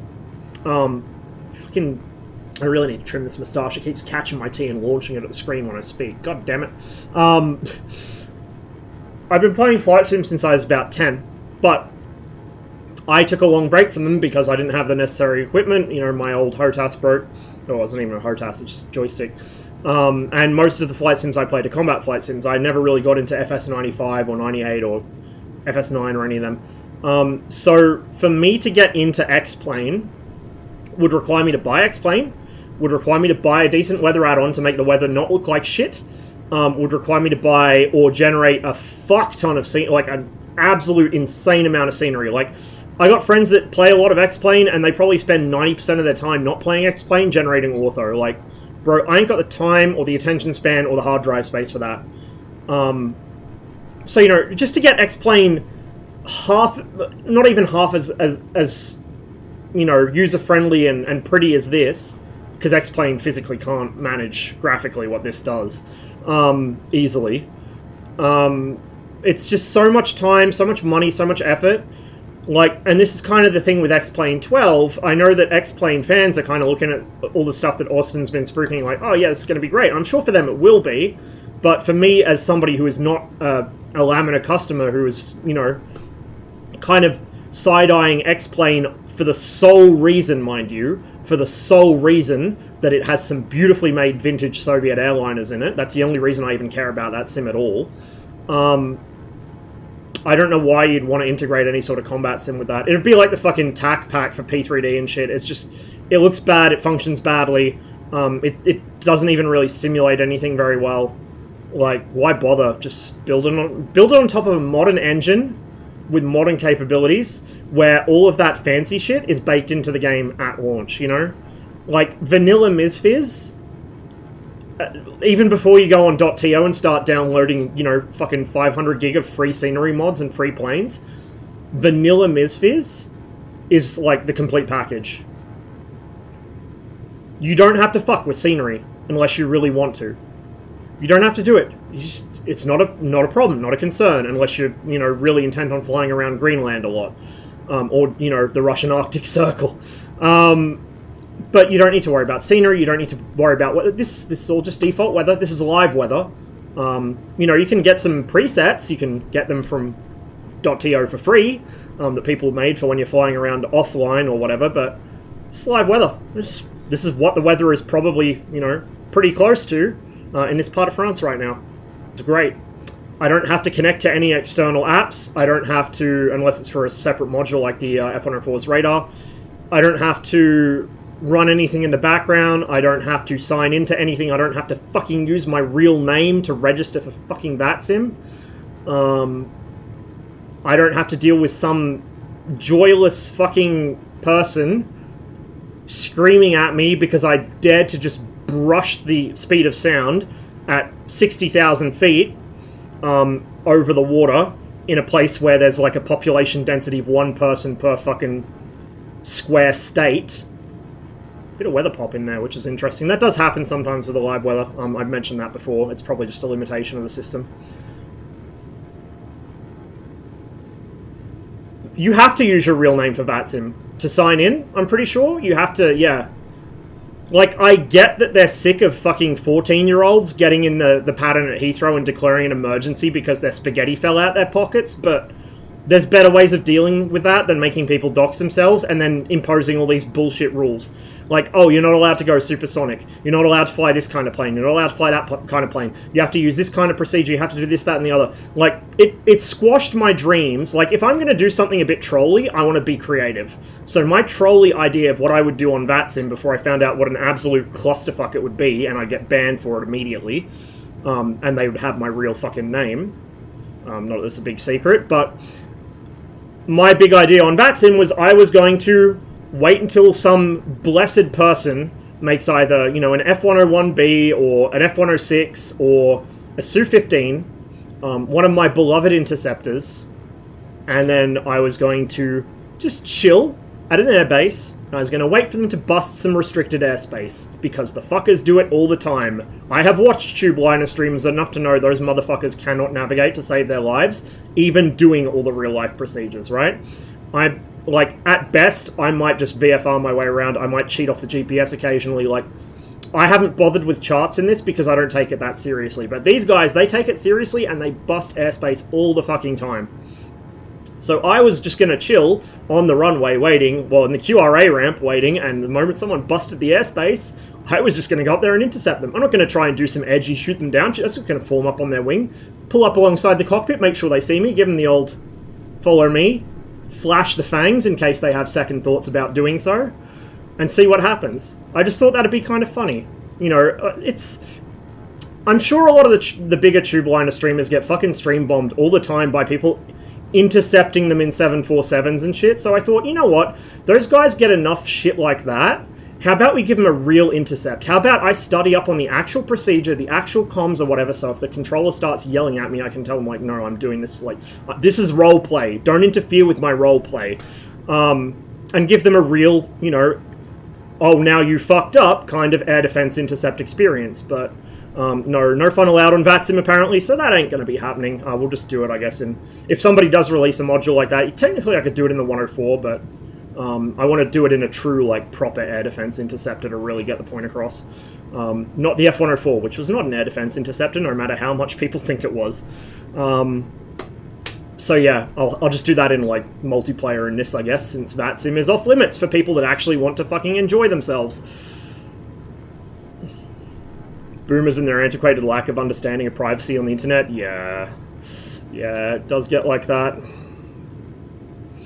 It surprises me, though, that people put up with it for so long. You would think eventually, especially as some of the older ones start, you know, giving up on simming, or because their eyes go, or they just get bored, or, you know, they pop their clogs or whatever, you'd think that that attitude would have slowly been diluted and maybe changed a bit, but apparently not. Apparently not. Yeah, I've noticed that the netcode in this is pretty solid. VATSIM videos I've seen are all over the fucking place. Community of gatekeepers? Yeah. Why is all that not allowed on VATSIM? Because, you know, they're overly stuffy about procedure and... I get it. I've seen enough videos of, you know, people doing controller stuff on VATSIM, and they'll have some squeaker get on comms while they're in the stack at Heathrow and declare an emergency because, I don't know, the cat unplugged their HOTAS or some shit, and you can hear them fucking giggling in the background. Like, I get it. I do, but there's better ways to deal with that. I mean, if you can kick people from the fucking sim, just do it. I get that everyone wants to have their little roleplay, but if somebody's roleplay is just, like, blatant griefing and it's fucking up your little, you know, thing, then just get rid of them, you know? You don't have to keep roleplaying along with it, my dude, just get rid of them.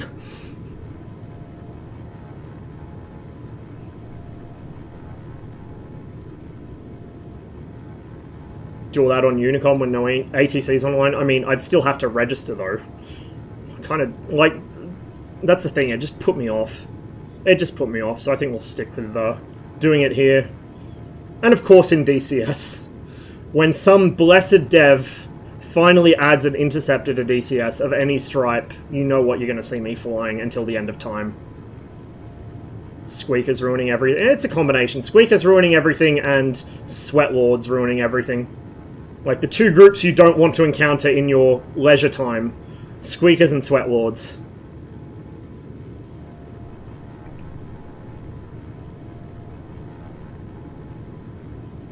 I have no idea where we are. At all. In fact, we're not even doing anything approaching holding a course here. We're just kind of weaving back and forth, I guess, heading generally southwest. South-southwest, somewhere around there. It's a magical mystery tour. Where we land, nobody knows, but look how little fuel I've burnt. This thing just sips, dude. I could stay up here all day. It's pretty crazy. I mean, they're not big tanks either. It's, what, 100 litres per tank, I think? 200 litres total, something like that? Doesn't hold a lot, but it goes a long way.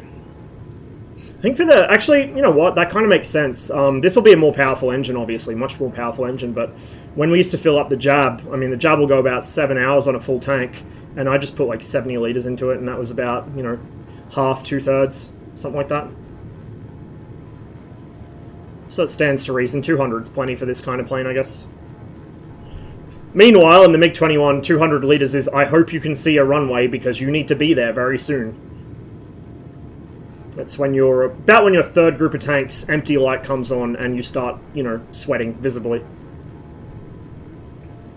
Sure this lasts longer than turboprop replacements? Yeah, I don't know. Not sure.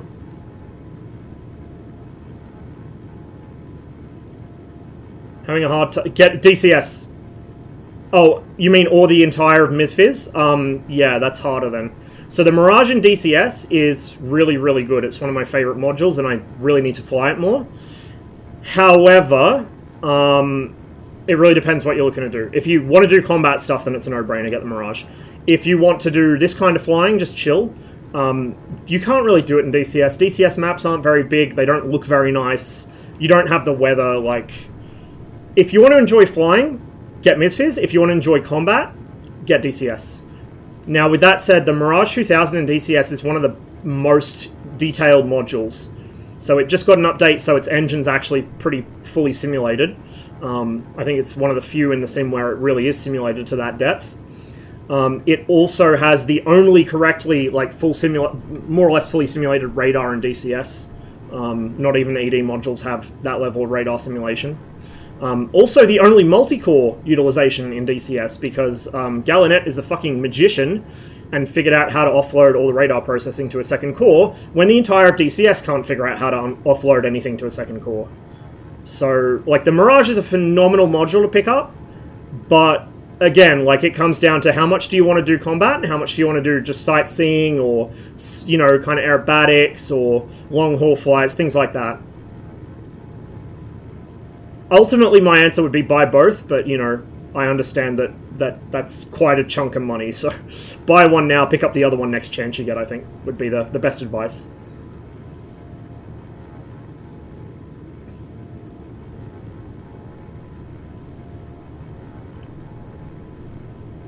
Oh, PC9 they replaced it with. I think the PC... Is it PC9 or PC14 or something? Maybe a more modern one? I don't know. It's a Pilatus PC something that the RAAF uses. That and the Hawk.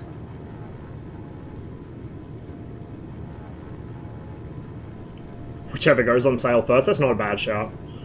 And yeah, if DCS actually did offload stuff to other cores, it would run a lot better. Like, DCS's biggest problem with optimization is everything is single core. Everything, except the Mirage Radar. And when you think about how much shit DCS is trying to run at once, it kind of begins to make sense why we don't have this weather. Because if you actually had weather this complex and you know, aerodynamic calculations like this runs going in DCS, your PC would die. Especially the moment someone drops a cluster bomb, since cluster bombs are currently frame rate nukers. Like the craters never despawn, and they're so badly optimized that if you look in the direction a cluster bomb's gone off, it will just kill your frames until the mission restarts and wipes the craters. I don't know why. I don't know when they broke that. That isn't... Like, that hasn't always been the case. It was a thing that perceptibly broke one patch and has never been fixed since. But yeah, like, DCS is full of shit like that. Oh, it's some more JFR. Should we do it, chat? Should we risk it? I know the wife's not on... Well, I mean, if I go external view, there is a nice lady sitting in the back seat, so we can pretend she's my wife.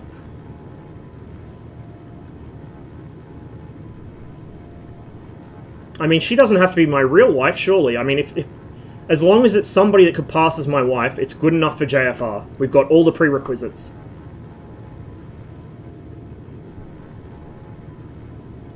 Cluster bombs deal damage directly to your graphics card. Uh-huh. Yep. Oh, it's so bad. I did some testing on it fairly recently. A single angry Su-25 with some KMGUs is enough to, like, just... I have a pretty powerful PC, right? It was enough to tank my frames into the, like, almost single digits when I looked at where the bombs had gone off. Yeah, Jerry flight rules. City over there. Not sure what city.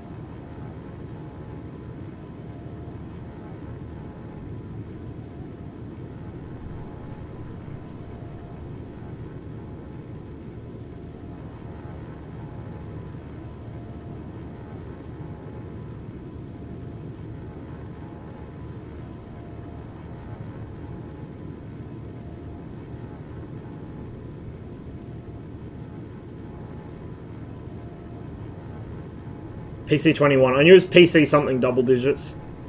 DCS still not cull water from graphics processing when it should be occluded by land. I don't know for certain, but I wouldn't be surprised. I know that, yeah, like, somebody clipped through the terrain and saw the water plane still there, but I don't know if they fixed that yet. Probably not. On the F-18... Yeah, there's plenty of military jets in MSFS. You can't do combat with them because, you know, you don't have working weapons, but... so, for instance, the F-104 has... It's kind of janky and you need some external applications to make it work, and it only works in some parts of the world, but it does have a radar, which you can use for ground mapping or to kind of fly intercepts on other aircraft. It will see other aircraft. I've just never been lucky with it, so I'm probably doing something wrong, or I'm just flying in the wrong parts of the world, because it is, like, it's a weird way it works. It's kind of baked into this web server. I don't know how it works. It's strange. But yeah, there are military aircraft besides the F-18. Some are really kind of not good. I would not recommend picking up anything by DC Designs, SC Designs, Bredoc 3D, or Dymos, because they're just really low effort. They're nothing like the real planes. They're kind of, you know, models they bought off Turbo Squid. They coded like something that could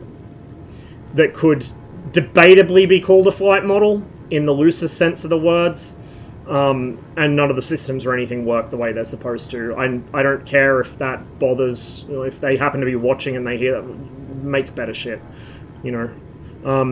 One thing I will say about MSFS is all the pitfalls of quality control in DCS, where, you know, things like the Gazelle or the issues with the Vigans flight model or whatever, DCS still has miles better quality control and consistency than MSFS does.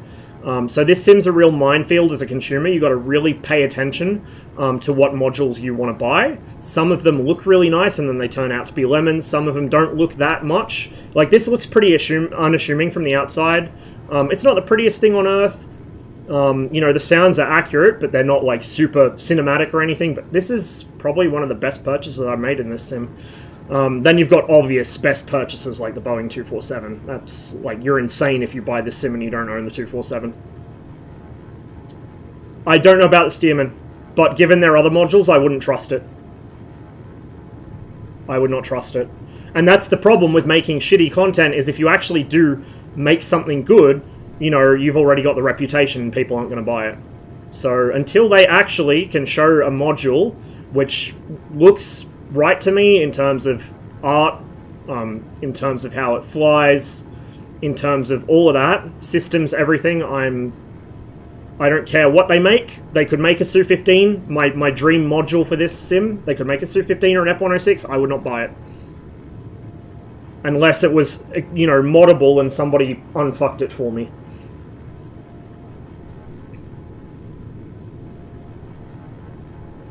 But yeah, the F-104s, it has a few quirks, a few things I think could be improved, but the F-104 is generally quite good. I hear the G91's alright, although the flight model may be a little, you know, not 100%. The military trainers are generally quite good, so this is a French military trainer, the Epsilon. This is really nice, this is really, really good. The Hawk from Just Flight, I don't like the way the flight model feels, it feels like it's fucking on rails.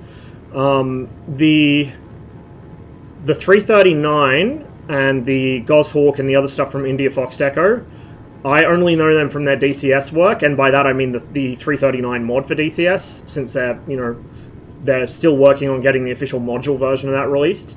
But I will say the 339 mod for DCS felt pretty decent by DCS standards, so they seem like they're not bad. There's also Warbirds too.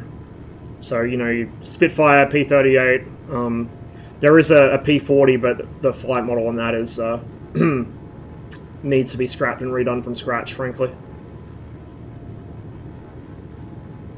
F-16 cockpit's hilarious. It's like something, like someone asked a kid to draw it from memory. Everything's wrong. Yeah. Well,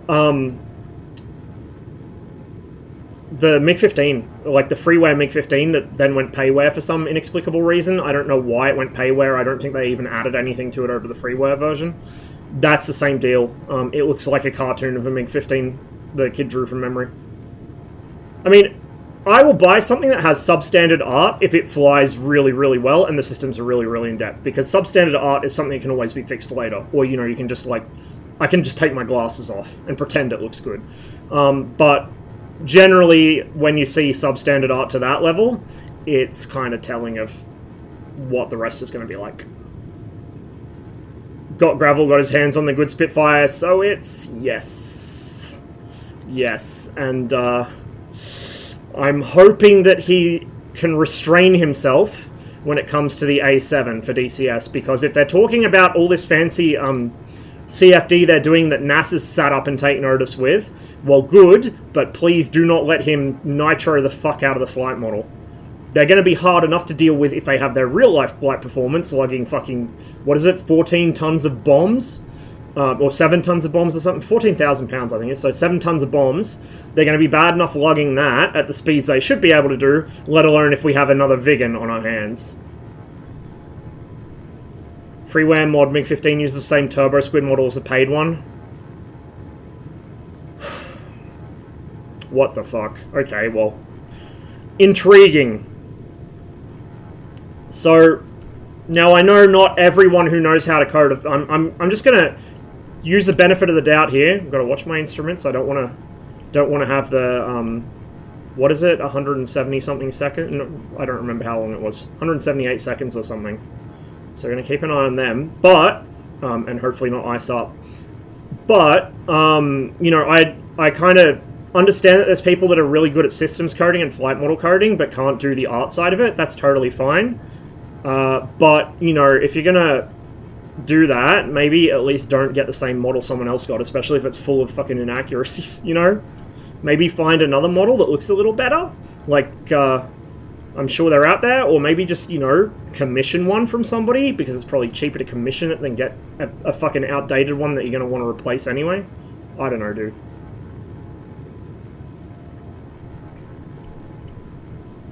The good, yeah, because Aeroplane Heaven did a Spitfire Mark 1, but airplane heaven, you know, have their own reputation, which is why everyone's kind of umming and ahhing over the prospects of the DC-3.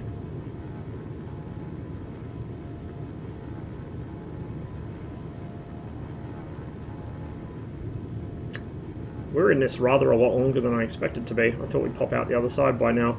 Famous last words. We'll stick with it for a little. Just kind of keeping an eye on...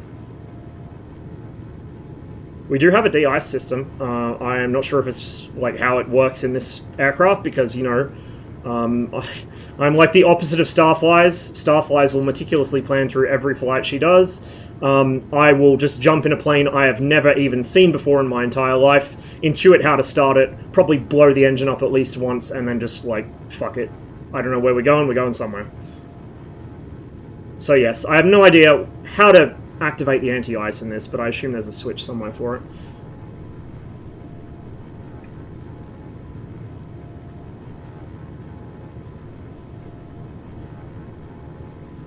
The F-35, yeah, like, I like that they put in the effort to make something for the systems pages, and, you know, it looks credible on the systems pages, but the flight model, like, that's the issue, I think, with the fancy modern fly-by-wire shit, especially stuff that's supposed to be super maneuverable or high angle of attack, like the F-18 as well. The F-18 is like this. Once you get the Hornet up to about 30 degrees AOA, it feels like a fucking Cessna. It just wants to wing over and go into a spin. Let me tell you right now, that is not how a Hornet works. That motherfucker will sustain 50-something degrees angle of attack, and it won't care. It will be perfectly stable. That's kind of the whole point of the fly-by-wire system. That's the entire point of that jet. That is the Hornet's one party trick. It doesn't go fast. It doesn't really carry that many weapons, you know, more than an F-16, but less than an Eagle or whatever. Its one trick is that it can do this without falling out the sky. You know, like, it's weird to me that they wouldn't model that before releasing it. And the fact that the sim struggles to handle really high angles of attack like that, without kind of just going in, oh, yeah, well, you should be spinning now because you're a Cessna. That really is a problem for stuff like the F-35 as well, because the 35, like, should not care. Should not care. That thing has so much thrust, it's not even funny. Plus the fly-by-wire, plus the surfaces, like, it really...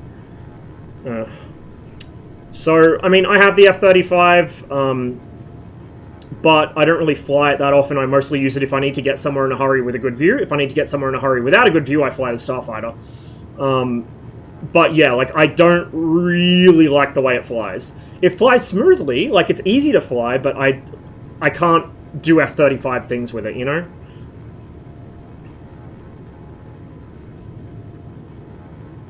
Guys doing the F-22 did some coding voodoo to replicate thrust vectoring. I need to find some videos of that, because I'm curious to see what it works like. Is that a paid one or a freeware one? Because I'm pretty sure there was a paid and a freeware. I think I actually did download the freeware, I've just never flown it yet. And a paid one, I don't really feel like paying for another, you know, 5th gen that I'm probably not going to fly. Oh, we're now going east, so, you know, we've gone pretty much full circle here.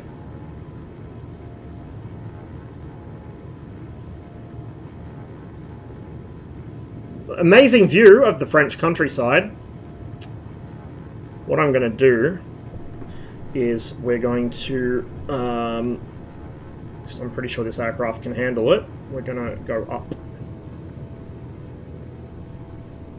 Don't want to go too far up, so I'm going to stall. Just a gentle climbing turn. We were going south, like southwest-ish, before I got turned around because I wasn't watching my instruments. Like I said, I don't know where we're going. I don't have any particular goal in mind. I'm just chilling because I really enjoy flying this plane. It's cruisy, you know? I'm just kind of chilling, reading chat. Talking about a misfit still? Yes. God forbid the day comes where there's a fucking F-22 or an F-35 official module in DCS. I know there's mods for both. The F-22 doesn't have thrust vectoring just because they didn't want to deal with that whole mess of getting it working and all that shit, whatever. Not a big deal. I don't really, you know, fuck with 5th gen stuff, so it's not my problem anyway.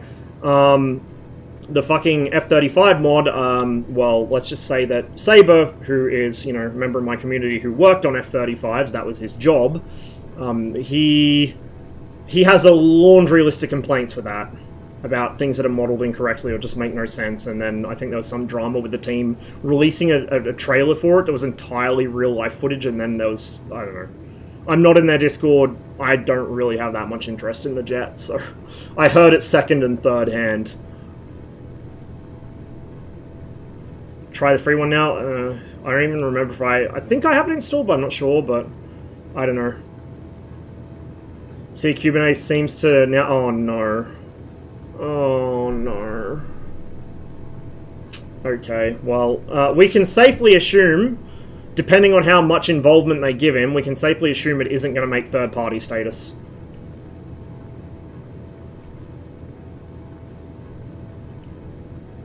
Like, I don't mean to sound harsh or like I'm trying to slag the guy off, but like I've said before, mostly in Discord, less so on stream, he needed to start with something more, like, reasonable, rather than trying to jump in the deep end with shit like the Su-57. Like, what the fuck? Yeah, let me just model this aircraft, which is only just entering squadron service in what is now a hostile country, and let me you know... I don't know if he actually thinks that Sukhoi are going to help him, or if he's, like, just trying to, like, make other people believe it. Like, I don't know how many levels of delusion we're on here, but that whole saga is ridiculous. I'm gonna just descend, because I think the cloud floor should be enough that we don't have to worry too much about terrain clearance around here. It's pretty flat. I don't think we're fast enough to get into the Alps yet. Just gently descend until we're out the bottom of this. Then I think we'll just find somewhere to land, like an airfield or something.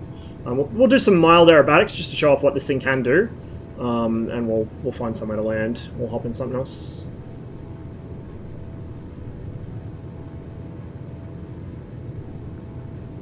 Say the engine will have greatly more... Oh my god, yeah. So his Yak 38 model... I think he does actually do his own models, which is credit to him at least. They're not super accurate, and they're terribly optimized, but hey, he makes his own models, which is more than I can say for, you know, some of the MSFS devs that we've recently discussed. But he modeled the entire fucking compressor stage of the Yak 38's main engine. God forbid, I hope he didn't model the compressor stages for the fucking lift jets too, because you could only imagine how many fucking tries that would be on the model. Like, Jesus, if you thought the Tomcat TCS housing was a graphical nightmare, performance-wise, wait until you see the Yak 38. And that's another thing, the Yak 30... Like, he picks aircraft that are beyond most third-party devs' skill level, let alone his own. Like, aircraft that he's not going to have any information on, he doesn't know where to get it. Because, you know, he's called Cubanese, but he lives in the US. He's a Cuban emigre, I think. So it's not even like he can just use his Cuban passport to go on a jolly over to Russia and ask, because he doesn't have a Cuban passport. He doesn't even have an American passport. It came out in discussion once. So, like, what he should have done, and this is my advice to anyone looking into trying to start modding in DCS, is make asset packs. Make AI aircraft. AI aircraft are easy to make, unless you're heat blower, apparently. Make ground assets. We're missing trucks, tanks, radars, things like that, you know? Like I said, all of the Soviet SAM sites, all of them, there's the ground, hello, well, maybe the ceiling wasn't high enough. Boy, is this some shit weather.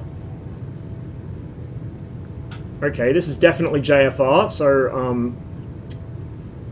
I'm gonna really need to find somewhere that might be a runway.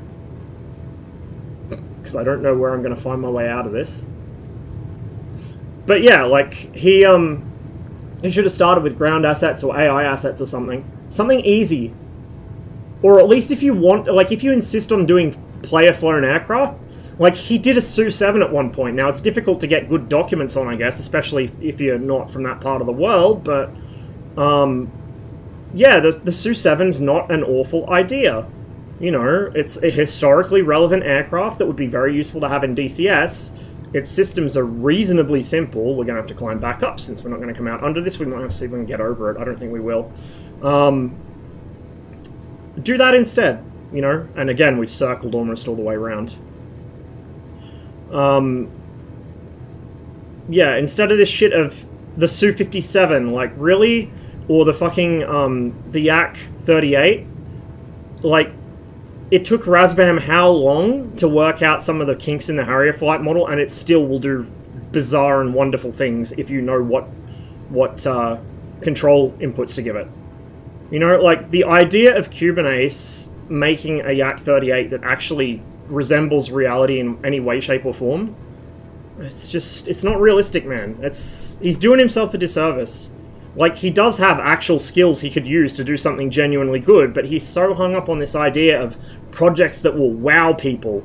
You know, it's like the fucking Trackwell Scan guys, or Trackwell Scam, as they've now become known.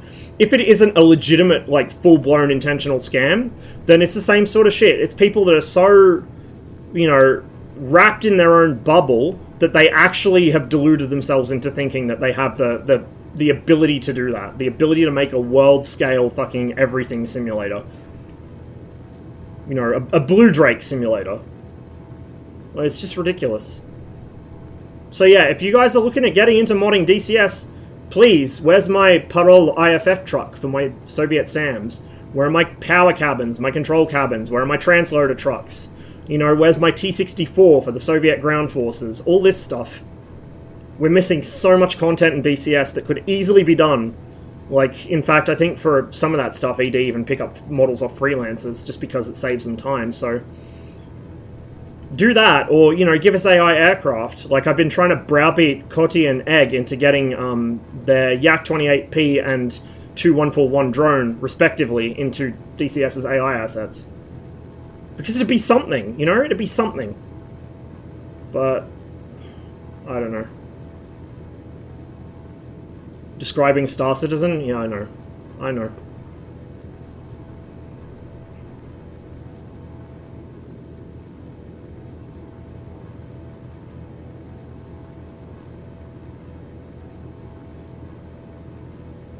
Just about... We've actually equalized our fuel and a bit past it now, so that's something.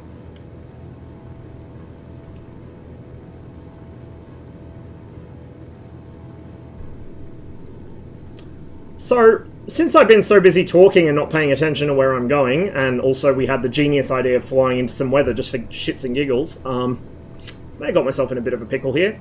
We'll try and find a way out. And this is also why you actually brush up on the procedures for this kind of shit before you get in a real plane and do it. I think MSFS is a great teacher in that respect, even if it's not 100% realistic. It's close enough that if you do something stupid that would get you killed in real life, it will get you killed in the sim as well. Like this, or flying a Spitfire into a thunderstorm, which was definitely not my finest hour. When in doubt, climb. Yeah, I'm just not sure exactly how this thing will get us. I'm not sure where the top of this is.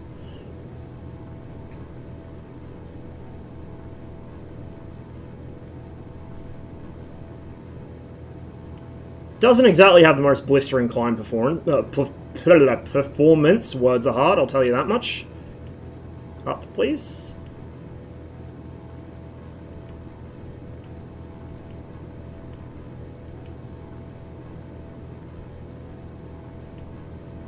It's really starting to struggle as well. So we're probably getting some interesting winds up here in this. And this is another good kind of point of reference to compare with DCS. If I did this in DCS, if I just chilled and kind of flew into a cloud in DCS, it does nothing. It's a visual effect. There's nothing to it. Like, it's not there's no weird air currents, there's no... nothing. If you fly into clouds on MSFS and you're not prepared for it, just like real life, you will fucking... Did I just see snow? I do see snow. That's a good sign! That's a really good sign! I see snow! Oh man, we're gonna fucking die. I was just joking about the JFR and now it's become true.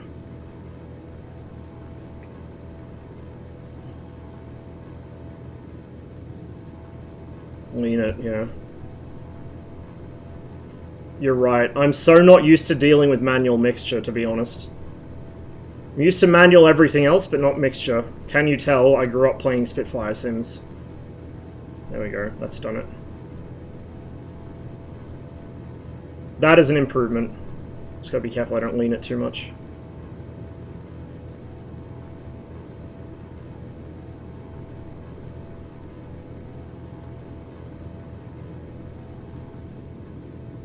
I don't know what kind of glass that is. I am glass illiterate.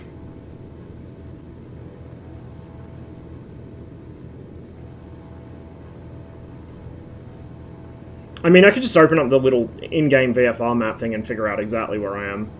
And then, oh, big brain idea. I could hit up that global scale weather map thing and figure out where this actually stops, but it's probably going to be far enough away that I'll be iced up by then. EGT left of fuel. Aha, you are correct. We can just keep the aircraft level while I do it.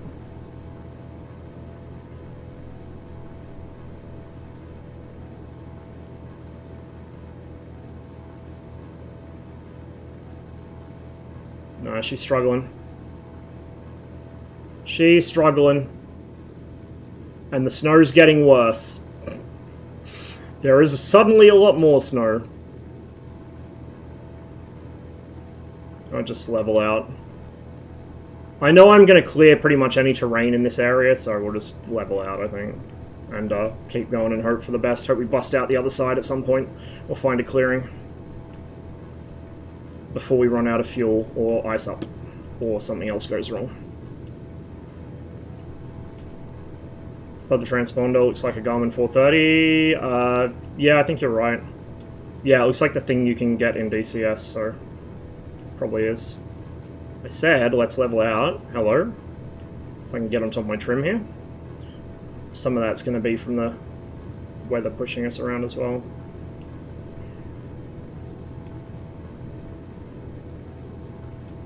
But also I am kind of nose up quite a bit. I'm very nose up. And it keeps trying to go more nose up. There we go.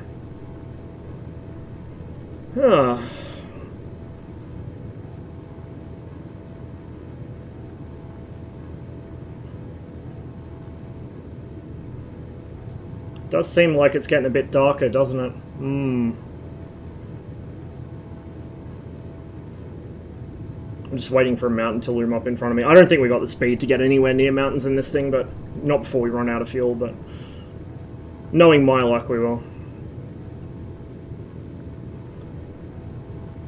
So this is an educational stream. This is an education on how one brief, stupid decision can get you killed in aviation. Yes, let's just fly into that cloud. We'll pop out the other side in about 30 seconds. No, we won't. And because I wasn't paying attention to my nav for the whole flight, because I didn't have any, because I don't know where I'm going, I'm just kind of tooling around, I don't know which angle I came into the cloud from, where I was heading, so I don't know how to get back out of it. I probably turned around about 3 times at this stage, and all I can do now is attempt to head kind of southwest, which is where I was going to begin with, and hope that we pop out somewhere, which is looking unlikely. Oh, hello, I can almost see the ground from here. Which from this altitude means either the ground is coming up to meet me, or there's actually kind of a gap. If there's kind of a gap, I wonder if maybe the clouds... yeah, okay, the cloud's thinning out. We might be able to get under it here then. I'm going to risk dumping all the altitude I just picked up, so I can see if there's a little bit of... oh, it's really hazy though. If I can also just avoid overspeeding the aircraft. I have kind of visibility down here, but that's not going to help me much if there's not a runway to land on.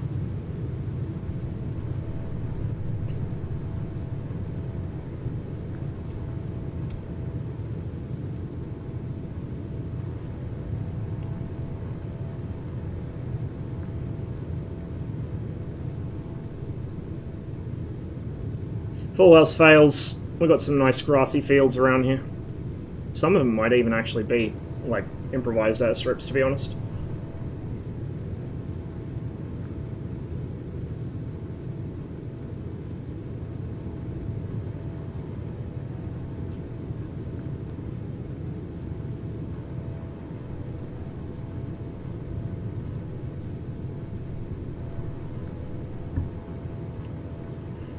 Yeah, I just prefer an airfield if I can find one.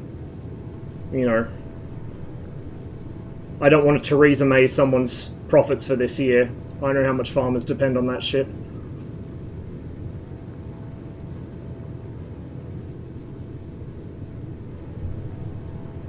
Oh, some visibility at least. Kind of heading west now.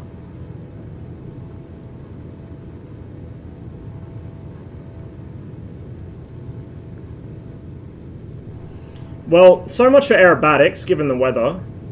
What I might do is, once I land it, if we don't actually find an opening big enough, once I land it, I might just set clearer weather so we can do some quick aerobatics, and then we'll hop to a different plane, I think.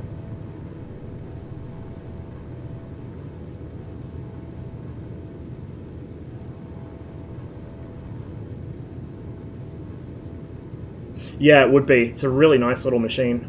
Really, really, really nice little machine. Pretty much everything you need in it. And good for sightseeing too.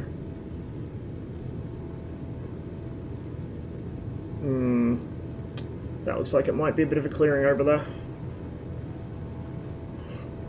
Off to the northwest. Oh yeah, there we go. Okay, we found a gap. We're good. We're good. Crisis averted, somehow. So yeah, all the stuff that you just saw me do for like the last half hour, don't do any of that. Like, ever.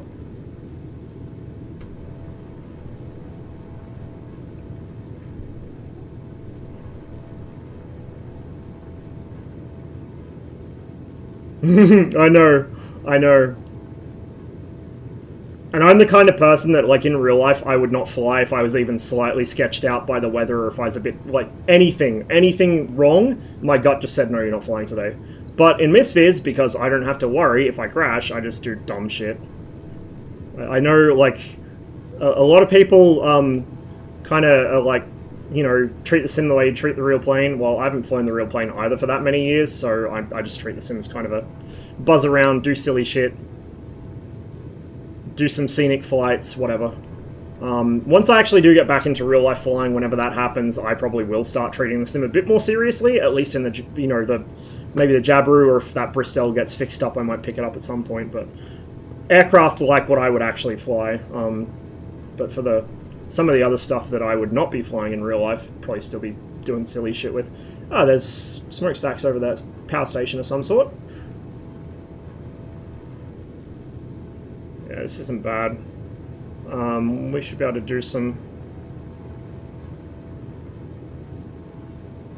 Should be able to do some aerobatics a little further up. We should have enough visibility to do it. I just don't want to end up in like a loop or something, come out of a cloud bank and straight into a tree. Because that would be bad.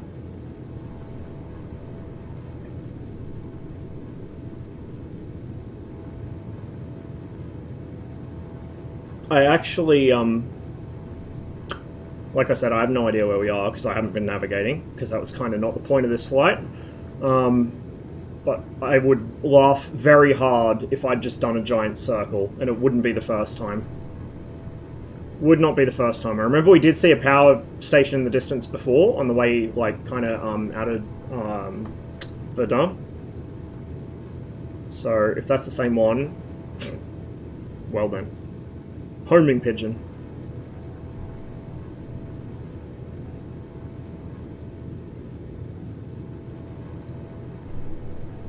I've still got the thing leaned out. There we go. Give her a bit more. Yeah, this should be okay up here. We've actually got blue sky visible.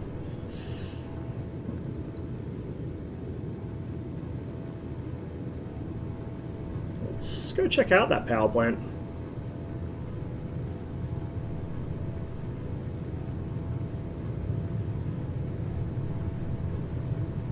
Watch out for the power line. That is actually physically modeled since I have the power lines mod, so got to keep an eye out for them. Got another one up ahead of us here. I can't actually see the cables, so I'm not going to do anything silly by going under it, which is what I often do in DCS. We're just going to stay over it.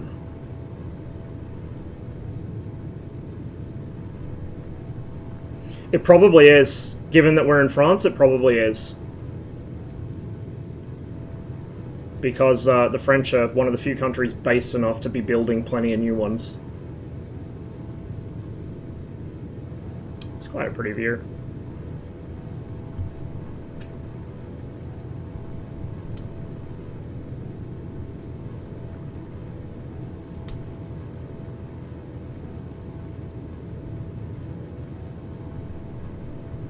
A little bumpy down here.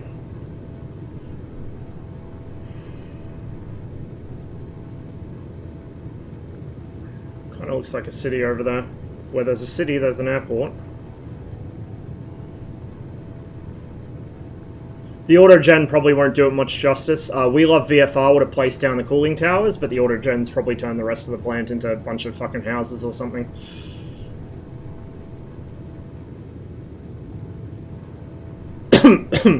Excuse me. We've also got a river to follow. God, I am losing my voice again. I really need to learn to, like, not talk myself hoarse when I'm streaming. I have to grab another drink in a minute. Yeah, totally not. Totally not. It's fine. Totally fine. Nothing's... Yeah, that's a nuke plant for sure. I fucking guarantee you. The shape of the building, pretty much guarantee you it's a nuke plant. Yeah, no, it's all good.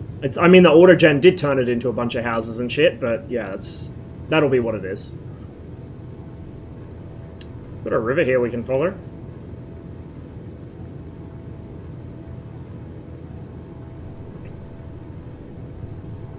There's power lines, so we'll try to avoid them. Oh, we will try to avoid them. We nearly flew into one. See that under me? They're hard to see, man. They're hard to see. You don't notice them until you're right on top of them.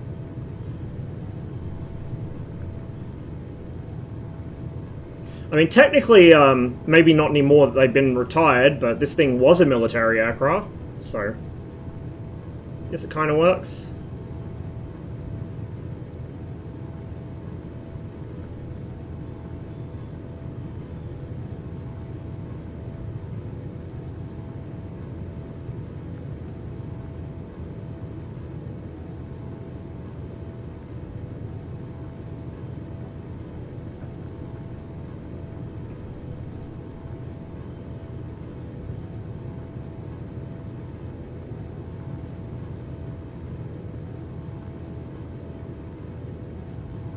Skyline I see.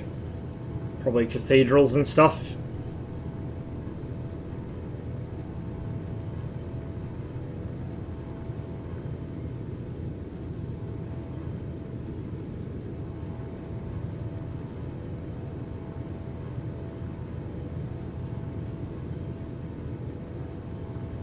See the bank of the river's been built up there. Stop it from flooding.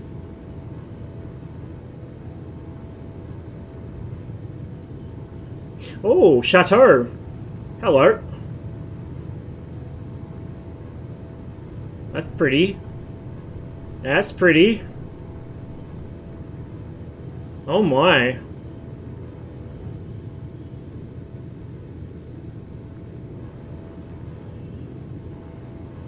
Power lines ahead.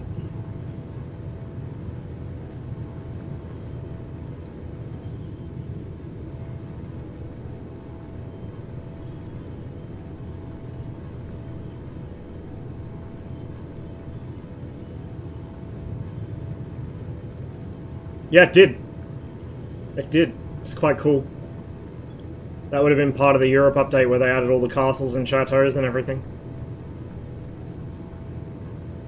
Because it wouldn't be custom scenery. I don't have custom scenery for anything out in the fucking sticks like this. I just got cities.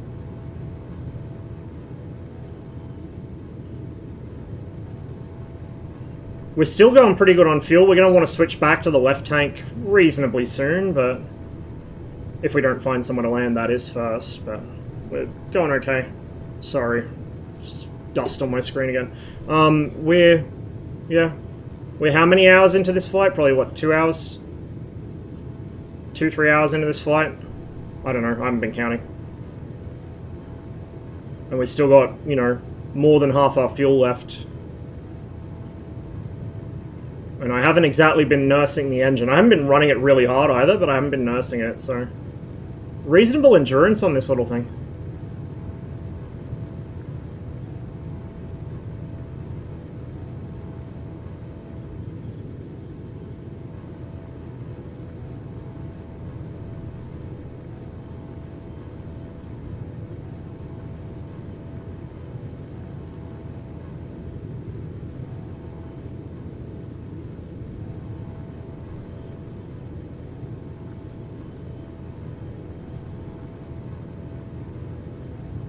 Smell the wine through the monitor. And the onions.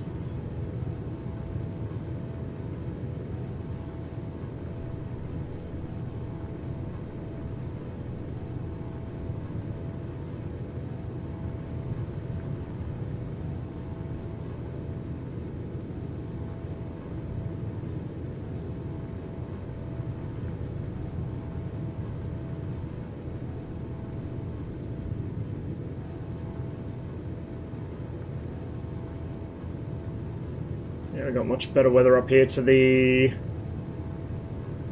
northwest. And I think I see a excuse me, I think I see a skyline. I'm not sure if it's just a really tall forest or if it's actually a city, but we'll head towards it and we'll see what's there.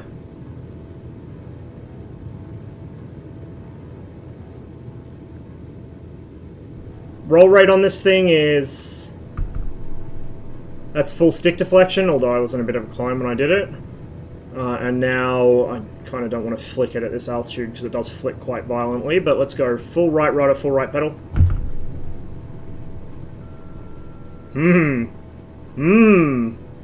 Not many things in the sim do that, not that violently. I like that.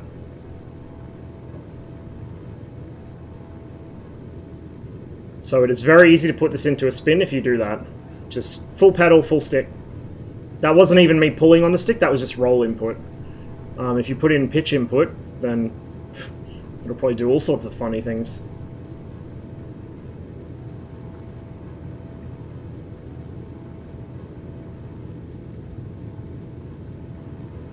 Yeah, that's the city.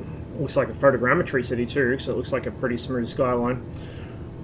So we'll head over there, find the airport, maybe chuck a couple of loops and shit over the top of the airport, and then we'll set it down.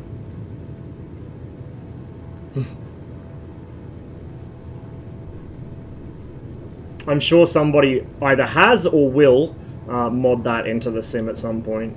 I know there's drivable like fucking BMWs and McLarens and shit, so wouldn't surprise me. Once we do land this, I'm going to take a short break to get some tea so I don't completely lose my voice again, which I almost did last stream. And then maybe a quick snack, and we'll do, I think, one more flight. I've been streaming quite a bit longer than planned today, as usual, so just enjoying myself too much. You guys are just, you know, too good a company to not spend time with, so... I'm not sure if there's going to be an armor stream tomorrow. I haven't checked the 345th Discord yet. I need to do it later. Because Grim's not going to be here, so somebody might have an alternative mission. Somebody might not. Don't know. And even if there is, I don't know if I'm going to be up in time because my sleep's been kind of wonky while I adjust to the meds. But if there is, and I'm awake in time for it, then be a usual armor stream, and then we'll probably do... I don't know. I kind of want to do maybe Mirage stuff in DCS. Yeah, maybe Mirage tomorrow in DCS, and then we'll do the Connie flight later in the week. So I can just dedicate an entire stream to fucking around in the Connie, and then maybe a few other planes after.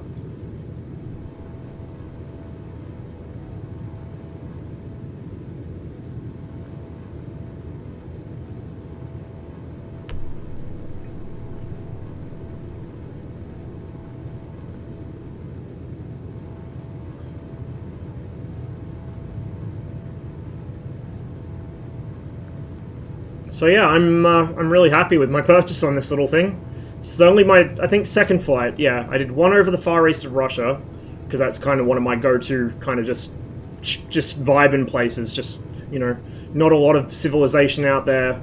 The scenery's nice where it isn't low res, and it's quite pleasant to fly in. So I did a flight around there, and also it helped me bug fix some scenery, which was good because I went to the same place and streamed it a couple days later, and it would have been bad if my scenery was still doubled up. And then there's this, so 2 flights, and I really like it. Really, really like it. It's really well done. Which I kind of expected after the Magister. The Magister felt pretty good, and had a lot of nice little attention to details. You know, cockpit synchronization with switches compared to binds was a little off, but like visually it looked nice, it sounded nice, it flew nice.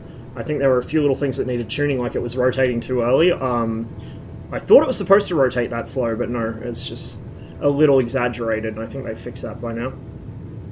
But yeah, Azure Poly are definitely on my list of good devs I will buy things from. Oh, hello, power lines. Let's actually go under these ones. I think we got the clearance to do it. Yes, we do.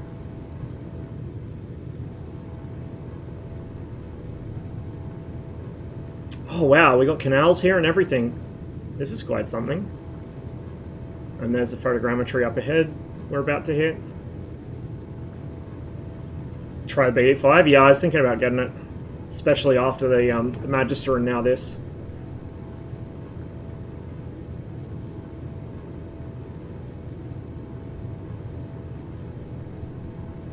Ooh, we got some bridges too. That's oh, the photogrammetry is kind of low detail here, not gonna lie. I think this is default photogrammetry because a lot of the custom stuff I use is quite high detail to the point where it kind of chugs my PC. What? Where is he going? Actually, no, this would be custom photogrammetry because there's not really a lot of auto-gen trees here, I think.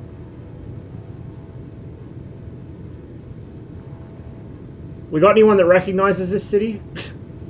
Because I don't. We mostly, when we went across to France, we mostly stayed up north. I think, like I said, we went kind of far enough south and east to hit up Douaumont and Verdun. But I have no idea where we are now. Not somewhere I recognize right away, put it that way.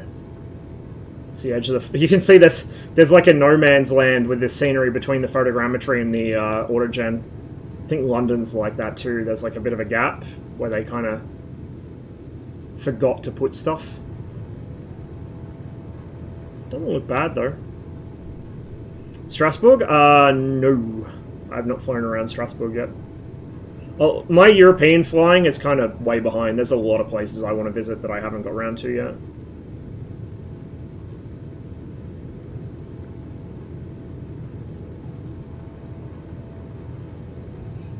Well, I'm glad we made it through that weather, so we could be treated with this beautiful view.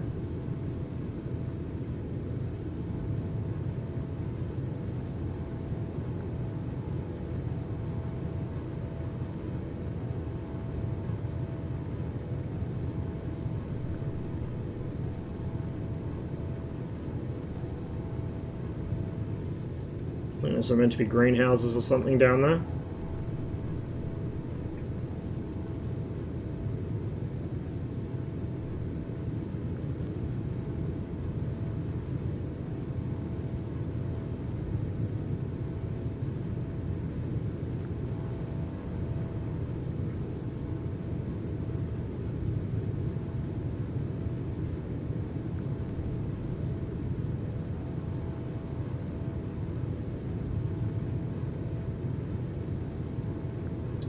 You know what, I feel like maybe the next flight should be in the Magister. We'll make it a Azure Poly themed MSFS part of the stream today, I think.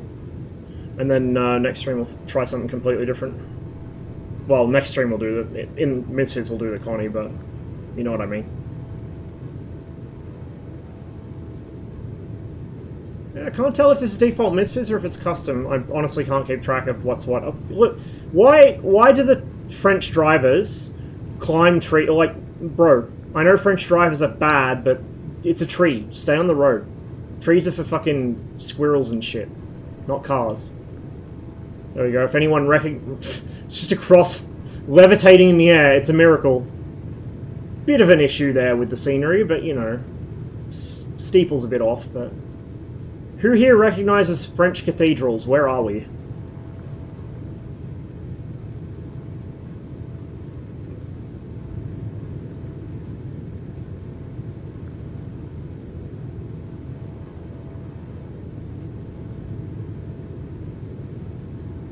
If that street was, like, if that was a little wider, I'd be tempted to do a whiz down the street, but I think this thing's wingspan's going to be just a little bit too much. Yeah, I know, right? I think we need an exorcist here.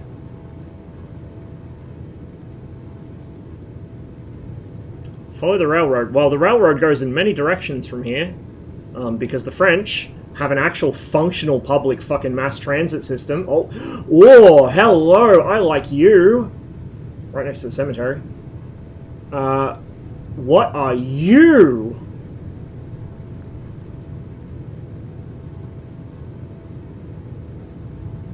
Oh.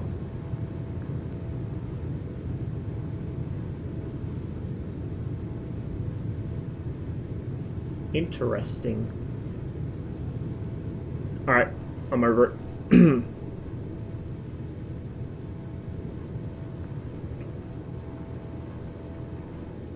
I mean, we could also just follow the river. That would take us to another city as well. But you know, we'll have a poke around. There will probably be an airport somewhere nearby because this is a reasonably sized city. And we'll prepare to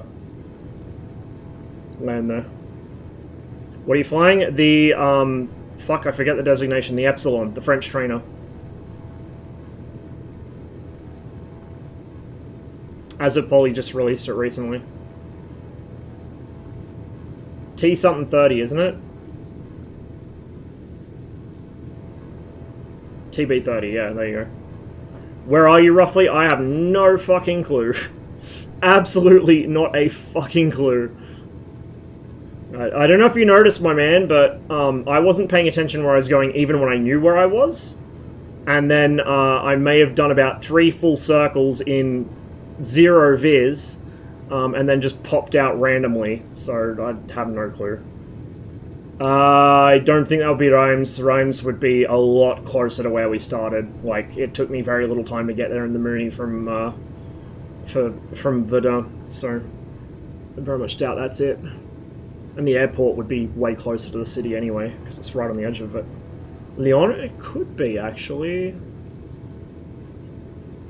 I don't want to open up the Cheetah GPS and just look at the beacons and figure out where it is from that, but I'm curious. It's a reasonable city. It's on a river, like most decent-sized cities are.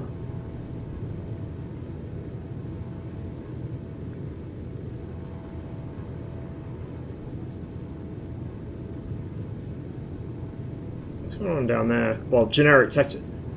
Is that meant to be an airport? Oh, it's an airbase! Okay, yep, no. Well, there's the answer to the question, what happens to French air bases that are still active? There you go, right there. That's an airbase. So that answers that question. So, you know, there is somewhere I could land, except, that. No, it's like the generic sort of, swampy ground texture. Whatever you want to call it. Is there a civil airport? Surely there would be one nearby-ish. Or maybe the next city over. We'll keep buzzing around, we'll have a look. But yeah, that's your French Air Force base right there, so that answers the question of what happens, because they're censored on Google and Bing Maps.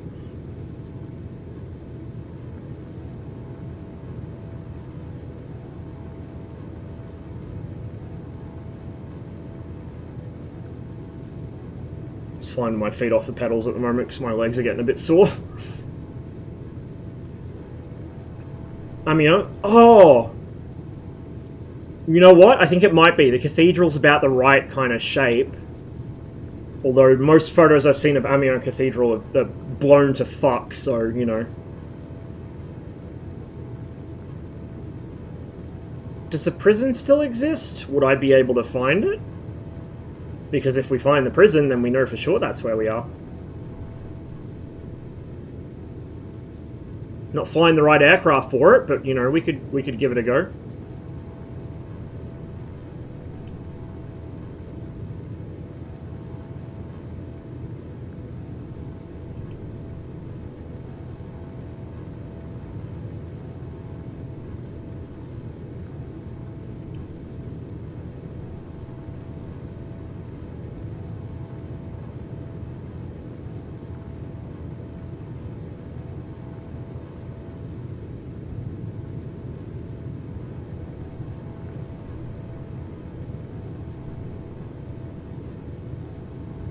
is from the soundtrack for Naissance. I'm trying to remember which part of the game it's from though. Because I went through and just added a bunch of songs from it to the playlist, because it was a cool game. I need to play it again. It's fun to stream. Hey Jobble. We're tooling around trying to figure out where the fuck we are. We're in France somewhere. Did some DCS earlier. What's that? It's just Autogen having a moment. Drink! Drunkle! Drunkle! River shape's wrong. Google Maps, no levitating cross. Aha.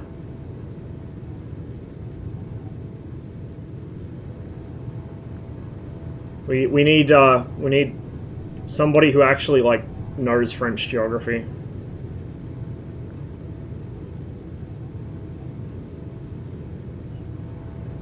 Ever fly airliners? Are they too boring? Very, very, very rarely. The only airliners I've flown on stream are vintage ones, DC6. I'm going to fly the Connie at some point, probably later in the week. I did do one flight off stream with the base game, was it 777, I think it is, a base game 777, or 787, no, 787 it is. I did one flight with that. Two flights with that. Just offline. I don't really fly airliners that much. They're kind of, especially modern ones, like vintage ones I like because they're more hands-on and they're, you know, they look cooler, but modern ones are a bit, yeah, not that into them. I'm the kind of person that would rather intercept stray airliners than fly one myself. It's the TB-30. It's a French military trainer that's recently been replaced. Uh-oh. Oh, right, because my fuel. So we want to go that way. There we go. Yeah. It's quite nice. So, if I can go to external view without the plane crashing while I'm doing this.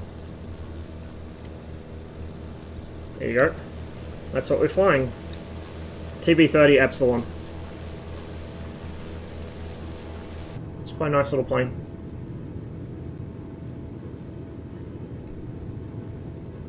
Ever have a chance to look at the re-entry space sim? It's one of those things that I opened the link and I've got it on a tab somewhere in my browser to look at later, and I forgot to look at it later. ADHD moment. It is still open on the tab, so I will eventually remember it exists and look at it, but I haven't yet.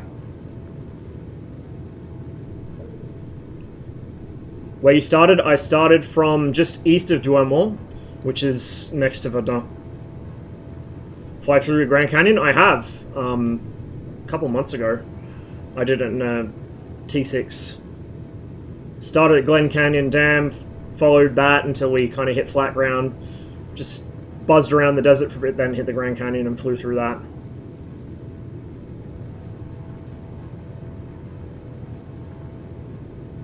So yeah, that's a French airbase. That's why there's no scenery there, but there's a control tower with a beacon light, is because it's a French airbase. Flied through the Rockies? I've done that too. I do that semi-regularly, actually.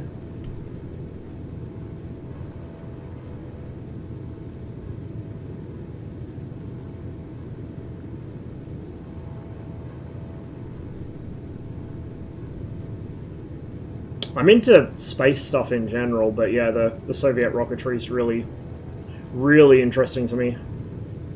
It's some impressive designs. Unfortunately, not all of which ended up working out. I love the N1's a gorgeous rocket. I absolutely love it, but it's a shame it just wasn't meant to be.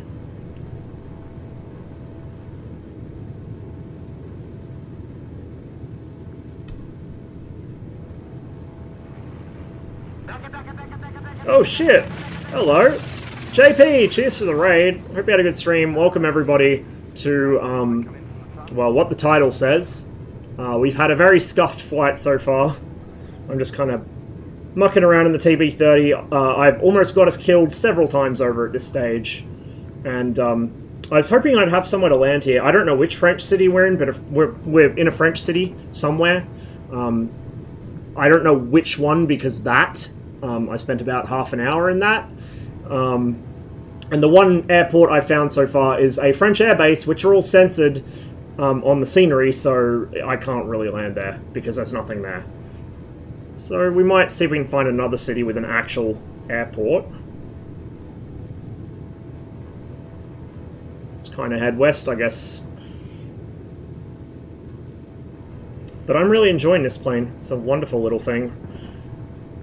Pretty hard to go wrong with the price that it's, that it's going for. You can even pull some breakers. In fact, well, you might even be able to pull all of them. Shit, I think you can pull all of them. So there you go. There's your full fidelity, or as some would call it, study sim. You can pull all the breakers there. Flight model feels good. The sounds are, it seems weird at first because the wind noise is really loud, but having seen a video recorded from the cockpit, it is actually really loud. So the sounds are good, flight model's good, it looks pretty nice. It's maybe not the most amazing looking thing, but it's pretty well done. It doesn't look bad by any rate, so... Is it 20 US or something like that? I would strongly recommend it. It's by Azure Poly, which are the same guys that do the BD5J, which I haven't flown, and the Fuga Magister, which I really enjoy. Also, having said that, I think what we might do is, rather than do another flight after this, in the Magister, I might save that for another stream. I wanted to do kind of along the Atlantic Wall, maybe hit up some submarine pens. But we might save that for another stream because my my knee is not playing nice with me right now.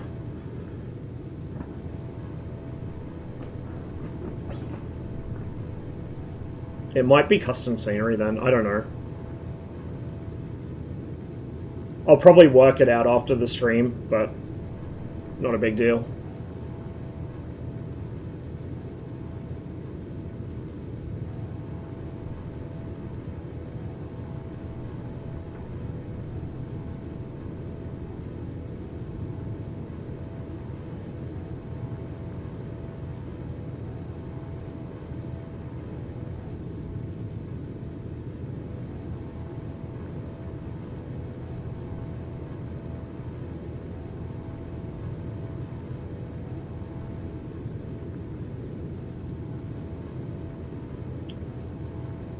So remember how many hills and ridges and things there were further east where we took off? It's pretty flat here. Not quite Alberta levels of flat, but getting kind of close.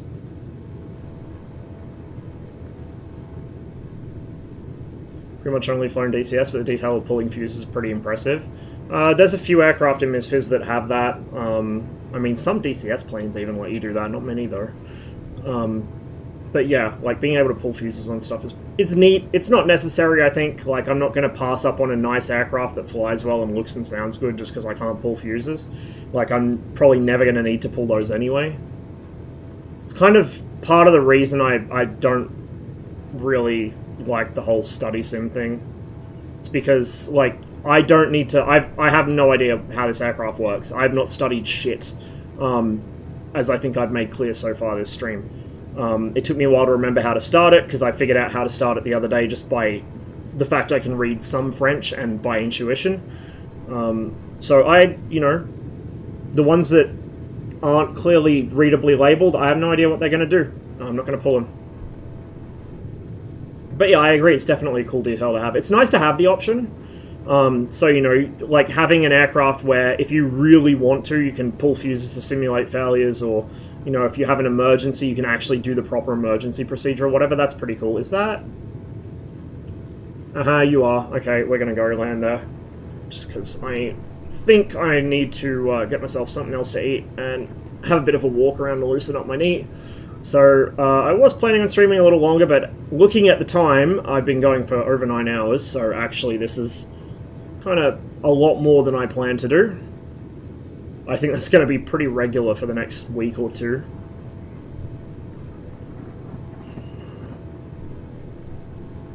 So we'll do a little bit of just mucking around aerobatics, I guess, within inside of the field so I don't get myself lost again, and then we'll land it.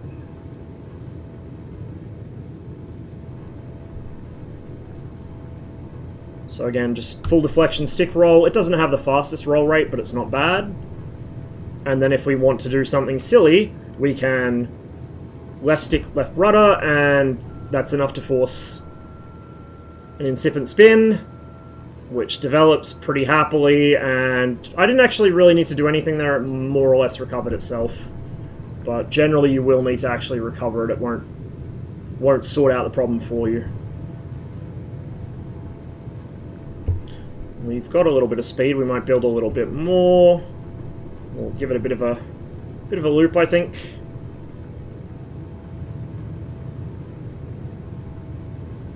Not sure what the correct initiation speed is for a loop in this thing, but, you know, we'll eyeball it. That's about right.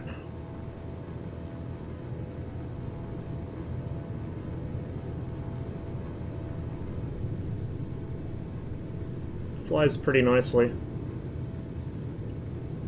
If you do just like power off stalls in this, it tends to drop a wing. It does feel a little snappy maybe when it does it, but it's not bad. Glass reflection. Oh, and the canopy. I think MSFS uses screen space reflections. Real-time reflections are really expensive graphically, so I think it uses screen space, but I could be wrong. So if I come off the power, and we'll just try and hold it more or less level. Well, not level, but we'll stop it from descending.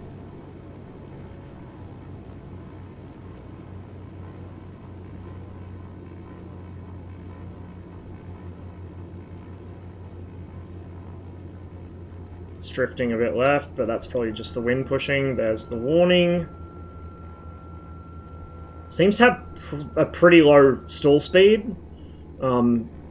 Maybe a little lower than it should be, I'm not sure, but it just seems really, really low for this kind of aircraft. But nice mild wing drop, easily recoverable.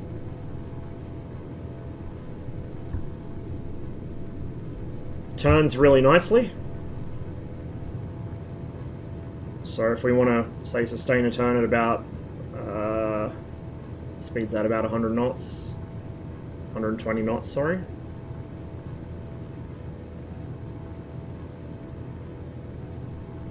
Yeah.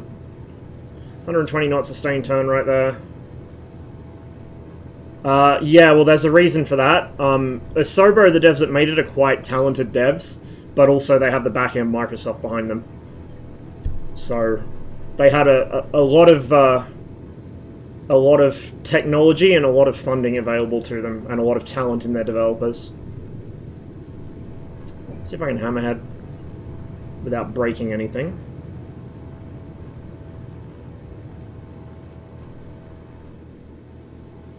Try and go right, so we'll start giving it right rudder, right rudder, right rudder.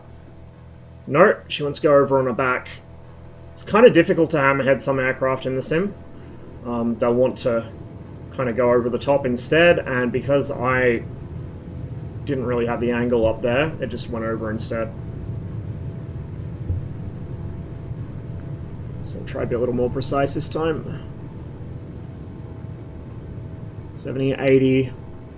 Let's hold it about there. We'll go left. Nope. Nope. Didn't want to go left. So that's something I need to work on. I'm not very good at hammerheads in general. There's a trick to it to get the aircraft to actually go when you want it to go, and go which way you want it to go. But probably me being at full power at the top of the climb didn't help. Now I think about it, so let's give it another go, and I'll throttle it back. Obviously, you know, I'm not a actual licensed pilot. I was a student pilot, and I haven't flown for a long time. But I'm definitely not an aerobatic pilot, so I'm not really knowledgeable in the ways of getting the aircraft to do shit like this. I just know how to get it to do what I want it to in DCS. Yeah, she's going to go left wing drop into the almost a spin, incipient, but she recovered herself. But it's a nice, easy plane to fly. Very easy. So yeah, like I said, I would definitely recommend picking it up if you're looking for a nice little runabout. It's pretty quick. It'll get up to about 180 knots level, I think, if you just thrash the engine. If you just throttle back a bit and, you know, kind of treat it a bit more gently, it'll cruise about 150. It is capable of flying up to, you know, almost 300 knots without any risk of damage, or without a big risk of damage. good view, good instrumentation, has pretty much everything you need. Just really well made module. Like, I don't want to sound like I've been, you know, paid to say this, because I haven't, for sure, but I'm surprised by these guys, because they were literally a who. The first time I saw them in the marketplace, I had never heard of them before, so it was a bit of a leap of faith for me to buy the Magister, and I'm glad I did it, because between the Magister and this, I'm really impressed. Really, really impressed. I have streamed the Magister before. If you guys don't have it or haven't seen it and you're curious, there are probably better places to go for like reviews and shit. I just tool around in the sim. I don't really do, you know, full review stuff very often. But yeah, for a new dev, they've done really well with this. Really impressed. Yeah, I saw CG do it, who actually does have more experience doing those kinds of things. But yeah, I'm not that precise. Let's just head over there. Full rich, prop fully forwards. Come off the power a bit to lose some speed. I don't remember the limiting speed for the gear and flaps, but we're going to assume that once we're in wide arc, we're probably okay for it.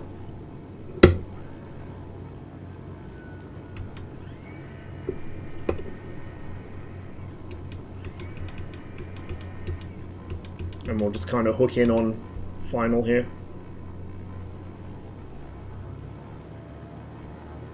I also don't know what the approach speed is. I'm gonna guess we'll probably give it about 80 or no, we'll give it 90 minimum, because it is a bit windy and I don't know if I'm gonna catch a nasty burst of tailwind. So we'll keep it at least 90, 100. I'd rather be fast and slow.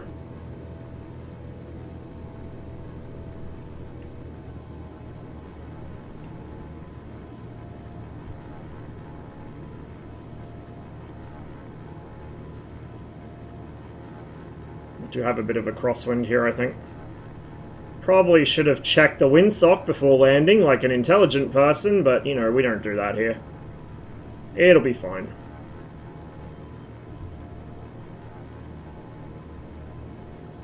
Once again, it's a sim, so, you know, don't do silly shit like this in real life, but in the sim, like, why not? Challenge yourself. Oh, you know what? This is probably an airbase too, because look at the ground textures. This will be an airbase as well. And we actually picked the right runway to land on by the looks of it. Or a little bit of a cross maybe, but not much. Yep, this is another airbase. Look at the that's pixelation. That's why it looks like that. So this one actually is modeled as a landable airport in the sim, but it is a French airbase of some description. Long landing. That's alright, we got plenty of runway. We'll hold off the nose for a little while, just to aero brake it a bit.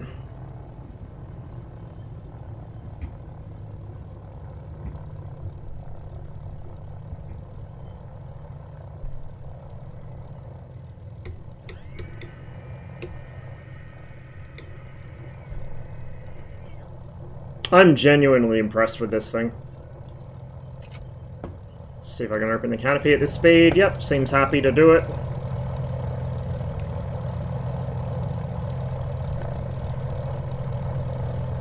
I appear unable to dismiss the master caution there.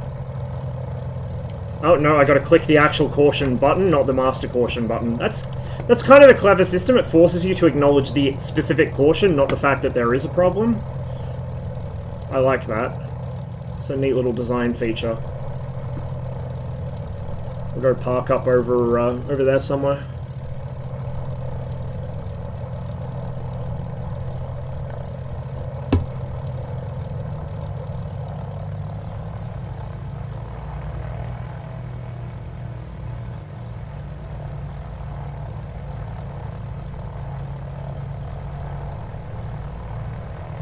So we might have another city or town or something just over there. It didn't look as big though. What aircraft is this? The TB-30 Epsilon. It's a 1980s era French military trainer that replaced the Fouga Magister and in turn was replaced by the Pilatus PC-9.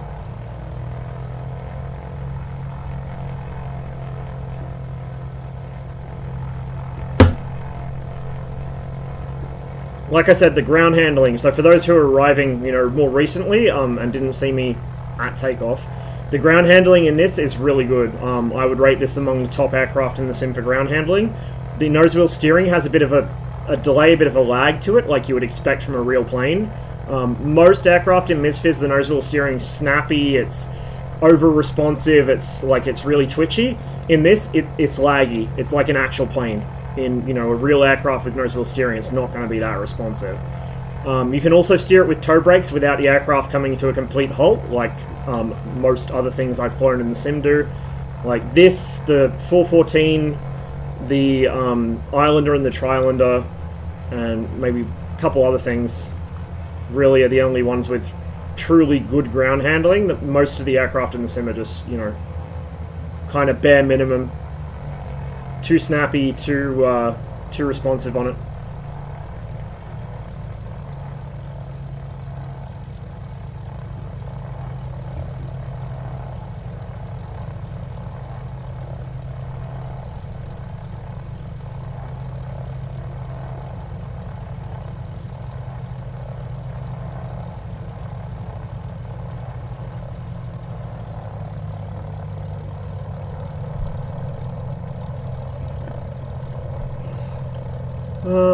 Okay, what do I want to do?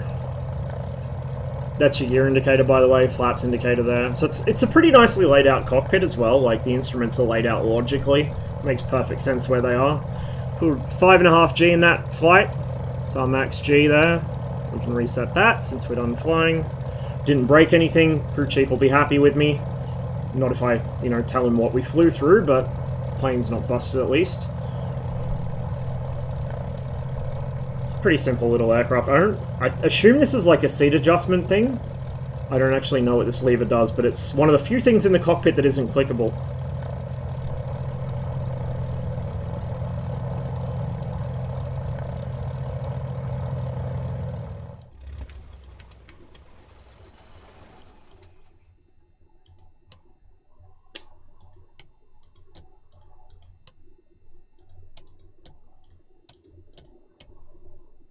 We won't worry about the lights. We will close that. We'll turn that off. There we go. So that's our little TB30. And yeah, I know I did the shutdown in the wrong order. I probably just fried all the fancy GPSs, but whatever. There's a reason I don't fly glass stuff. So it's a really nice little plane.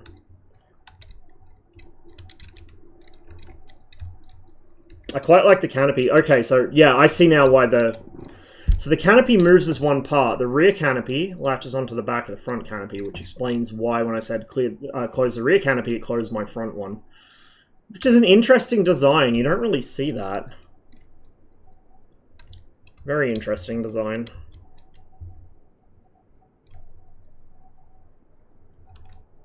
And I guess if I went into the... I can't click it from the outside. I think if I went into the...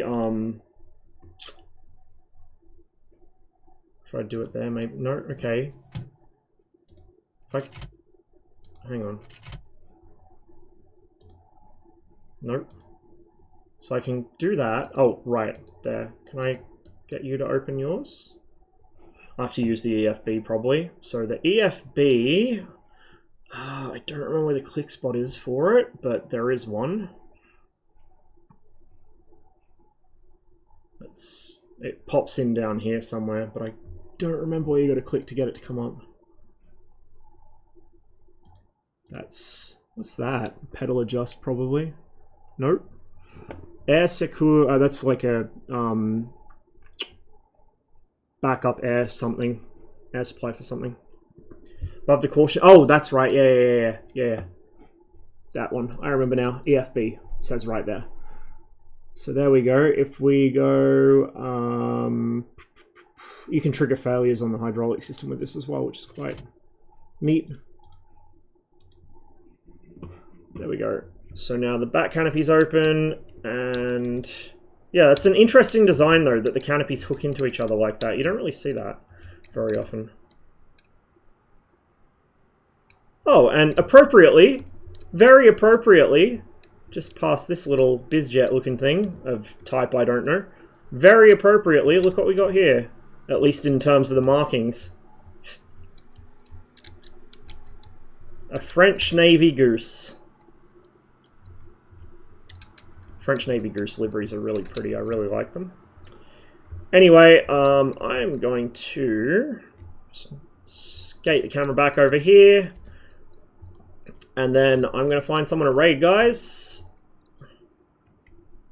Send some love their way. And I'm going to get myself a snack and another drink. I'm going to chill out for the rest of the day.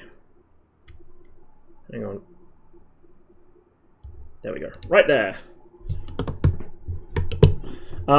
It's for the freeware goose. And I think the payware one has a similar livery on TO. But that came from .to. It's not a default livery. But yeah, it's really nice. There's a whole series of them, actually. I got a couple of different French Navy liveries for the goose. For both of them. Okay, let's see who we got.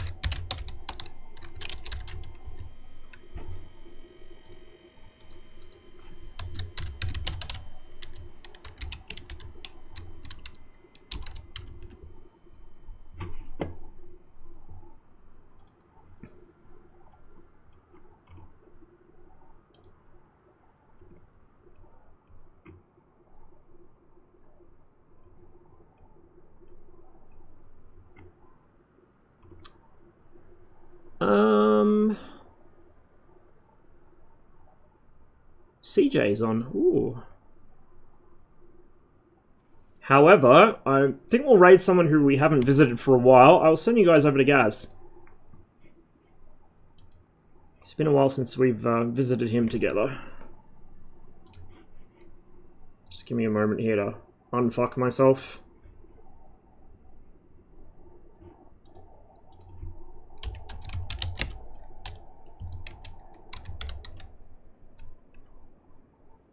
There we go. Thank you all very much for watching today. Hope you guys have a wonderful day. I will see you probably, if not tomorrow, then at some point through the middle to the end of the week. Yeah, stay safe, guys. Have a wonderful rest of your day.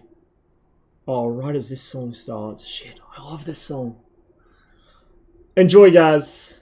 I'll catch you on the next